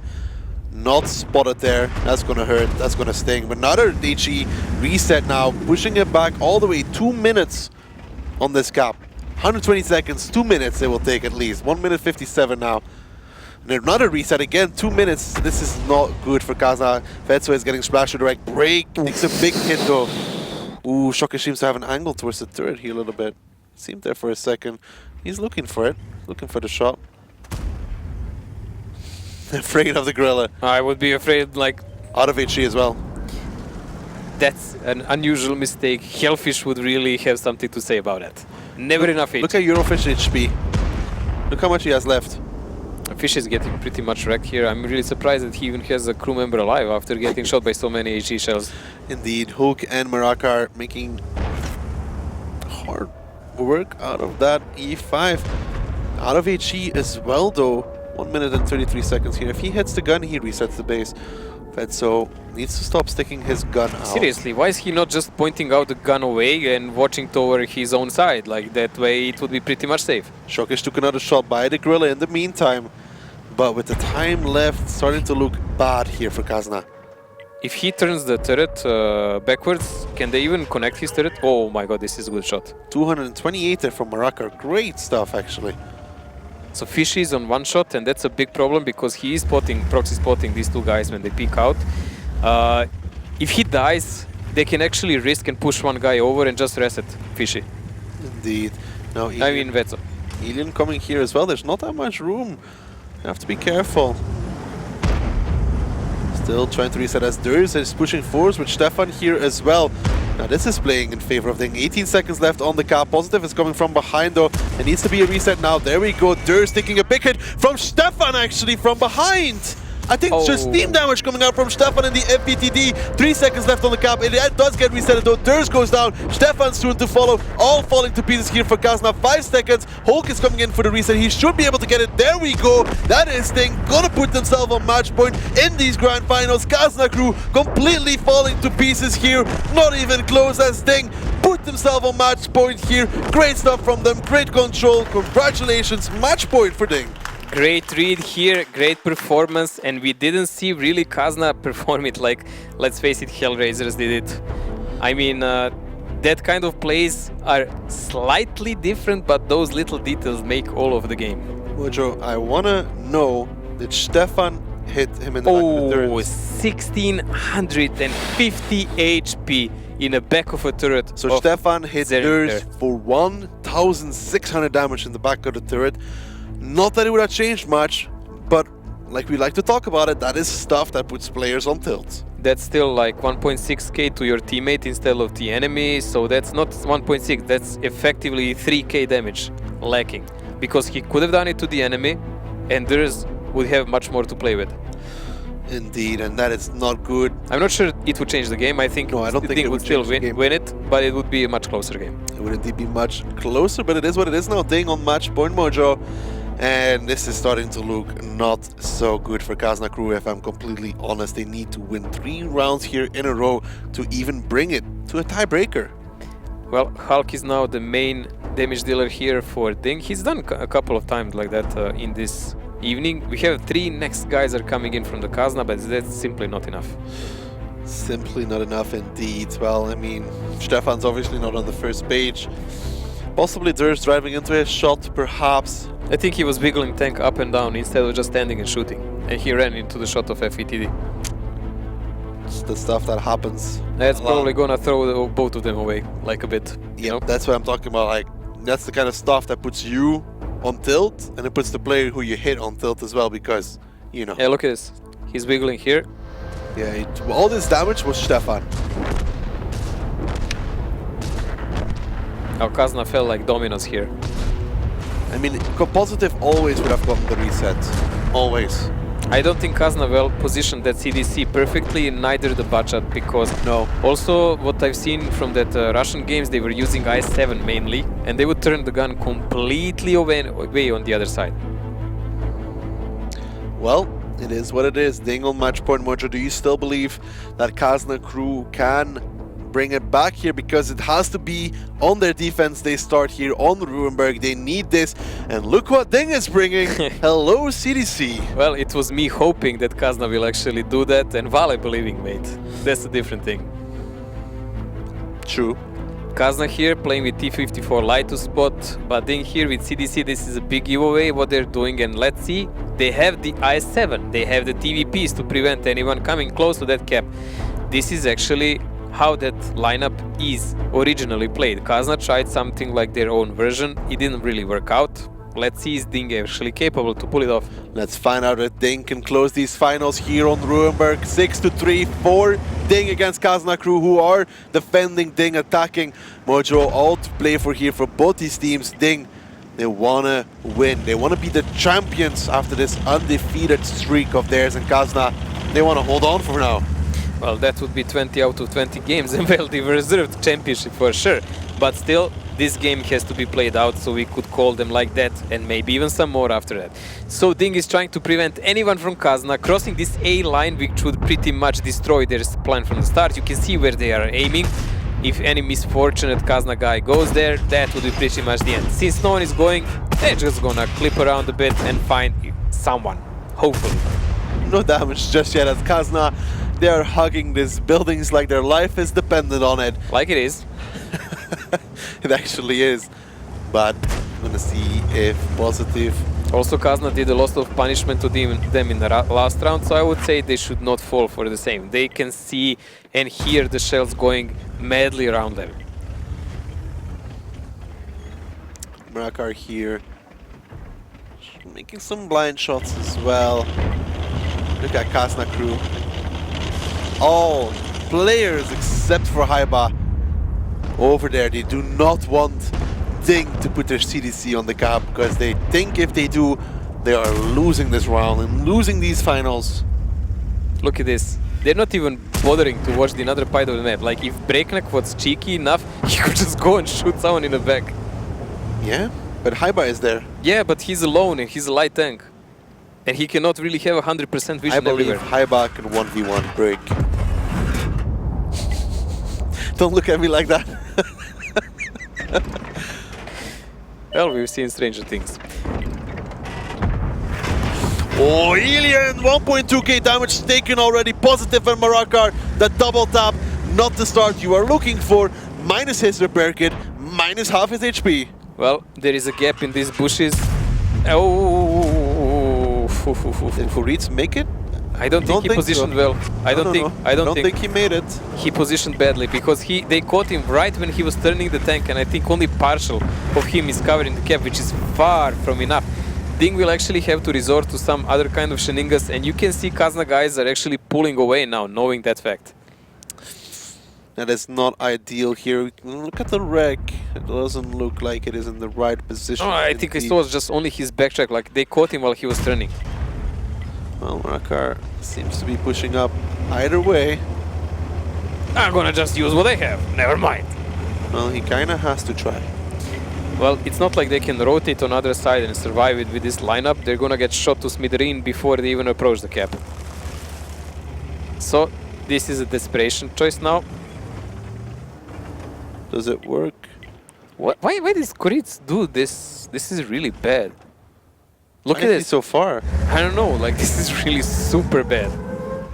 Like if he went there full speed and did police turn and then adjusted or whatever, it would be much better than this. This is like he's trying to park a car and he never drove it before. Indeed, he is on the cap, but Alien will spot him out soon enough, I guess. Stefan is covering the middle road for now. Let's see if Ding is able to punish him for that break and spot it out. Stefan will now reposition. Alien does not have a shot on Marakar, but Nexus really should have. Let's see, does he at least cover a little Marakar from the front? Not at all. I can't see because of that tree. Not towards Nexus and Eurofish's position. Yeah. Wait, they should realize Koritz is not in the correct position, right? That tree is kind of a problem to see how he's positioned, I would say. But there you go. I mean, they can still aim in freely, and they can see him, so... A freebie. Freebie indeed, still 5 minutes. 35 seconds left here. Marakar, he really can't do this cap. Seriously, the problem with this lineup is if CDC fails in his job, and Koritz did, you're really forced to a tedious and slow and useless game until the end, because all the cheese is gone. And you can't push with this lineup, you can't rotate with this lineup, and Kazan's certainly not gonna push them. You sure? Yeah, if they want to play another round, they will not. Maybe they're tired. Maybe. Tired of life. And Stefan is getting wrecked. Stefan gets completely removed actually in less than 3 seconds. That bad shot is gone. Not ideal at all. Break is now going to cross over. Nexus gets spotted out as well. Break does get spotted. Taking some shot here. Taking a second. Taking a turn. He goes down in return. Bad shot for bad shot. There they go. Stefan and Break both going down for either side. Who do you think came on top on that trade? Well, I don't know why Break actually had to push there, because they're using all of their tanks to push the other side of the battlefield. I would rather see him survive, but Nexus took a massive shot from FE. Nexus taking a massive hit from the FE as Durs is completely out-trading Hooknik here, but in return he's taking a lot of damage as well, but getting shot now from the side from Haiba. Ding still not in control, sorry. Kazna crew in control as Haiba is now taking some damage. He does pick up Hooknik, but he goes down in return. I mean, this is close stuff. The HP is getting even here as well. Marakar and Shokish are coming from behind. Let's see the shot from Shokish. Can he hit Eurofish or Alien? Alien picks up Meritorious, but Shokish picks up Alien. It's a 3v4 here, and Positive is alone as Nexus is still in the north. Positive needs to do what he can, because he is in trouble. He's gonna fire one more shot realistically and die, so he better make sure it works. But if Breakneck was actually alive now, Ding would have some kind of small theoretical chance to come back. But with him suiciding like that, it didn't look really well. No, indeed. Positive might get one more shot. He doesn't connect this one. Eurofish will pick him up as Marakar will be the last one standing for Ding in this round. Kazna crew, they hold on. One more round, one more battle. Marakar here with a lot of HP, but a lot of tanks from Kazna crew as Nexus is pushing in with his 50B. Will finish him off. There we go. It's Nexus to pick it up. 6-4, Mojo. And we are going to watch Cliff. Cliff. Cliff. How would Ryan say it? I think it was something like Clive or whatever. Clive. I can't repeat it. No one can, mate. It's some hillbilly Scottish accent. Wow. I did not say that, Ryan. There's Mojo. Did you hear him talk his Edinburgh? No. Wow, you should ask him. That's some like weirdest accent I heard in my life. How did Kuriz end up on pretty much the other side of the cup? I do not understand. I seriously don't understand what was he even doing there. By far, like he's lost his driver's license or whatever. Park it safely. There is no one on the map. No one will shoot me. I'm just gonna take my time to park tank and maybe wiggle like 10 times before I get in right position. Kazna crew still need 2 rounds, so they need to pull a wombats. Wow, Cliff is a really rough map to actually take 2 rounds now. Especially because Kazna already lost it 2-0 against Utopia. Well, I wouldn't say Ding was really playing it brilliantly either. They got pretty much surprised there, but still, they just need 1 round. 1 round, that's it. Some nice damage here done by Break guys, but Break. As soon as Stefan died, Break should pull his handbrake and turn around. I really have no idea why he pushed there. I mean... Or at least like drive into the bushes on A5, you know? Whatever was better. Look at this moment here. I mean, Stefan was long gone and dead like 10 seconds, 15 seconds before that. He could have just stopped and went back and rotated on another part of the map. Shockish here. Yeah, I wish he could have hit Eurofish at that point. 1.7.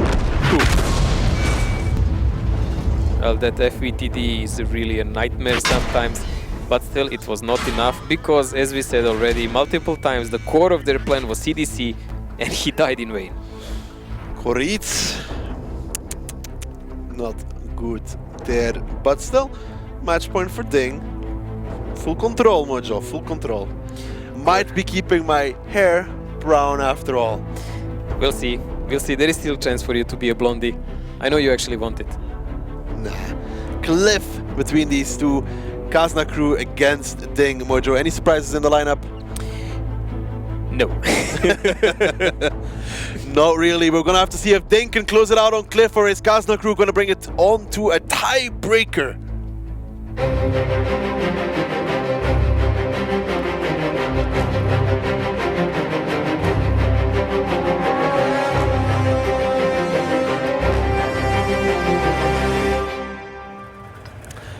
Cliff 4-6 in favor of Ding. Kazna crew on the defense, so they got that going for them. Ding on the attack, bringing the E5 of Shockish.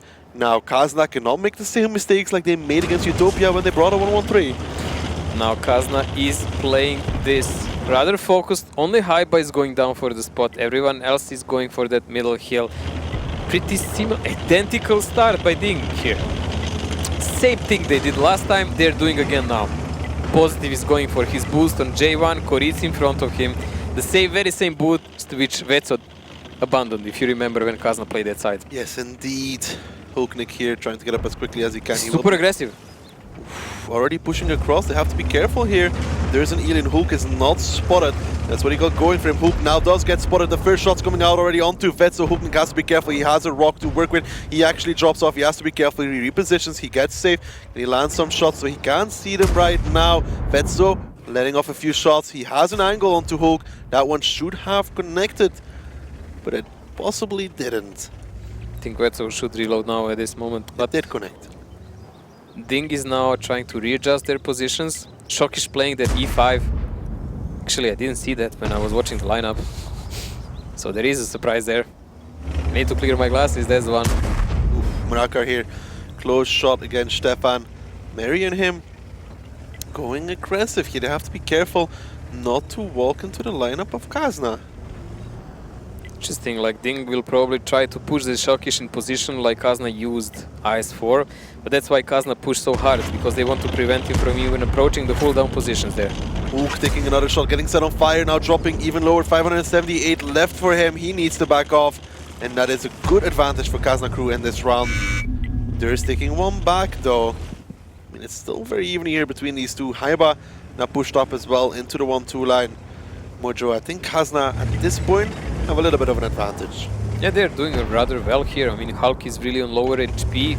Break even took some damage, so they have what to work around with. They just have to deal with rotations well, so they don't get caught somewhere. Especially not to allow E5 to get in some position where he will harass them and manage them, like shoot bunch of shells without penetrating. The thing here for Ding is, If they can get that E5 up, for example, what does Kazna crew do then? It's shoulda, woulda, coulda. I think they will do everything possible to prevent it. And Hulk is taking care of the backline for Ding, but he is really low HP. It's possible that he'll take even another shot, even though he's in a superior position here. He has to play it very carefully. He spots out Stefan there. Stefan tries to get the angle. Will not get the shot. Durst takes another one as well. But these teams here playing for everything at this moment in time. And Ding, they're not going to make any risky moves. They're going to play it slow and steady at this point. Well, the HP is the same, but Ding is on attacking side. They have a heavy, so they can't really do any kind of risky movements at the moment. No big pushes, nothing of a sort. They have to chip out the health edge of Kazna slowly and find a weak spot in their defense, because they already have one guy on lower HP, that's Halknik, so they already have a problem when they attack. The break here getting spotted out in his TVP, but will not take any more damage. Already used his repair kit though, but so far these teams very even and Shockish. I think he's climbing the hill, Mojo.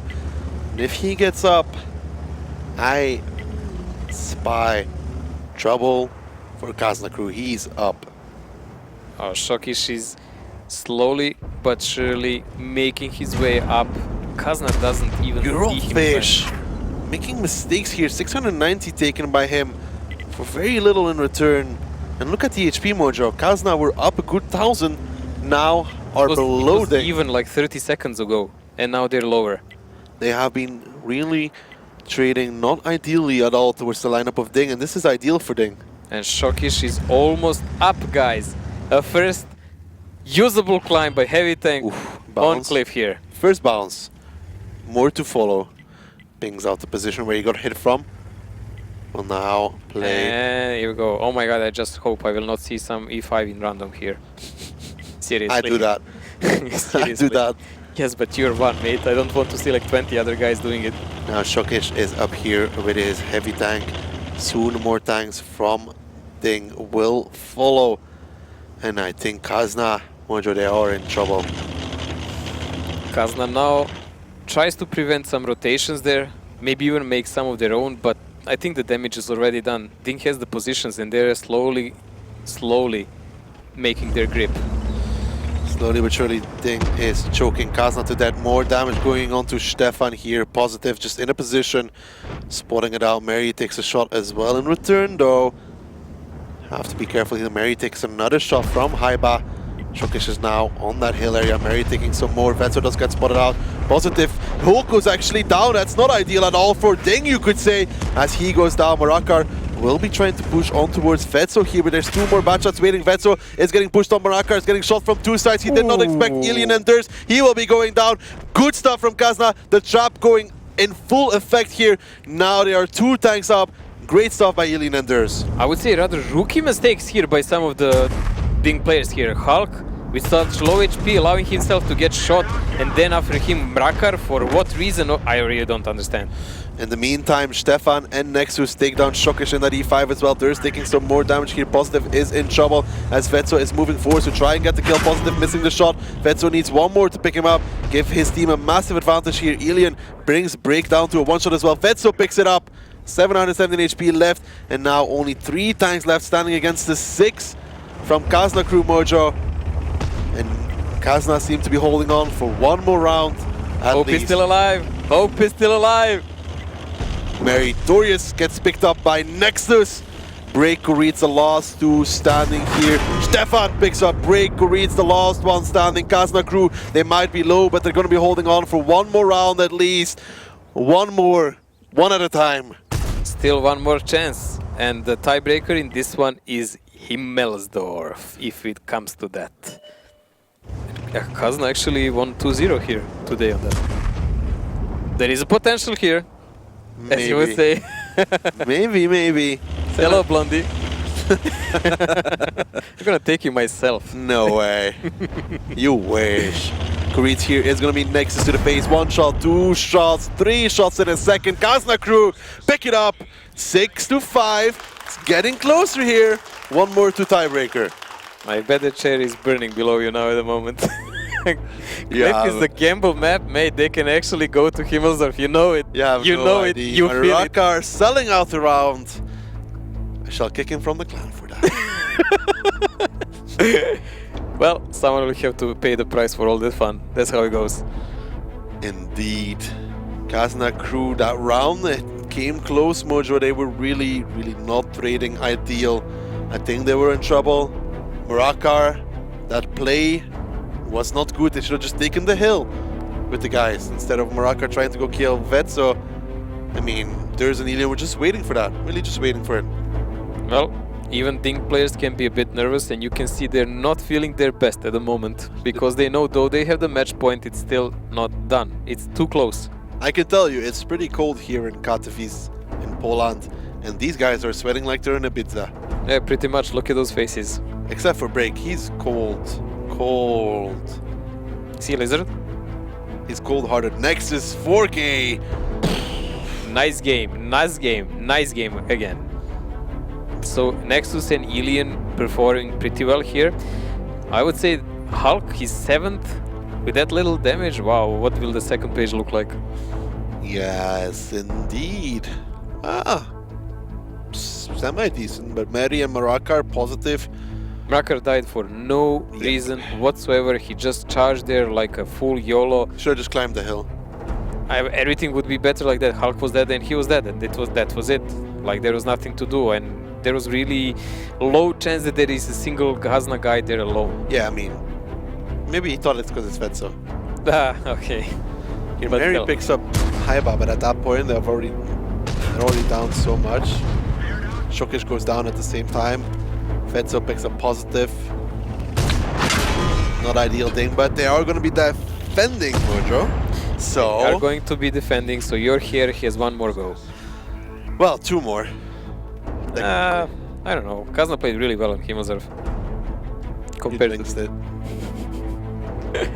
Hey, I'm nervous. Guess how they're feeling. Everyone has something at stake here. Well, let's look at the lineups, Mojo. T49, TVP 4-5. Counting as hard bad shots for Ding. Kazna 1 Ru, 6 bad shots. No T54. No T54 light anymore here. There is a Ru in play by Kazna, first time ever, I think. I haven't seen him play that in a while.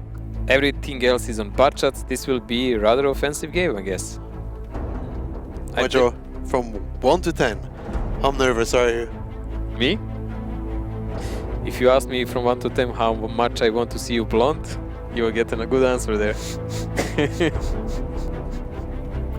This is not the question, Mojo. Do not change the subject. I would say a solid 8 or 9. I think I'm a solid 10. My heart is racing.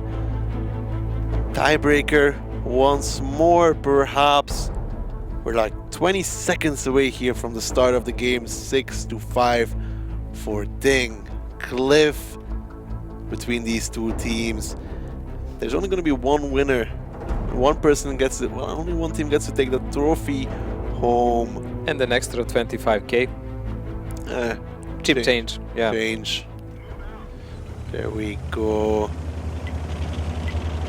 Kazna versus Ding.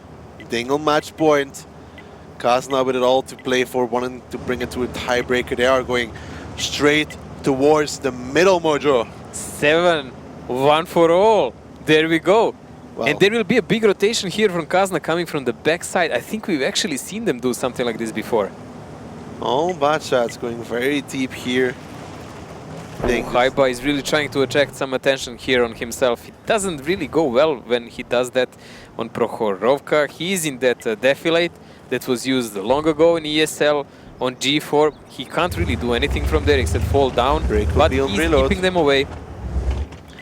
There we go, the bad shots now from Kazna crew. They are going in. Vetso is the first one over onto Murakar. They go there just dropping, but Ding, do they have the crossfire available? Vetso already taking a lot of damage. Durs is going to be the next one. Kazna crew, they need to make the kills now. Positive goes down. Durs from Kazna crew to follow. Vetso goes also down. They pick up Murakar, but the HP here very even.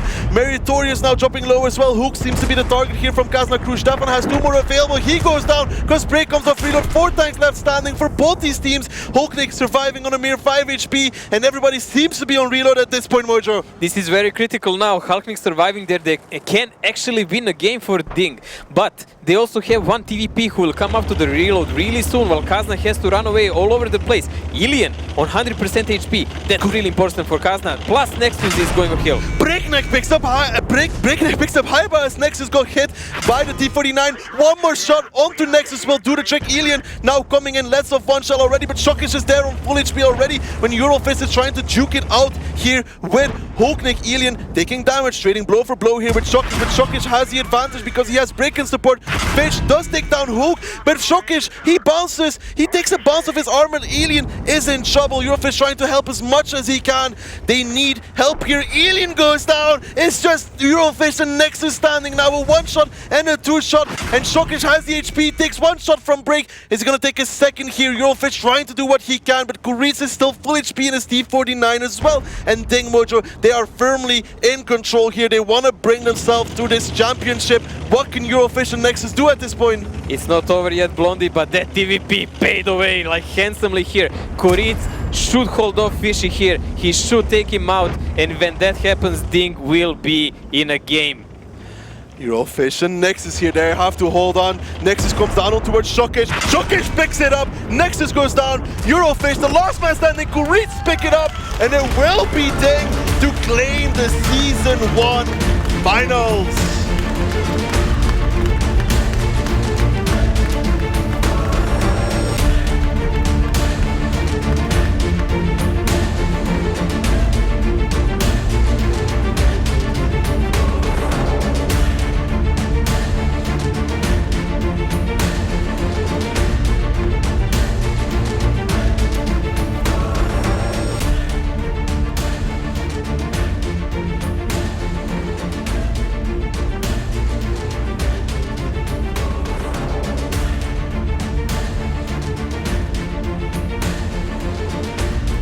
Thank you. Oh my god.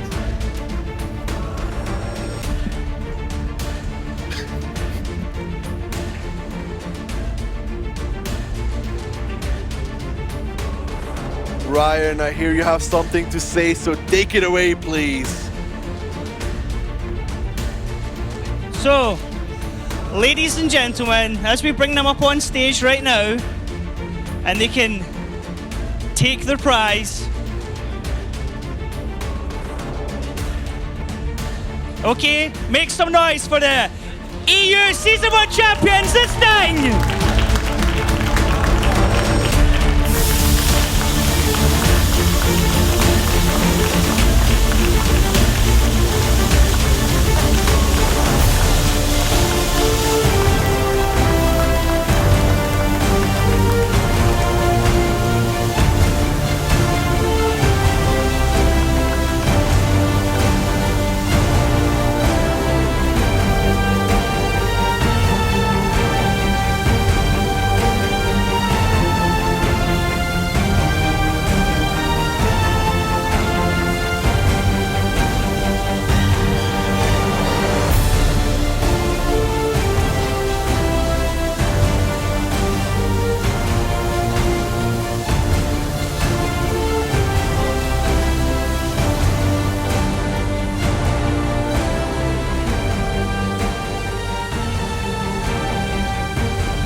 Okay guys, that was an outstanding match. Maraka, come here for a second. What does this mean to you guys?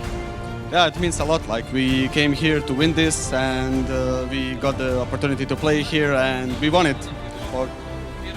Undefeated all season now. How excited are you guys about going to New York?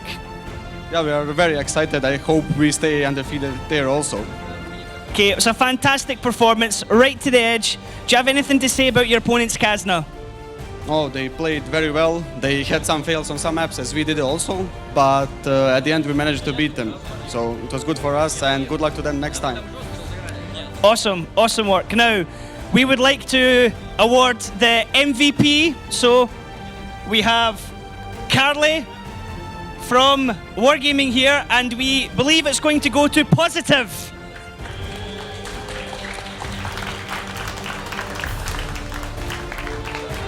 Ooh la la, so happy. So outstanding play from Positive. It was the round on Runeberg. The insane damage was a highlight for the casters. Daki, Mojo, myself, Vala and Kevin all thought you did outstanding. So well done, sir. So now we are going to go to Daki and Mojo for their final thoughts for this evening. Take it away, guys. Thank you so much, Ryan. That was one hell of a finals. Kazna crew tried in the end. They didn't prevail, but Mojo, what a tournament. How close could it have been? It was a great day for us all, and I'm really happy we were part of this season. It was a great journey. Indeed, I'd like to thank everybody involved, all the teams, everybody making this in finals. We won't be forgetting anytime soon. That's it about from us. Thank you all. Mojo, not just net. I want to hear your final thought. What do you think? Can Ding do it in New York? Can they do it? You don't get to get away that easily. I think they can, and I'm really, really sorry you're not going to be Blondie tomorrow. Well, it's going to be a regret of the day for me. I'm just pointing out, I knew it since the beginning. I had full faith in Ding and their capabilities. Still, they will have to face Kazna there again. Depends on how everything works. Maybe in the finals. Who knows? Who knows? Indeed. But Mojo, Oops and Utopia, they tried as well. They did very well. Would like to congratulate them as well.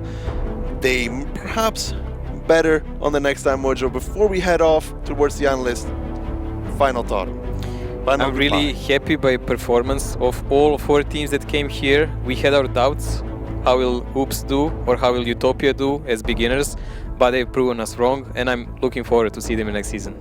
Indeed, it was a great season. Thank you to all the players, all the teams for making this unforgettable, and everybody at home watching. Now, there's nothing left for me to do than say goodbye from me and Mojo and throw it over to the analysts. Thank you very much, Daki and Mojo. Really excited and happy for Ding to win. Slightly gutted as I was looking so forward to taking Daki to the hairdressers tomorrow and getting his hair dyed blonde. But he is safe for this season.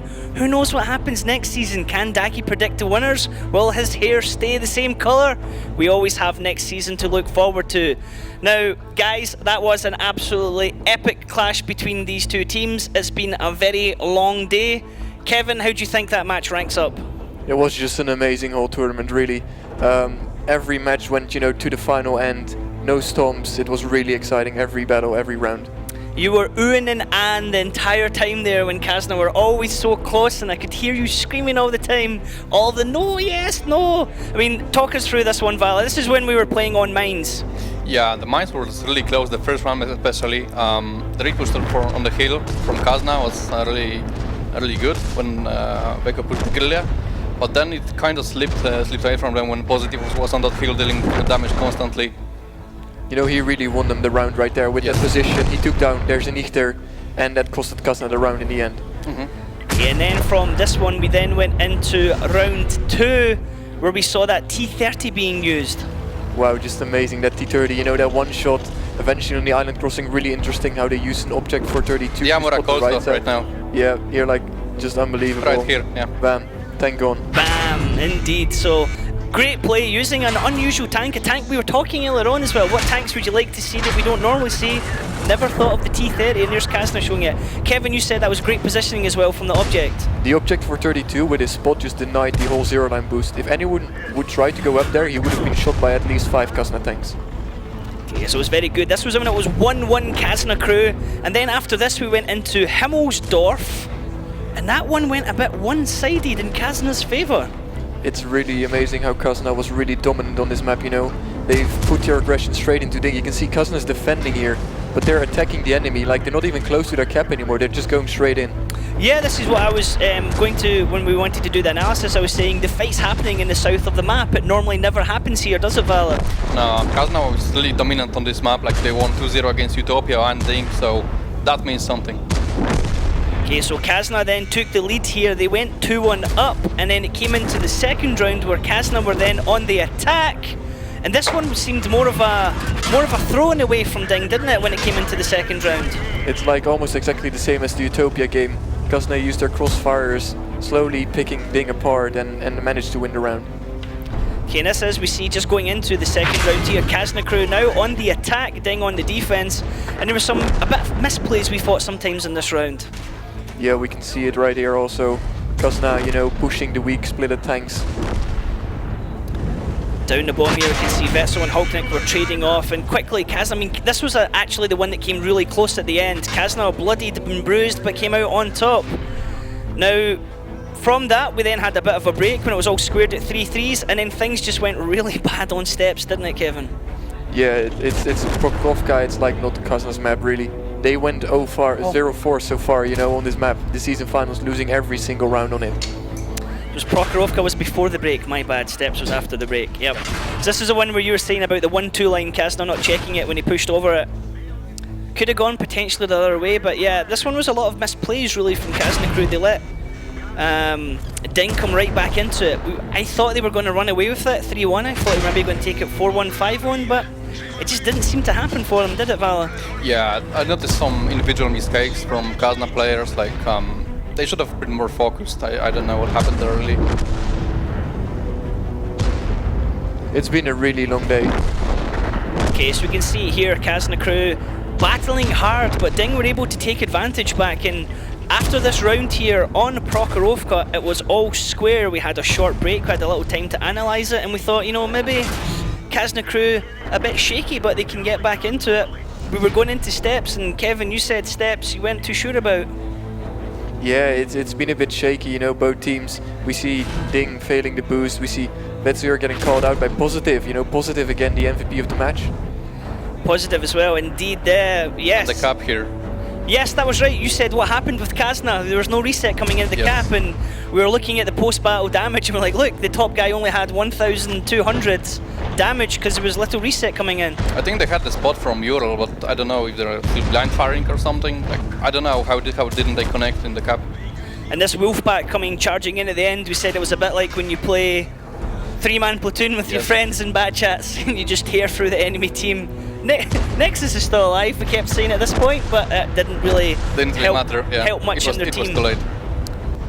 And then from this one, Ding took the advantage, so they were up 5-3, bouncing back after being 3-1 down, so showing real strong character there as they came back in. Stefan just waiting for his fate as the Rams come in to finish him off. And then it was Runeberg here.